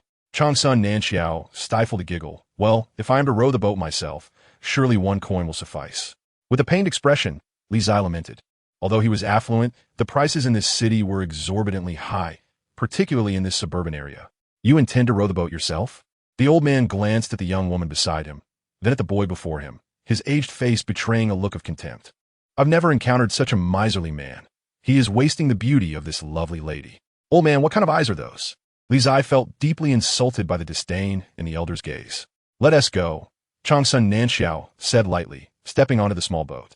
Under the old man's scornful gaze, Li Zai boarded the vessel, grasping the bamboo pole, preparing to row with the fair maiden. Yet, he had naively overlooked the fact that he was not skilled in rowing. As he fumbled about, the small boat began to sway violently, the movement becoming increasingly alarming, as if it might capsize at any moment. Changsun Nanxiao couldn't help but cry out in fright, her anxiety palpable. "If you cannot manage, allow this old man to take over. It's just a coin more. Your attire suggests you are wealthy. Why be so stingy?" The elder mocked, observing Li Zai's frantic struggle. "I'm not short on money," Li Zai retorted angrily, refusing to relent, declaring that he would rather drown than part with that single coin. Just then, as he spoke, he lost his balance, and the boat tipped dramatically to one side. Splash! Both of them were thrown into the water. The autumn lake was not icy, but it was certainly chilly. Changsun Nanxiao's dress became soaked, clinging to her, revealing her exquisite curves. Li Zai glanced and found himself unable to look away, involuntarily swallowing hard. This time, it was truly unintentional. The boat had capsized on its own. He bore no blame. Speaking of which, had this woman truly been married before? She maintained her figure remarkably well. What a sight! If she were to take the initiative, should he resist? After all, he needed her assistance. Perhaps yielding wouldn't be a loss? In that fleeting moment, myriad thoughts raced through Li Zai's mind, the speed of his cerebral activity reaching an unparalleled height. Yet, sensing the insistent gaze from the boy beside her, Qingzhi Nanxiao quickly curled up, her voice filled with indignation. How rude! We must return to the shore. Li Zai snapped back to reality, offering an awkward smile as he helped the young woman towards the bank. There's no need, it's just a single coin. The elder chimed in, suppressing laughter, eager to add insult to injury. Li Zai shot the old man a glance, then surveyed the surroundings for others. Should he teach this bothersome elder a lesson? There was no one around. Even if the old man attempted to feign injury, he would have no witnesses. If this escalated to the authorities, he could accuse the elder of being a rogue merchant, collecting money and then trying to extort them, claiming that he and Qingzhi Nanxiao had not cooperated, leading to their fall into the water. In this way, he could reclaim that single coin. As this thought crossed his mind, a sinister smile began to form on his face. He truly was quite clever. The old man, noticing the boy's unfriendly gaze from 5 steps away, instinctively took 2 steps back, shivering. Achoo! A chill breeze swept by, causing Qingzhi Nanxiao to sneeze and tremble slightly. Sister Nanxiao, we should change into dry clothes. Seeing her at risk of catching cold, Li Zai reluctantly abandoned thoughts of the old man and guided Qingzhi Nanxiao towards the carriage. In front of the carriage, Bai Wangyu casually leaned against it, engrossed in a Confucian text, exuding an air of tranquility. Unlike the panicking Li Zai, who appeared foolishly frantic, he represented an entirely different demeanor. Old Bai, just as Li Zai called for him, he approached the lakeside, asking, "Are there any dry clothes in the carriage?" "None," Bai Wangyu replied coolly. "None." Li Zai was taken aback. "Why didn't you prepare some dry clothes?" "I didn't anticipate that you would fall into the lake while rowing a boat," Bai Wangyu replied earnestly.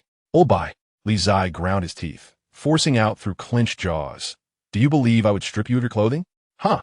Bai Wangyu chuckled nonchalantly, uninterested in engaging further. He knew he could easily dispatch 100 of Li Zai. Li Zai had no idea that in Little Red Riding Hood's eyes, he had become a unit of measurement for strength. Otherwise, he would have surely leapt up to confront him. "Masterly, let us return," Qingzhi Nanxiao said, hugging herself tightly, trembling slightly. "All right," Li Zia Nudda, casting a worried glance at the young woman beside him, then stepped in front of Little Red Riding Hood, asserting, "Hand over your clothes. I only have this one Confucian robe." Bai Wangyu resisted, refusing to comply. "You're a grown man. No one will look at you if you don't wear it."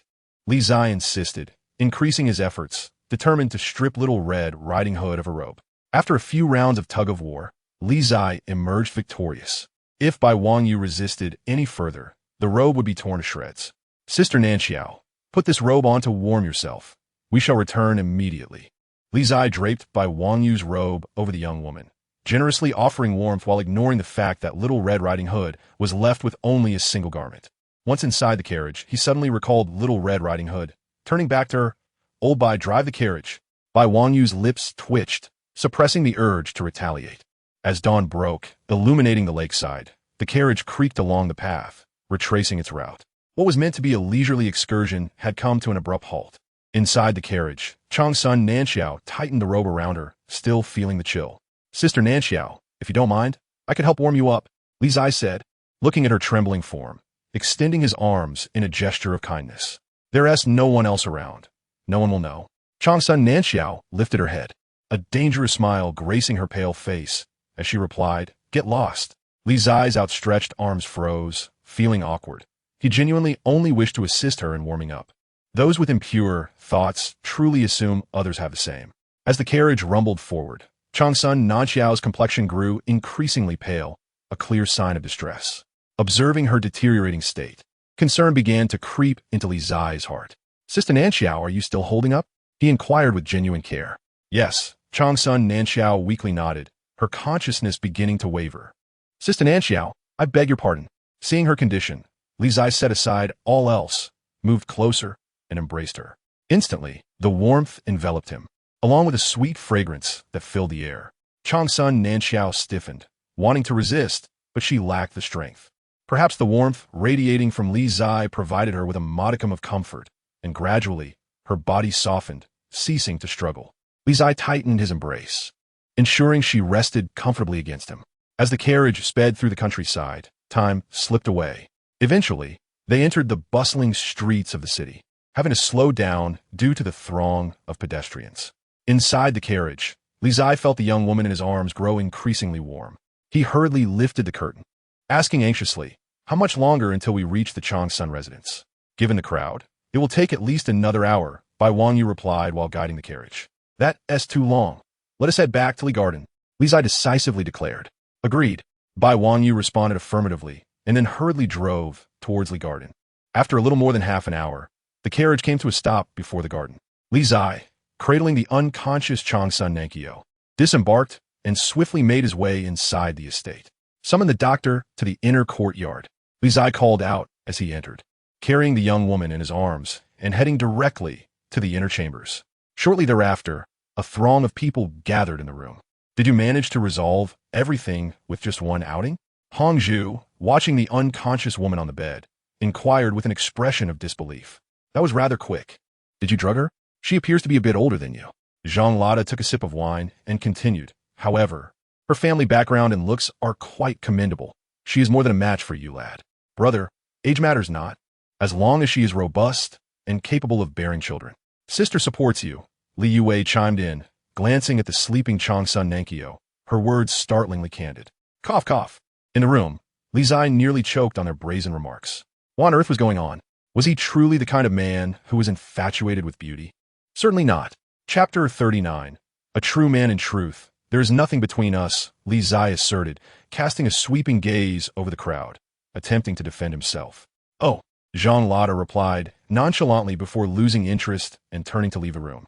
"This dried fruit isn't particularly sweet. I shall fetch another plate." Hongzhu echoed his indifference and followed suit. "Dear sister," Li Zai shifted his gaze to his beloved elder sister, his eyes brimming with hope, yearning for her trust and understanding. "Little brother, strive earnestly.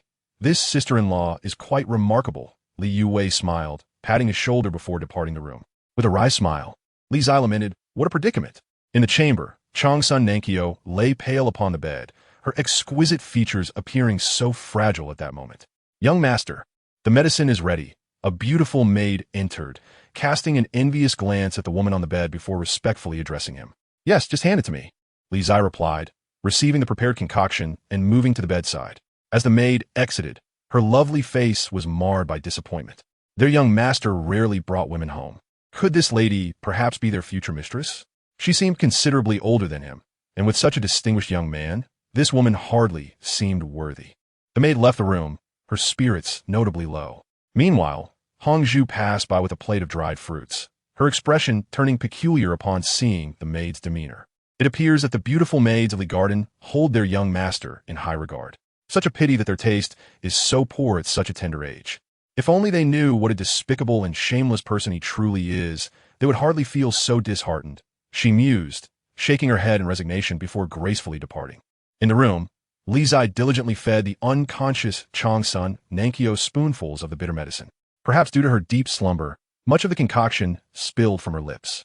He glanced at the remaining potion in the bowl, then at Qingzhi Nankyo's luscious red lips, contemplating whether to resort to a more intimate method of feeding her. After a moment's deliberation, Li Zai resolved to humble himself, swallowing the remaining medicine in one gulp and leaning down towards her.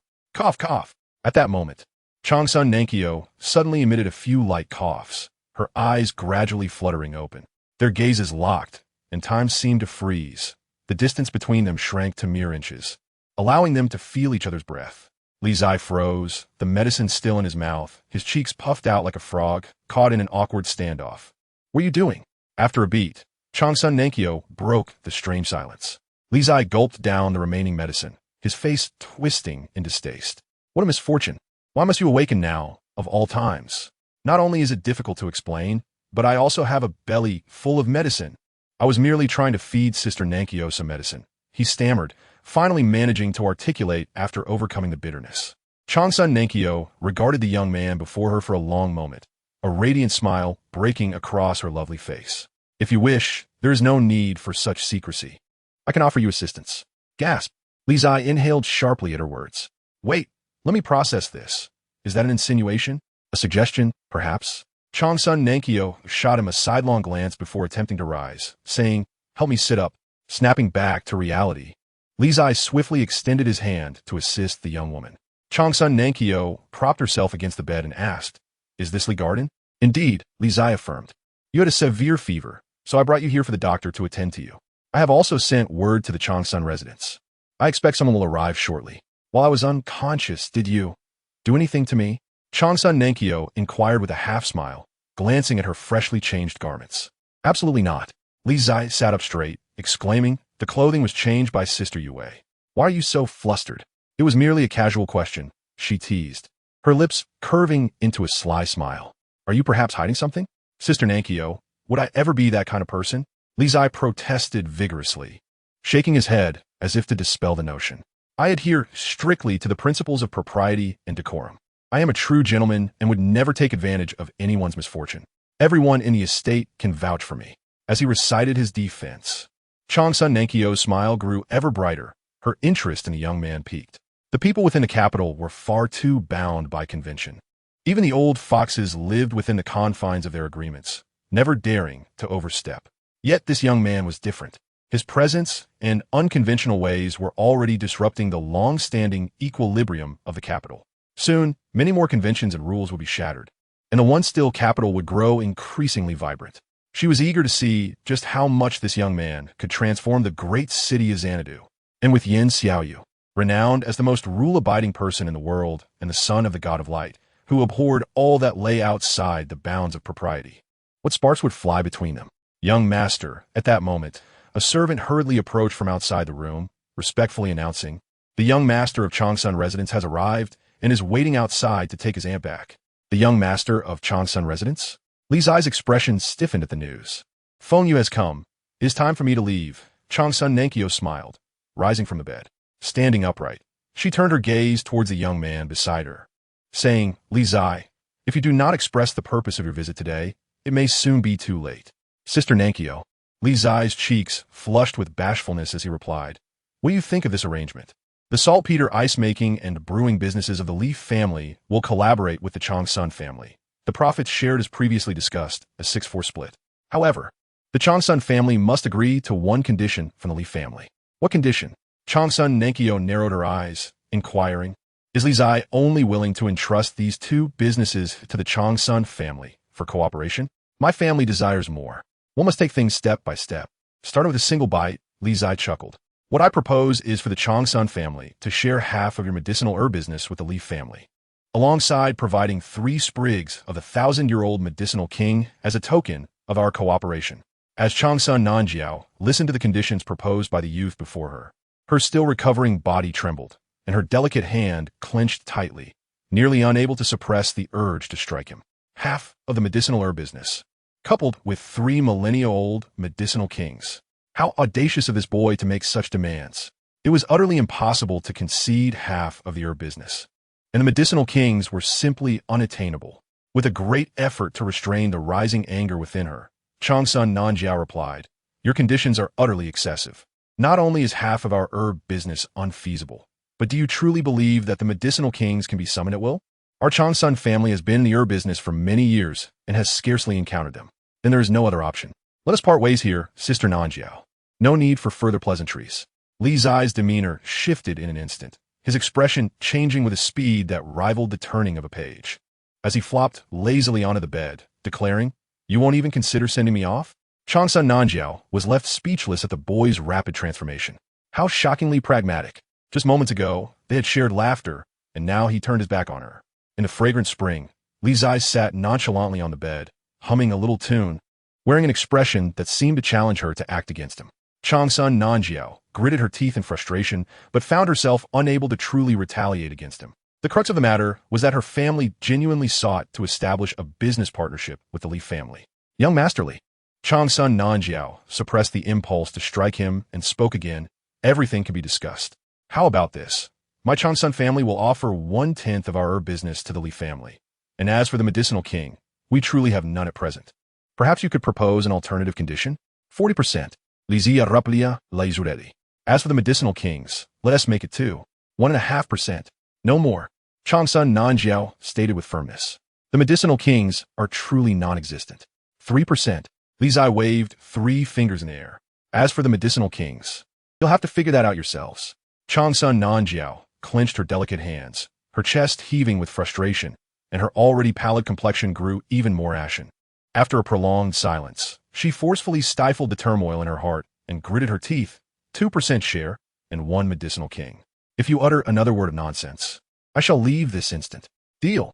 Li Zai beamed widely, immediately rising from the bed. Sister Nanjiao, allow me to escort you out. Changsun Nanjiao could only shake her head in disbelief. This man was far too pragmatic. Before long, they emerged from Li Garden, engaged in lively conversation, appearing to enjoy each other's company.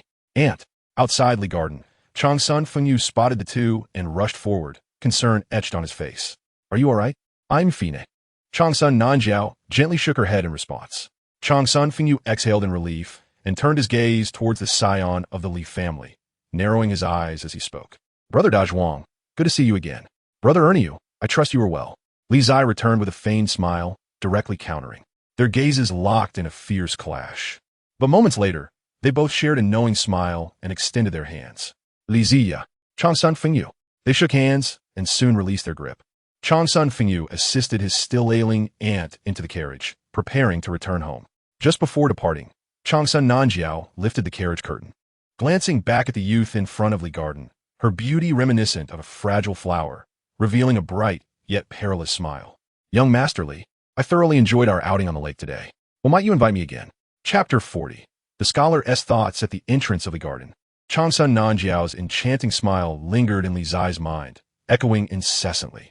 A temptress, Li Zai vigorously shook his head to dispel the distracting thoughts. After a day of turmoil, he had finally secured a yield. Turning back towards his residence, a subtle smile graced his lips. He had made his move. It remained to be seen if the Changsun family could withstand it. In the capital, as the sun began to set, its golden rays cast a nostalgic glow over the city. Inside a carriage, Changsun Fengyu observed his silent aunt, concern prompting him to inquire, Aunt, are you troubled by something? Just now, the Li family offered terms for collaboration. Changsun Nanjiao replied, massaging her aching temples. They demand 2/10 of our business, along with 1 medicinal king. What? Changsun Fengyu exclaimed, barely restraining his expletives. The Li family is being utterly unreasonable. Our Changsun family has built its foundation on the herb business, with shops throughout the entire Great Shang dynasty. Do they even comprehend how immense 2/10 is? Why not simply rob us of it? And as for the medicinal king, do they think it's as easy as picking a carrot? Where are we to procure that? Realizing the gravity of the situation, Changsun Fengyu gazed at his aunt in disbelief. You didn't agree, did you? I did, Changsun Nanjiao confirmed with a nod. The Changsun family needs a partner like the Li family. While others might remain oblivious, she understood all too well that her family's business had reached an impasse. Similarly, the Merchant Alliance and the Yin family's bank faced comparable predicaments, with competition among the three intensifying. To break this deadlock, they would have to leverage the winds of fortune brought by the Li family. But the medicinal king they desire is beyond our reach, Changsun Fengyu stated solemnly. Actually, it is not. Changsun Nanjiao's eyes glimmered with a hint of intrigue. Have you forgotten? The divine temple's entourage is soon to arrive in the capital, and among the gifts they bring is a medicinal king. The divine temple? Changsun Fengyu expressed surprise. But how can we claim what belongs to them? We cannot, but your royal aunt can. Changsun Nanjiao replied calmly. The gifts bestowed upon the court by the divine temple will ultimately be allocated by His Majesty. According to tradition, the emperor selects several items to reward the concubines and loyal ministers. Your second aunt, as the matriarch of the harem, could feasibly choose 1 or 2 gifts in advance. Changsun Fengyu listened, a look of astonishment crossing his face, before extending his thumb in admiration. You are indeed clever, aunt. It is not I who is clever. It is the scion of the Li family, Changsun Nanjiao remarked coolly. Fengyu, you must learn well. This young man's cunning is profound. Even I find it taxing to comprehend. Are you suggesting that Li Zai's true intent from the start was to acquire the medicinal king from the divine temple? Changsun Fengyu was taken aback. Precisely, Changsun Nanjiao affirmed gravely. I had long been puzzled by the drastic shifts in his demeanor, until just now when it dawned on me. The Li family's change of heart and willingness to collaborate with us stems from their desire for the medicinal king brought by Yan Xiaoyu. In truth, we, the Changsun family, are merely a pawn in the grand scheme of the Li family's heir.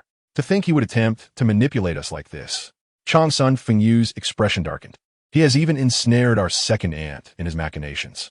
If the Qingzhi family wishes to secure that medicinal king, we must seek assistance from our second aunt, the empress of the Great Shang.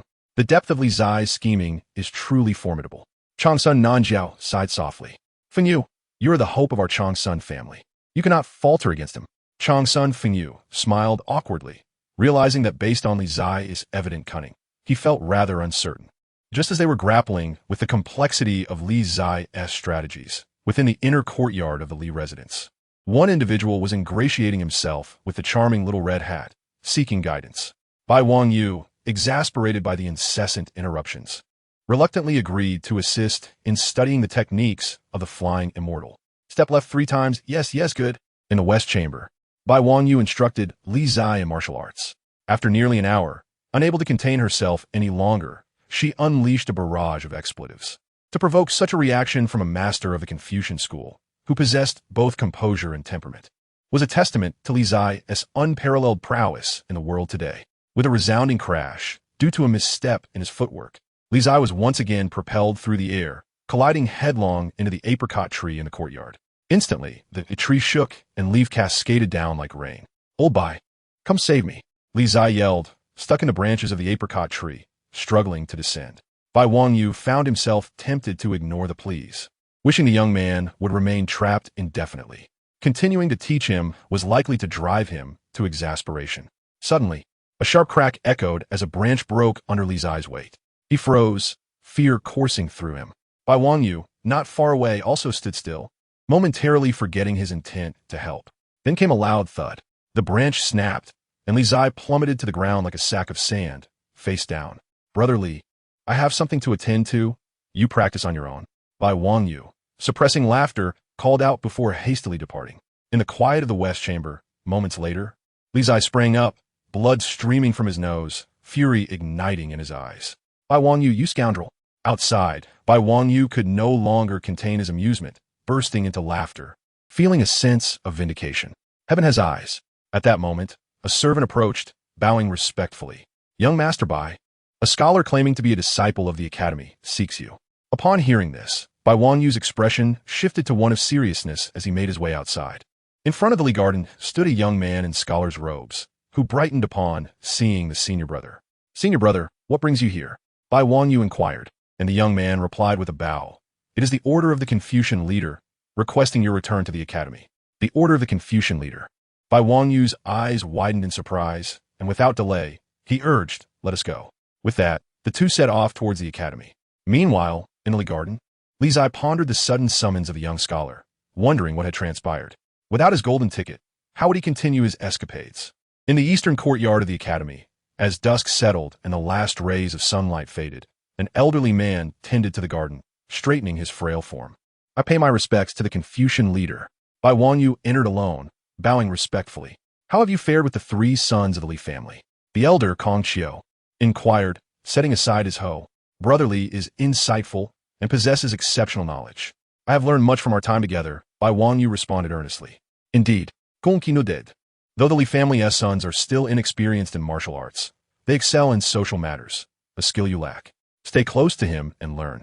Yes, Bai Wangyu replied with respect.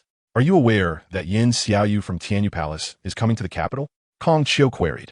I am, Bai Wangyu confirmed. You have crossed paths with Yin Xiaoyu before. How long do you think it will take for Li Zai to catch up with him in martial arts? Qingzhi asked calmly. Bai Wangyu hesitated before responding truthfully. He cannot catch up. Qingzhi nodded, then assist him. Yes, Bai Wangyu answered respectfully, without questioning the reasoning. Do you not wish to know why I ask you to help him? Gongqi pobed. The Confucian leader's decisions are based on sound reasoning, Bai Wangyu replied. Respecting your teacher is a virtue of yours. Qingzhi sighed softly, but it is also a flaw. No one's judgment is infallible. Learn to question, even the judgments of your esteemed teacher, or even me. Bai Wangyu's expression changed, and he quickly bowed. I dare not. Why not? Qingzhi gazed at him steadily. From the beginning, have you never considered stepping into this courtyard? Bai Wangyu hesitated, his hands clenched, attempting to take that first step, but the overwhelming presence of the Confucian leader held him back. Qingzhi sighed again, seeking not respect, but inquiry. Authority is meant to be challenged, be it in people, martial arts, or texts. Standing outside the courtyard, Bai Wanyu wore a look of remorse. I have disappointed the Confucian leader. It is not your fault, Qingzhi reflected. I was wrong.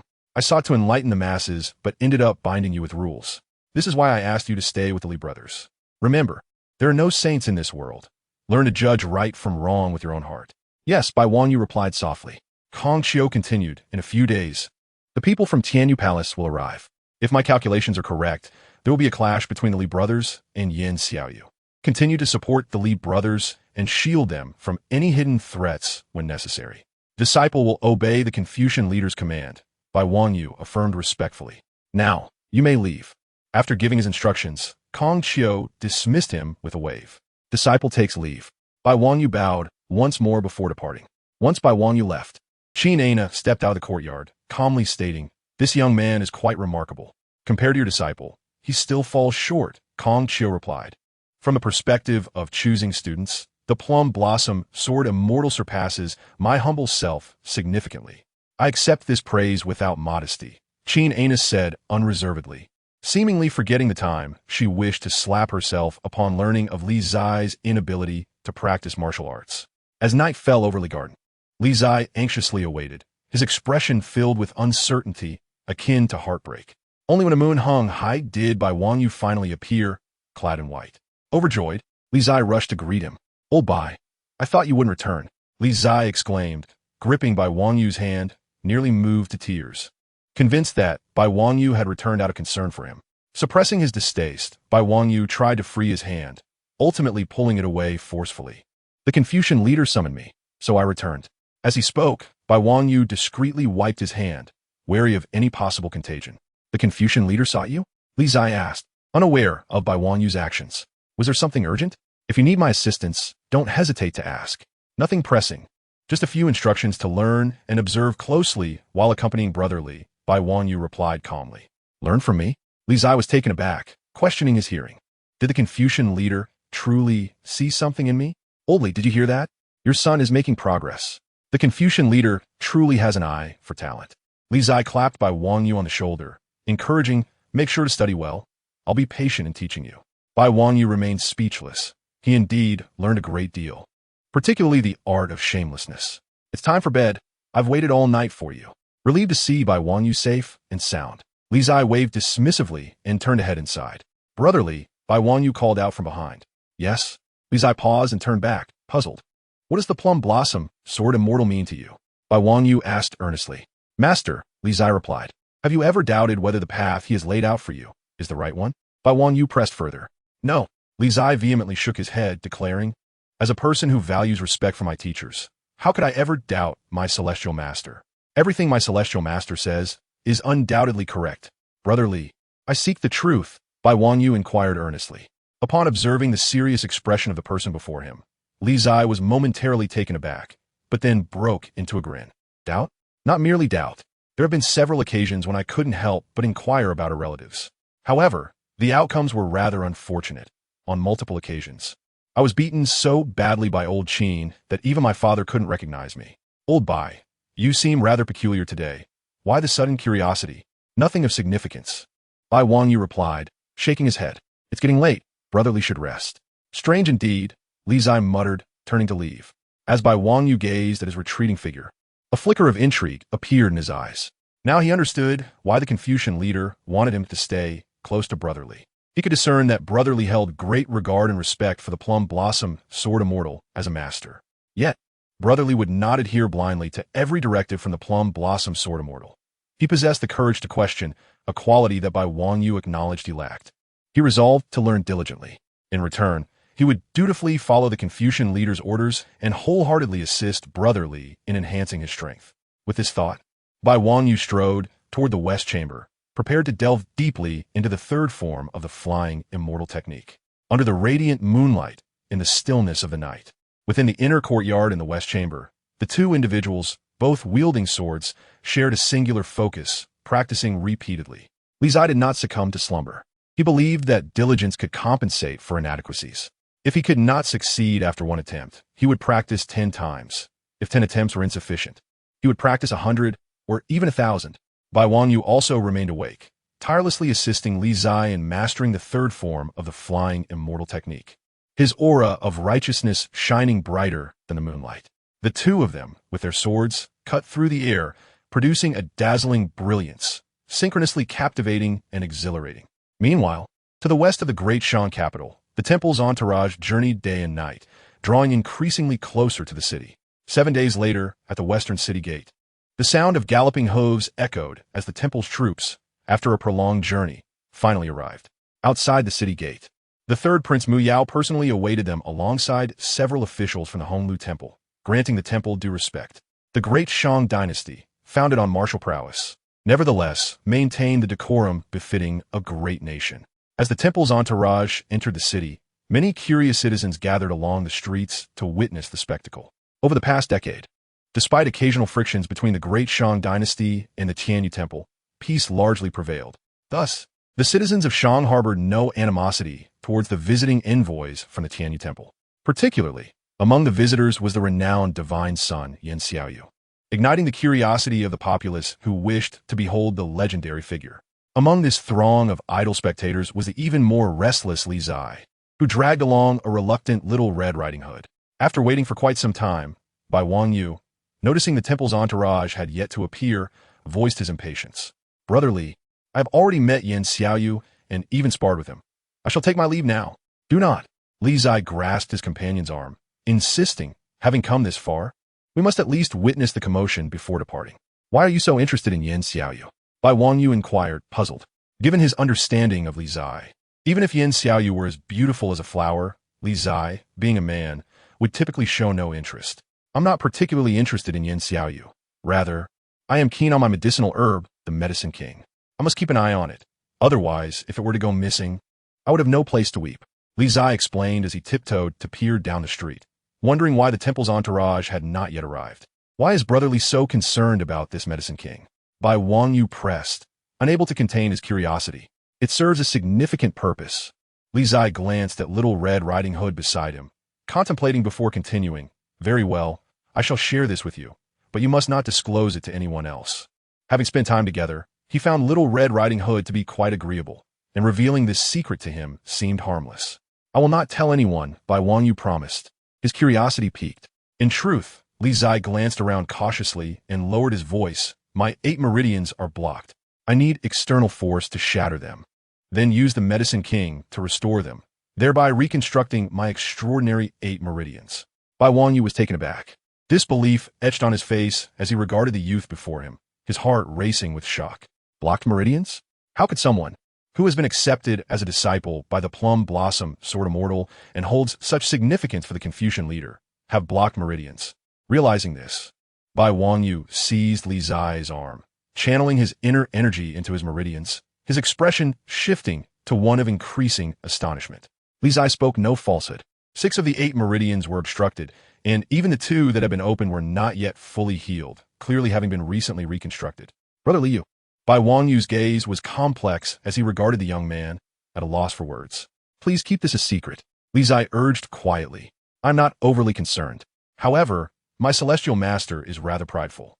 If it were to become known that she took on a waste of a disciple, it would be disgraceful for old Qin, and he would undoubtedly kill me."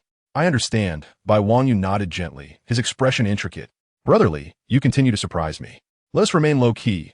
Li Zai smiled, stating, "After all, individuals like you, Brother Bai, are rare gems. The world is filled with ordinary folk like myself. To pursue martial arts, one must often create opportunities through any means necessary. It is no wonder the Confucian leader urged me to stay close to Brother Li to learn and observe. There are countless remarkable things about you." Bai Wangyu sighed softly. From the rise of the Li family to Brother Li's successful apprenticeship under the Plum Blossom Sword Immortal, everything exceeded the expectations of the world. If one were to encapsulate it in a single term, it could only be described as a miracle. I do not know the Confucian leader's intentions, but I know that until I obtain the Medicine King brought by the temple, I shall not find rest. Li Zai gazed toward the street's end and casually remarked, "Ah, here it comes, my Medicine King." Upon hearing this, Bai Wangyu also turned his gaze. There, at the street's end, carriages rumbled and armor clanked as the third prince and the officials of the Honglu Temple led the way, the temple's entourage following closely behind. At the forefront, the temple's iron cavalry donned silver armor, revealing only their eyes, exuding an intimidating aura that was awe-inspiring.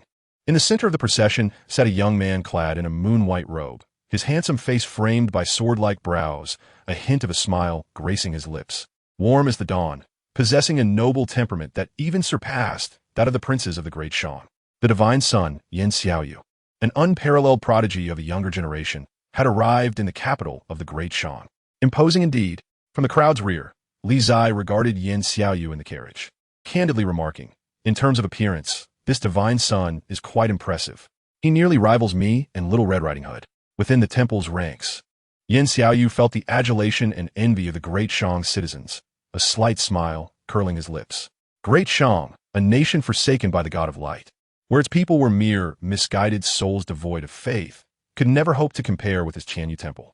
Amidst the crowd's reverent gazes, suddenly, Yan Xiaoyu's expression shifted as he sensed a distinctive gaze among the throng. He turned to look, and their eyes met for a brief moment. Yan Xiaoyu's brow furrowed slightly. Strange, who is this person? Their aura is undeniably unsettling, creating an inexplicable sense of dissonance. At the back of the crowd, Li Zai, noticing Yan Xiaoyu's fixed gaze, grinned. "At last, my medicine king has arrived. Thank you, divine bringer of fortune." In the carriage, Yan Xiaoyu observed the smile on Li Zai's face, his distaste deepening. What a foolish fool. Chapter 42. Conflict on the streets of the capital. The first encounter between Li Zai and Yan Xiaoyu did not appear particularly amicable. At the very least, Yan Xiaoyu harbored a strong aversion to Li Zai. Certainly, Li Zai harbored no fondness for Yan Xiaoyu. Rather, he detested all men who surpassed him in charm, save for the adorable Little Red Riding Hood. In the midst of the street, a procession from the temple rumbled past.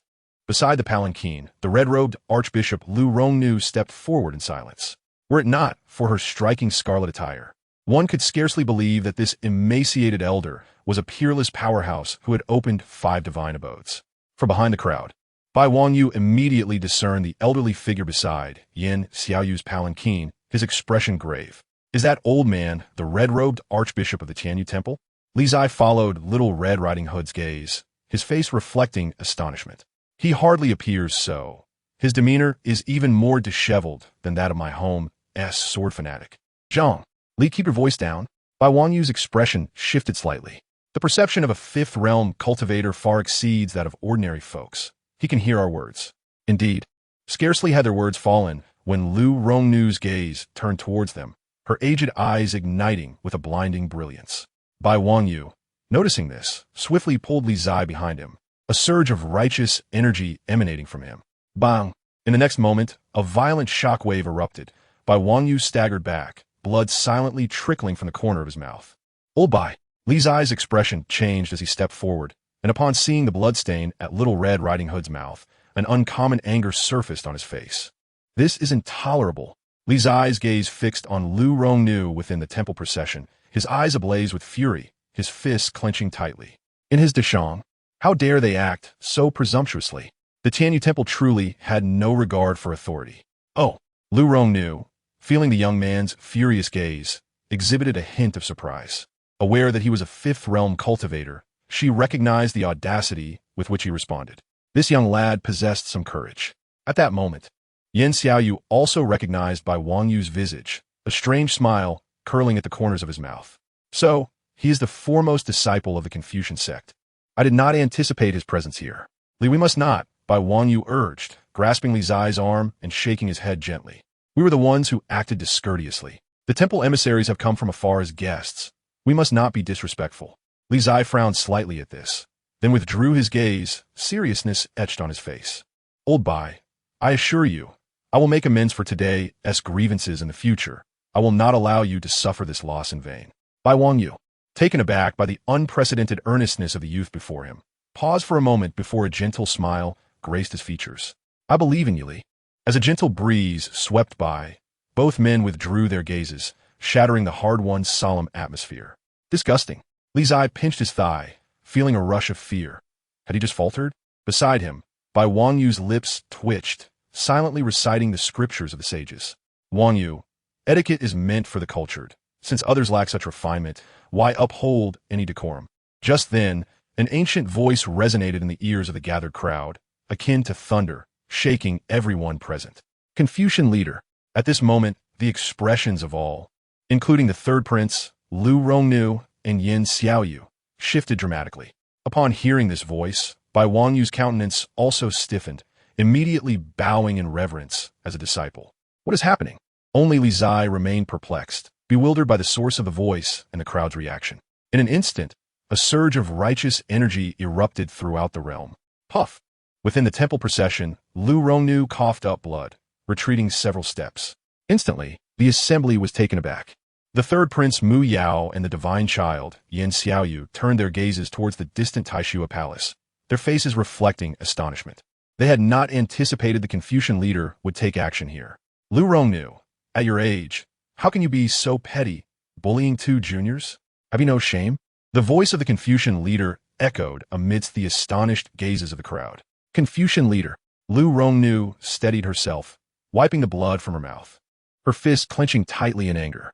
Behind the crowd, Li Zai finally realized who had intervened, excitement illuminating his features. Would the great figure finally reveal themselves and sweep everything aside? Fight!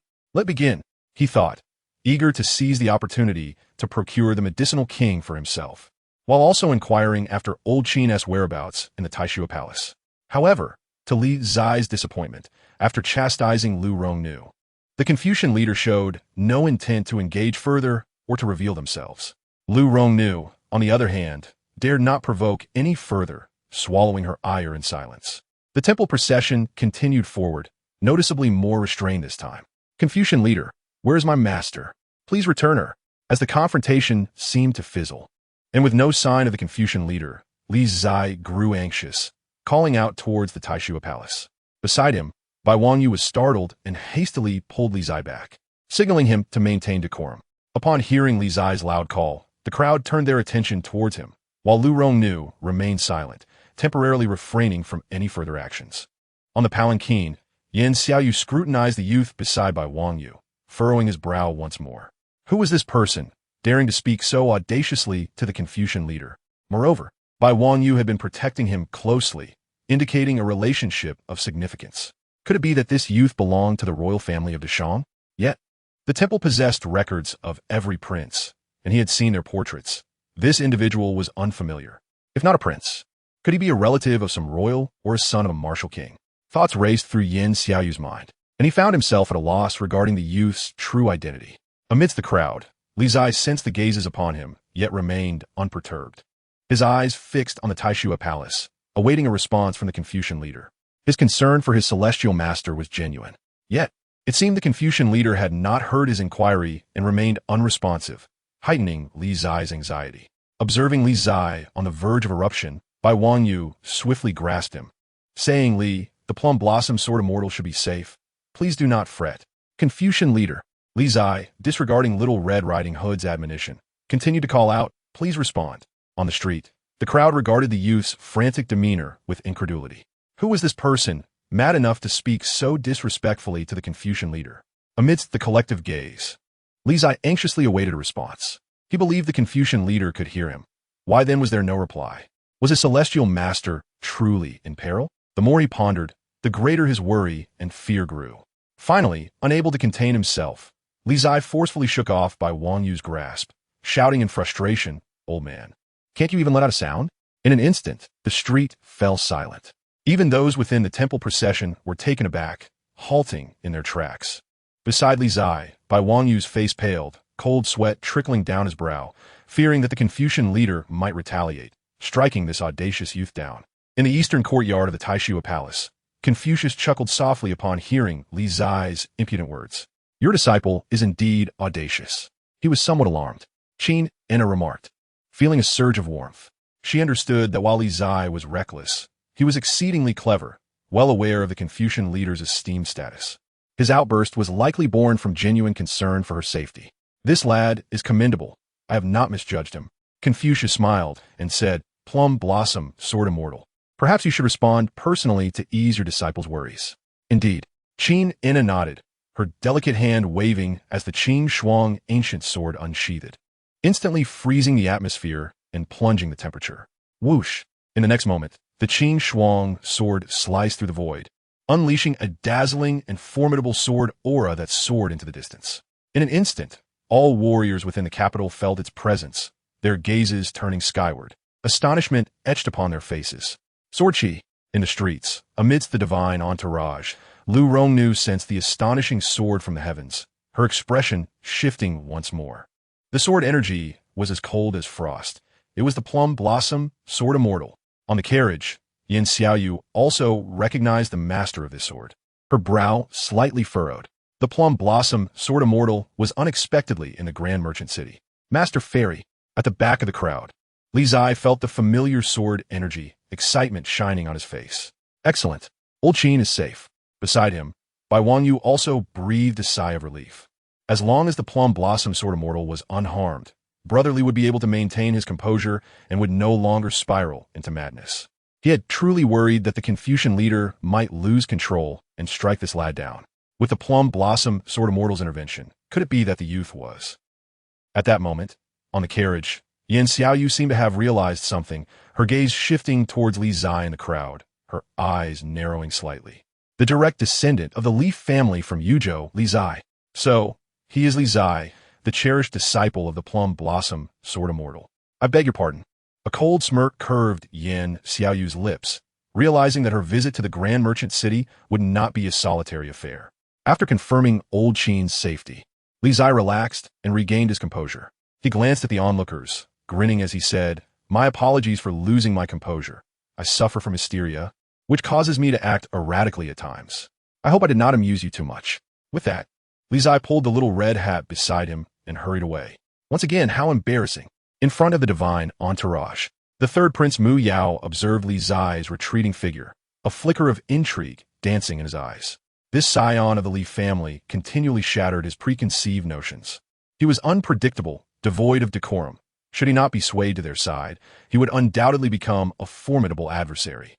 The Yin family bank and the merchant alliance were truly inept, consumed by internal strife, unable to handle even trivial matters. Divine Song. By the carriage, Lu Rongnu spoke. Her voice hoarse, "If the opportunity arises, we must eliminate this individual. I sense he will become a significant nuisance for the divine temple in the future." "I understand." Yin Xiaoyu nodded, a dangerous glint flashing in her eyes. Those who disregard the rules ought not to exist in this world. The God of Light does not favor them. And neither do I. Chapter 43. Miracle Brotherly, do refrain from such recklessness next time. You nearly frightened me to death just now. Bai Wangyu remarked with a wry smile, still feeling the cold sweat on his back. In recent days, the number of times he had been on edge alongside Brother Li had surpassed the sum of his previous half a lifetime. Stay calm. Li Zai patted the shoulder of the little red hat, grinning. The Confucian leader is the teacher of the world. How could he hold a grudge against someone as junior as me? Besides, since the Confucian leader assigned you to accompany me, it indicates that I hold some value in the Taishua Palace. He would not easily strike me down. He was indeed a bit anxious, but he was no fool. He would not engage in self-destructive behavior. Bai Wangyu remained speechless. He admitted that the Confucian leader likely would not become enraged over such trivial matters. However, Brother Li's actions were simply too outrageous. In this world, who would dare to treat the Confucian leader with such disrespect? Even the exceptionally talented leader of the Western region's Tianyu Temple would show utmost courtesy upon meeting the Confucian leader. Old Bai, you are simply too rigid. The Confucian leader, without his title as the head of the Taishua Palace, is merely an ordinary old man, not a fearsome beast. Is there truly a need to be so frightened? Li Zai chided. Moreover, you are the senior disciple of the Confucian school. How could he possibly harm you? Cough, cough. Bai Wangyu, upon hearing this, almost choked, his face turning a shade of crimson as he coughed violently. Old Bai, what is wrong? Is your injury flaring up again? Li Zai stepped forward. Concern etched on his face. I'm fine. Bai Wangyu took a deep breath, saying, Brother Li, I implore you, please do not say any more. I genuinely fear that one day I might choke on my breath and die from your antics here in the garden. Li Zai shot him a disdainful glance and replied, Old Bai, I disdain you. Disdain all you want. I was originally going to offer you some pointers on the third style of the flying immortal technique, but it seems that will not be necessary. Bai Wangyu responded calmly, then turned to walk towards the western chamber. Li Zai was taken aback for a moment, then quickly regained his composure, calling out, Old Bai, no, Brother Bai, I was wrong. You are the person I admire the most. In the western chamber, as Li Zai chased after him, he immediately noticed the changes within. In the courtyard, red threads crisscrossed in intricate patterns, with 27 bells attached to them, precisely matching the number of steps in the third style of the flying immortal technique. It was evident that this red thread formation had been deliberately arranged for the third style of the technique. Seeing this, Li Zai was moved to tears. This was undoubtedly set up by Old Bai for him. It appeared he had invested considerable effort over the past few days to assist him. He vowed never to bully the little red hat again. This red thread formation contains 27 bells, each corresponding to the 27 steps of the flying immortal technique. Practice according to the position of the bells. Each time a bell rings, it signifies that you have taken a correct step. Furthermore, these red threads are specially crafted to be quite durable, allowing them to help correct your positioning during practice, Bai Wangyu advised earnestly. He had sacrificed several days of sleep to set this up, personally testing each step to ensure its accuracy. Old Bai, you are truly wonderful.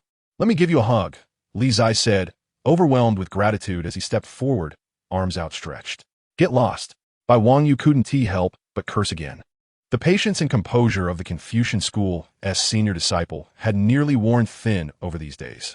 Li Zai shamelessly withdrew his arms, acting as if nothing had happened, then approached the first bell to begin his practice. Ding! As Li Zai's figure darted out and touched the first bell, it rang melodiously. Then came the second and third. After days of practice, Li Zai had managed to execute 10 steps. However, surpassing this number resulted in a rapid increase in the consumption of his true essence, making control over his body increasingly difficult. Indeed, after the 10th bell rang, Li Zai's body involuntarily flew out of control. Use the red threads to regain your correct position, Bai Wangyu shouted in a deep voice upon witnessing this. Amidst the crisscrossing red threads, Li Zai heard the reminder from the little red hat.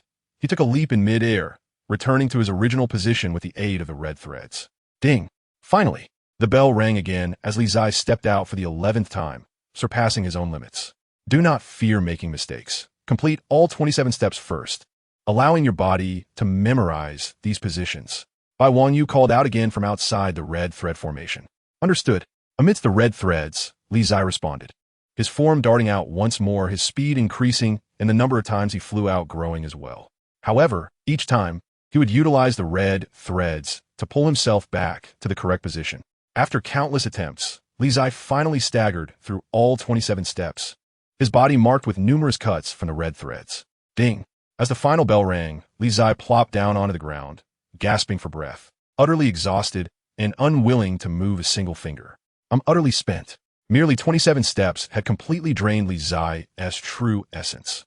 Were it not for the assistance of the red threads, he would not have been able to complete these 27 steps. How about it? Bai Wangyu approached, speaking earnestly. The moment you can complete these 27 steps without relying on external aid, you will have truly succeeded. Old Bai, you are truly a genius. I envy you greatly. Li Zai lay on the ground, panting, lamenting how other people's children were so outstanding while he felt like the foolish son of a landlord, utterly incapable and always stirring up trouble. I am merely 2 years older than you. I have read a bit more, and my understanding of martial arts runs a little deeper. In truth, brotherly, you are smarter than I, Bai Wangyu comforted, fearing that the young man before him might lose confidence in martial arts. I think so too, Li Zai replied without humility, quite convinced of his own intelligence. Bai Wangyu felt that his attempts at comfort were utterly superfluous. He now truly desires to plant his foot firmly on this brat's face, to see if this fellow's skin is thicker than the sole of his shoe. I have resolved to diligently cultivate my skills, to strike the fiery liner with my fists and kick the graceful yin xiaoyu, to become invincible and renowned throughout the 9 provinces. On the ground, Li Zai fantasized about a future scene, his smile growing increasingly maniacal. Bai Wangyu regarded the young man before him with the gaze of one observing a fool, genuinely doubting whether this lad had damaged his brain through martial training. Creak! Li Zai pulled out several centuries-old ginseng from his pocket and began to chew on them as if they were mere radishes, mumbling incoherently, Old Bai, does the Academy have any miraculous elixirs for rapidly restoring true energy? Sell me some, for I cannot swallow these things any longer. Beside him, Bai Wangyu could not help but twitch at the corners of his mouth, witnessing the astounding extravagance of the Li family, as if these precious herbs were worth no more than a common vegetable. Before long, after consuming several stalks of ginseng, Li Zai's true energy was mostly restored. He then sprang up like a carp leaping from the water, ready to continue his practice. The Fei Qingzhi is remarkably intricate. Should one manage to master the third style during the first realm, they would be the foremost individual in a millennium, aside from the original sword god. Bai Wangyu spoke earnestly. If you wish to catch up to Liner within 3 years, you must continuously create miracles. This first step is one you must conquer. Understand. Upon hearing this, Li Zai's expression turned serious as he nodded in agreement, then swiftly leapt forward once more. Ding, ding, ding, ding. Subsequently, the sound of bells rang out as Li Zai's figure danced amid the intersecting red lines, his speed increasing with each passing moment, while the wounds on his body multiplied.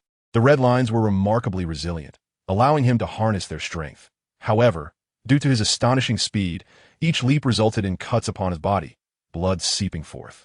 In this world, barring a scant few prodigies, everyone must exert 100% effort to yield a mere 50% result. Li Zai's talent could hardly be compared to that of a genius. As Li Qingzhi put it, he was a mere waste. Thus, without relentless effort, how could he hope to catch up to unparalleled talents like Liner and Yan Xiaoyu? Outside the red lines, Bai Wangyu silently observed the drenched in sweat young man before him, pondering whether, had he been in Li Zai's position, with blocked meridians and unable to practice martial arts, he would possess the tenacity to forge ahead in the pursuit of martial prowess, even knowing it could lead to injury and bloodshed, striving with all his might to avoid regret. Perhaps he could not out of fear of hardship, but rather from a lack of courage to go all in. Boom! After an indeterminate amount of time and countless attempts, amidst the formation of red lines, one finally reached its breaking point, snapping audibly. Li Zai's body was suddenly thrown out of control, crashing into the wall of the west chamber. He fell to the ground like a discarded piece of paper. Bai Wangyu silently approached, replacing the broken red line with a new one. On the ground, Li Zai retrieved another herb and began to gnaw at it. His face contorted in bitterness as he struggled to swallow. It was truly inedible. As the sun set and the stars twinkled in the sparse night sky, Li Zai continued to practice in the west chamber, with the little red hat beside him offering occasional corrections to his myriad of novice mistakes. It was not until the moon hung high that Li Zai, utterly exhausted, collapsed on the ground, unable to move. Consequently, Bai Wangyu, as if dragging a pig, pulled Li Zai to the stone steps in front of the room. Old Bai, I believe I can succeed. Li Zai lay on the steps, gazing at the starry sky, grinning widely. Though his progress remained slow, he could clearly see hope on the horizon. He truly wanted to thank the little red hat, whom he regarded as an angel with shimmering wings. Even if fate had closed a door and welded shut a window, with the help of the little red hat, his fairy master, and Zhang Lada, he could forcibly dig out a passageway. With such delightful friends and family, he felt that heaven had not been too harsh on him. In the midst of these thoughts, Li Zai drifted into a deep slumber, a satisfied smile gracing his face. Meanwhile, Bai Wangyu sat quietly beside him, lost in contemplation. To be honest, he had never imagined that Li Zai could truly succeed. After all, the method of cultivating the Feixian Ju was exceedingly difficult. Throughout the millennia, countless exceptional talents had been forced to abandon it in favor of other martial arts. However, after today, he might have begun to believe Li Zai was indeed the one capable of creating miracles. He eagerly anticipated the day when the swordsmanship of the original sword god would grace the world anew. A sword comes from the west. A celestial being descends from the heavens. Chapter 44. The Great Fire at Dawn. A pale light appeared on the eastern horizon. On the stone steps, Li Zai's eyes suddenly flew open, awakening right on time. As day transitioned into night, the yin yielded to the yang, marking the perfect moment for cultivating the Feixian Ju's core principles. Li Zai settled into a meditative position, channeling his internal energy to absorb the spiritual essence of heaven and earth. In an instant, boundless spiritual energy surged into the courtyard, flowing unceasingly into his withered divine reservoir. Time passed slowly. When the sun finally rose in the east, casting its first rays upon the earth, the fluctuations of true energy around Li Zai gradually subsided. The divine reservoir, a treasure trove within the human body, formed its own microcosm. Within it, lightning flashed and thunder roared. As the spiritual energy converged to create an infinite ocean of true energy, waves crashing and roaring, a sight that was truly awe-inspiring. As Li Zai's cultivation deepened, the scale of the ocean of true energy expanded endlessly, stretching far beyond sight. After opening a second meridian, Li Zai's cultivation speed more than doubled, and the rate of expansion of his true energy increased exponentially. Whoosh! A quarter of an hour later, Li Zai suddenly opened his eyes, and a sharp gleam flashed forth, akin to a formidable divine sword, radiating an intimidating aura. Beside him, Bai Wangyu felt the change and displayed a hint of surprise. Such a piercing sword intent. To possess such sharpness at merely the first realm, the Fei Xinju truly deserves its title as the supreme technique. Li brother, would you care for spar?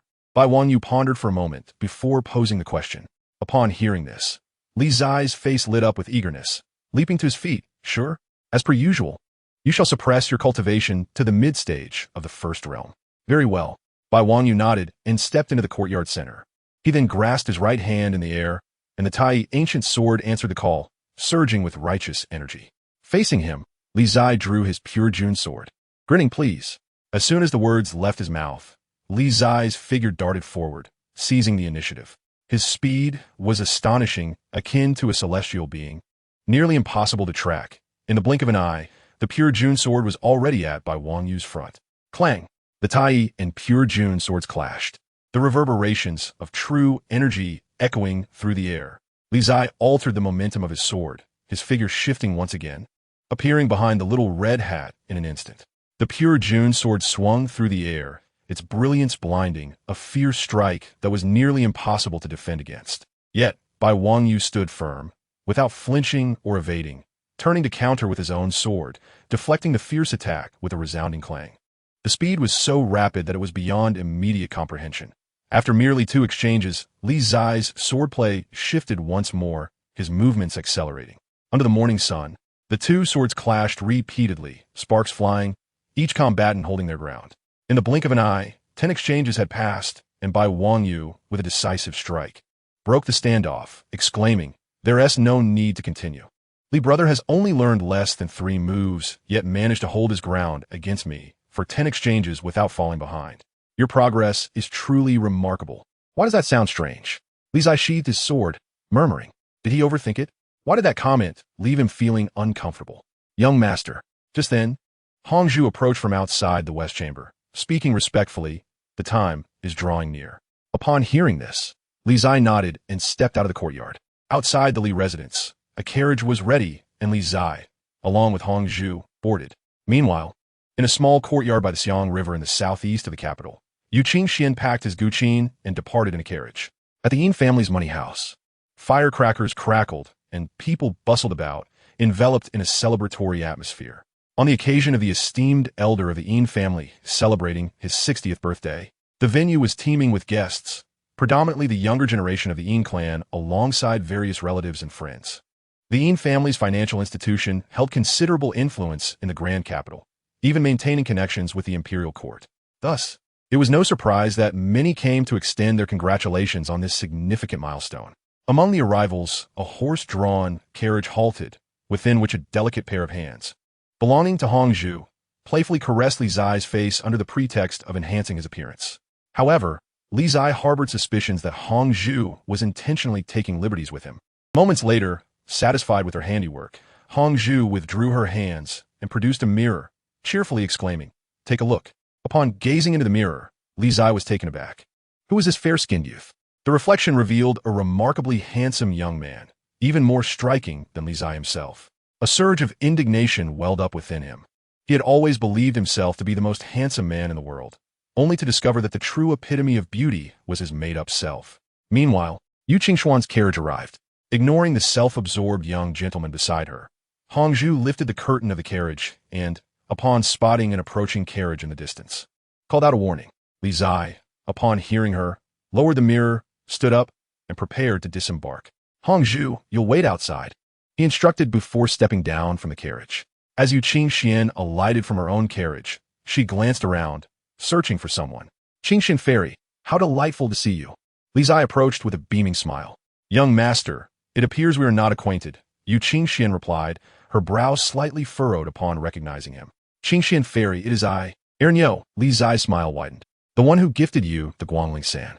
Taken aback at first, Qingzhi's face then lit up with excitement. "Ernyo, so it is you." She could no longer contain her amusement, adding, "Zai, your transformation is quite remarkable. Alas, I've become too renowned. I fear being recognized." Li Zai whispered, glancing around. "Once we enter, please do refrain from revealing my identity." I understand, Yu Qingxian replied with a sideways glance, handing him the guqin. Come, Erniel. Let us proceed inside together. Certainly. Li Zai accepted the guqin, grinning widely as he followed Yu Qingxian into the inn residence. Inside the courtyard, a stage had been erected, where renowned performers entertained the guests with their melodious songs and thunderous drums. Below, the audience, comprising prominent figures of the capital, erupted in applause, reveling in the lively atmosphere. Many guests eagerly approached Yu Qingxian upon recognizing her, showering her with flattery, to which she responded with a calm demeanor, showing no signs of seeking their approval. Li Zai, surveying the surroundings, felt a hint of anxiety. The success of his endeavor hinged upon this day. Ladies and gentlemen, today marks my father's 60th birthday, and we have the honor of inviting the Qingxian fairy to perform for everyone, declared a middle-aged man from the stage, addressing the audience. Qingxian fairy. Qingxian fairy. The crowd erupted with fervor, particularly the younger attendees, whose excitement was palpable. Li Zai, startled by the sudden eruption of enthusiasm, turned to Yu Qingxian, his expression one of disbelief. Is this young lady truly that popular in the capital? Such fervent admirers. Sensing his astonishment, Yu Qingxian smiled brightly as she took her place on stage, setting down the guqin. The middle-aged man clapped his hands, and several graceful dancers joined her, their movements synchronized to the enchanting melodies. As Yu Qingxian began to play, the exquisite notes floated through the air, akin to a babbling brook, pure and resonant. The audience fell into a hushed reverence, enraptured by the harmonious blend of music and dance. However, Li Zai found himself unable to appreciate the performance, his gaze fixated on the rear courtyard, awaiting Yin Kuang's signal. Meanwhile, not far from the inn residence, at the Honglu Temple, envoys from the Divine Hall were gathered, awaiting the Emperor's summons. Within the temple, Yan Xiaoyu, immersed in her training, slowly opened her eyes, furrowing her brow at the commotion outside. What is all this noise? She murmured, rising to investigate. Your Excellency, a temple knight outside bowed respectfully. Find out which household is causing such a ruckus, Yan Xiaoyu commanded. Yes, the knight promptly obeyed, departing swiftly. Before long, he returned, bowing deeply. Your Excellency, it is the Yin family celebrating the 60th birthday of the elder, hence the noise. The Yin family? Yan Xiaoyu's eyes narrowed slightly. Was it the same Yin family associated with the influential financial institution?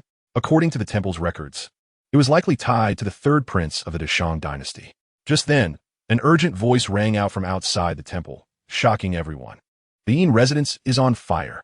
Soon, a flurry of voices followed, as people rushed to offer their assistance in extinguishing the flames.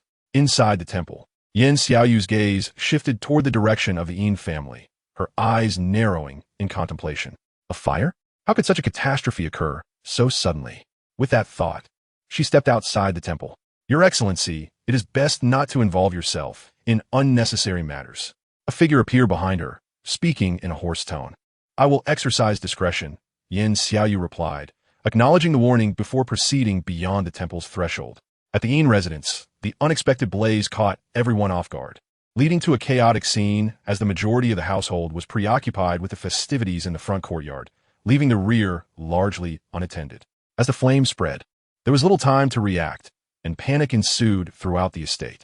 In the midst of the chaos, Li Zai hummed a tune, unperturbed as he made his way toward the location Yin Kuang had instructed.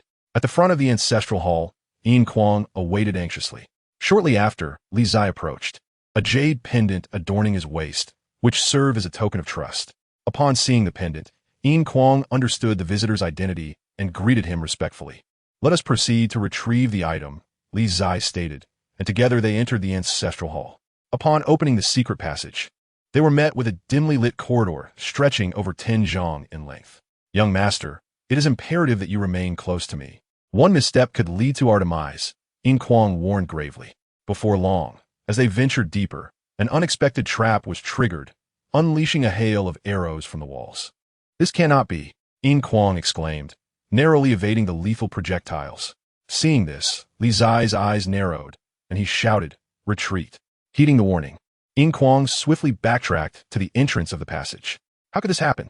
Upon returning, he surveyed the ground littered with arrows, confusion etched on his face. He had not strayed from the path. Why had he still activated the mechanism? Not surprising, Li Zai remarked, given that you previously pilfered the Yin family's fire iron essence. It would indeed be peculiar if they had no defenses. The mechanisms in this passage have undoubtedly been altered. What should we do? Are we to simply give up? Yinquang's expression was grave as he spoke. They had plotted for so long. To abandon their efforts now would be a great pity. Of course, giving up was out of the question. You stay outside and keep watch. I will proceed, Li Zai calmly replied, his gaze fixed on the dark passage ahead.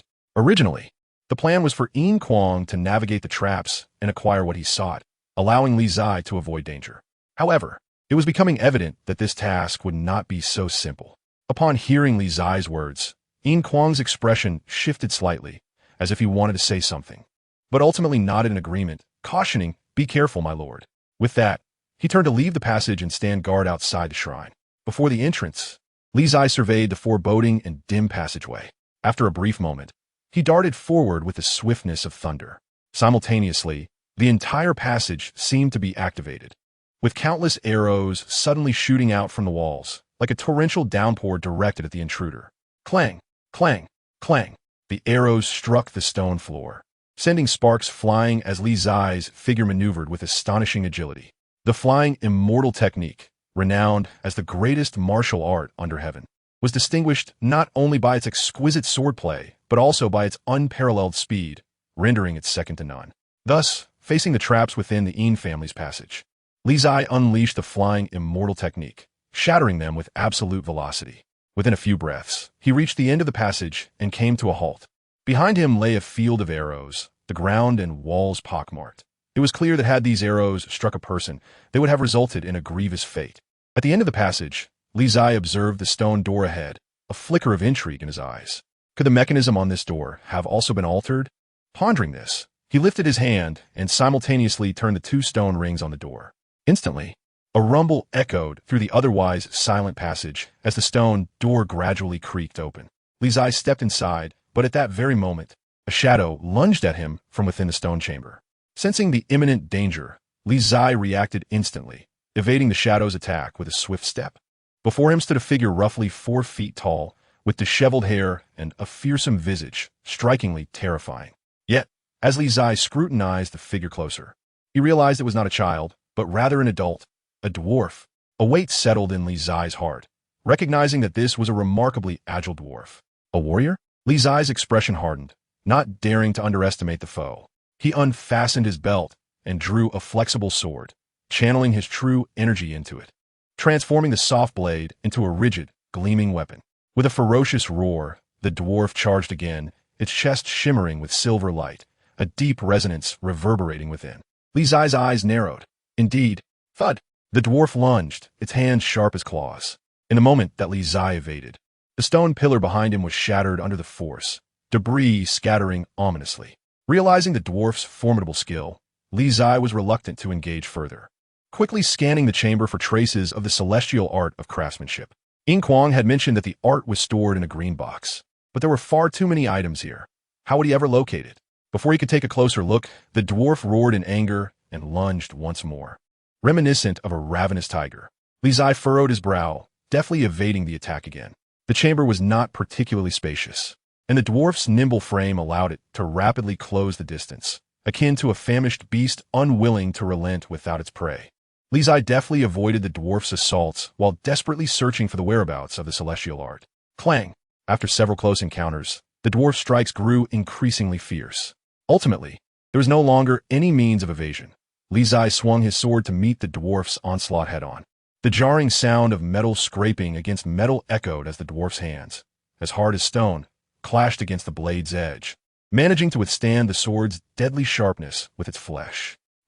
Li Zai observed the dwarf's hands with a frown, noting their remarkable hardness. Where had the Yin family procured such a creature? With a low growl, the dwarf 10 paces away glared with eyes filled with greed and malice. I had no intention of harming you, but it seems that unless I incapacitate you, I shall not be able to search in peace. With a steely resolve, Li Zai refused to evade any longer, propelling himself forward like a meteor. At the same time, the dwarf charged eagerly, its claws poised to rend its prey. Clang! The clash of metal echoed once more as Li Zai instantly shifted his sword's momentum, pivoting to strike from behind the dwarf. Slicing through fabric, blood splattered as the dwarf let out a piercing wail before pivoting to attack once more. Li Zai bent his body to evade the claws, then steadied himself, readying for a decisive strike. With a thunderous slash, he brought his sword down with tremendous force. Roar! As the crisis loomed, the dwarf shrieked in terror, instinctively rolling away. With a resounding crash, the 3-foot sword aura sliced through the air, shattering a nearby shelf laden with treasures, sending valuables crashing to the ground in a cacophony of noise. Amidst the scattered treasures, a conspicuous green wooden box fell to the floor. Elated, Li Zai's expression brightened. At last, he had found it. Just as he discovered the whereabouts of the celestial art, chaos erupted in the Yin family's backyard, engulfed in flames. The fire blazed furiously, painting the sky crimson. As all members of the Yin family rushed to extinguish it, even government officials were alerted, dispatching troops to assist. Outside the Yin estate, a figure in a moon-white robe, Yin Xiaoyu, approached, his gaze fixed on the roaring inferno ahead, a hint of intrigue flashing in his eyes. The intensity of the flames was indeed considerable. Yet, he could not shake the feeling that the timing of this fire was rather peculiar. It seemed too opportune. The fire had arrived neither too early nor too late. But precisely on the day of the Yin family's patriarch's birthday, one could not help but suspect it was orchestrated. Make way. Do not obstruct the rescue efforts. A soldier pushed Yin Xiaoyu aside as he hurried into the Yin estate. Frowning, Yin Xiaoyu cast a disdainful glance at the spot where the soldier had touched him. It appeared this robe would need to be discarded upon his return. As the autumn breeze swept by, a chill settled in, and the sunlight began to fade from the streets. Sensing the shift, Yin Xiaoyu looked to the heavens. The sun had vanished, obscured by thick clouds, heralding the possibility of rain. However, amidst the chaos of extinguishing the fire, none of the onlookers noticed the changing weather. Before the Yin estate, Yin Xiaoyu regarded the ominous clouds above, a faint smile gracing his lips. O divine light, I thank you for your favor. The deity speaks of the suffering of all beings. His voice, though soft, resonated like thunder, echoing in the ears of everyone present at the Yin estate. In an instant, a brilliant radiance enveloped Yin Xiaoyu, and 2 divine apertures roared to life, culminating in a blinding beam of white light shooting skyward. What is that? The astonishing spectacle captured the attention of all present, their expressions filled with awe as they gazed at the radiant column of light before the Yin estate. The deity speaks of the need for gentle rain. As the light intensified, Yin Xiaoyu's voice boomed once more, illuminating the surroundings even further. Boom! At that moment, thunder echoed from the heavens, followed by droplets of rain cascading down to the earth. In that instant, everyone, both common folk and soldiers, stood in stunned silence. A miracle! A miracle! Someone shouted, igniting a wave of excitement among the crowd. The rain grew heavier, and the fervor of the people escalated. As the downpour continued, the flames engulfing the Yin estate began to diminish, appearing as though they would soon be extinguished. Patriarch, it is the son of the temple of divine mandate. A breathless servant rushed over, exclaiming, it is the son of the temple of divine mandate who has brought us this rain. The Yin family, along with the venerable elder of the family, promptly hastened towards the gates of their residence upon hearing the news. Outside the Yin estate, under the heavy downpour, Yin Xiaoyu raised her hands, bathed in a radiant white light, exuding an extraordinary and ethereal aura. Resembling a celestial being descended to the mortal realm to bestow blessings upon masses. Without further ado, led by the elder, the members of the Yin family approached the young man beneath the white beam of light, their faces adorned with gratitude as they expressed their heartfelt thanks. Thank you. Divine Son, thank you for your assistance in bringing rain to extinguish the fire. We are immensely grateful. Outside the estate, the Yin family members were filled with appreciation, continuously expressing their gratitude. While numerous onlookers witnessed this miraculous event, their hearts equally stirred. Could it be that deities truly exist in this world? Is the divine son of the celestial edict palace the earthly incarnation of a god? The elder of the Yin family remained courteous. In front of the Yin estate, Yin Xiaoyu wore a gentle smile, calmly stating, this is all the favor of the god of light. Nearby, within a carriage, the ever-skeptical Hong Zhu observed the scene with disdain. Nonsense about the god of light. The people from the celestial edict palace are indeed nothing but deceitful charlatans. In the Yin family's secret chamber, Li Zai had uncovered the whereabouts of the coveted heavenly craft technique and, without hesitation, charged forward. Roar! Beside him, a dwarf, noticing the intruder's intent to steal the treasure, let out a fierce roar and lunged at him. As Li Zai deftly maneuvered past the fallen wooden frame, he seized the green wooden box from the ground and swiftly dodged the incoming claws from behind. With a loud crash, the dwarf crashed into the wooden frame, shattering it to pieces. Taking advantage of the moment, Li Zai delivered a powerful kick to the dwarf, propelling himself backward. The dwarf grunted, but quickly regained his balance and lunged again. Still coming? I shan't entertain you any longer. Li Zai scoffed, swinging his sword to repel the dwarf, then swiftly retreated through the stone door. With a resounding bang, he grasped 2 stone rings and forcefully shut the door behind him. Roar! The dwarf slammed against the door, letting out a frustrated howl. As the door sealed shut, the secret passage fell into silence once more. Li Zai opened the green wooden box and let out a sigh of relief upon seeing the scroll inside. Finally got it. At that moment, outside the secret passage, Yin Kuang hurriedly approached, exclaiming, "Young master, hurry! Someone is coming." Hearing this, Li Zai tucked away the scroll and rushed outside. In front of the Yin family's ancestral hall, several servants had arrived after extinguishing the fire, and the elder began to suspect arson, dispatching people to investigate any anomalies.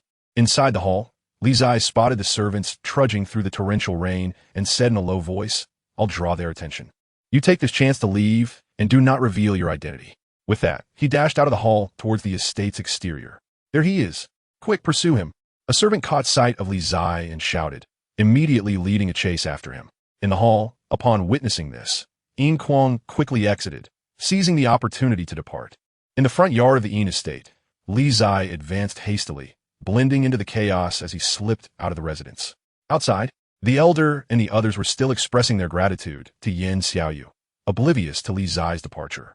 The rain began to diminish, the sudden storm having come and gone swiftly, further convincing the Yin family and the townsfolk that this rain was indeed a divine act from the celestial edict palace's divine son. A miracle beyond the realm of mere phenomena. The Yin family and the townsfolk were at a loss for words to describe it. Upon exiting the Yin estate, Li Zai made his way toward a nearby carriage, unnoticed amidst the commotion, except by one individual, Yin Xiaoyu, under the admiring gazes of the crowd. Yin Xiaoyu's brow furrowed suddenly as she glanced at the approaching youth. That feeling of dissonance was all too familiar. Curious. Nearby, beside the carriage, Li Zai climbed aboard and promptly departed without delay. "Everyone, I have a matter to attend to. I shall be leaving for a moment." In front of the Yin estate, Yin Xiaoyu smiled and uttered this before turning to pursue him. "Wait, that youth is suspicious." As her thoughts raced, Yin Xiaoyu quickened her pace, chasing after the carriage. The elder and others of the Yin family stood in a state of confusion, unaware of the unfolding events. On the city streets, the carriage rumbled onward, circling several times before finally heading towards Li Garden. Inside the carriage, Li Zai retrieved the scroll from within his garments, unable to contain his joy. "I can hardly believe it. Wipe your mouth," Hongzhu remarked from beside him. Oh, Li Zai, having heard her, reflexively wiped at the corner of his mouth, then realized he had been tricked. He looked up at the smirking woman before him and sheepishly replied, "I got a bit too excited over this hard-earned treasure. It's merely a tattered book. Is it truly worth such enthusiasm? On joue retorted, exasperated. We are about to reach Li Garden. Let me clean your face." "All right." Li Zai nodded, then leaned in, presenting his face for her to wipe. As Hongzhu reached out, preparing to remove the substance from his face, her expression suddenly shifted, her gaze darting towards the rear of the carriage. "Something is amiss. What is it?" Li Zai sensed her unease and inquired. "There are people behind us." Hongzhu whispered. Upon hearing this, Li Zai's expression grew serious. They had been cautious, deliberately circling the area multiple times, yet they were still being tracked. "Who are they? Are they formidable?" he whispered. "To have followed us without my notice, their cultivation surpasses mine." Hongzhu responded gravely. Li Zai felt a jolt of alarm. Hongzhu's martial prowess was commendable, having already opened her second divine reservoir, only a hair's breadth away from the mid-stage of the second realm. If this person was above her, it meant they were at least at the mid or even late stage of the second realm. The third or fourth realm was beyond his consideration. At such levels, stealth was impossible to detect. "What shall we do?" Li Zai asked solemnly. "Act as if we are unaware and continue on our path," Hongzhu replied. "Your safety is paramount. This individual has trailed us without making a move, likely only seeking to ascertain our identities. Should we act rashly, it may provoke them to strike." Faced with such a formidable opponent, she was uncertain of her ability to protect the young master. Behind the carriage, Yin Xiaoyu followed quietly, her moon-white robe untouched by dust, her pace appearing neither hurried nor slow. Yet she remained steadfastly close behind the carriage.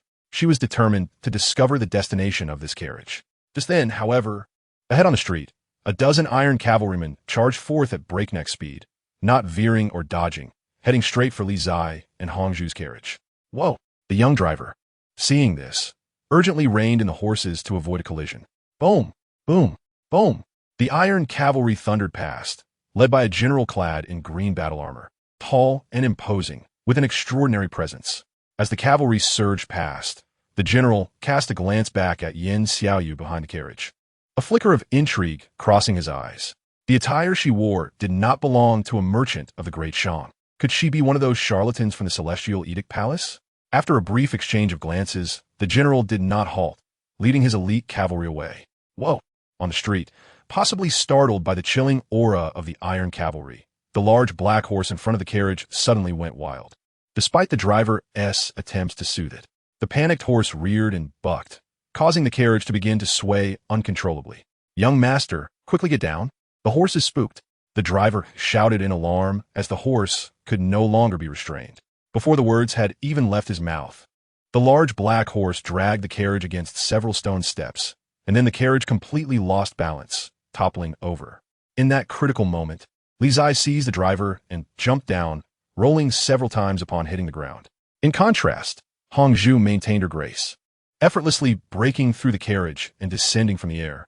In the now quiet street, Li Zai rose to his feet, while behind him, Yan Xiaoyu stood silently, creating a rather peculiar atmosphere. Li Zai desperately wished to continue feigning ignorance of the person trailing him, yet the pretense had become impossible. Yan Xiaoyu, how could it be this rogue? This was an opponent even little Red Riding Hood would hesitate to claim victory against, having reached the pinnacle of the second realm, not far from opening the third divine abode. He couldn't win. What to do? Should he flee? But what if he couldn't escape? Perhaps joining forces with Sister Hongzhu might yield a chance of victory. No, maybe Yan Xiaoyu bore no hostility towards them and would refrain from striking. In that fleeting moment, Li Zai's mind whirled, seeking an escape.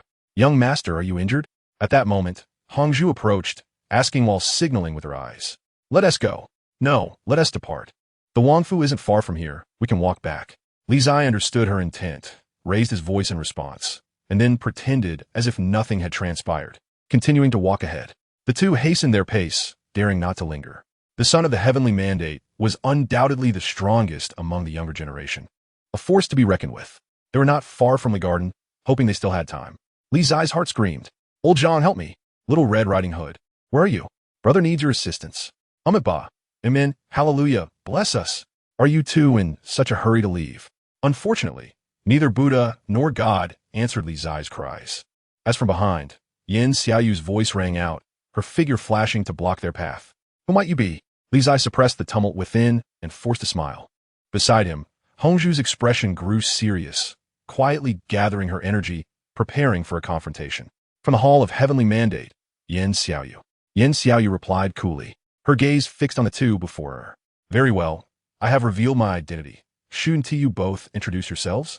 Ah, so you're the son. Li Ziyas Milat. My apologies, we are from the Xuanwu Wangfu, tasked with delivering gifts to Eldarine. We did not expect to startle the sun here. Oh, Yan Xiaoyu's lips curled with a hint of coldness.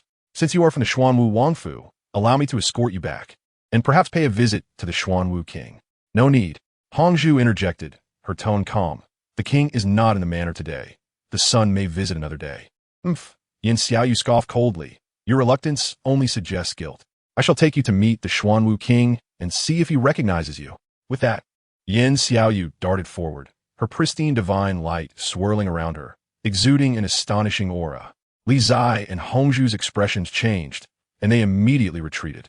Yan Xiaoyu's lips curved slightly as she advanced again. At this critical moment, a surge of sword intent erupted from the end of the street, a righteous spirit rising powerfully. In the next instant, an ancient sword sliced through the air, crashing against Yan Xiaoyu's palm. The Tai sword. Upon seeing the sword before her, Yan Xiaoyu's expression darkened, and she turned to glance at the street's end. From the autumn winds scattering leaves, a young figure clad in a white scholar's robe approached, each step steady, exuding an air of calm indifference, devoid of any turmoil. Upon seeing the newcomer, Li Zai was once again overwhelmed with emotion. It's Little Red Riding Hood. You've come to rescue me again. Chapter 47. The Scholar's Promise in the Capital. On the bustling streets, Li Zai faced peril once more as Bai Wangyu reappeared. It was as if the heavens had conspired, or perhaps fate itself, for every time Li Zai found himself in danger, Little Red Riding Hood would arrive just in time. His own father could not have been so attentive. Bai Wangyu. Yan Xiaoyu's face darkened upon seeing him. What brings you here, son? This is the great merchant city, not the Hall of Heavenly Mandate. Please respect the laws of our great Shang dynasty and refrain from fighting in public. As he spoke, Bai Wangyu stepped forward, retrieved the Tai sword from the ground, and stated calmly, if the son insists on a duel, I shall gladly oblige. Li Zai's face shone with gratitude. Indeed, Little Red Riding Hood was the most formidable. Thank you, Amit Ba, Amen, Hallelujah, for always sending her to his side in moments of peril. Very well. Yan Xiaoyu regarded the prominent disciple of the Confucian school, a glimmer of battle intent appearing on her face. It has been 2 years since our last encounter. I wish to see how much you have progressed. As her words fell, divine light surged around Yan Xiaoyu, a pure and brilliant radiance illuminating the entire street. Please step back a bit, my friends. Bai Wangyu glanced at the two behind him, about to utter a familiar phrase but swallowed it down. Opting for a different address instead, Li Zai and Hongzhu exchanged glances, then silently retreated, leaving space for the two. Fight. Engage in battle. Defeat this scoundrel. Son, please make your move. On the street, Bai Wangyu raised his sword, his expression calm. Please. Yan Xiaoyu replied gravely, not daring to take any chances against the strongest disciple of the Confucian school, unleashing the full power of the peak's second realm. The two divine abodes roaring with formidable pressure. In the next moment, Yan Xiaoyu surged forth. The white divine light surged like a mighty wave as she struck with a palm, seemingly infused with divine might. In the middle of the street, Bai Wangyu remained unfazed by the oncoming force, wielding the Tai sword with a surge of righteous spirit, striking with a thunderous clash against the sun's palm.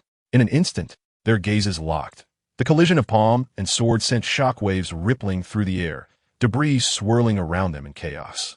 After their first exchange, both figures moved simultaneously. In the blink of an eye, the street became a whirlwind of palm winds and sword lights, their speeds amplifying, the power escalating with each strike. The aftermath of their duel spread outwards, causing the surroundings to descend into disarray. Outside the fray, Li Zai watched in awe at this battle between the young generation's most exceptional talents, his face reflecting utter astonishment. So it was that when Little Red Riding Hood had sparred with him previously, she had not gone all out. Remarkable. Young master, you must observe closely, paying attention to every move and breath. Such opportunities are rare and will greatly benefit your martial journey, Hongzhu advised, captivated by the unfolding battle. Indeed, Li Zai nodded gently, his gaze fixed on the two combatants, unwilling to miss a single detail. As the battle intensified, Yan Xiaoyu began to sense something amiss. Casting a glance at the two watching from the sidelines before returning her focus to the Confucian disciple before her. Strange. Bai Wangyu seems to be deliberately prolonging the fight. Why? Lost in thought, Yan Xiaoyu channeled an additional surge of true energy, her divine light crashing forth like a tidal wave. 5 steps away, Bai Wangyu stepped forward, evading the palm's force, and as he reached Yan Xiaoyu, he struck down with his sword. Boom! Yan Xiaoyu countered with a palm, deflecting the blade. Got you. In that instant, a glint of coldness flashed in Yan Xiaoyu's eyes as she grasped the divine sword with her bare hand. Simultaneously, her left hand coalesced energy, an overwhelming surge of true energy transforming into holy light, surging forth with unstoppable force. At such a close distance, there was no escape. Bai Wangyu, steadfast and unyielding, allowed his own righteous energy to surge, launching his palm head-on to meet hers. With a thunderous crash, their potent forces collided, the battlefield momentarily divided, both figures retreating a few steps, unable to determine a victor. So, you're not merely skilled with a sword. Yan Xiaoyu observed her opponent, her expression grave. I never claimed I was only skilled with a sword. Bai Wangyu replied coolly. Palm techniques are also a fundamental aspect of Confucian martial arts. As the eldest disciple of the Taishua Palace, how could I neglect to practice diligently and set a good example? Outside the fray, Li Zai felt tears welling in his eyes as he listened to Little Red Riding Hood's words. Look at her, so formidable, and then look at myself. Perhaps it's best not to say anything. In the realm of Confucianism, Bai Wangyu's reputation precedes him. Today, I have witnessed it firsthand. Until we meet again. The opponent proved formidable, and Yin Xiaoyu, unwilling to prolong the conflict, coldly uttered a farewell before turning to leave. No need to see me off, Bai Wanyu replied, and after watching Yin Xiaoyu depart, his gaze shifted to the two individuals outside the battlefield, a gentle smile gracing his face. Li Zai hastened forward, nearly bursting with excitement, as if he wished to lift the little red hat in jubilation. Little red hat is magnificent, and you've driven away yet another foe. How much did you comprehend, Brother Li? Bai Wanyu inquired with a smile. 3 moves, Li Zai replied, holding up 3 fingers with a grin. But I also noted down what I couldn't understand. That is good, Bai Wanyu nodded appreciatively. Yin Xiaoyu is indeed formidable. I cannot sustain the fight indefinitely. So, you were deliberately stalling to allow your lordship to observe, Hongzhu interjected calmly. Fortunately, you arrived in time, or both I and your lordship would have faced great trouble. But how did you know we were in danger? I did not know. Bai Wanyu gently shook his head and chuckled. I merely sensed that, given Brother Li's temperament, he was likely to stir up trouble upon venturing out. Hence I came to take a look. You old rascal. Li Zai, upon hearing this, felt as though cold water had been splashed on his previously jubilant face, gritting his teeth in anger. Are you implying that I am a troublemaker? Meanwhile, Hongzhu, unable to suppress a chuckle, was amused at Bai Wangyu's keen understanding of the young master. Brother Li, please do not misunderstand. That was not my intention. Bai Wanyu promptly denied, swiftly changing the subject. How did you provoke Yin Xiaoyu? Unclear. Li Zai's expression grew serious as he shook his head. After I slipped out of the Yin residence amidst the chaos, I immediately met up with Sister Hongzhu, and we took a carriage back without any mishap. I do not comprehend why Yin Xiaoyu has fixated on us. Strange, Bai Wanyu remarked, observing the young man before him. Brother Li, your appearance is so altered that, were it not for Miss Hongzhu's presence, even I might not recognize you. Since the divine child has never encountered Miss Hongzhu, you should not be able to deduce your identity. There are peculiarities every year, yet this year seems particularly rife with them, Li Zai muttered, raising his arm to sniff. Could it be that there is something distinctive about me that Yin Xiaoyu, being a dog by nature, could detect? Enough of this nonsense. Let us return home. Hongzhu interjected. Very well, Li Zai nodded in agreement, and together with the two, they proceeded towards Li Garden. On their return journey, Bai Wanyu pondered Li Zai's earlier words, his mind engulfed in perplexity. This matter indeed bore an air of mystery. It seemed he must seek counsel from the Master of Rites or the Confucian leader when opportunity arose. At the Grand Honglu Temple, upon Yin Xiaoyu's return, Lu Rongnu awaited him in the courtyard. Upon seeing him, she inquired in a hoarse voice, the divine child has been away for so long. Did you encounter any troubles? I crossed paths with Bai Wanyu and exchanged a few moves, Yin Xiaoyu replied. Oh, Lu Rongnu's aged eyes sparkled momentarily. What was the outcome? As it was 2 years ago, the victor remains undecided, Yin Xiaoyu stated calmly. However, I discerned that Bai Wanyu is not only skilled with the sword but also proficient in palm techniques. Palm technique? Lu Rongnu frowned, remarking, the Confucian sect is indeed filled with individuals who conceal their true selves. Truly, the upper beam is not straight, and the lower beam is crooked. The Confucian leader has secluded himself in the academy for a century, and his disciples are no different. Even their martial arts are shrouded in secrecy. Mistress Rome, please be cautious with your words. Yin Xiaoyu's expression shifted slightly. In this capital, the Confucian leader possesses ears everywhere and may very well hear our conversation. So what if he hears? What I speak is the truth. Lu Rongnu's face darkened. Since I dare to speak, do I fear he will overhear? That shameless old wretch, she added. In a small courtyard to the east of the academy, Confucius, while tending to the garden, shook his head in exasperation. Meihua, sword immortal, if the opportunity arises, do help me teach that old fellow a lesson. Is that what the Confucian leader said? Qin Ana straightened up, carrying the weeds aside, inquiring, Lu Rongnu? The Confucian leader could know the affairs of the world, yet she did not, hence she was unaware of who the old fellow was. Who else could it be? Confucius sighed. He is disrespectful to his elders. Were it not for the fact that he is my junior, and now well into his years, I would truly wish to slap him dead. Upon hearing this, Qin Ana chuckled lightly. That could certainly be arranged, but if I assist the Confucian leader, he must offer some form of recompense. Oh, Confucius inquired with a smile. What is the Meihua sword immortal desire as recompense? Your cultivation has already reached the pinnacle of the mortal realm. Further breakthroughs can only rely on your own insights, and I cannot aid you in that. he remarked. As for me, I do not require any recompense. However, my disciple is still quite weak, and this grand capital is fraught with peril. I wonder if the Confucian leader could provide him with some guidance, or perhaps help him open 2 or 3 meridians. Qingzhi seized the opportunity to propose her conditions. Confucius, upon hearing the conditions proposed by the young woman before him, could not help but laugh heartily. The Meihua sword immortal is indeed unwilling to suffer a loss. Very well. However, I too have a condition. In a few days, the envoys from the Tianyu Palace will enter the palace for an audience. At that time, there will be considerable trouble on the side of the Great Shang.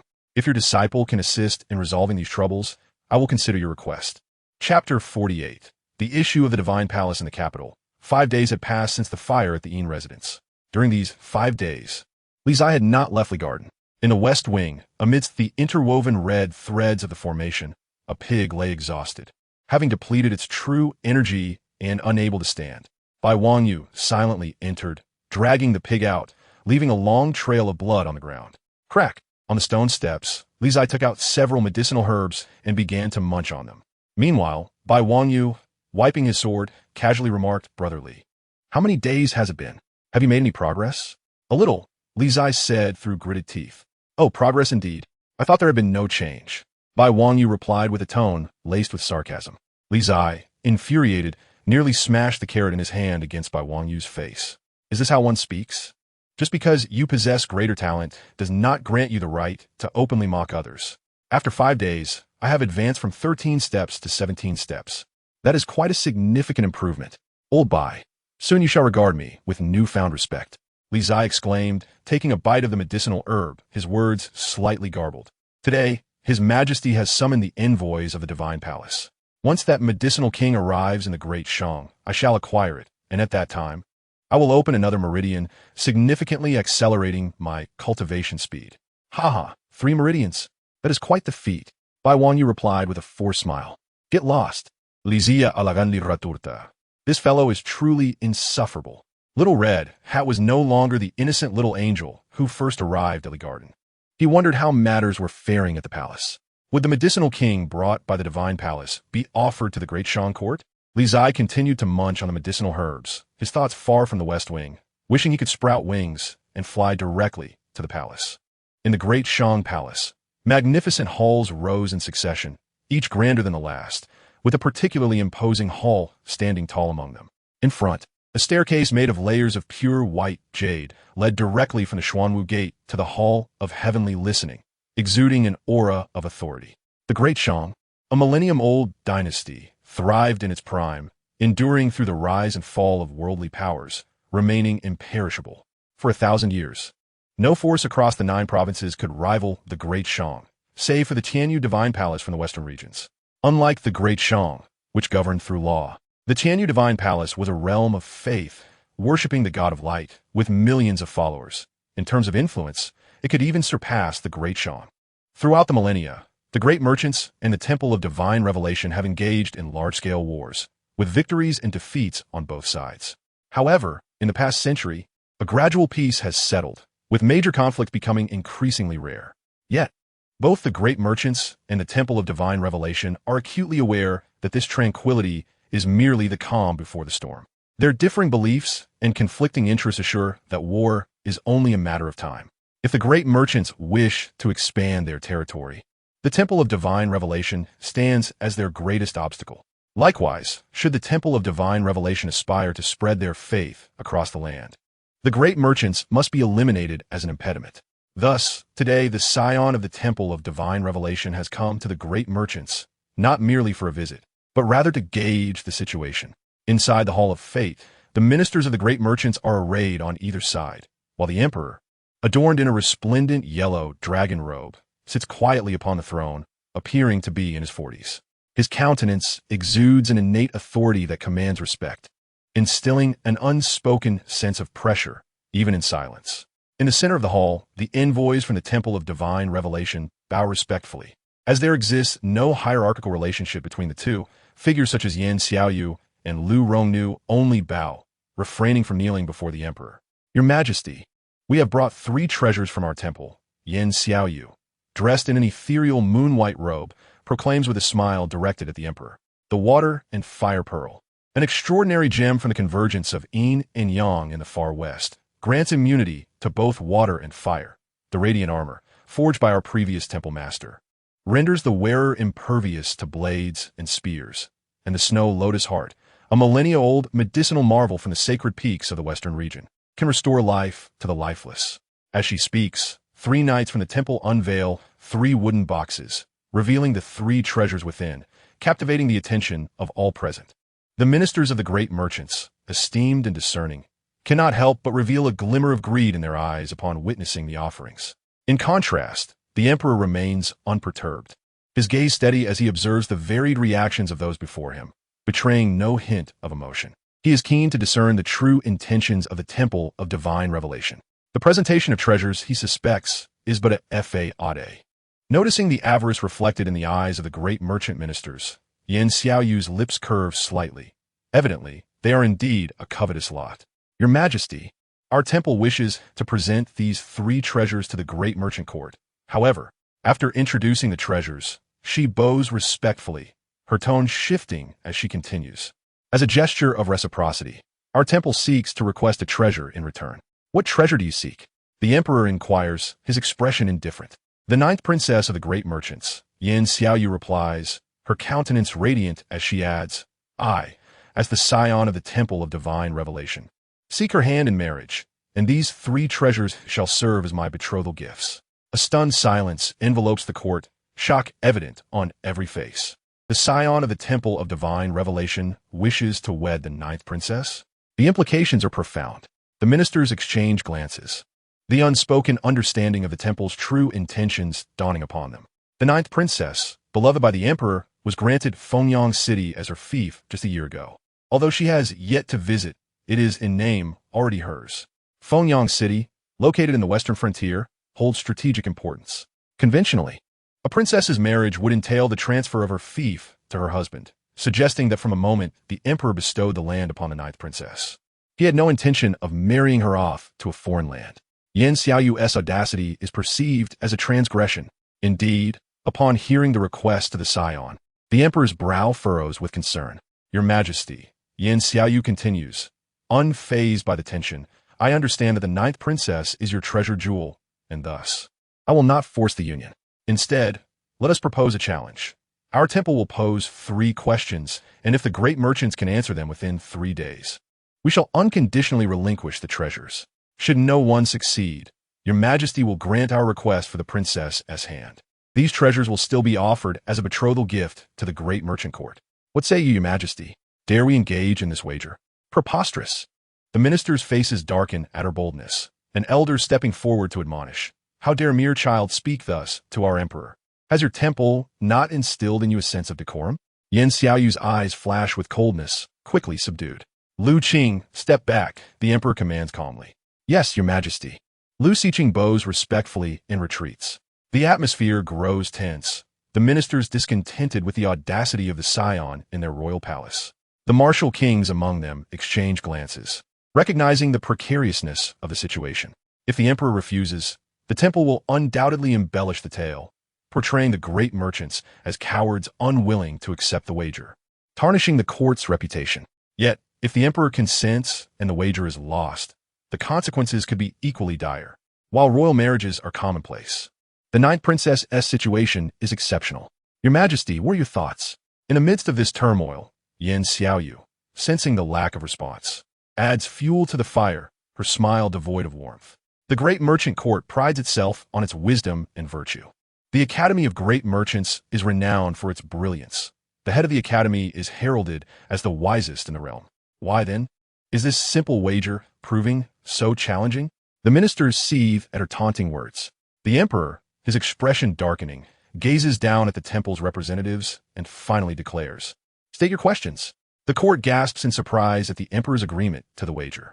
Yan Xiaoyu, relieved, smiles broadly. She had feared the ministers would shy away. Your Majesty, how splendid. Pay heed all. She surveys the assembly of great merchants and announces the first question, with a hole in a southern pearl. How can one thread a line without using their hands? The second question, among 50 mares that closely resemble each other and 50 recently born foals, how can one accurately distinguish each mother from her offspring. The third question, how can one kindle fire with water? Her calm, unremarkable voice reverberates throughout the Hall of Fate. And gradually, all the ministers fall silent, their expressions grave, unable to respond. The emperor's demeanor shifts as he feels the weight of the situation. This is troublesome. Meanwhile, outside the West Chamber, a young attendant rushes in, addressing Li Zai. There is news from the palace. Li Zai stands abruptly, concern etched on his features. What is it? Surely, my medicine king has not encountered any issues? The temple has presented the court with 3 conundrums. The attendant catches his breath and recounts the palace's news in detail. Fortunately, my medicine king is unharmed. Li Zai, relieved to hear that the medicine king is safe, dismisses the notion of the challenges, sitting back down. Beside him, Bai Wangyu, discerning the significance of the questions, grows solemn and asks, has anyone solved the 3 riddles? No. The attendant replies, shaking his head. Not a single soul was able to provide an answer. Fools!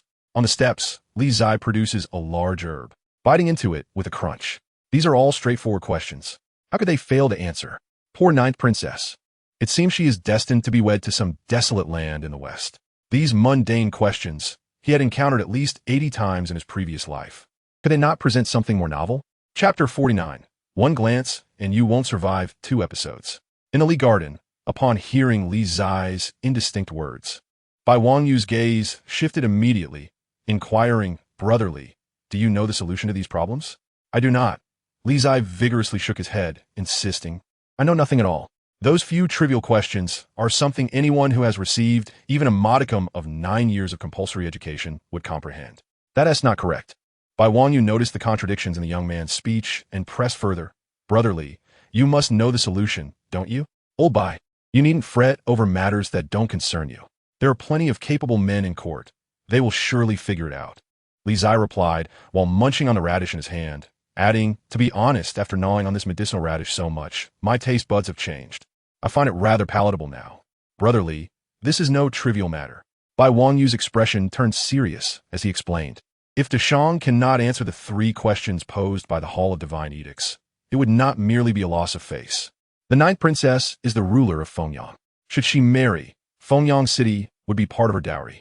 Oh, Li Zai took a bite of the radish, responding indifferently. Bai Wangyu, observing the former's nonchalance, was infuriated to the point of wanting to strike him.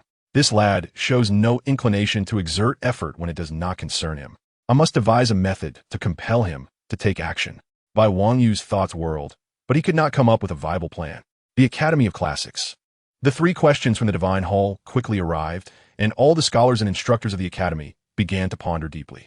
To use water to create fire? Is this not absurd? An elderly instructor, after thinking for half a day, angrily overturned his table, exclaiming, a hole through the southern pearl? I have tried it, and it is utterly impossible. Farewell. Another instructor attempted to control the thread with his inner strength, but after several attempts, he could not insert the thread into the southern pearl. He then huffed, stroking his beard, and departed. The elderly instructor was a master of the 3rd realm of martial arts, capable of easily defeating multiple Li Zai. 100 horses? What the devil? Is there anyone who raises horses? Tell me how to distinguish them. An irate instructor began to curse, spewing profanities, nearly questioning the ancestors of those in the Divine Hall. While a few instructors were losing their tempers, the 4 esteemed masters of the Confucian sect were also troubled by the matter concerning the Divine Hall. Early on, the court had sent people to request the Academy's assistance in solving the problems, but these questions were indeed unheard of, and they could not find answers in a timely manner. Reluctantly, the 4 masters sought an audience with the Confucian leader, hoping to receive guidance. Bai Wangyu knew the answer. You should go find him. When the 4 masters sought the Confucian leader, Kong Qiu merely uttered a single sentence and offered no further elaboration. Wangyu? The master of the legalist Confucian sect showed surprise upon hearing the Confucian leader's guidance. If even they could not solve the problems, how could Wangyu? However, since the Confucian leader had provided guidance, the 4 masters dared not inquire further and could only send someone to summon Bai Wangyu back. In the Li Garden, when Bai Wangyu learned it was the summons of the master of the legalist Confucian sect, he promptly returned to the Academy. What? You don't know? In the law enforcement hall, upon hearing the disciple's reply, the master of the legalist Confucian sect was astonished, but the Confucian leader said you had guessed the answer. The Confucian leader said that? Bai Wangyu was taken aback for a moment, then seemed to comprehend something. After a brief hesitation, he said, Master, although I do not know the answer, brotherly might. Lizia, that lad can solve the 3 questions of the Hall of Divine Edicts. The master of the legalist Confucian sect was momentarily stunned, incredulously stating, Master, although Brother Li's cultivation is still weak, he possesses considerable intellect. I believe he truly knows the answer, Bai Wangyu asserted earnestly. Then what are we waiting for? Summon him at once. The Hall of Divine Edicts has given it to Shang 3 days, and we have already lost one. The master of the legalist Confucian sect said, somewhat anxiously. We cannot summon him. Bai Wangyu forced a smile. I have already tried to persuade him, but Brother Li refuses to get involved. This matter does not concern the Li family, and Brother Li is reluctant to attract trouble. Refusing to get involved? The master of the legalist Confucian sect's expression darkened. This lad is utterly ignorant of the gravity of the situation. This is a national issue. The rise and fall of a nation is the responsibility of every citizen. Go and bring him here. If he refuses to come, then bind him and bring him. Upon hearing this, Bai Wangyu showed a conflicted expression. He understood Brother Li's temperament. If he did not wish to do something, it was likely no one could persuade him. Wangyu. Just as Bai Wangyu was in a dilemma, an ancient voice resonated throughout the heavens and earth, declaring, since the 3 sons of the Li family refuse to come, there is no need to force them. Upon your return, simply inform him that if he wishes to forge a sword with the fiery iron essence, the water and fire pearl brought by the Hall of Divine Edicts is essential. Coincidentally, the Confucian sect also desires that pearl. Let him consider it himself. Within the law enforcement hall, both the master of the legalist Confucian sect and Bai Wangyu displayed peculiar expressions upon hearing the Confucian leader's words. The leader's statement was a blatant threat. Go. The master of the legalist Confucian sect regained his composure and instructed. Convey the Confucian leader's words to that lad from the Li family. Whether he helps or not is for him to decide. Understood. Bai Wangyu respectfully bowed, then turned to leave. In the Li garden. After finally managing to take a break and about to sip tea, Li's eye sprayed the tea from his mouth upon hearing the words brought back by the little red hat. To forge a sword with fiery iron essence. I must also have that water and fire pearl. Li's eye recalled and hastily pulled out the essentials of heavenly craft from his bosom, flipping through it in a hurry. What on earth is the water and fire pearl? He had hardly paid attention to it before. After searching for quite a while, he finally found a mention of the water and fire pearl in some obscure corner of the tattered book. The water and fire pearl, found at the convergence of yin and yang in the extreme west, appears in azure and crimson. It can refine yin and yang, and is a divine object for forging. Is that all? Upon reading that line, Li's eye quickly flipped further back, but could find no additional mention of the water and fire pearl. Damn it, Brother Li. The Confucian leader never lies. If he says the water and fire pearl is useful to you, it must be. Seeing the young man before him in a state of dismay, Bai Wangyu felt quite pleased, wearing a look of indifference as if to say, this is your choice. I shall not interfere. Li Zai gritted his teeth and rose to head towards the west wing. Where are you going, Brother Li? Bai Wangyu asked in surprise.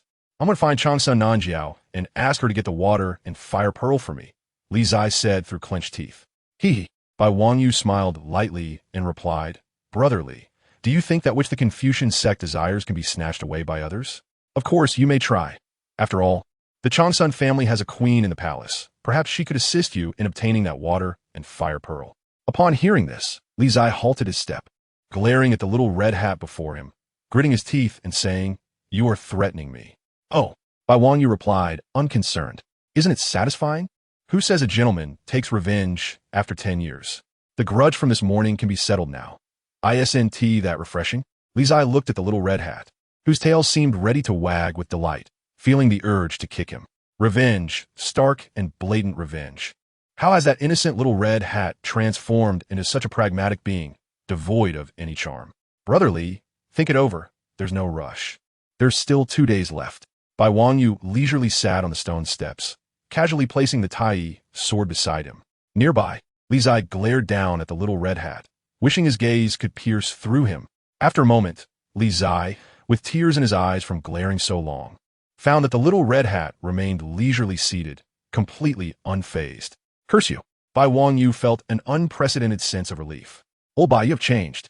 After glaring for a long while, Li Zai finally decided to give up, dejectedly sitting beside the little red hat, and said, Li brother, could you lend a small hand? Aren't you the one who enjoys being in the limelight the most? This is such a splendid opportunity. If you assist the Great Shang in solving the 3 problems of the Tianyu Hall, you shall become the hero of the entire Shang dynasty. For you, it is a venture with countless benefits and no drawbacks. Why, then, does Li brother seem so reluctant? Bai Wangyu inquired, puzzled. You do not comprehend, Li Zai replied tersely. When a tree stands out in the forest, the wind is bound to fell it. The Li family is already sufficiently conspicuous. If I were to further seek the spotlight at this moment, consider how it would thrust us even more into the eye of the storm. Human nature is prone to jealousy. The more glorious the Li family appears, the more individuals will covertly conspire against us. However, Li brother, if you achieve this great merit for the Shang, becoming a hero in the hearts of the people, even if someone wishes to target the Li family, they would think twice. Bai Wangyu countered. You clearly lack experience in palace intrigue, unable to survive beyond 2 episodes of such a drama. The power struggle is far more intricate than you presume, Li Zai replied with resignation. Throughout history, those who were deemed heroes often met the most tragic ends. Let us not even speak of others. Consider the millennia of the Shang dynasty. How many generals, revered in life for their extraordinary accomplishments, have met their demise by execution? Bai Wangyu, upon hearing this, displayed a contemplative expression. Remarkably, Li brother's words seemed to carry some weight. What then shall we do? Bai Wangyu asked anxiously. Perhaps you could share the answers with me, and I could assist you in seizing this moment of glory? Li Zai turned his head to glance at the little red hat beside him, and, after a brief pause, elegantly uttered a single word. Leave. Huh. Bai Wangyu laughed heartily, knowing full well that Li brother would never forsake an opportunity to bask in the limelight.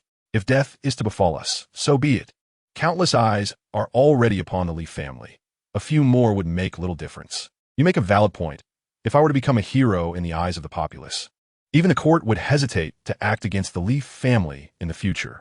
At this juncture, Li Zai grinned broadly and declared, of course, after being in the capital for so long and only witnessing your grandstanding, it is finally my turn. Beside him, Bai Wangyu couldn't help but smile at the audacious demeanor of the young man. Now, this is the Li brother he envisions, the fearless young scion of the Li family. Youth is meant for exuberance. How could a prodigy like Li brother ever settle for mediocrity? Chapter 50. Murong's visit. I shall not marry. Whoever wishes to marry may do so. In the palace, at the 9th princess's residence, Murong, upon hearing the news from outside, could no longer contain her fury, an emotion that typically lay beneath her calm exterior. Nearby, the 4th prince, Mu Bai, sat at the table, sipping tea whilst observing his sister's outburst. Brother, Murong exclaimed, glancing at his composed demeanor, her anger flaring. How can you remain so unperturbed? Do not fret. Father will not permit you to marry into the Tianyu Hall. Mu Bai replied nonchalantly. You are the sovereign of Fengyang. Father understands the implications of this matter better than anyone and will not easily concede. But what if the great Shang cannot answer the 3 questions of the Tianyu Hall? Murong pressed, suppressing her agitation as she took a seat beside him. I have heard that the ministers in court have made little progress thus far. Is there not still the Taishu Palace and the Confucian leader? Mu Bai replied calmly. If you do not trust the ministers, do you not have faith in the Confucian leader? With his wisdom, he will surely devise a solution. That is only if the Confucian leader is willing to concern himself with this matter, Murong retorted, a hint of distress in her voice. After all, the Confucian leader rarely intervenes in court affairs. Should he choose not to act this time, I may truly be sent away to the western regions. At that moment, Mu Bai set down his teacup and remarked, if you are genuinely worried, I suggest you consult someone. Who? Murong asked. The foremost disciple of the Confucian school, Bai Wangyu. Mu Bai responded calmly. Bai Wangyu? Murong's expression shifted, revealing her surprise. I heard he has been residing at Li Garden. You have a slight acquaintance with the eldest daughter of the Li family, do you not?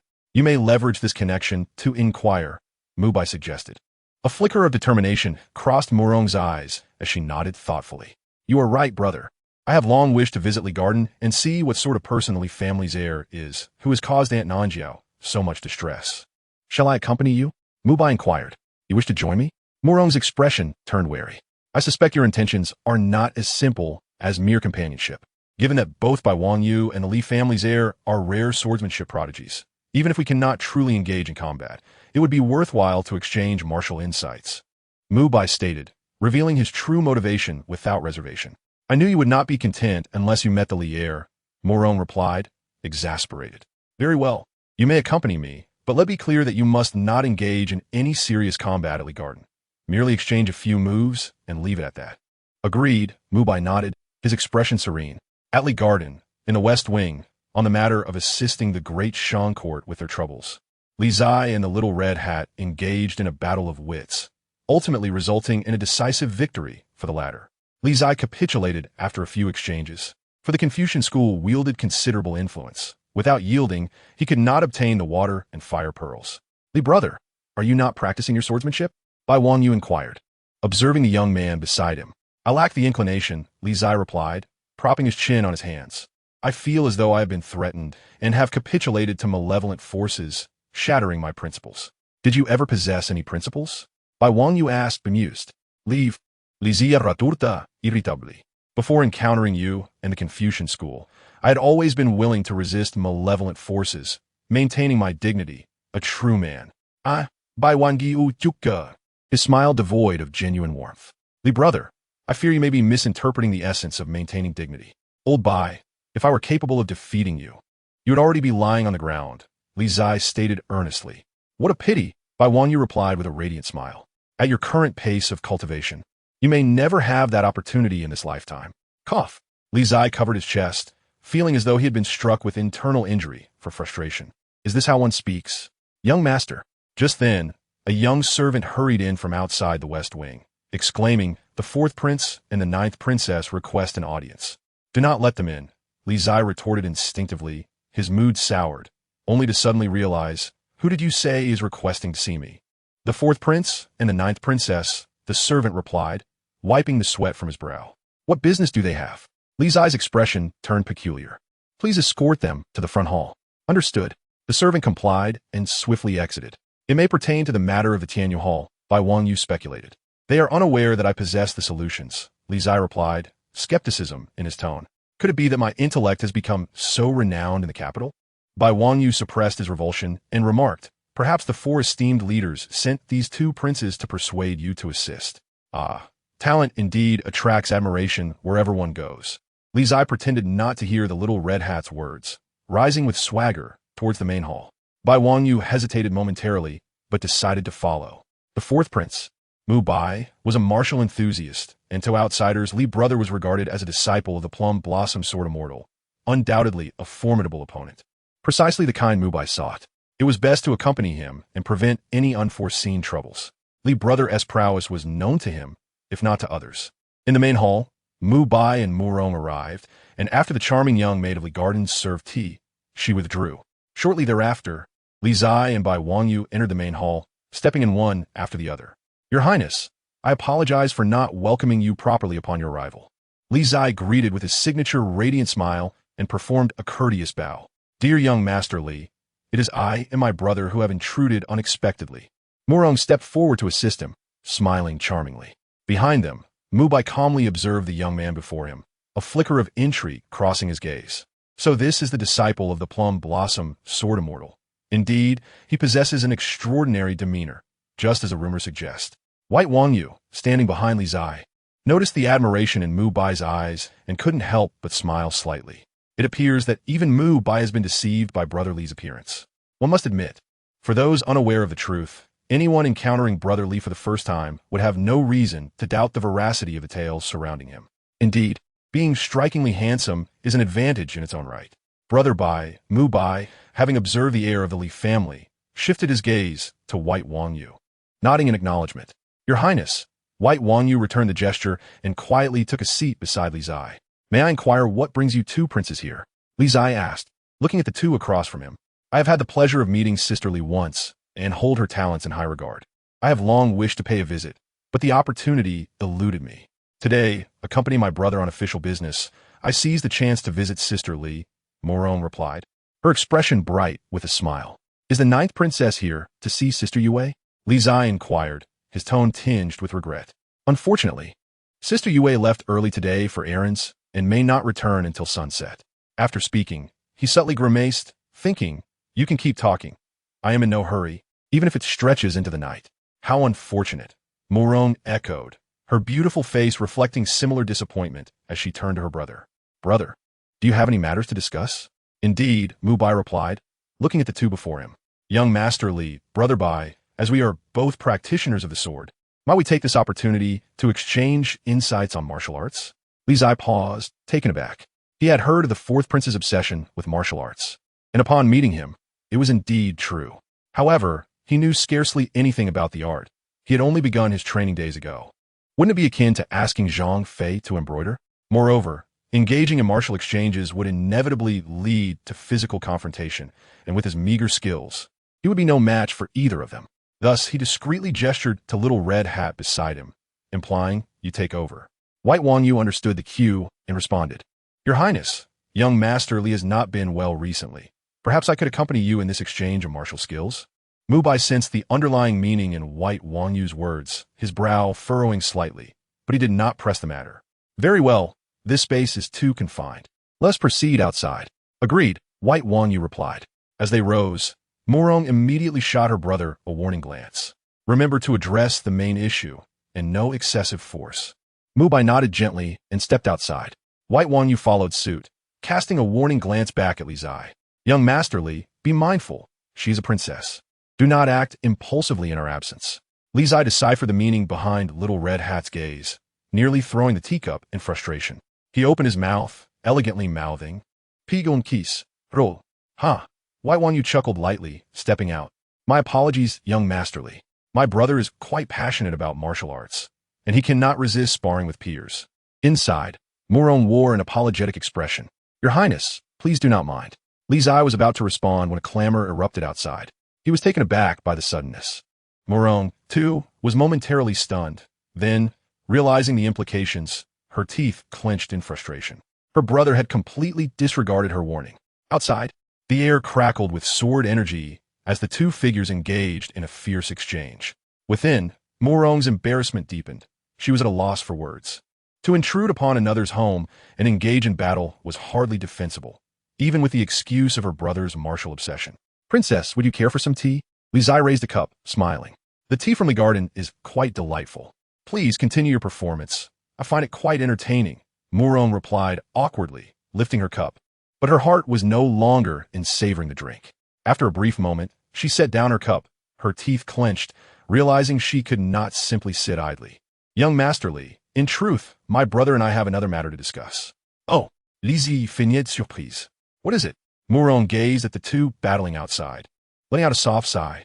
"Young Master Li, you may have heard that the Tianyu Hall has proposed a wager to our Deshang court.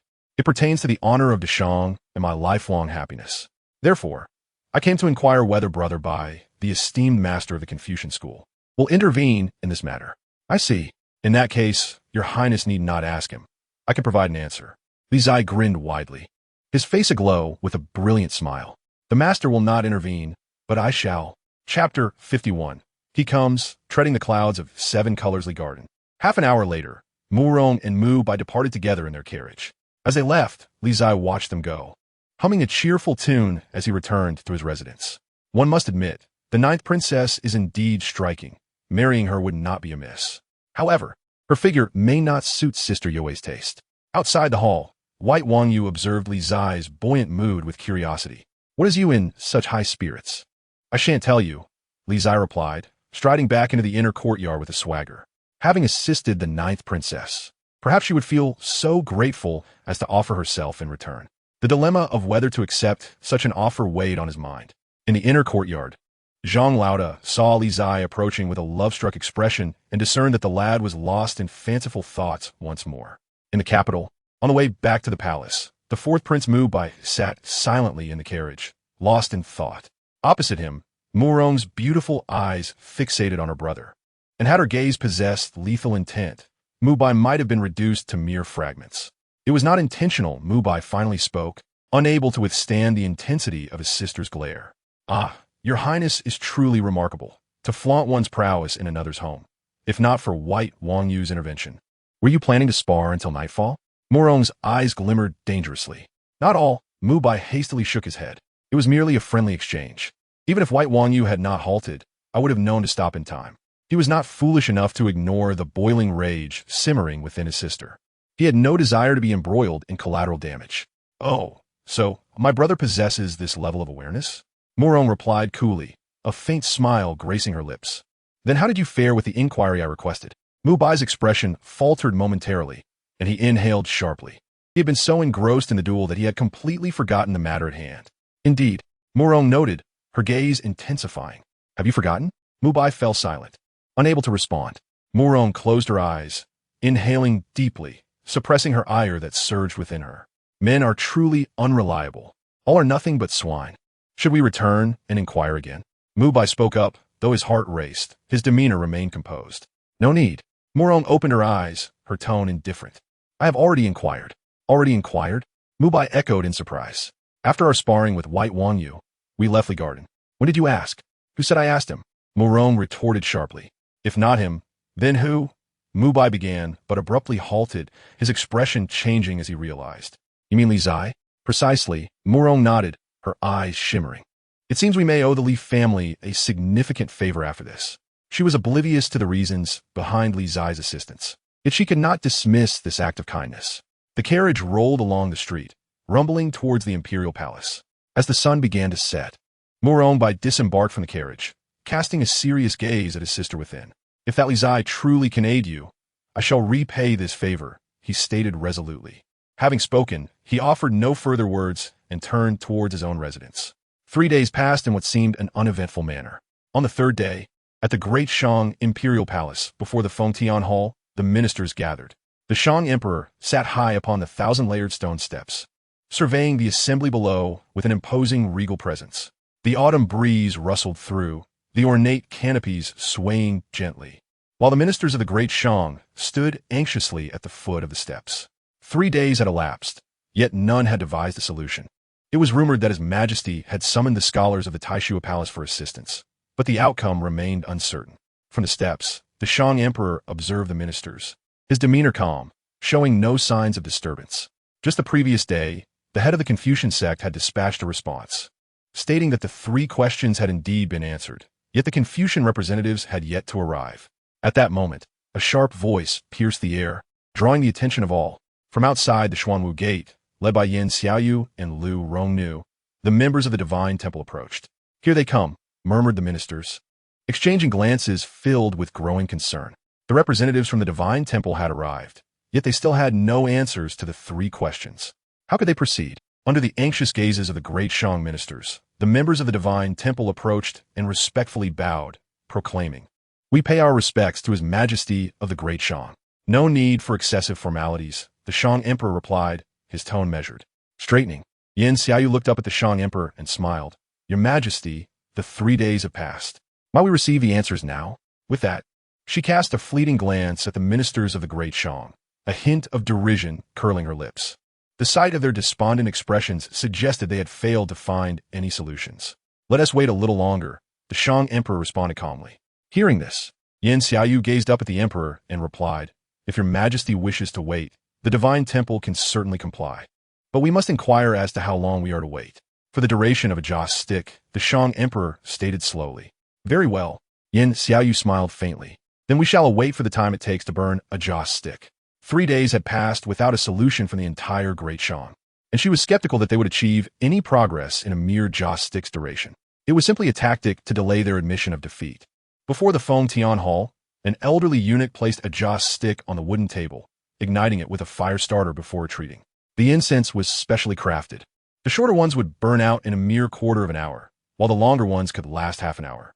To prolong the wait, the eunuch deliberately selected the longest stick available. At the foot of the steps, Yan Xiaoyu discerned the court's intentions and scoffed quietly, opting not to expose their ploy. Drag it out. Let's see how long you can prolong this. Outside the Fengtian Hall, time passed slowly.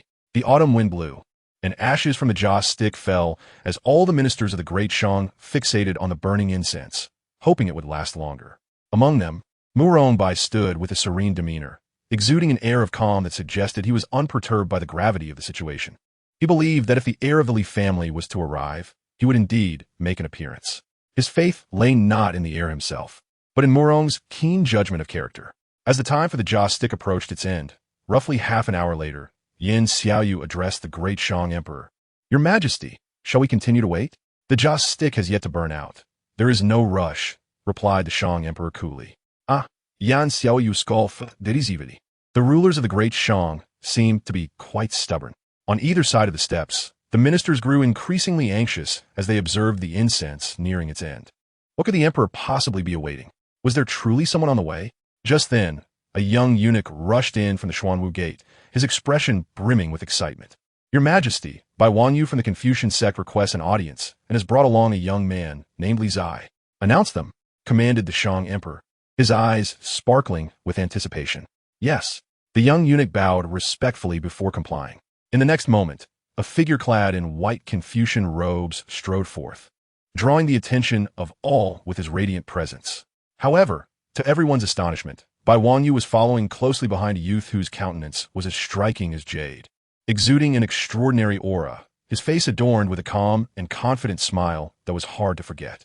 As they reached the foot of the steps, Bai Wanyu stepped forward and respectfully bowed, proclaiming, "The Confucian sect, Bai Wanyu, pays respects to your Majesty." Alongside him, Li Zai followed suit, his gaze sweeping over the surrounding ministers and the great Shang emperor above, a subtle smile gracing his lips. Finally, he had arrived at this pivotal moment. From the dragon throne, the Shang emperor scrutinized the two below, his eyes narrowing slightly. The fact that the foremost disciple of the Confucian sect had personally come forth suggested that the three questions had indeed been solved. Yet, why was the Li family heir accompanying him? Be at ease. The Shang emperor finally spoke after a brief contemplation. Thank you, your Majesty. Bai Wanyu and Li Zai responded in unison, rising simultaneously.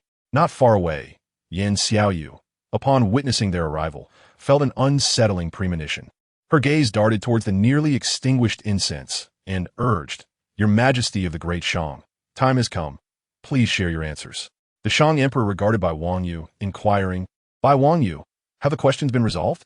"They have," Bai Wanyu nodded, but then added, "However, it is not I who shall provide the answers today, but rather the young master beside me, Li Zai." At this proclamation, a wave of astonishment rippled through the assembly. All eyes turned towards the young man beside Bai Wanyu. Had the three questions been solved by the Li family? In that moment, even the expression of the Shang emperor grew tense. Realizing that the person designated by the Confucian leader to answer was not Bai Wanyu, but the heir of the Li family. Unfazed, Li Zai stepped forward with calm confidence. Addressing the divine temple envoy, "The three questions you posed are exceedingly simple. There is no need for the ministers of the Great Shang or the scholars of the Confucian sect to step forward.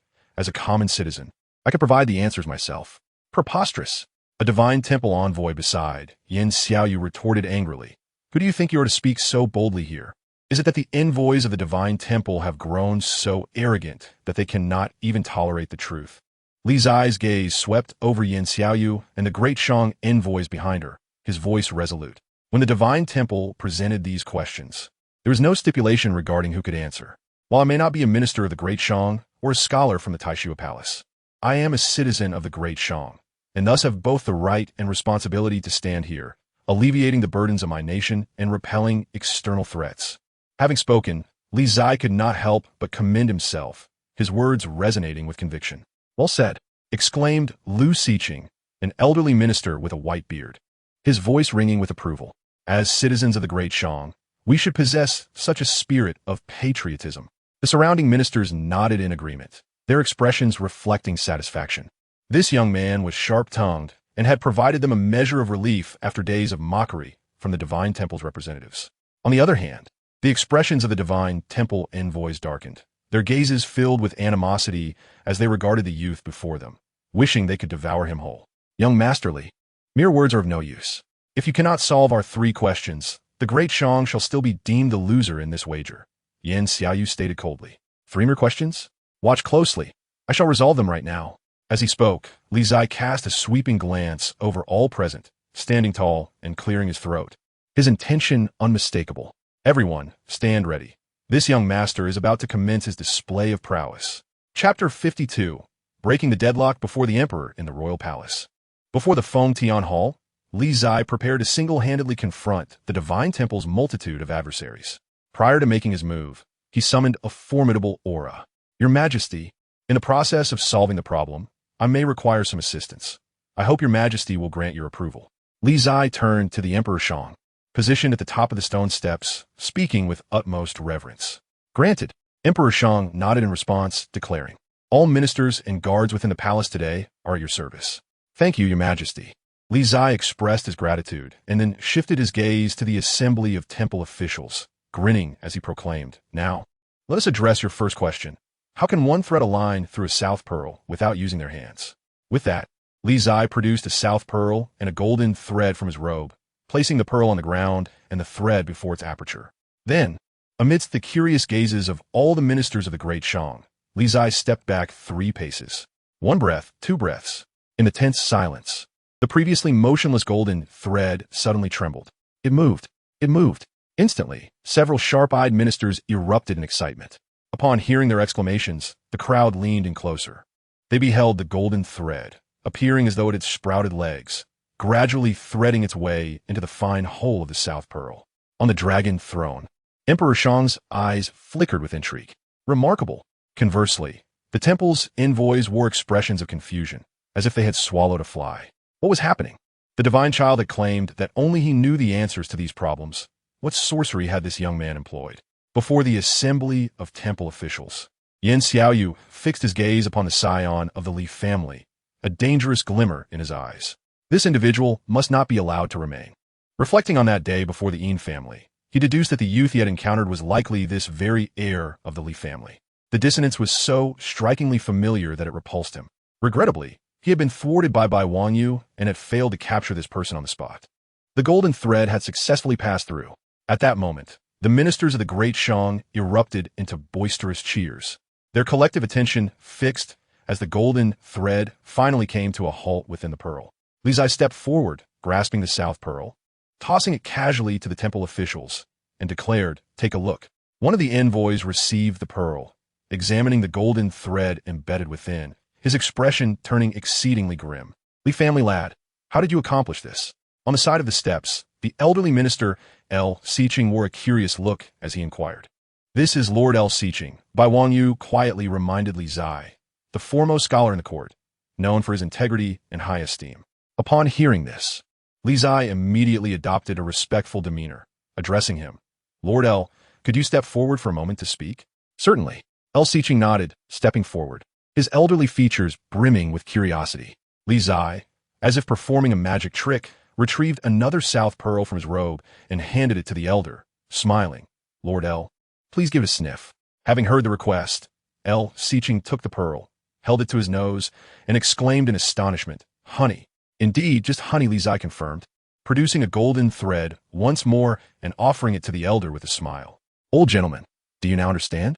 L. Xiqing examined the golden thread in his hand, initially taken aback, before bursting into laughter, exclaiming, "Ah, I see it now. How clever! How clever! What is it, old man? Don't just laugh. What's the explanation?" The other ministers, eager to know, pressed in. "Patience, patience, haha." L. Xiqing turned to the crowd, laughing heartily. "Look closely at what is on this golden thread." The ministers leaned in, their curiosity piqued. One sharp-eyed official observed the tiny black dots on the thread, astonished. "Exactly. One side of the south pearl is coated with honey. Now, what do you think will happen if we place this thread, bound with ants, in front of the fine hole on the other side of the pearl? El seeking pokemon prodigy." "Ah, I see. Ingenious, ingenious." The surrounding ministers erupted in understanding, their laughter ringing out joyfully. Before the Feng Tian Hall, Emperor Shang observed the scene with a smile gracing his face. "Indeed, a brilliant idea. Gentlemen, no need to cluster together. Return to your positions." With the first question resolved, the emperor's mood lifted considerably. Yes, the ministers of the Great Shang complied, promptly returning to their respective places. "Li family lad, there are still 2 questions remaining. Hurry, for this old man can hardly contain his excitement." Before departing, L. Xiqing cast an eager glance at the young man before him, urging him on. "Of course, Lord L." Li Zai replied with a smile. On the side of the temple, Yan Xiaoyu observed the enthusiastic demeanor of the Great Shang ministers, sneering as he remarked, "Even if you have answered the first question correctly, what the next 2? They shall not be so simple." "That may be the case for your temple," Li Zai retorted, unwilling to concede defeat. Were it not for the royal palace being a restricted area, any girl plucked from the streets of the Great Shang could easily solve these 3 questions. Crude. The temple envoys' faces flushed crimson in indignation. Meanwhile, the ministers of the Great Shang chose to ignore Li Zai's remarks, maintaining their composure as they awaited his revelations, their hearts brimming with anticipation. "This young man is quite remarkable." Li Zai, Do not rely solely on your verbal wit. Reveal your answers for the remaining 2 questions. Yan Xiaoyu commanded coldly. Do not rush, Li Zai replied casually. You shall soon have your wish. With that, Li Zai turned his gaze toward Emperor Shang, speaking, Your Majesty. The second question requires 100 horses as experimental subjects, which is why I was delayed in my arrival. These horses are currently outside the palace. May I request your permission to bring them inside? Granted. Under the royal canopy, Emperor Shang nodded in agreement. Outside the palace, a scruffy old man herded a group of horses, and upon receiving word from the palace, he grinned widely, ushering all the horses into the courtyard.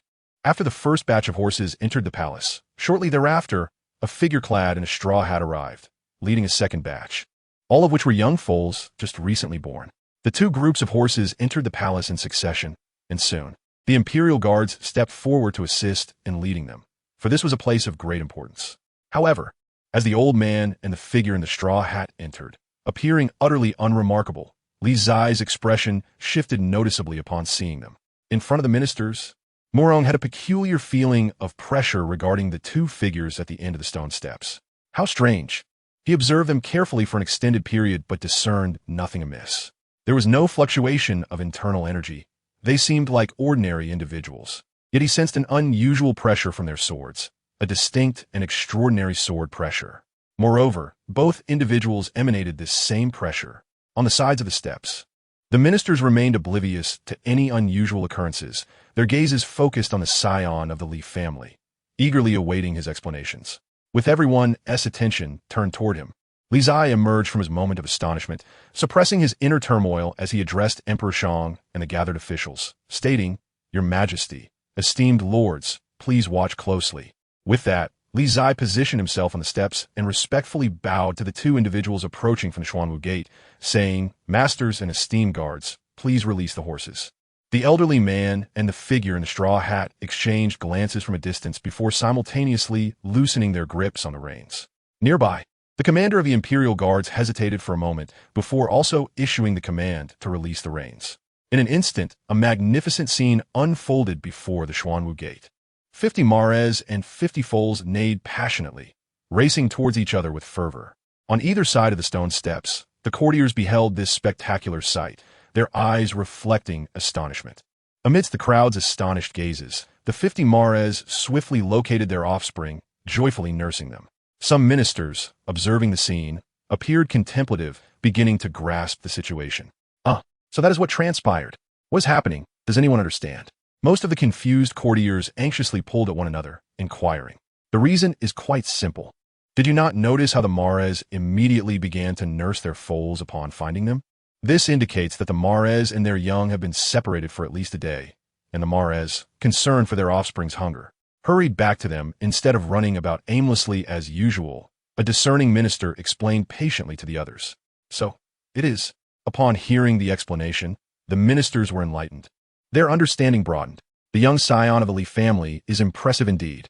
Instantly, voices of admiration arose among the courtiers, particularly from El Siqing, who was nearly beaming with excitement. This lad is quite remarkable, aligning perfectly with his temperament. Amidst the praises from the Shang ministers, Li Zai graciously acknowledged each one, maintaining an air of decorum in this formal setting. On the dragon throne, the Shang emperor nodded in satisfaction, a flicker of surprise in his gaze. The Li family is indeed formidable, having produced such a talented son. Friends from the divine temple, do you still require confirmation? Each mother and child pair among these horses bears identical markings. If you do not believe it, you may verify for yourselves. At the foot of the stone steps, after returning the courtesies to the ministers, Li Zai turned his gaze towards the divine temple's envoys nearby, his smile fading as he spoke in a nonchalant tone. No need. From the divine temple, Yan Xiaoyu interjected coldly, declaring, You have passed this challenge, but the final question remains, how to ignite fire with water. If you cannot deduce the answer, you shall not be deemed victorious. Li Zai replied with a faint smile, stating, This question is even simpler. With that, he turned to the Shang emperor beneath the canopy, requesting, Your Majesty, I require a block of ice measuring a foot in length and width. Granted. The Shang emperor nodded, responding affirmatively once more. Not far away, upon hearing Li Zai's request, Yan Xiaoyu's expression shifted dramatically. Before long, 2 young eunuchs approached, carrying an icebox. Perhaps due to the chill, Their hands trembled slightly. "Brother Bai, I leave this to you." Li Zai turned, smiling, and remarked, "This laborious task is best suited for Little Red Riding Hood." Bai Wangyu nodded, stepping forward to extract the ice from the box. Then, using his fingers to condense essence, he began to carve the ice with a sort of air. In the meantime, Li Zai glanced at the figure in a straw hat before the Xuanwu gate, grinning broadly. "Master, is that you? Look, your beloved disciple has not disgraced you." Qingyan. Before the ministers, the previously silent Rakshasa king, Tao Yao Yao, slightly curved her ruby lips, asking, "The plum blossom, sword immortal, have you come to the palace today to protect your precious disciple from any difficulties?" Chapter 53. A sword shocking the world before the emperor. Li Zai was on the verge of breaking the Divine Temple's gambling challenge, with only the final question remaining. The ministers watched intently, their expressions a mix of anticipation and anxiety. "This is the last question. If answered correctly, the Shang dynasty can win this wager. If answered incorrectly, all prior efforts would be in vain. Holy Family Scion must not lose." The ministers gazed at the young man ahead, their eyes brimming with encouragement and hope. For the first time, a single youth bore the aspirations of all. In this moment, he was electricity, he was light, he was the sole myth. In the center of the stone steps, Li Zai felt the minister's eager gazes and promptly returned a reassuring look, signaling that such minor challenges posed by the Divine Temple were easily surmountable. The ministers, receiving this response, displayed warm smiles, their worries alleviated somewhat. On the Divine Temple's side, Yin Xiaoyu and his companions, witnessing the exchanged glances between Li Zai and the Shang ministers, gritted their teeth in frustration, yet felt helpless. "Divine Son, we shall not lose. Will we?" A Divine Temple envoy stepped forward, speaking solemnly. "We will not," Yin Xiaoyu replied resolutely, asserting, "The Divine Temple shall never lose, regardless of the circumstances." With that, Yin Xiaoyu glanced at the red-robed elder beside him, nodding in acknowledgement. Lu Rong nodded in agreement, her aged eyes narrowing as she gazed at the sky. "It seems we must employ the heavenly decree bestowed by the Temple Master. Who would have thought the Shang court could drive us to such lengths?" In the center of the stone steps, Bai Wangyu quietly manipulated his essence, sculpting the ice in his hands, each stroke undisturbed by others, as if transcending the confines of reality. Swish, swish, swish. Each stroke of his sword produced crystalline ice flowers, the crisp sound gradually capturing the attention of everyone present. Perhaps there are individuals who naturally evoke a sense of reassurance, and Bai Wangyu epitomizes this. Amidst the tense atmosphere, each person's heart inevitably fell heavy. However, when their gazes turned to the elder brother of the Confucian sect, a sense of calm began to wash over them. Thus, more and more individuals turned their attention towards the elder brother, silently observing, no longer speaking.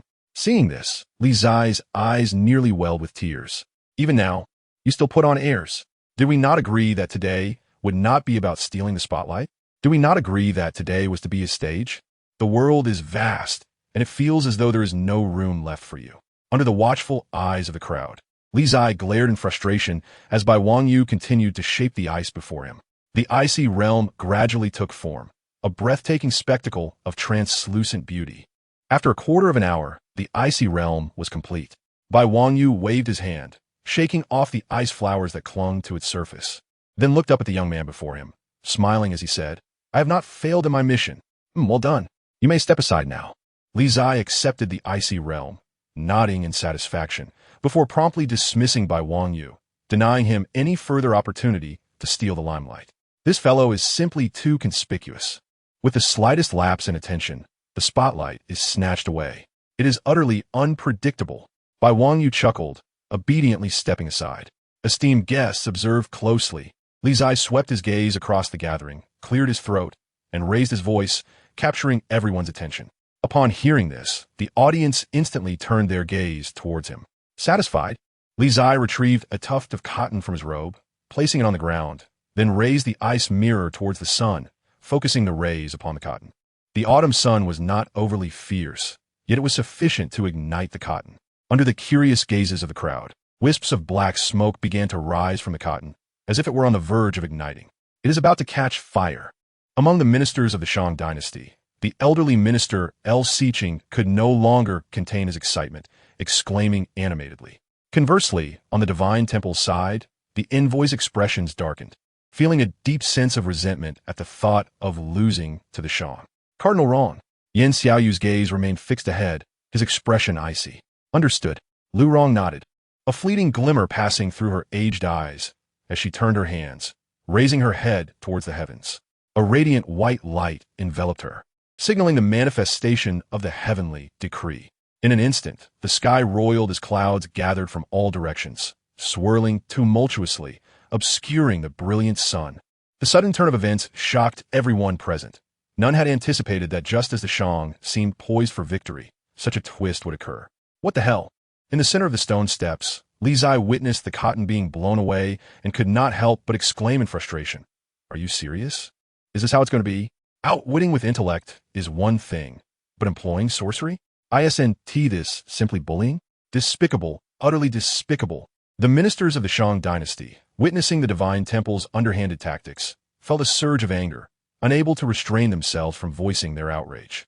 Before the envoys of the divine temple, Yan Xiaoyu, unfazed by the accusation from the Shang ministers, smiled and replied, "There was no prior stipulation that the divine temple must assist you in solving the problem, and moreover, Cardinal Rong neither offended any of you nor harmed anyone. It does not constitute a breach of the rules. Despicable, shameless." Among the Shang ministers, the elderly El Siqing's face turned pale with fury. These individuals from the divine temple truly have no shame. On the dragon throne, the Shang emperor's expression also grew stern upon witnessing this scene. In the intricate world of Tianyu, it was unexpected that apart from that scholar, others had also mastered the divine art of Tianyu. Curiously, Lu Rong seemed to lack the requisite cultivation. Your Majesty of the Great Merchant, may I inquire whether there exists a solution to this third question? If not, it would mean victory for our divine temple, remarked Yan Xiaoyu, gazing at the Emperor of the Great Merchant above the stone steps, a smile gracing his lips. Before the hall of Fengtian, the Emperor remained silent, his gaze directed towards the Leaf family's scion below, awaiting an answer. On either side of the stone steps, esteemed court officials turned their hopeful eyes toward the young boy in the center. Could this remarkable scion of the Leaf family continue to create miracles? Amidst the collective anticipation, Li Zai glanced at the ominous clouds above, questioning, is there truly no one who can disperse this cloud? The divine art of Tianyu cannot be obstructed, not even by a practitioner of the fifth realm, the Emperor of the Great Merchant stated calmly from his dragon throne. The officials below instinctively shifted their gazes towards several martial kings. What His Majesty says is indeed true. The martial kings nodded in agreement. The fifth realm has its strengths and weaknesses, and the Tianyu Temple boasts more than one practitioner of the fifth realm. However, for centuries, only the temple master has succeeded in mastering the divine art. This is precisely why the divine art of Tianyu cannot be thwarted. It is not merely its strength, but rather the exceptional prowess of that scholar. Yet today, the fact that Lu Rong has also invoked the divine art is perplexing. Even if Lu Rong's mastery is inferior to that of the temple master, it is not something an ordinary fifth realm practitioner could overcome, unless the Confucian leader of the Taishue Palace intervenes personally. But everyone knows that such an occurrence is nearly impossible. The Confucian leader has not truly taken action in nearly a century, and while it is acknowledged that he is formidable, no one truly knows the extent of his power. After hearing the responses from the Emperor and the martial kings, the officials' expressions grew grave. Could it be that no one can truly unravel this divine art of Tianyu? Before the Xuanwu Gate, a scruffy old man and a woman clad in a straw hat turned their gazes towards the dark clouds obscuring the sun, their brows furrowing in unison. Shall you go, or shall I? The woman in the straw hat inquired telepathically. You are his master, so of course, it is your turn. The scruffy old man replied with a grin. The woman in the straw hat nodded, her gaze shifting to the Emperor of the Great Merchant in the distance. Your Majesty, may I borrow a sword? Her voice was soft, yet resonated like thunder in the ears of all present before the hall of Fengtian. The officials of the Great Merchant were taken aback, their eyes darting towards the Xuanwu Gate. Who is speaking? A commander of the Imperial Guards, upon hearing this, changed his expression and immediately gripped his sword, preparing for any potential threat. Yet, the Emperor remained unfazed, exuding the calmness befitting a ruler. The woman in the straw hat stood amidst the encirclement of the Imperial Guards, silent, her eyes fixed on the Emperor, awaiting his response. Agreed, the Emperor eventually replied, his voice slow and deliberate. Thank you, Your Majesty. Before the Xuanwu Gate, the woman in the straw hat acknowledged the Emperor's consent. And then an overwhelming surge of true energy erupted from her, 5 divine manifestations roaring into existence. A practitioner of the 5th realm, within the palace, both the imperial guards and court generals displayed expressions of shock at this sight. On the side of the divine temple, Yan Xiaoyu and Lu Rong's expressions darkened. Not only was she a practitioner of the 5th realm, but she was also an extraordinarily skilled one. The emperor gestured, and an elderly eunuch presented a magnificent sword, adorned with ancient jade, known as the Sword of the Son of Heaven. Now, the woman in the straw hat cried out, her true energy surging like a storm. A display of astonishing cultivation that captivated everyone present. Master of the Immortal, in the midst of the stone steps. Li Zai's eyes glistened with tears as he witnessed this scene, understanding that his master had come to ensure his safety. All eyes were on the woman in the straw hat as she unleashed her full cultivation, pointing the sword skyward, causing a tempest within the palace. A breathtaking moment was etched into the hearts of all, a sword that connects heaven and earth. A melodious cry echoed as the straw hat shattered, revealing a face of unparalleled beauty. Her hair danced wildly, the sword aura piercing the heavens. In an instant, the sword of the Son of Heaven, held by the elderly eunuch before the hall of Feng Tian, was drawn with a resounding clang, soaring like a meteor into the sky. The sword's might astonished all, cleaving through the dark clouds above. A thunderous roar resonated as the ominous clouds dissipated, and the sun's rays warmed the earth once more. Below, the spectators bore witness to this astounding spectacle, struggling to regain their composure. The power of this extraordinary sword shattered their understanding of martial prowess. How could a sword wielded by a mortal be so formidable? With a sudden lurch, Lu Rong staggered, spitting blood, having suffered backlash from the divine art, severely injured. Archbishop, the envoys from the divine temple displayed concern, hastily supporting her. Before the Xuanwu Gate, the woman in the plum-white gown gracefully returned the sword of the Son of Heaven, then bowed politely to the emperor of the great merchant. "Thank you for the sword, your majesty." For the first time, the emperor rose from his throne, returning the bow with a smile. The sword immortal is too kind. Chapter 54. After a long wait, today has finally arrived before the Xuanwu Gate. The plum blossom sword immortal cleaved through the gloom, once again revealing the sun. The red-robed Archbishop Lu Rong from the divine temple, having suffered from the backlash of the divine art, could no longer summon her strength for a second attempt. The faces of all the envoys from the divine temple turned grim, realizing that apart from the temple master and the Confucian leader of the Taishua Palace, there was indeed someone capable of unraveling the divine art of Tianyu. While the envoys of the divine temple were disheartened, the ministers of the great merchant laughed joyously, blooming like flowers. At last, someone had avenged their grievances. It was said that the plum blossom sword immortal was the master of this Leaf family youth. This master and disciple truly made a remarkable pair, bringing great honor to the great merchant. Master of the immortal, in the center of the stone steps, Li Zai called out to the breathtaking woman before the Xuanwu Gate, "I miss you." His sudden declaration startled everyone present. Although the great merchant was founded on martial prowess and governed by law, decorum was still strictly upheld. Li Zai's loud proclamation, especially in the presence of the emperor, was indeed a breach of etiquette. However, perhaps due to the recent accomplishments of this master and disciple duo, the court officials found the Li youth's disregard for formality to be refreshingly candid and endearing. Li Zai ignored the double standards of those around him, his gaze fixed earnestly on his master, his longing evident. Hearing Li Zai's bold confession, Qin Ana revealed a warm smile, yet her tone remained indifferent. "Focus on what you must do. If you lose this round, be prepared for my return. Rest assured, master of the immortal. If I lose, I shall leap off this hall of Feng Tian without your prompting." Li Zai grinned. The court officials, hearing his audacious words, gasped in shock. He has lost his mind. To declare such a thing. What grave offense. But since the emperor did not reprimand him, they opted to pretend they hadn't heard. On the dragon throne, the emperor regarded the audacious youth below, his expression not one of displeasure, but rather amusement. If this scion of the Leaf family were a cunning and meticulous individual, he might have felt some trepidation. However, if he were merely clever yet prone to slip-ups, then the court could certainly make use of him. Below, with his back turned to the emperor, Li Zai secretly smiled. How the mighty attract attention. Li's young scion, the icy realm in your hands is nearly melted. Would you like to request another piece of ice from His Majesty to recreate the ice realm? Among the courtiers, the aged official Lu Siqing, still preoccupied with solving the problem, spoke up to remind him. This lad is truly exasperating. How can he remain so leisurely at such a critical moment? He ought to decipher the third question swiftly. On the dragon throne, Emperor Shang gazed down at Li's heir with a smile, saying, Li Zai, if you require ice, I can summon someone to fetch another piece. Your Majesty, there is no need, Li Zai replied, turning in the middle of the stone steps and bowing.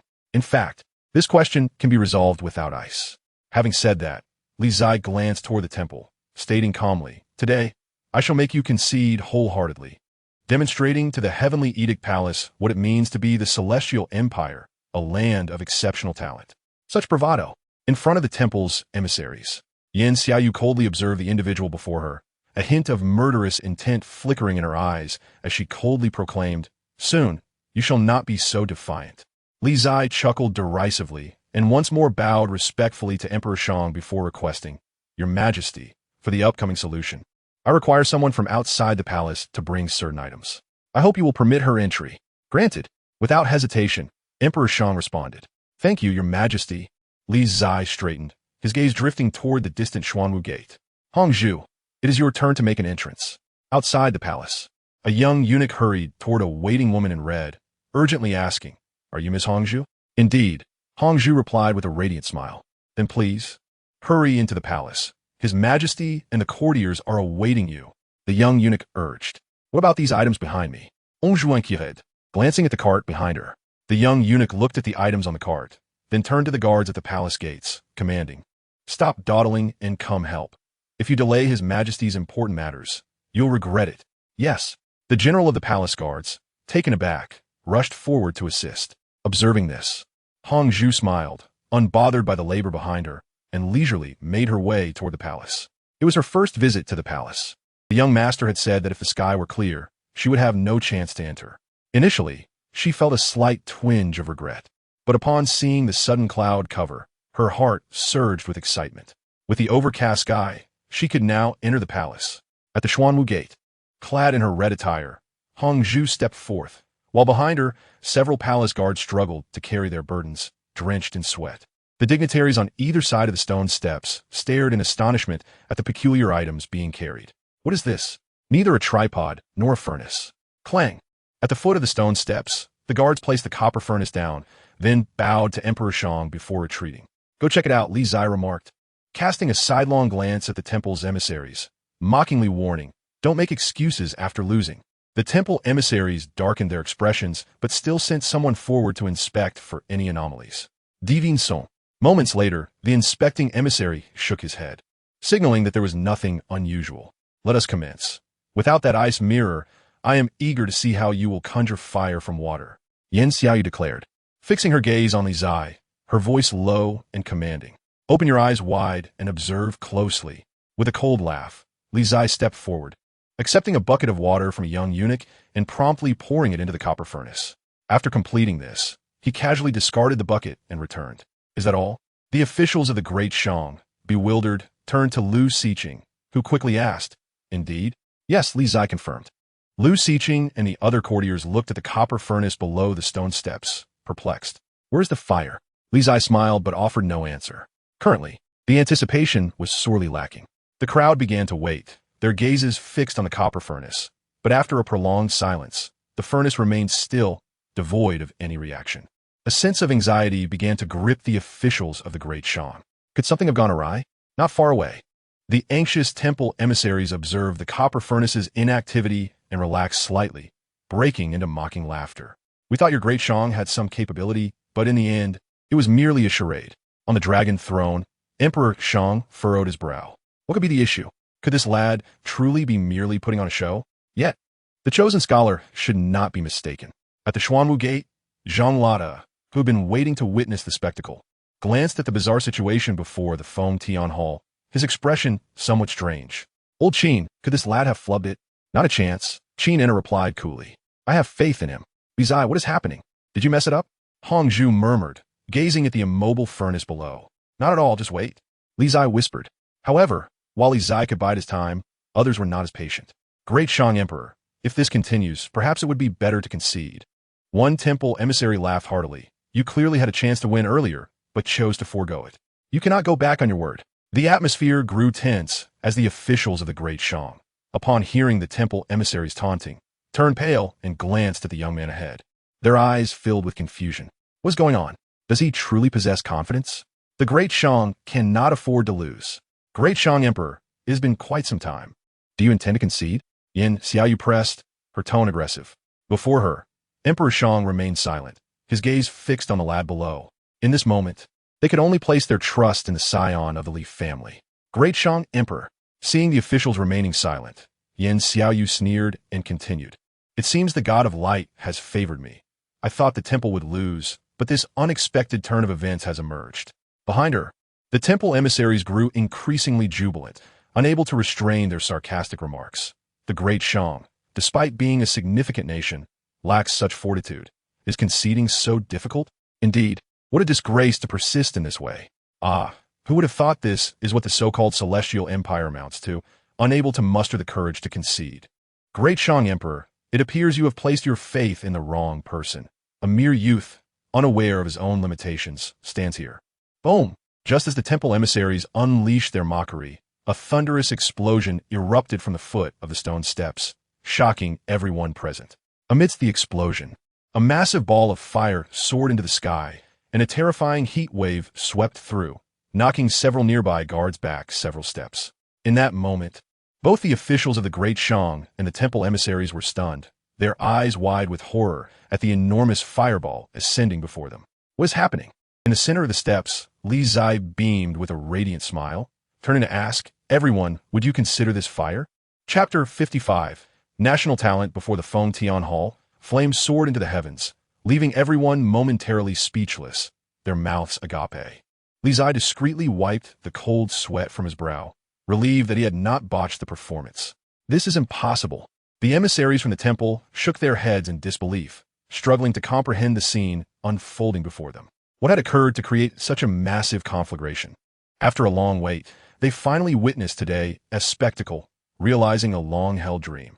Li Zai, observing the astonished expressions surrounding him, felt a wave of elation and began to hum a little tune. At long last, a moment of triumph has arrived.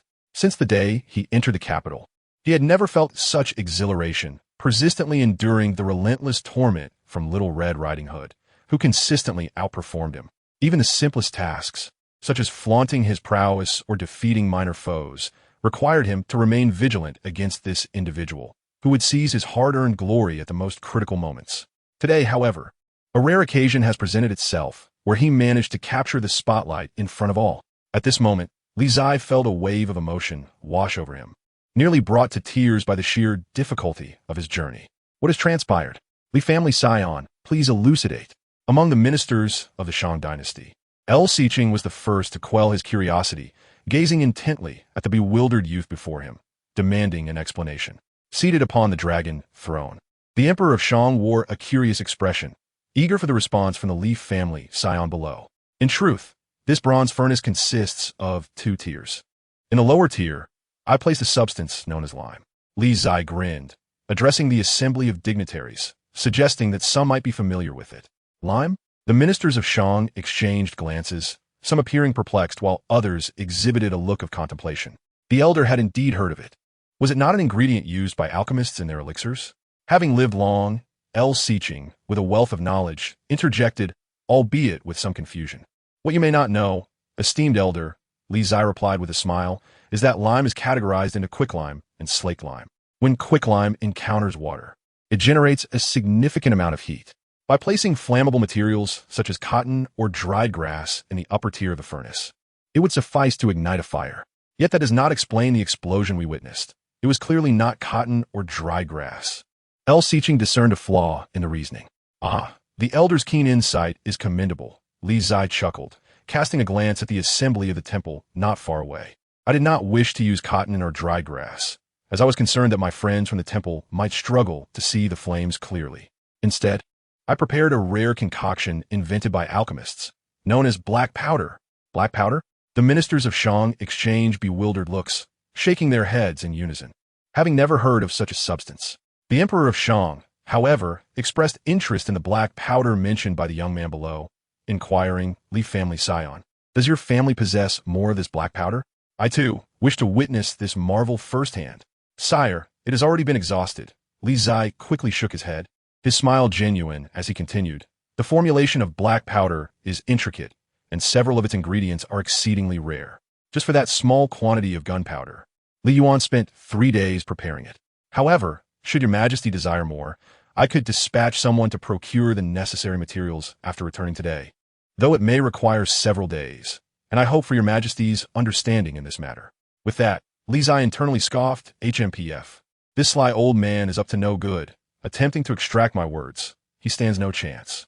As the favored son of this realm, I comprehend your intentions all too well. I see, then it is unnecessary. The emperor furrowed his brow upon hearing this. If even the Li family required such time to prepare, it seemed that mass production of black powder would be impossible. What a pity, my friends from the temple. You must adhere to the terms of the wager. In truth, our great Shang dynasty is vast and rich, lacking nothing from your so-called treasures. Yet, since you have traveled from afar to offer them, we shall reluctantly accept.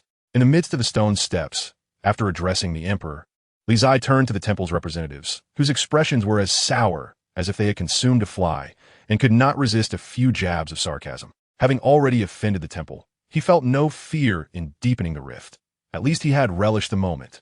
The temple's envoys, at this juncture, were seething with indignation, their chests heaving with rage, their faces flushed with anger. If this were not the imperial palace of Shang, one might have charged forward in fury. This scoundrel is insufferably arrogant. Li family scion, decorum must be observed. Among the courtiers, the elder, L. Siqing laughed heartily. Uncertain if he was offering a reminder or intentionally provoking the temple representatives, raising his voice deliberately. The elder's admonition is well taken, Li Zai replied respectfully with a grin. I am but a rustic boor, poorly educated and lacking an understanding of etiquette. Had it not been for the temple envoys engaging in such an unrefined wager, and the reluctance of the esteemed lords to respond, I, a mere country bumpkin, would never have had the opportunity to step foot in the palace. I humbly seek your majesty and the esteemed lord's forgiveness for any impropriety. Having said this, Li Zai bowed respectfully to the emperor and the ministers on either side, feigning contrition. You, one envoy from the temple, trembling with rage, extended a finger, his chest heaving, nearly on the verge of fainting. Finally, overcome by fury, this envoy clutched his chest, spewing forth a mouthful of blood, stumbling backward. Upon witnessing this, Li Zai was taken aback. Did he just cough up blood? Is he truly that formidable? This must be an impressive display of internal energy.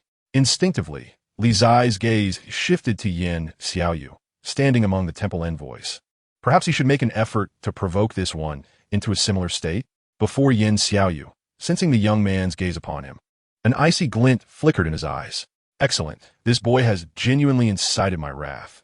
After all these years, I have never so earnestly desired to eliminate someone. Behind Li Zai, Bai Wangyu sensed Yin Xiaoyu's murderous intent, stepping forward with a cold demeanor, clearly expressing her stance.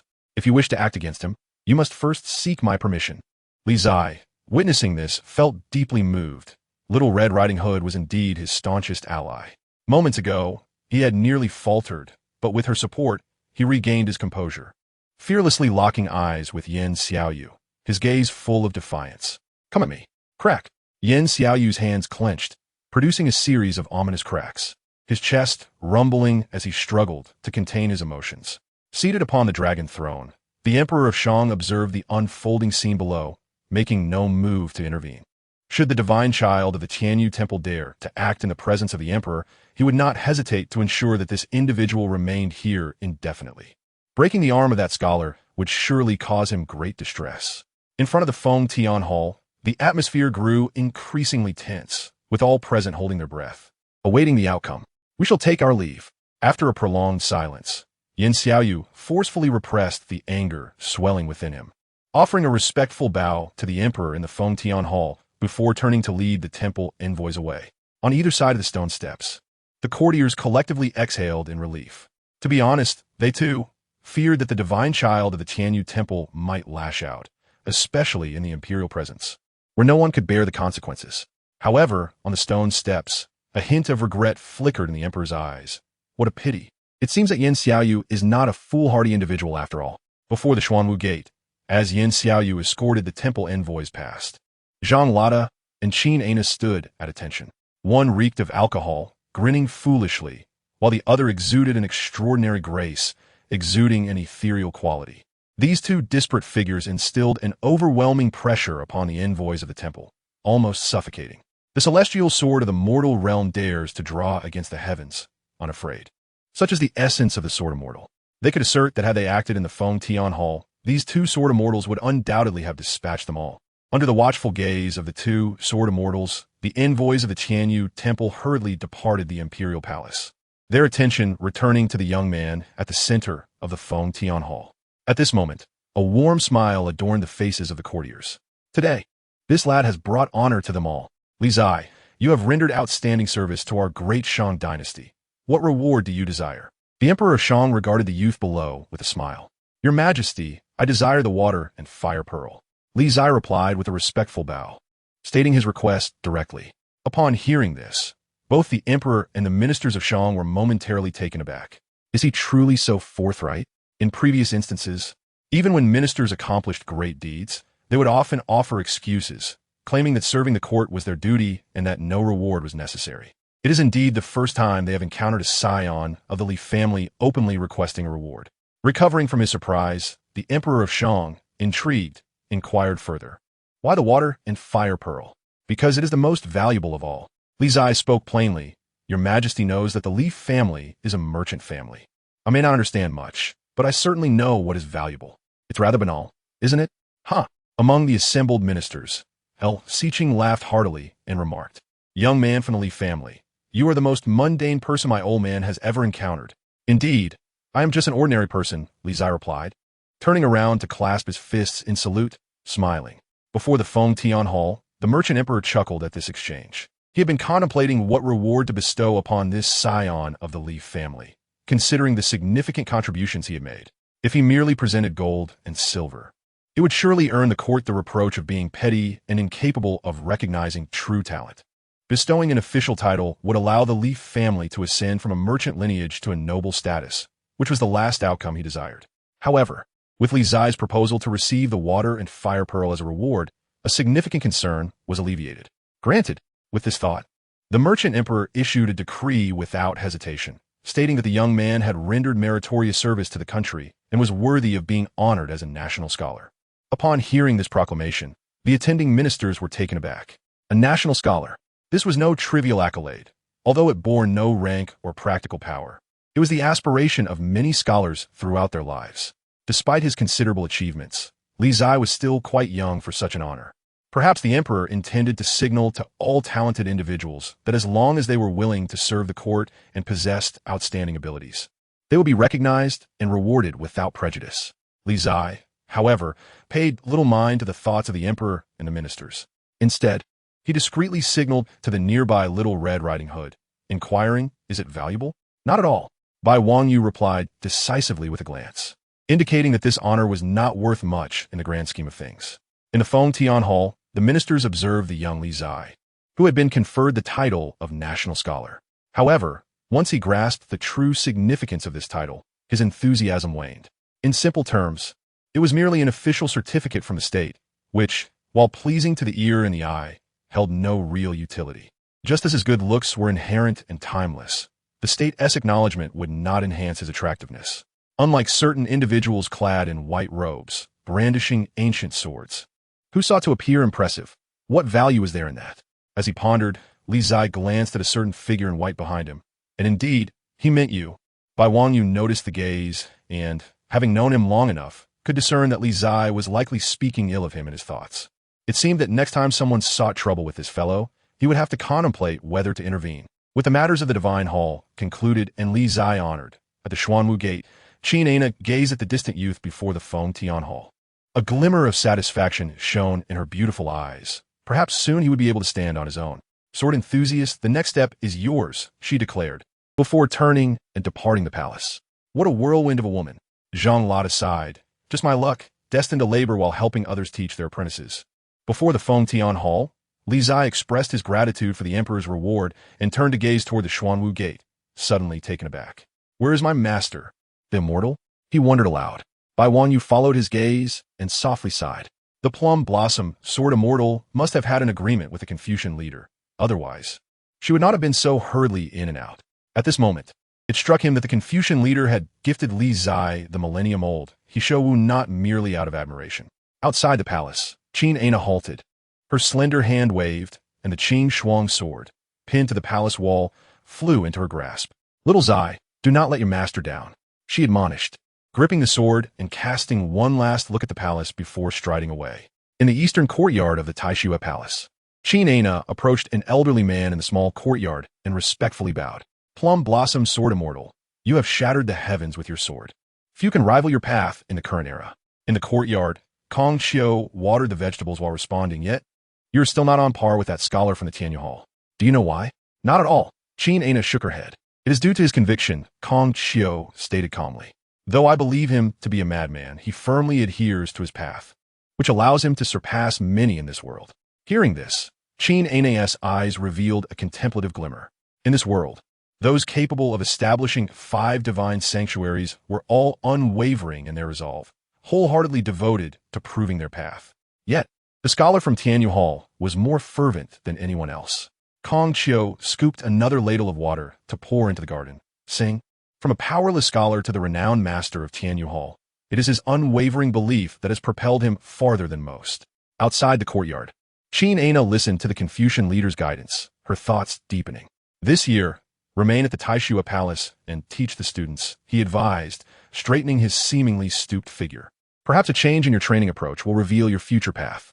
"Thank you for the reminder, esteemed leader. I now know what I must do."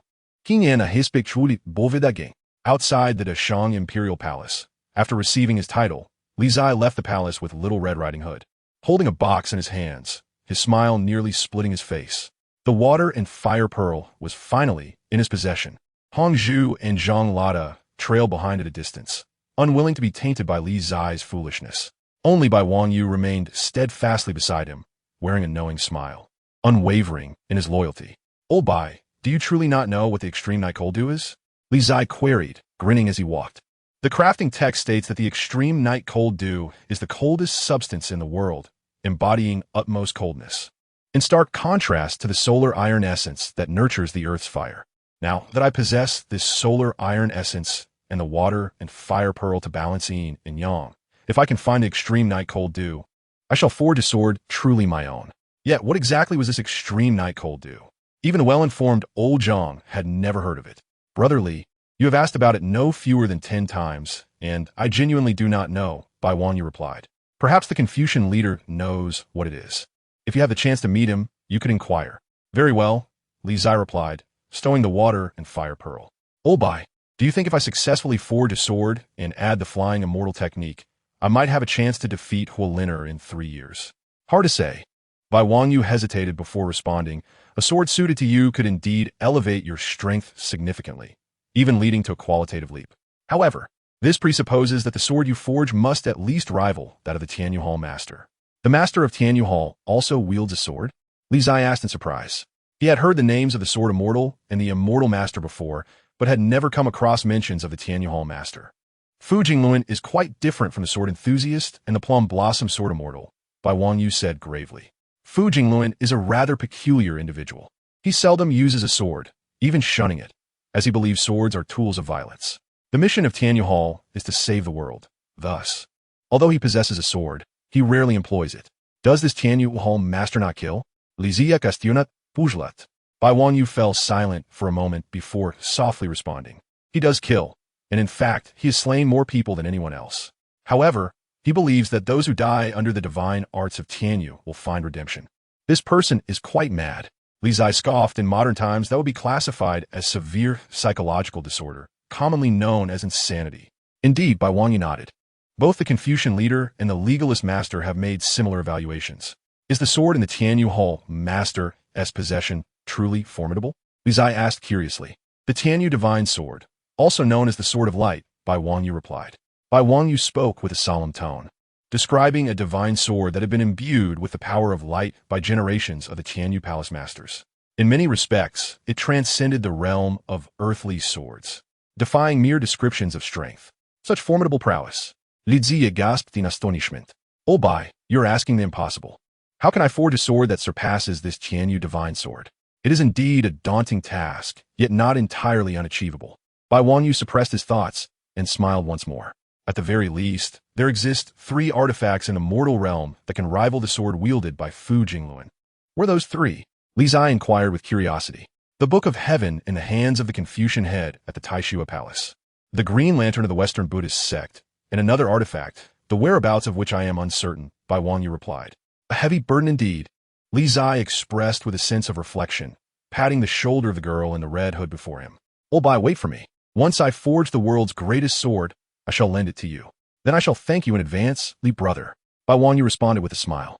Meanwhile, Hongzhu observed the two conversing jovially and asked, Old Zhang, what are those two discussing? Engaged in daydreaming. Zhang Lada replied with a grin. The eldest disciple of the Confucian sect has only been in the garden for a few days, and already he is spouting nonsense like Li Zai. If it were that easy to forge a sword that could match the Qianyu divine sword, he wouldn't have suffered such a devastating defeat in that battle years ago. As the 4 of them made their way towards Li Garden, in the distant southwestern region of the Great Merchant, a picturesque land lay nestled among the mountains. An ancient temple stood amidst the hills, where an elderly monk recited scriptures, accompanied by an eternal green lantern. Outside the temple, a young novice in a light yellow robe was also engaged in meditation, his breath as tranquil as water. The young novice's features were remarkably fair. Despite being around 17 or 18, he still bore the delicate and youthful countenance of a child. A faint vermilion Buddhist seal shimmered on his forehead, enchanting and captivating. Sanzong, there are demons troubling the people below the mountain. Go and subdue them, the old monk instructed calmly. Yes, master, Sanzong replied. With a gentle smile gracing his fair visage, Sanzong opened his eyes, picked up a purple gold alms bowl, and descended the mountain. The path was rugged, yet Sanzong navigated it as if treading on level ground, unperturbed by any obstacles. Kill her. Slay this demoness. Shouts of anger erupted from below, as axes and arrows flew, painting the air with a cascade of crimson. Half a day later, at the foot of the mountain, a girl clad in a green dress lay lifeless in a pool of blood. She was extraordinarily beautiful, embodying the essence of heaven and earth, capturing one's gaze at first sight. As Sanzong descended the path and spotted the unconscious girl at the foot of the mountain, a look of compassion crossed his fair face. He approached and gently lifted her. Miss, please awaken, Sanzong whispered softly. The girl in green seemed to hear the novice's call, slowly opening her eyes. Save me, she uttered weakly before slipping into unconsciousness once more. Furrowing his brow, Sanzong hesitated briefly before cradling the girl in his arms and heading towards the nearest village at the foot of the mountain. Upon entering the village, Sanzong was met with weeping and wailing. Faintly, he could hear that a demon had appeared from the mountain and devoured several villagers. Amiba! Sanzang's heart ached further upon witnessing the scene. He carried the unconscious girl to an abandoned shack to rest. Having traveled for a day, Sanzong felt a pang of hunger and, holding the purple gold bowl, ventured into the village to beg for food. In the village, he approached a woman with a child, stepping forward respectfully and bowing. Benefactor, I am Sanzong, a monk from the mountain. May I beg for some food? The woman, wiping her tears away, replied, Master, please follow me.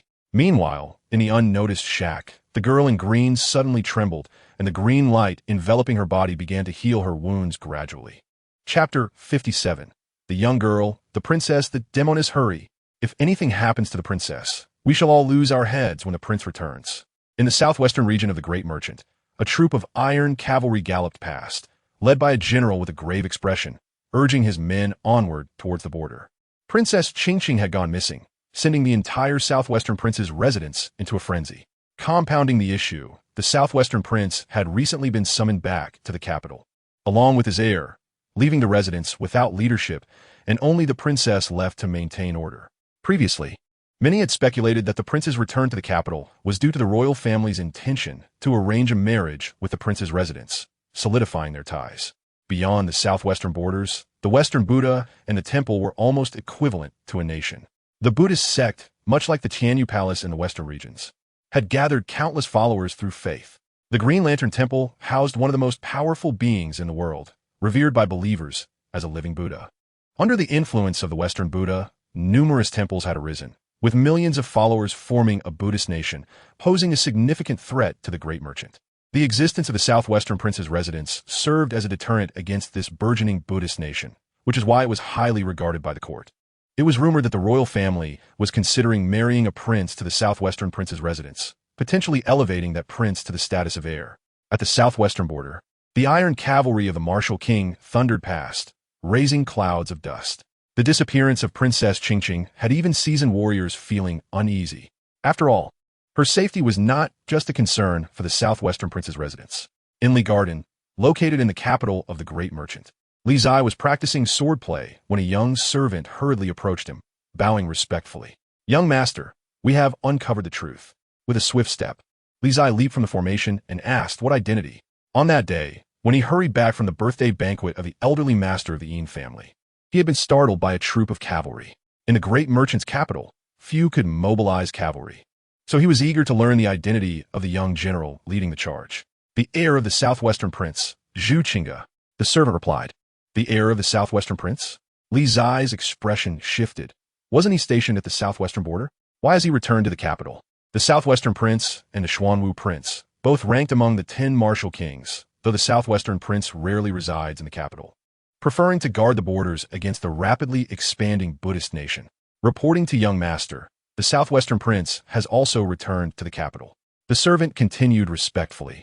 "According to our informants, his return is to discuss the marriage of Princess Qingzhi to the royal family." The royal family and the southwestern prince's residence in marriage? Li Zai was startled and asked, "Which prince is it? Have you found out?" The influence of the southwestern prince's residence was not something an ordinary martial king could compare to. If a prince were to marry into the southwestern prince's residence, he might be directly elevated to the status of heir. "Not yet," the servant shook his head. "It is said that there are supporters for various princes within the court, making it difficult for His Majesty to decide." "I see. You may leave now.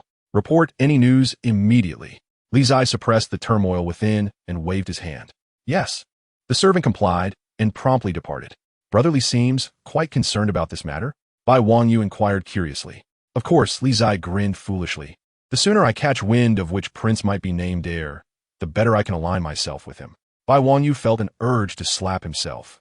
Why did he engage with such foolishness? "To be honest, old Bai, which of the 4 princes do you think has the best chance of marrying Princess Qingzhi?" Li Zai pulled out a century-old radish and began munching on it, his face alight with gossip. "I'm not sure." Bai Wanyu shook his head and remarked that the Confucian sect seldom involved itself in court affairs. As for which prince would ultimately marry into the southwestern Wangfu, that decision rested solely with the emperor. Uninspiring. Li Zai bit into the radish he held and replied, "I am well aware it is the emperor's prerogative. I'm merely curious and guessing randomly." "Do not speak ill of court matters," Bai Wanyu admonished. "I wager on the 3rd prince for 100 stalks of medicinal herbs." Li Zai gestured with the half radish in his hand, urging, "Come on, just make a guess." After a moment's hesitation, Bai Wanyu finally said, "I believe it will be the eldest prince." "The eldest prince?" Li Zai exclaimed, his expression one of surprise. He glanced around and whispered, "Note disrespect to the disabled. But the eldest prince has some mobility issues. How could the southwestern Wang approve of such a match?" "Old Bai, are you deliberately trying to lose to me?" "It's merely intuition," Bai Wanyu replied with a faint smile. "You did say to guess at random." "No, I want to raise the stakes." Li Zai quickly changed his tune, saying 200 stalks of medicinal herbs. "Now that's a lucrative deal." "I'm in," Bai Wanyu replied nonchalantly. "Young master, Miss Changsun has arrived." A young servant reported as he hurried in. "Changsun Nanxiao, Lizia Spirits, Lifta, instantly. My queen of herbs has arrived." Without further ado, he hurriedly made his way towards the outer hall. In the main hall, Changsun Nanxiao was seated, sipping tea, a wooden box resting on the table, with the faint aroma of herbs wafting through the air. The moment Li Zai entered, his gaze was fixed upon her, more excited than if he had encountered a perfectly unadorned maiden. At last, it was finally here. Tears brimmed in his eyes. It had been a long and arduous wait. "Young Masterly, have you missed me so dearly in just a few days?" Changsun Nanxiao said, her expression a playful smile as she observed the fervent youth. Regaining his composure, Li Zai grinned at the enchanting woman before him. "A day apart feels like 3 autumns. Hearing that Sister Nanxiao was coming truly stirred my heart. I see you long for not me, but rather this," Changsun Nanxiao teased, shaking the wooden box in her hand, a mock smile gracing her lips. "Young Masterly, I have run myself ragged just to procure this medicinal treasure from the Empress. I have made countless trips just to secure it." "How could that be?" Li Zai laughed. Sister Nanxiao and the Empress are sisters. Whatever you desire, the Empress would surely not refuse. Changsun Nanxiao chuckled softly. You certainly have calculated your sister into your schemes. Young Master Li, you are remarkably bold to involve even the reigning Empress in your plans. Sister Nanxiao, please do not speak so recklessly, Li Zai replied earnestly. From beginning to end, I have merely been conducting a transaction with you. How could the Empress be involved? Very well, I cannot argue with you, Changsun Nanxiao said, rolling her eyes at him before tossing the wooden box over. Here is your delivery. When shall our collaboration commence? Hasn't it already begun? Li Zai accepted the wooden box and casually placed it on a nearby table, smiling. I have complete confidence in you, sister. I have long been preparing for our partnership. Little fellow, why not entrust the other businesses of the Li family to my Changsun family as well? Changsun Nanxiao seized the opportunity. The current business alliance has just suffered a loss of goods, leaving them in a precarious state. With the Yin family embroiled in that incident, they are in disarray, and friction between the two families has been constant. If the Li family were to hand over business to them, it would only invite trouble. What you say holds merit. But, Li Zai began, then shifted his tone, grinning. After all, I do have some connections with the third prince. He has continuously recommended these two families to me, and I cannot overly dismiss his face. The third prince? Changsun Nanxiao replied, a faint smile gracing her lips as she sipped her tea. Young Master Li, are you not aware that the southwestern Wang has come to the capital to discuss a marriage alliance with the royal family? I just heard about it. Has a decision already been made? Li Zai inquired. The outcome has yet to be announced, but it is nearly certain, Changsun Nanxiao stated, setting down her teacup. The Empress wishes for my cousin Mubai to wed the southwestern Wang's daughter, Princess Qingzhi, and the Emperor has not objected. The fourth prince? Li Zai nearly choked on his tea at the mention, astonished. How could it possibly be the fourth prince? He wasn't even part of my wager with Little Red Riding Hood. What would that mean, a tie? The fourth prince is merely a martial enthusiast. It is said that both the Emperor and the Empress have attempted to arrange a marriage for him multiple times, all to no avail. Young Master Li, you are a clever man. You should understand what it means if my cousin Mubai were to marry into the southwestern Wangfu. Changsun Nanxiao smiled. If the Li family wishes to advance its business, it must have the court's backing. You surely recognize the difference between being a benefactor in times of need and merely adding embellishments. Li Zai listened to the words of the woman before him, pondering deeply. What a difficult decision. It was still challenging for him to ascertain whether Changsun Nanxiao's words were true.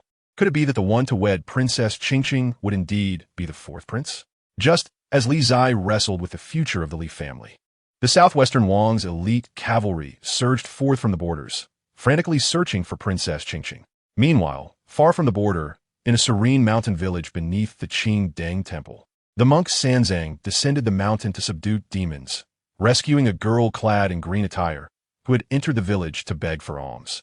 In a dilapidated hut, Sanzang held a golden bowl containing the offerings he had received. The girl awoke, her beautiful eyes filled with apprehension. Do not be afraid, my dear, Sanzang said with a gentle smile. You have been unconscious for so long. You must be hungry. I have brought some food for you. Upon hearing this, the girl instinctively recoiled at the sight of the golden bowl, panic evident in her expression. The demoness is in that broken house. I saw a monk carry her in with my own eyes. Just then, a clamor erupted outside, and moments later, a man burst into the hut, accompanied by a group of villagers, pointing at the girl and shouting angrily, Look, the demoness is right here. She is the demoness. The man led the group inside, pointing at the girl in the corner with rage. Yes, I have seen the face of that demoness. It is her. A villager in the back recognized the girl as well and shouted angrily, It is the man-eating demon. Monk, I kindly offered you food, yet you saved this demoness. The woman who had previously provided alms to Sanzang burst into tears upon seeing the girl in the hut. My husband was killed by this demoness. Kill this demoness. The leader of the men shouted angrily. Kill this demoness. The villagers, emboldened, rushed forward with fury. I did not eat anyone. The girl in the corner of the hut shrank back in fear, panic etched on her face. Umipa. Seeing the girl's terror, Sanzang felt a twinge of compassion. A golden light shimmered around him, repelling the advancing villagers, and he clasped his hands together respectfully, addressing them. Have you mistaken her? This lady is one I rescued from the foot of the mountain. She is surely not the man-eating demon you speak of. We have not mistaken her. It is her. The man glanced fearfully at the monk before exclaiming, I witnessed her misdeeds with my own eyes. I cannot possibly be mistaken. Yes, I saw it too. Once again, A villager stepped forward, gathering courage to exclaim loudly, "Little monk, do not meddle in affairs that do not concern you. This demoness has harmed so many. She must pay with her life. Pay with her life." The enraged villagers rallied together, their shouts rising once more. Inside the dilapidated hut, Sanzang listened to the villagers' furious cries and glanced back at the terrified girl behind him, furrowing his brow once again. This girl did not appear to be a demon in any way. Moreover, demons who have taken lives typically exude a scent of blood, yet she possessed none of that. But these villagers were so adamant. Whom should he believe?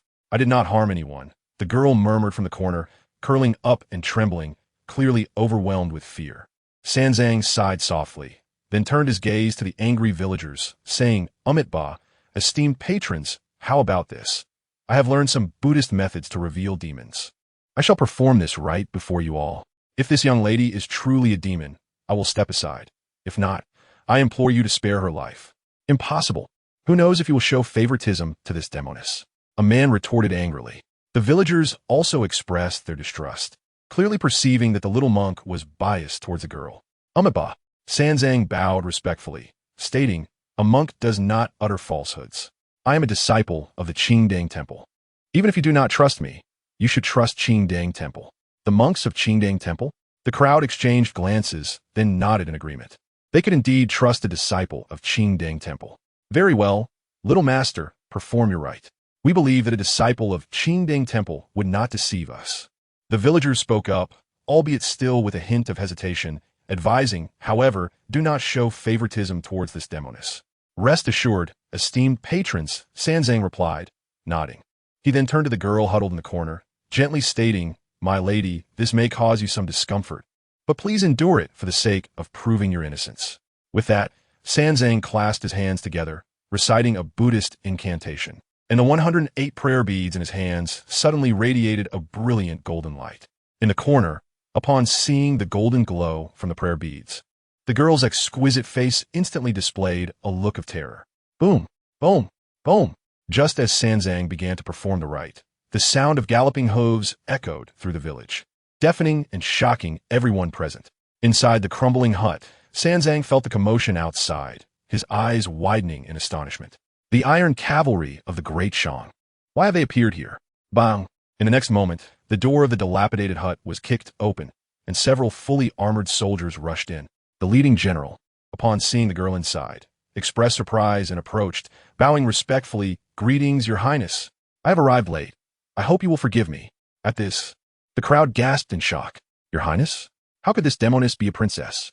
In the corner, the girl, seeing the general's sudden entrance, stepped back in fear, her expression growing even more terrified. "Princess Qingzhi," the general exclaimed, puzzled. "Do you not recognize me?" The girl curled up, speechless, her beautiful face filled with fright and despair. A truly pitiful sight. The general's expression hardened as he noticed the bloodstains on the princess's attire, anger flashing in his eyes. "Princess, you are injured. Who has harmed you?" With that, he turned to the villagers behind him, a murderous glint in his eyes. Was it them? Inside the hut, the villagers, sensing the general's murderous intent, turned pale with fear and hurriedly stepped back, wishing to escape. "Arrest them all." The general, realizing the situation, thundered, "Not a single one must escape." "Yes," several soldiers responded, rushing forward to apprehend the villagers. "No." The girl, alarmed, grasped the general's arm, then quickly recoiled as if shocked, shaking her head nervously. "No. Please don't. You all stop," the general commanded, halting his soldiers, and turned to the princess, asking, "Your highness, do you mean to say that I should not arrest them?" "Yes." "Yes," she nodded anxiously. The general furrowed his brow, but did not wish to contradict the princess. He turned to the frightened villagers, coldly ordering, "The princess is kind-hearted and wishes to spare you ungrateful commoners. Now be gone." "Thank you, general." "Thank you, your highness." The villagers hurriedly bowed, and then scurried away from the dilapidated hut. "Your highness, let us return to the manor. The princess has been worried sick these days," the general said as he stood up. The girl shrank back, lowering her head, and did not respond. The general hesitated, then said, "Your highness, I beg your pardon." With that, he approached and lifted the girl into his arms, ready to depart. At that moment, the girl seemed to be struck by some fear, screaming in terror and struggling fiercely, managing to break free from the general's grasp and dashing behind Sanzang, clutching his robe in fright. The general stared in astonishment, looking at the girl behind the little monk, confusion etched on his face. What has happened to the princess? She seems like a different person. After a moment, the general regained his composure, suppressing his bewilderment, and addressed the little monk. What is your name, little master? I am called Sanzang, he replied, hands together in a gesture of respect. Sanzang? The general pondered, his expression thoughtful, as if recalling something. I did not harm anyone. The girl continued to mutter, trembling behind Sanzang. Little monk, please believe the princess. Sanzang turned to her, his expression gentle. The general, witnessing this scene, furrowed his brow, and after a moment of contemplation, said, Little master, it appears that the princess is willing to trust you. Might I request that you accompany us back to the southwestern prince's manor? Once the princess has calmed down, you may choose to leave or stay. The southwestern prince's manor will not interfere. With that, the general clasped his hands in a bow as a gesture of sincerity. Sanzang considered the request for a moment, then gently nodded. Very well, I shall accompany the general. The princess's current emotional state was indeed too unstable. The task entrusted by his master to subdue the demon could be temporarily postponed. Thank you, little master. The general expressed his gratitude, then looked to his soldiers, ordering, Provide the little master with a horse. We shall return at once. Yes. The soldiers complied, swiftly departing the wooden hut. A quarter of an hour later, outside the village, the sound of galloping hooves resounded as the general and his men left the village, heading towards the southwestern prince's manor. Is that truly the princess of the Great Shang? Someone in the village spoke up, still shaken. The aura of that general was truly frightening. I don't know, a villager shook his head, gazing at the distant iron cavalry with a look of confusion.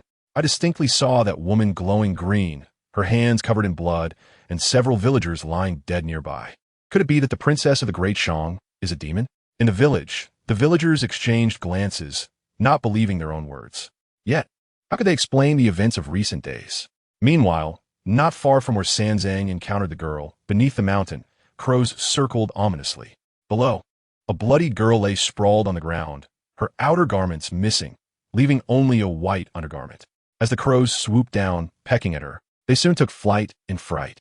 The girl's chest bore a fatal wound, seemingly pierced through by sharp claws, her heartbeat already stilled. As the sun began to set, a traveling monk returning from his journey approached, intending to ascend the mountain, only to spot the girl lying in a pool of blood not far away. His expression tightened, and he hurried forward. The presence of a demon. The monk noted the wound on the girl's chest, his brow furrowing. In a place meant to be pure and tranquil, how could such a ruthless demon exist? Amipa. The monk's face displayed a deep sense of compassion. Although he had not known her in life, having encountered her now, he felt compelled to perform a rite to guide her spirit to peace in the afterlife. With this thought, he reached out to wipe away the blood from the young girl's face, and gradually, her features began to emerge. Perhaps due to the time that had passed since her death, her visage had undergone considerable change, making it difficult to discern any resemblance to her former self. Upon closer inspection, the monk's expression tightened slightly. She bore a striking resemblance to the Princess Qingzhi of the southwestern Wangfu. He had just returned from that place, where the walls of the city were adorned with her portraits. Why would this princess appear here, so far from her home? What kind of creature could abduct someone from the heavily guarded southwestern Wangfu? Amipa. The monk joined his hands in prayer, reciting a Buddhist invocation. Meeting is fate. Yet he could not ascertain whether this girl was indeed the southwestern princess. In her current state, even those from the Wangfu would likely hesitate to claim her. Chapter 59. The Emperor's Audience with the Scholar. A mournful cry echoed, piercing and heart-wrenching, evoking tears from those who heard it. In the apothecary, Zhang Lada wiped the sweat from his brow, fatigue etched upon his face as he stepped away. Behind him, Li Zai was on his knees, trembling uncontrollably, as if he had endured some unspeakable torment. After immense suffering, an overwhelming surge of spiritual energy flooded the apothecary, vast and extraordinary. Without destruction, there can be no creation. Without proof, there can be no clarity. After breaking down, one can then establish the truth. In the West Wing, Bai Wangyu sensed the fluctuations of spiritual energy in the inner courtyard, his eyes flashing with surprise. Late stage of the First Realm, Li's progress in cultivation was surpassing their expectations. Could this indeed be the correct path to enlightenment? Breaking down and then rebuilding, enduring extreme pain to achieve transformation. Wangyu. At that moment, a familiar ancient voice resonated through the cosmos. Scholar. Bai Wanyu regained his composure and respectfully bowed. Do you understand? The aged voice inquired. I understand. Bai Wanyu replied with deference. Qingzhi is dead.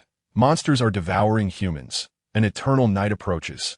The voice echoed ominously, revealing a truth that sent chills through the air. Bai Wanyu listened, his gaze filled with confusion, and respectfully asked, is it true that such monsters exist in this world? When a human heart harbors demons, then monsters surely exist in the world. The ancient voice reverberated, proclaiming, a harsh winter is upon us. All beings shall face trials, and the masses must be enlightened. The Confucian school shall bear witness to the truth. I do not comprehend, Bai Wanyu intoned. You will come to understand in due time. The Buddhist scriptures have begun their trials, and the temple's Yin Xiaoyu also grapples with his own inner demons. Wanyu, your trials are approaching swiftly. In the west wing skies, the ancient voice sighed softly. If you can overcome this trial, you shall become the next generation's Confucian leader. If not, beauty shall be fleeting, and heroes shall turn to dust. Thank you for your guidance, scholar, Bai Wanyu said, bowing again. I shall not disappoint your expectations. The scion of the Li family is the key to your trial, the voice continued, but then paused with another sigh. Do not let him perish. Yes. Bai Wanyu bowed deeply in acknowledgement. Oh Bai. Just as the scholar's words faded, Li Zai stumbled in, his steps unsteady, struggling to remain upright. Bai Wanyu, suppressing the turmoil within, donned a serene smile and approached to support him. Congratulations, Li brother, on breaking through again. It hurts so much I feel like crying. Li Zai grimaced, wincing as he walked. We all train hard, yet why must I suffer so? One must endure hardship to rise above others, Bai Wanyu reassured him. Consider this. With your innate talent, you might not have had the chance to cultivate it all. Now, you have repeatedly broken through. Your progress is not as slow as you perceive. Isn't a little hardship worth it? You might have a point, Li Zai conceded, nodding. It seems every time I open a meridian, I break through immediately. Say, oh Bai, if I were to open all 8 meridians, would my cultivation surpass yours in an instant? That is a possibility, Bai Wanyu smiled. Based on your recent breakthroughs, it seems that breaking down and then rebuilding indeed stimulates one's potential. If you put in more effort, perhaps you truly could surpass us. You're not just trying to placate me, are you? Li Zai asked skeptically. Never. A scholar of the Confucian school never speaks falsely, Bai Wanyu replied with a laugh. Perhaps so, who can say? However, the path of cultivation grows increasingly challenging. To replicate the ease of breaking through, as you have, by reshaping your meridians and unlocking your potential, may not be as simple as it seems. Li Zai, who was too naive to doubt such words, believed them wholeheartedly. He clapped the shoulder of the young man in the red cap and grinned widely. Don't worry, old Bai. Once I surpass you, I will surely take care of you. Then I thank you, Li brother, Bai Wanyu replied with a smile. In the thriving Li garden, the southwestern Wangfu rejoiced with the return of Princess Qingzhi, and the air was filled with jubilant cheers. Yet, in the eastern courtyard of the Taishua Palace, the scholar gazed solemnly at the sky, his aged face etched with concern. At this moment, the arrival was earlier than he had anticipated. Qingzhi is dead. Monsters are devouring humans. An eternal night approaches. The edict from a century ago was now coming to fruition. Did this mean that the trials of all beings were also imminent? As the harsh winter descends, with all life stifled, could the myriad of souls in the human realm endure this prolonged cold? Your Majesty, since you have arrived, why not come in for a discussion? After a moment, the scholar returned to himself and addressed the courtyard outside. Unbeknownst to him, the Emperor of Commerce had arrived, glancing at the 2 royal attendants behind him. He said coolly, you wait here. With that, the Emperor stepped into the small courtyard. Inside, the water had already boiled, and the scholar and the Emperor sat facing each other, the vapor enveloping their vision. What does your Majesty wish to know? The scholar inquired calmly. The scion of the Li family, the Emperor slowly articulated. Could he be a hidden danger to the great Shang? Unlikely. The scholar shook his head in response. Hearing this, the Emperor exhaled with slight relief and continued. Which of my 4 sons do you think is most suitable for an alliance with the southwestern Wangfu? The eldest prince, the scholar replied. Oh, the Emperor's eyes flickered with surprise. The scholar's answer aligned with his thoughts. It seemed the scholar of the Taishua Palace had discerned his intentions. The leader of the Confucian school was indeed a formidable individual. There is one matter that has puzzled me. 3 years ago, I sought to curb the excessive expansion of the Li family, but it was you who intervened. Now, I have compelled members of the Li family to come to the capital. Why do you not oppose this time? The emperor fixed his gaze upon the elderly figure. 3 years ago, the timing was not right, the scholar replied calmly. 3 years later, the moment has arrived. What do you mean by timing? The emperor's eyes narrowed slightly. Is it the scion of the Li family? Indeed, the scholar affirmed with a nod. The scholar placed considerable value on this scion of the Li family. The emperor remarked coolly, all my sons are exceptional. Even if you do not trust me, the students of the Taishua Palace, like Bai Wang Yu, are equally remarkable. Why do you choose to favor a nameless child of a merchant family instead? As the harsh winter approaches, change is necessary in the world, the scholar replied calmly. Whether it be your majesty's princes or the students of the Taishua Palace. They are heavily influenced by the rigid moral codes of this world and can no longer break free. Is it not good to abide by the rules? The emperor asked, his voice firm. It is not that it is bad, but this era is no longer suitable for such constraints. The Confucian leader lifted the teapot from the fire, poured 2 cups of tea, and pushed one towards the emperor, saying, Your Majesty, have you heard of the extreme night in winter when demons feast on humans? It is mentioned in ancient texts, though only once. The Emperor of Commerce raised his cup from the table and replied, That is merely a legend. There are no demons in this world, just tales fabricated by ignorant commoners. What if I were to say there are? The Confucian leader stated calmly. The emperor, startled, tightened his grip on the cup, his eyes narrowing again. Confucian leader, this is not a matter for jest. I, an old man, never jest, he replied, gazing at the steaming tea before him. As far as I know, the nights in the northern polar regions are growing longer. Extreme nights are a natural phenomenon. Nothing strange about it, the emperor asserted. The extreme north has always known such nights, yet the sun must rise at some point.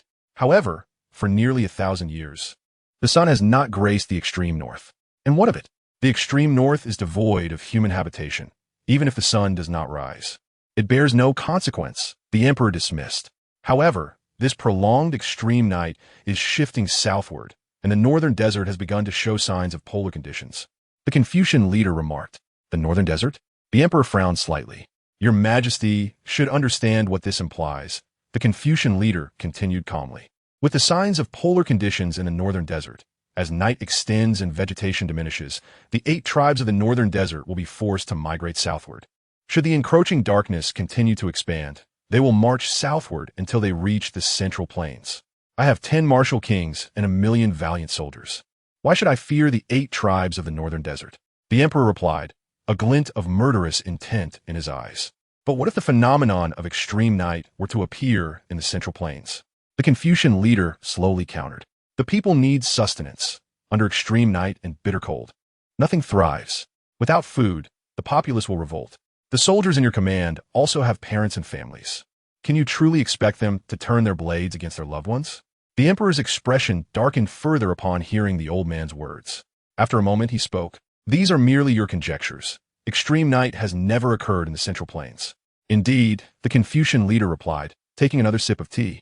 Just as demons have never existed in this world until now, past absence does not guarantee future absence. What exactly are these demons you speak of? The emperor asked gravely. Demons feast on humans, and extreme nights descend, the Confucian leader replied.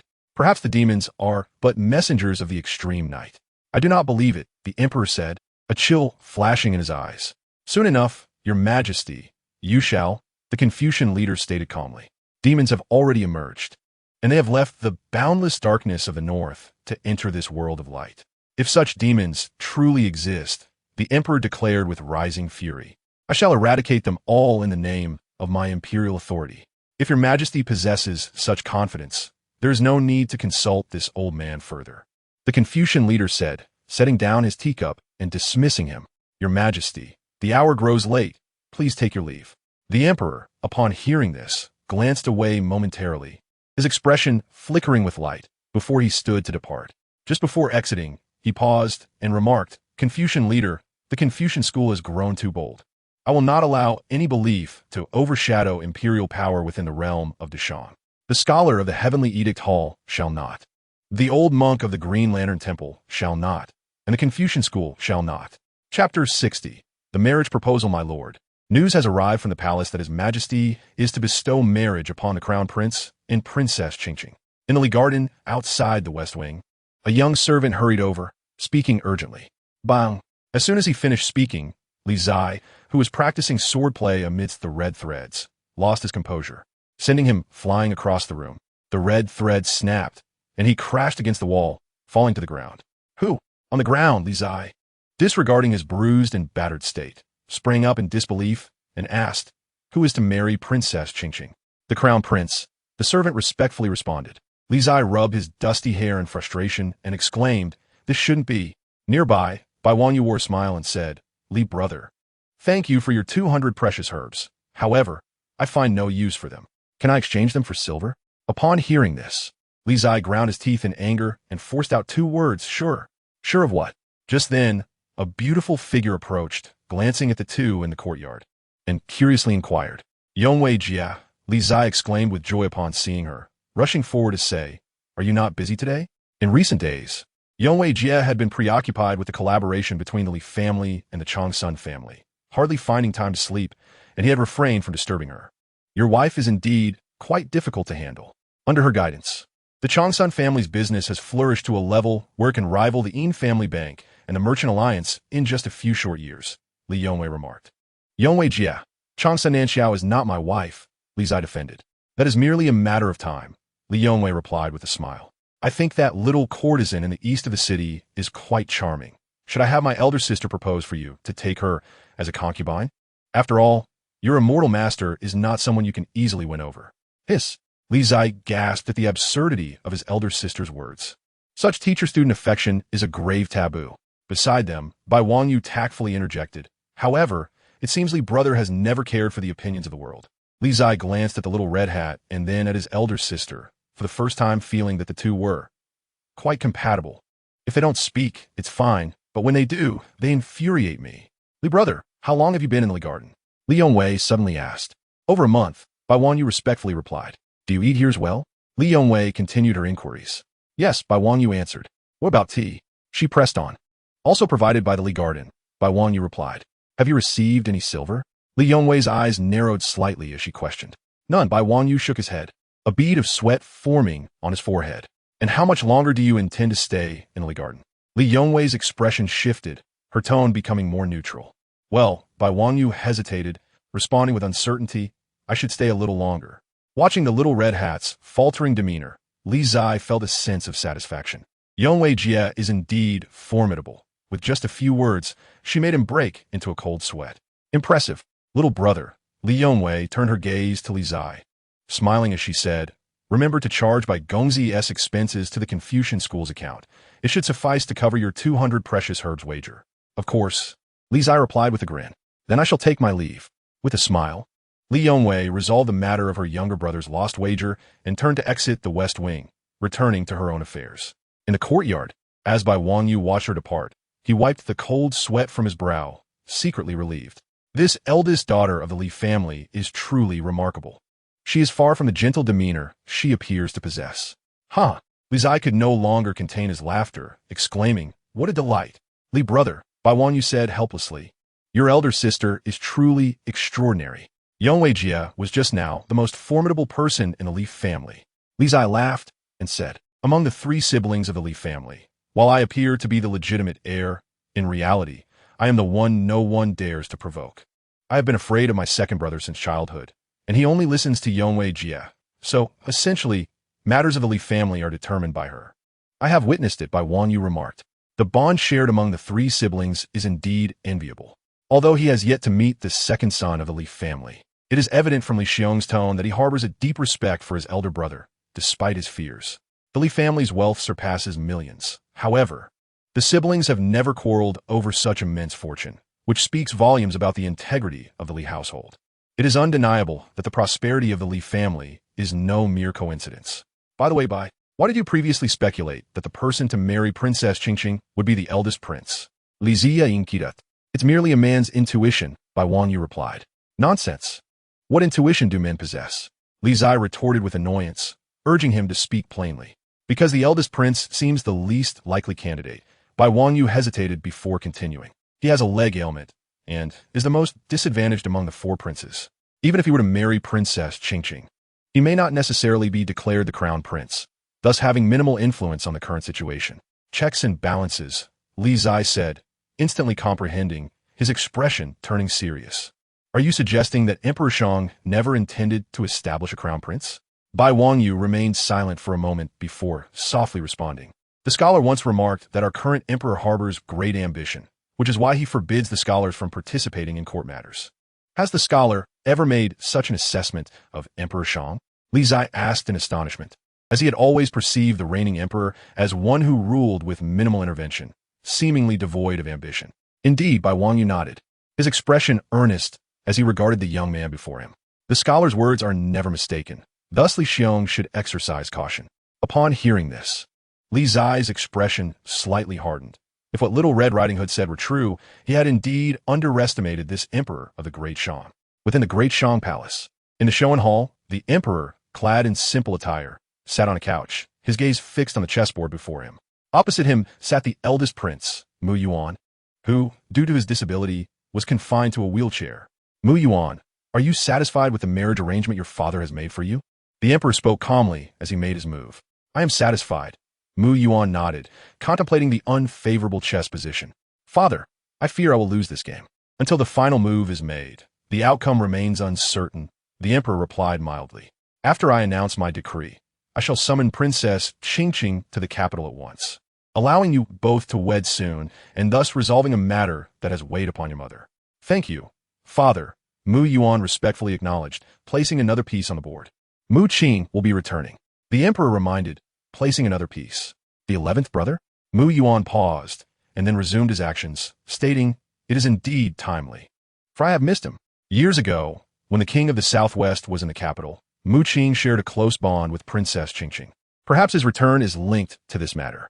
The emperor observed the chessboard and noted that was 5 or 6 years ago. At that time, both the 11th brother and Princess Qingzhi were still quite young, merely childhood companions. Mu Yuan managed a faint smile. Perhaps so. The emperor continued, Mu Yuan, you are my eldest son, and I have great expectations for you. By betrothing you to Princess Qingzhi, I aim to pave the way for your future. I hope you will not disappoint me. I am grateful for your guidance. Father, Mu Yuan replied, bowing respectfully. I shall not fail to meet your expectations. Very well. The emperor nodded, choosing to remain silent thereafter, his gaze fixed on the chessboard, revealing no sign of emotion. Mu Yuan, too, fell into silence, engaging in the game with his father, each move laden with unspoken thoughts. In a game nearing its conclusion, the victor soon emerged. The emperor made a decisive move, reviving his dragon piece and capturing all of the opponent's pieces. I concede, Mu Yuan admitted, placing his piece down. Practice more diligently, the emperor advised coolly. Yes. Mu Yuan bowed and then turned his wheelchair to leave. Outside the Showan Hall, the ever-watchful Grand Eunuch Zhao Jie approached, ready to assist in pushing the wheelchair out of the palace. Your Highness, the Emperor's betrothal decree indicates he holds high hopes for you, Zhao Jie remarked softly. Oomph. Mu Yuan let out a cold laugh. You underestimate my father. This marriage is merely a means to balance the power among the 4 princes. Furthermore, he paused, his expression turning icy. It serves to incite discord between me and the 11th prince. The 11th prince? Zhao Jie's expression grew serious. Is it true that the 11th prince would bear animosity towards you over Princess Qingzhi? Indeed, Mu Yuan confirmed, his eyes shimmering. The 11th brother is straightforward and impulsive. His sudden return to the capital must be due to the news of the king of the Southwest's intentions, prompting him to seek an audience with our father to propose to Princess Qingzhi. If what you say is accurate, the emperor deliberately orchestrated this betrothal before the 11th prince's return. Such cunning is truly fearsome, Zhao Jie observed gravely. With the betrothal of Princess Qingzhi, the emperor not only balances the power of the 4 princes, but also intensifies the conflict between 2 of them. A masterstroke indeed. Father Mu Yuan whispered to himself, pondering his father's true intentions. Within the Showan Hall, after Mu Yuan's departure, the emperor remained contemplatively fixed on the chessboard. After a long while, he spoke, What do you think of my eldest son? Cunning and astute, a true dragon among men, came a voice from within the shadows, cloaked in a strange, chilling aura. He is overly cautious and lacks ambition. The emperor waved his hand, shattering the pieces on the board, his tone indifferent. The long night has yet to arrive. Is it not premature for you to emerge now? The beasts must feed, a shadowy figure replied. We shall uphold our promises to you, and you must honor your commitments to us. My promises are as firm as a mountain, the emperor replied coolly. However, you would do well to remain discreet. The scholar in the academy observes the affairs of the world. Should he discover your presence, I cannot guarantee your safety. Rest assured, your majesty. The long winter is approaching, and darkness will obscure all sight. Even the scholar will not perceive as keenly as before. As the shadowy figure gradually dissipated, it vanished without a trace. Chapter 61. The monster devours in the capital of the Great Shang. The emperor's betrothal decree sent shockwaves throughout the city. Like Li Zai, none anticipated that the chosen suitor would be the least prominent of the four princes, the eldest prince. Consequently, many who were allied with the king of the southwest began visiting, eager to uncover the truth. After all, the eldest prince's disability raised questions as to why the king of the southwest would consent to such a union. Even if this were the emperor's will, should the king of the southwest object, the emperor could not impose his wishes. Father, how could you agree to this marriage? Mu Yuan is a cripple. Are you not endangering Qingzhi? In the martial residence of the king of the southwest, his son, Zhu Qingge, glared angrily at his father, his voice filled with fury. What of it? He is the emperor's eldest son, and thus has the potential to become the crown prince. The king of the southwest replied, suppressing his own anger. The Great Shang has more than just him as a prince. The other three princes are all exceptional individuals. Why must you choose this cripple? Zhu Qingge retorted vehemently. This is the emperor's decision. As subjects, we must obey, the king of the southwest stated firmly. The emperor, is that all you see? Well, your own family. Zhu Qingge clenched his fists, his rage boiling over. Enough. The king of the southwest's face darkened, and he struck his son across the face. Furious. How dare you utter such treasonous words? A resounding slap struck Zhu Qingge's face, leaving 5 vivid crimson handprints that were almost blinding. The southwest king's right hand trembled. Immediately after the act, a wave of remorse washed over him. Father, you have disappointed me beyond measure. Zhu Qingge gazed at his father, who appeared somewhat unfamiliar, and spoke with a tone of disillusionment before turning away. Once in his eyes, his father was the indomitable and fearless king of the great merchants. But today, that image had shattered completely. Within the royal estate, the southwest king watched his son's retreating figure, his expression darkening. He understood that neither Qingzhi nor Qingge would find satisfaction in this marriage arrangement. Yet he had no alternative. The monarch of the Fengtian Hall was not as simple as he seemed, and he could not gamble the fate of the entire southwest royal house. He had to obey the emperor's decree. As night descended upon Shihua courtyard on the first floor, Zhu Qingge sat in the grand hall, consuming drink after drink, fury evident in his demeanor. Not a soul dared to approach him. My dear brother, would you care to share a drink?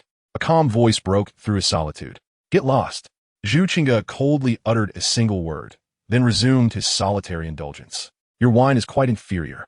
A youth sat down beside him, setting down a jar of wine on the table. To live in a state of intoxication. My family's wine is the finest in the realm. The Li family? Zhu Qingge instinctively lifted his gaze to the young man before him, narrowing his eyes. You are the Li family scion, widely spoken of these days. A mere title. Li Zai opened a wine jar and poured a glass for the southwest king's heir. Smiling as he urged, do take a taste. Zhu Qingge frowned, but refrained from declining again, raising the cup and drinking it all in one go. The fiery sensation surged down his throat, the intensity of the liquor leaving him momentarily disoriented. To live in a state of intoxication, what a fine drink. Zhu Qingge coughed a few times, a look of exhilaration crossing his face. This was true liquor, potent enough to compare with the insipid beverages he had consumed before. Li Zai smiled, pouring another glass for him. As the heir of the southwest king, do you also encounter vexations? Upon hearing this, Zhu Qingge's eyes sharpened. You know my identity? Huh. Li Zai chuckled lightly. This jar of intoxicating wine is worth 100 gold pieces. If you were not the heir of the southwest king, why would I offer it to you? Do you truly believe in the nonsense of instant camaraderie? Initially taken aback by the youth's bluntness, Zhu Qingge soon erupted into hearty laughter. Haha, you are correct. If I were not the heir, who would come to offer me wine? Li Zai chuckled as well, pouring himself a glass. Sipping gently, he confessed, to be honest, I do not particularly enjoy this intoxicating wine. It is too strong. I must maintain my genteel demeanor. Speak. What is it you desire? Having drunk your wine, I can agree to assist you with a small matter. Zhu Qingge drained his glass once more and looked at the youth beside him, speaking candidly. The matters I can handle are those the heir could manage as well. I shan't trouble you. Li Zai continued to fill Zhu Qingge's glass. Today, I merely wish to invite the heir for a drink. After all, Had you not been in a foul mood today, it would not have been easy for a common merchant like myself to meet you. With you in the Leaf family, prosperity is assured. Zhu Qingge took a sip of the strong drink, this time not finishing it all, calmly commenting, "Thank you for your kind words, Your Highness." Li Zai smiled softly. "Since the matter is settled, there is no use in further anger. Instead, consider your next steps." "Do you know why I am angry?" Zhu Qingge frowned. "Quite evident." Li Zai raised his cup, gazing into the wine, a slight smile on his lips. "Truth be told, the Emperor's marriage decree caught most off guard, with the exception of the Confucian sect." With those words, Li Zai drained his glass, the fiery sensation returning fiercely, causing a sting in his throat. The Confucian sect? Zhu Qingge's expression shifted, realizing he had overlooked this crucial detail. If anyone could alter the Emperor's decision, it would be the esteemed leader of the Confucian sect. "Thank you for the reminder." Regaining his composure, Zhu Qingge set down his glass and rose to leave. "Where does the heir intend to go?" Li Zai reached out, stopping him. "To the Confucian sect." Zhu Qingge replied, "Your Highness, the night has already fallen. Li Zai smileth. Even if you wish to visit the Confucian sect, it would be wise to wait until tomorrow morning, would it not?" Zhu Qingge hesitated, glancing at the darkened sky outside, and reluctantly resumed his seat, raising the drink to his lips once more. "Apologies, I was too hasty. Concern breeds confusion." Li Zai stated calmly, "Your Highness, prepare yourself. Meeting the leader of the Confucian sect may not be as easy as you think." "I understand." Zhu Qingge poured himself another glass, continuing to drink in silence. Li Zai did not intrude, simply keeping him company. After a while, as the liquor was consumed, Zhu Qingge stood up, slightly unsteady. Li Zai reached out to steady him, suggesting, "Allow me to escort you back to the estate." "Thank you." Zhu Qingge rubbed his aching head in response. Li Zai supported him as they exited Shihua Courtyard and began their journey towards the southwest King's estate. The streets at night were eerily quiet, the daytime bustle replaced by a serene calm. As they walked, their conversation remained sparse. Li Zai's intention was solely to befriend the heir of the Southwest King. Fully aware that excess in any endeavor could lead to failure, a favorable impression could change many outcomes. "Today, I am grateful to you, Brother Li." Upon reaching the entrance of the Southwest King's estate, Zhu Qingge spoke earnestly. "I am delighted to have made your acquaintance."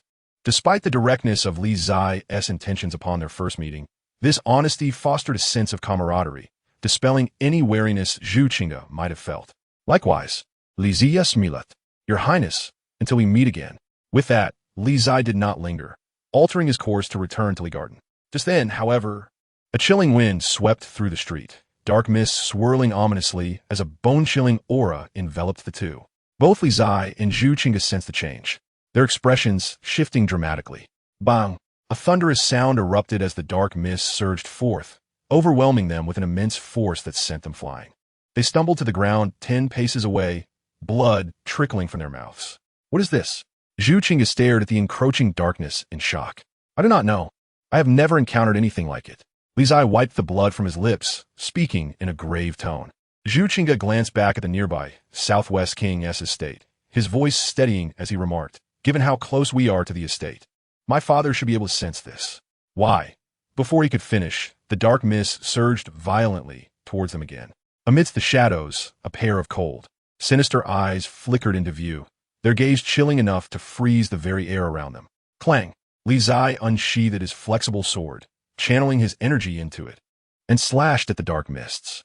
The jarring sound of metal scraping echoed as the sword met the darkness, as if thwarted by claws, unable to penetrate further. Meanwhile, Zhu Qingge regained his focus, and without hesitation, unleashed the power of his 2 divine treasures, a surge of formidable energy erupting as he hurled a punch forward. Boom! The tremendous impact resonated as their combined attacks were simultaneously intercepted by the shadowy figure within the mists, failing to inflict any damage. Cackling echoed through the air.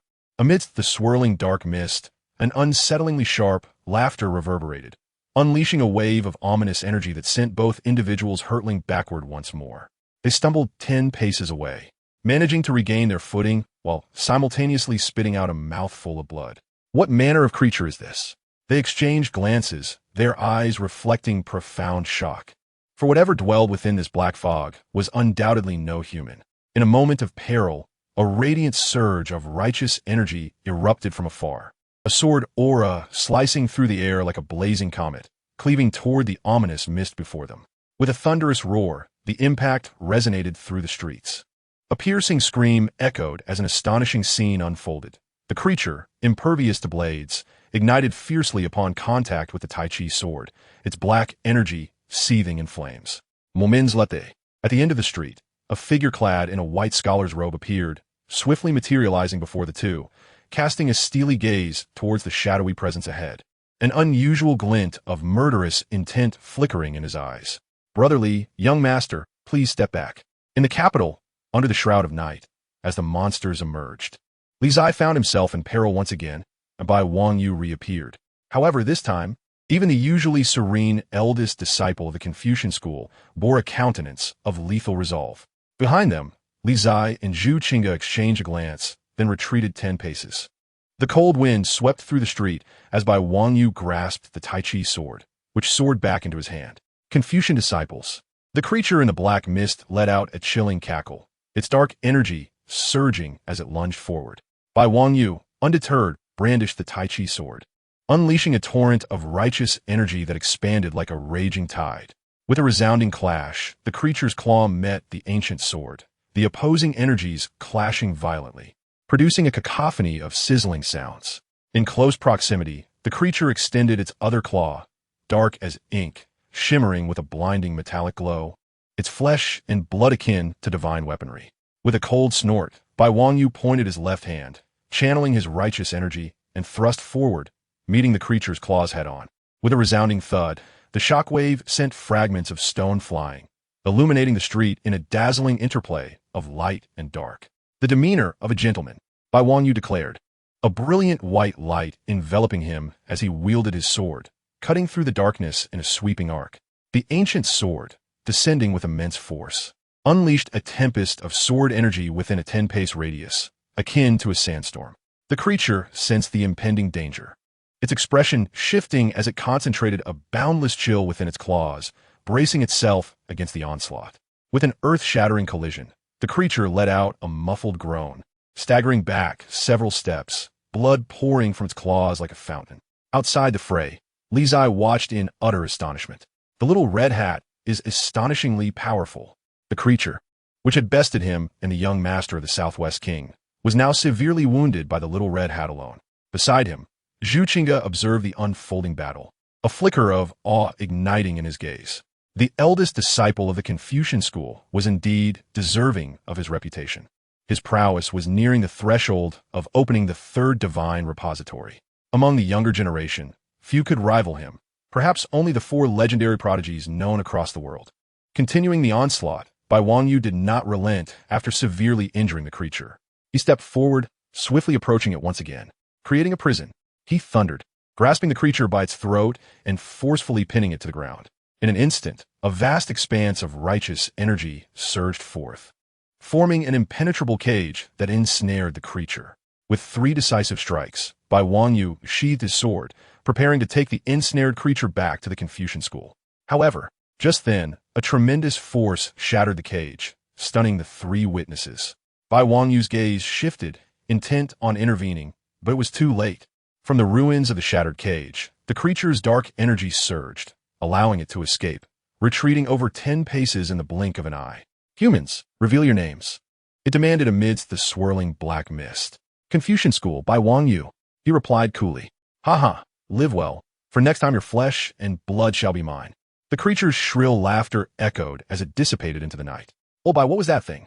Li Zai, regaining his senses, stepped forward anxiously. A monster that devours humans. The eternal night has descended, Bai Wangyu replied gravely. If I am not mistaken, it must be the creature spoken of by the Confucian leader. A creature? Li Zai was taken aback, incredulity etched upon his face. Don't take me for a fool. What manner of creatures exist in this world? Throughout his life, he had never encountered such beings. Bai Wangyu offered no further explanation, instead turning to the young master of the Southwest King, beside Li Zai, bowing respectfully. Your Highness, I request that today's events remain confidential. Zhu Qingzhi nodded in understanding, fully aware of the panic that would ensue if today's events were spread. Thank you. Bai Wangyu responded, looking toward Li Zai. Brother Li, let us return. Very well, Li Zai nodded, bidding farewell to the young master of the Southwest King before departing with the little red hat toward the garden. The autumn night was brisk, the chilly wind rustling their garments as they walked side by side. The conversation significantly diminished. Brotherly, I know you have many questions, but I too possess limited knowledge. If you seek clarity, you must inquire with a Confucian leader. After walking for a while, Bai Wangyu spoke calmly. This world becomes increasingly incomprehensible to me. Li Zai sighed softly. I once believed I could change the entire world, yet now I realize I do not even understand what this world truly is. Not only did he grapple with this realization, but countless sages throughout history had similarly failed to perceive the essence of the world. I do not like this, Li Zai remarked, gazing into the dark night. I detest this feeling. The world should be pristine, merely fraught with minor conflicts, devoid of such filth. Then, brotherly, strive to change it, Bai Wangyu asserted earnestly. Transform this world into the clean realm you envision. Me? Li Zai was taken aback. I could barely contend with that creature. How could I possibly change this world? Do not rush, Bai Wangyu replied gently. As long as you remain steadfast in your convictions, one day you shall indeed alter this world. Old Bai, how unfortunate it is that you were born in this era, Li Zai reflected, gazing at Bai Wangyu. Had you been born a few millennia later, you would be the epitome of a successful mentor. Bai Wangyu paid little mind to the young man's fanciful words. If the Confucian leader believed in Li Zai's potential, then so would he. Suddenly, a peculiar bell tolled above the capital. Its sound soft yet resonant, echoing through every corner of the city. The bell. Bai Wangyu's expression shifted to one of astonishment as he turned towards the direction of the Taishua Palace. What is happening with the bell? Li Zai, hearing the bell in the stillness of the night, asked in confusion. When the bell tolls, the heavenly scriptures awaken. Bai Wangyu replied, his expression grave. The Confucian leader has preemptively opened the heavenly scriptures. It seems he has sensed the presence of the creature. The heavenly scriptures? Li Zai's confusion deepened upon hearing the term for the second time. What exactly are the heavenly scriptures? A fragmented stone tablet, shrouded in mystery, its origins unknown. Bai Wangyu answered, casting a glance at the young man beside him. Brotherly, your opportunity has arrived. Have you not always wished to unlock all 8 meridians? The heavenly scriptures are now open. If you can pass the Confucian leader's test and inscribe your name upon the scriptures, not only will you unlock all 8 meridians, but stepping into the 5th realm may also become a possibility. Cough, what did you say? Upon hearing this, Li Zai nearly choked on his own saliva and exclaimed, stepping into the 5th realm? How can I shake off the feeling that you're trying to deceive me? It is indeed true, Bai Wangyu replied earnestly. Do you know who was the last person to engrave their name on the heavenly book? I do not, Li Zai shook his head. The lord of the heavenly edict palace, Fu Jingluan. Bai Wangyu spoke with a grave tone. Back then, Fu Jingluan was merely a scholar who came to the Taishua Palace for studies. His innate talent and understanding astonished even the seasoned instructors of Taishua. It was during that time that the heavenly book was opened, and Fu Jingluan became the only one to pass the Confucian head's trial, successfully inscribing his name on the heavenly book, stepping into the 5th realm, and shaking the world. Listening to the myth-like tale from the girl in the red hood, Li Zai found it hard to believe. Unfamiliar with martial arts, and unaware of the arduous path of cultivation, he pondered how much suffering Fu Jingluan must have endured. Now, he had barely stepped into the late stage of the 1st realm. To be told that the lord of the heavenly edict palace had already stepped into the 5th realm was simply absurd. What about others? There must be more than just Fu Jingluan who inscribed their names on the heavenly book, Li Zai pressed, suppressing the tumult in his heart. The heavenly book opens once every 100 years, and only those who have seen the heavenly book know how many names are engraved upon it, Bai Wangyu replied calmly. Once you pass the Confucian head's trial, you will be able to see for yourself. With my current cultivation, who could I possibly compete against? Old Bai, you have great potential. You should help me take a look when the time comes, Li Zai said, a mix of disappointment and hope in his voice. Though he felt he had little chance, he would be genuinely pleased if the girl in the red hood could seize this opportunity. However, it could only be her. He held no affection for others. Do not worry, Li brother. The Confucian head's trial does not heavily rely on one's cultivation level, Bai Wangyu reassured him. When Fu Jingluan passed the trial, his cultivation was about the same as yours, having not even opened the 2nd divine vault. So, just do your best and do not overthink it.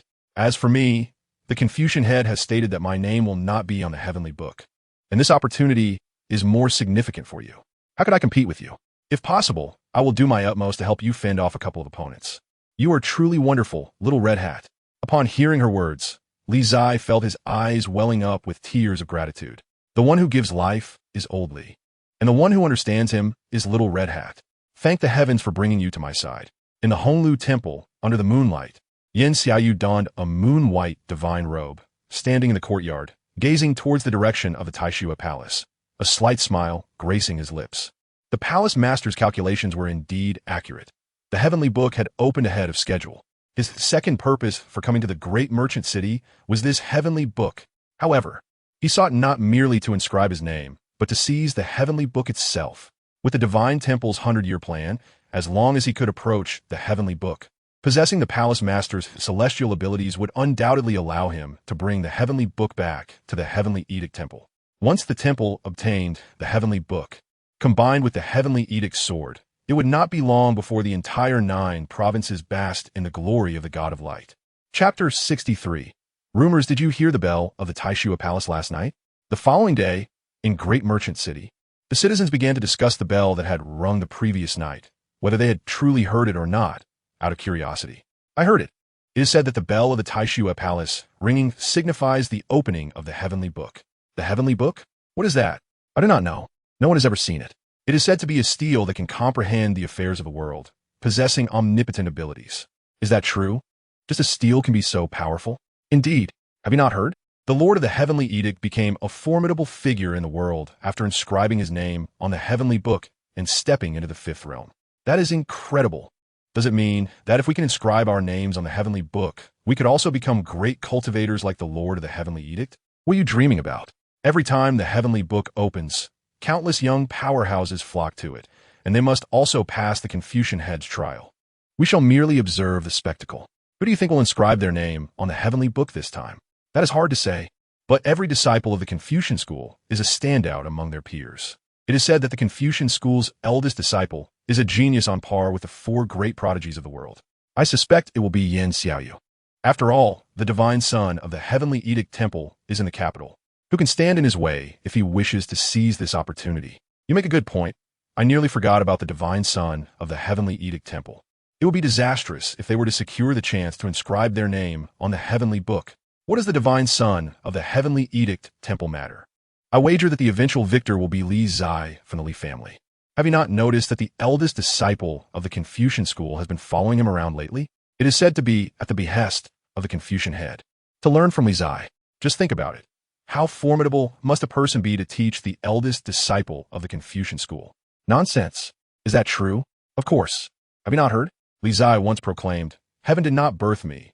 Li Zai. The eternal sword path is as dark as night. Cough, cough, cough. I never said that. I absolutely did not say that. In the Li Garden, Li Zai listened to the increasingly absurd rumors circulating among the citizens of the capital and hurriedly defended himself. These commoners are truly tiresome. Let them ramble. Why drag me into their nonsense? It is indeed absurd that trouble comes from nowhere. It seems that even the citizens have high hopes for Li Brother. Go for it, Li Brother. I believe in you. In the West Chamber, Bai Wanyu looked at the young man beside him with a beaming smile and said, "Go away. Do you know what it means that the mighty often meet their demise?" Li Zai retorted with annoyance, "This is the time for discretion. No, I must spend some silver to change the narrative and let them praise Yin Xiaoyu to death." Praise? Bai Wanyu asked, confused by the young man's nonsensical words. "It means to compliment," Li Zai replied casually. "Then I shall praise you, Li Brother." Bai Wanyu quipped with a smile, utilizing his newly acquired term.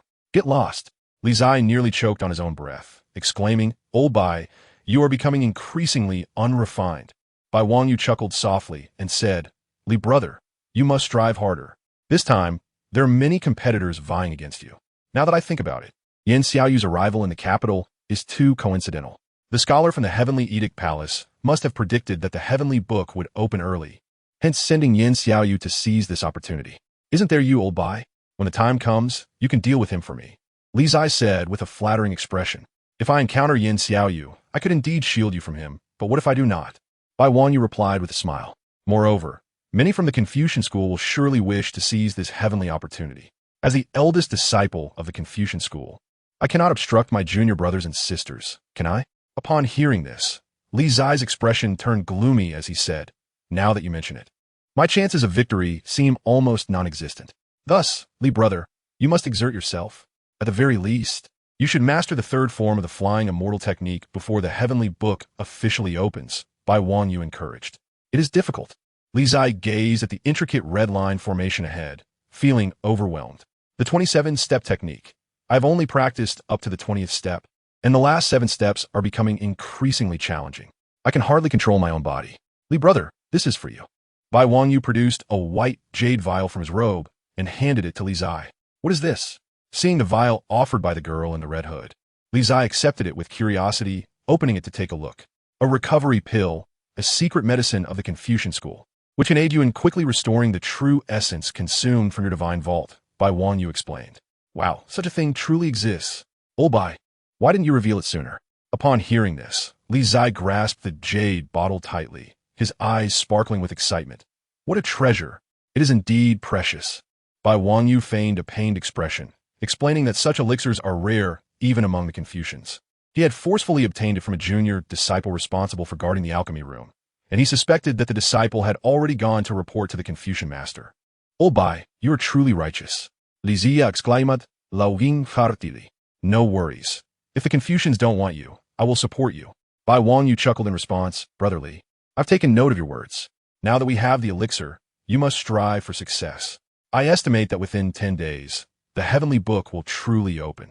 Before that, you must master the 3rd form of the flying immortal technique. Not a problem, just keep an eye on me, Li Zai declared, rising and seizing the pure June sword nearby, heading towards the red line formation. In 10 days, he was determined to master the 3rd form of the flying immortal technique, carve his name in the heavenly book, and become invincible. At the southwestern border of the great merchant kingdom, within a tranquil pavilion over water at the southwestern prince's residence, a monk sat cross-legged in quiet meditation. His youthful visage resembled that of a child, exceptionally fair and delicate. As the current generation's Buddha disciple, his heart was pure and clear, hailed as a rare talent in Buddhism, with the potential to become the 2nd earthly Buddha. Monk, do you not find it boring to sit all day? A melodious voice broke the silence, revealing an exceptionally beautiful young lady, a paragon of grace and charm. She was Princess Qingzhi, who had recently returned to the prince's residence. After some recuperation, her spirits had improved significantly, and apart from her memory, not yet restored. She was much like any other person. Princess, the monk opened his eyes, gazing at the approaching maiden.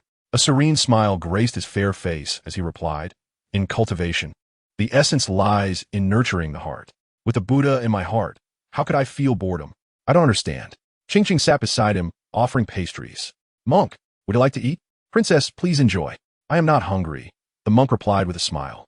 Oh, Qingzhi, barefoot and playfully splashing her feet in the lake, continued munching on pastries. Monk, it's so dull here. Why don't you take me out to play? Princess, the queen has decreed that you must not leave the residence at will, and since you are now well, it is time for me to return. The monk explained with a smile. No, little monk, you cannot leave. Qingzhi exclaimed, her eyes widening with urgency as she set down the pastry plate and grasped his arm. I won't let you go. The monk looked at his arm, feeling slightly uncomfortable as he attempted to pull away. Princess, I descended the mountain at my master's command to subdue the disturbances caused by the demons below. Now that you are well, I must return to my own duties. No, Qingzhi insisted, gripping his arm tighter. If you leave, I will jump into the lake. Amipa. The monk sighed, his expression growing increasingly helpless as he patiently urged, Princess, you saw for yourself that there are demons in the village. If I do not subdue them, and they harm the villagers again, it would be a tragedy. There are no demons, just a ferocious beast that has already perished, Qingzhi retorted anxiously. However, she quickly covered her mouth, a glimmer of realization flashing in her eyes, as if she knew she had misspoken and dared not elaborate further. What did you say, Princess? The monk frowned in confusion. Nothing, she replied, forcing a smile as she held onto his arm. Regardless, I won't let you leave. If you're worried about demons harming people, I can send the soldiers from the residence to assist you. That way, you won't have to hurry back, right? Princess the monk was about to say something when a servant hurried over from behind, declaring, Princess, the queen requests your presence. Upon hearing this, Qingzhi pouted and said, fine. With that, she rose and walked toward the pavilion's exit. Monk, you cannot leave. At the water's edge, Qingzhi turned back, smiling sweetly at the little monk in the pavilion. If you do, I will jump into the lake. The Buddhist path forbids killing, and that would mean you have broken your vows. Amipa.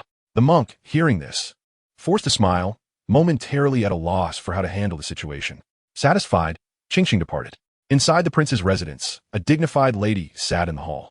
Upon seeing her daughter approach, Her worried expression eased somewhat. Qingzhi, come sit with your mother. Reluctantly, Qingzhi complied, sitting beside the lady. Your father has sent word, urging you to hasten to the capital. I don't understand his reasoning. Why would he agree to marry you off to that grand prince when there are so many good choices available? Yet he insists on a cripple. The lady gazed at the letter on the table, her face once again clouded with worry. Unbeknownst to the southwestern princess, her daughter's eyes glimmered with an unsettling green light at that moment. Demonic energy.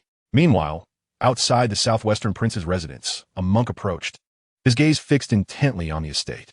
After a moment of hesitation, he stepped forward, bowing respectfully to the two guards at the entrance. Amitabha, esteemed generals, I seek an audience with the queen. May I request that you relay my message? You wish to see the queen?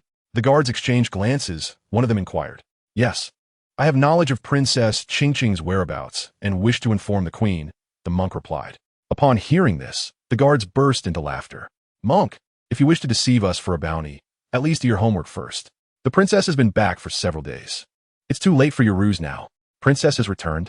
The monk's expression grew serious. Is this information credible? There is no doubt about it, monk. Now be on your way. Out of respect for your status as a monk, we will let you go this time, but do not let it happen again. One of the guards replied, growing impatient and dismissing him. As the monk was pushed back, he gazed at the prince's residence, his expression increasingly grave. Strange. Princess Qingzhi was clearly dead. Could this matter be related to the demonic energy sensed within the residence? With this thought, the monk turned away from the estate and stood on the opposite side of the street, silently observing. He needed to ascertain whether the residence truly harbored a demon. Meanwhile, within the inner courtyard of the residence, a commotion erupted. Moments later, the young lady burst through the door and hurried to the pavilion.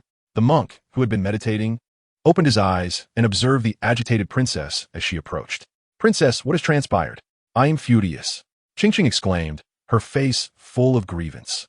The queen insists that I go to the capital and marry some grand prince. Upon hearing this, the monk's eyes flickered with surprise. Princess, the queen is your mother. Why do you address her so? Qingzhi was momentarily taken aback, then sheepishly replied, I was just angry. Princess, although I am a monk, I have heard that marriages in the secular world are often arranged by parental will and matchmakers. The queen must have carefully considered your engagement. Why are you so upset? The monk questioned, confused. Because I do not like him. With a pout, Qingzhi declared, I want to marry the one I truly love. At this juncture, she turned to the young monk beside her and said, Monk, take me away. I fancy no one but you. Amitabha. Sanzong, upon hearing this, recited a Buddhist chant. Alas, alas, my princess, such words should not be spoken lightly. I am a monk, and I have dedicated my life to Buddha. What being a monk? Can a monk have feelings for someone? Qingzhi retorted angrily. No, Sanzong replied with unwavering conviction, shaking his head firmly. I don't care. Qingzhi clung to his arm once more, insisting, I refuse to marry any grand prince. Furrowing his brow, Sanzong forcefully extricated himself, rising to his feet, palms together in a gesture of respect. Amitabha, princess, I truly must take my leave. With that, he turned to depart. Monk, if you leave, I shall jump in. Qingzhi's tone turned serious as she spoke from behind him. Sanzong halted, a hesitant expression crossing his fair, youthful face. After a moment's deliberation, he gritted his teeth and continued to walk away. Suddenly, a resounding splash echoed behind him. Sanzong, hearing the commotion, quickly turned around to find the pavilion empty. Princess. A look of alarm spread across his face as he hurried towards the pavilion, leaping in without a second thought.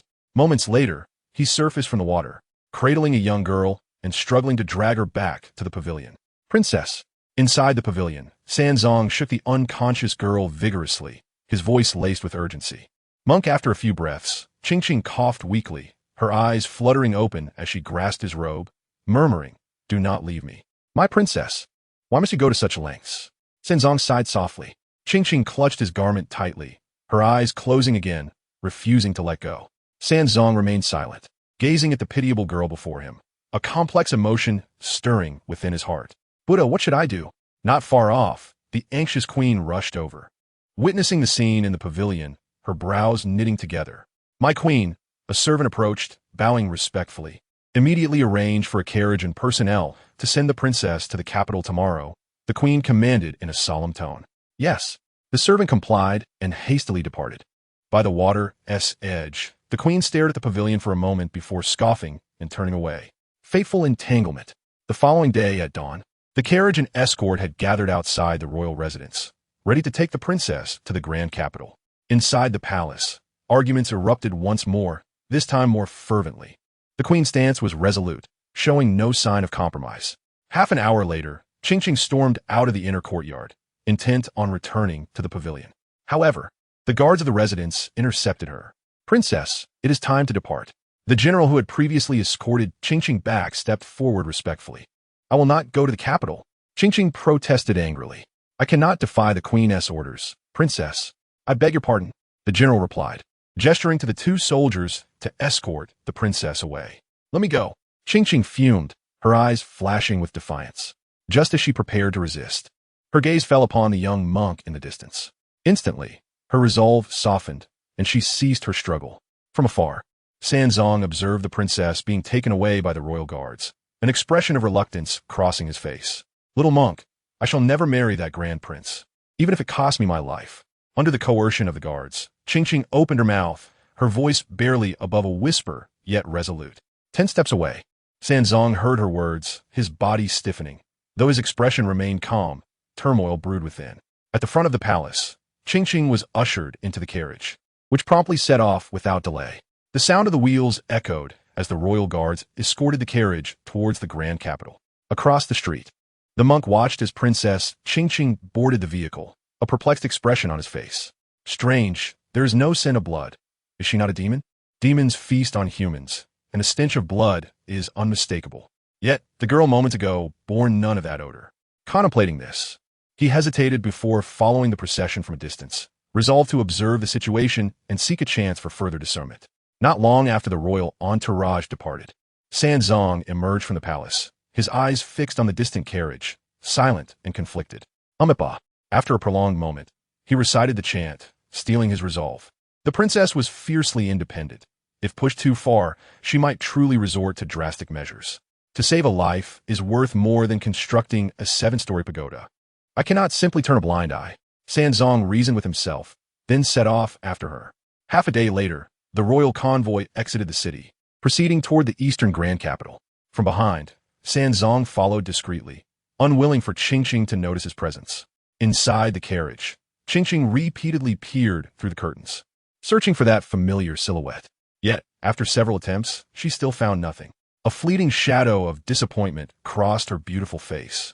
Could it be he did not follow? As Qingzhi journeyed toward the grand capital, the city itself was abuzz with excitement over the impending revelation of the celestial scripture. For days, all eyes were fixed on the academy, eagerly awaiting the moment the scripture would be unveiled.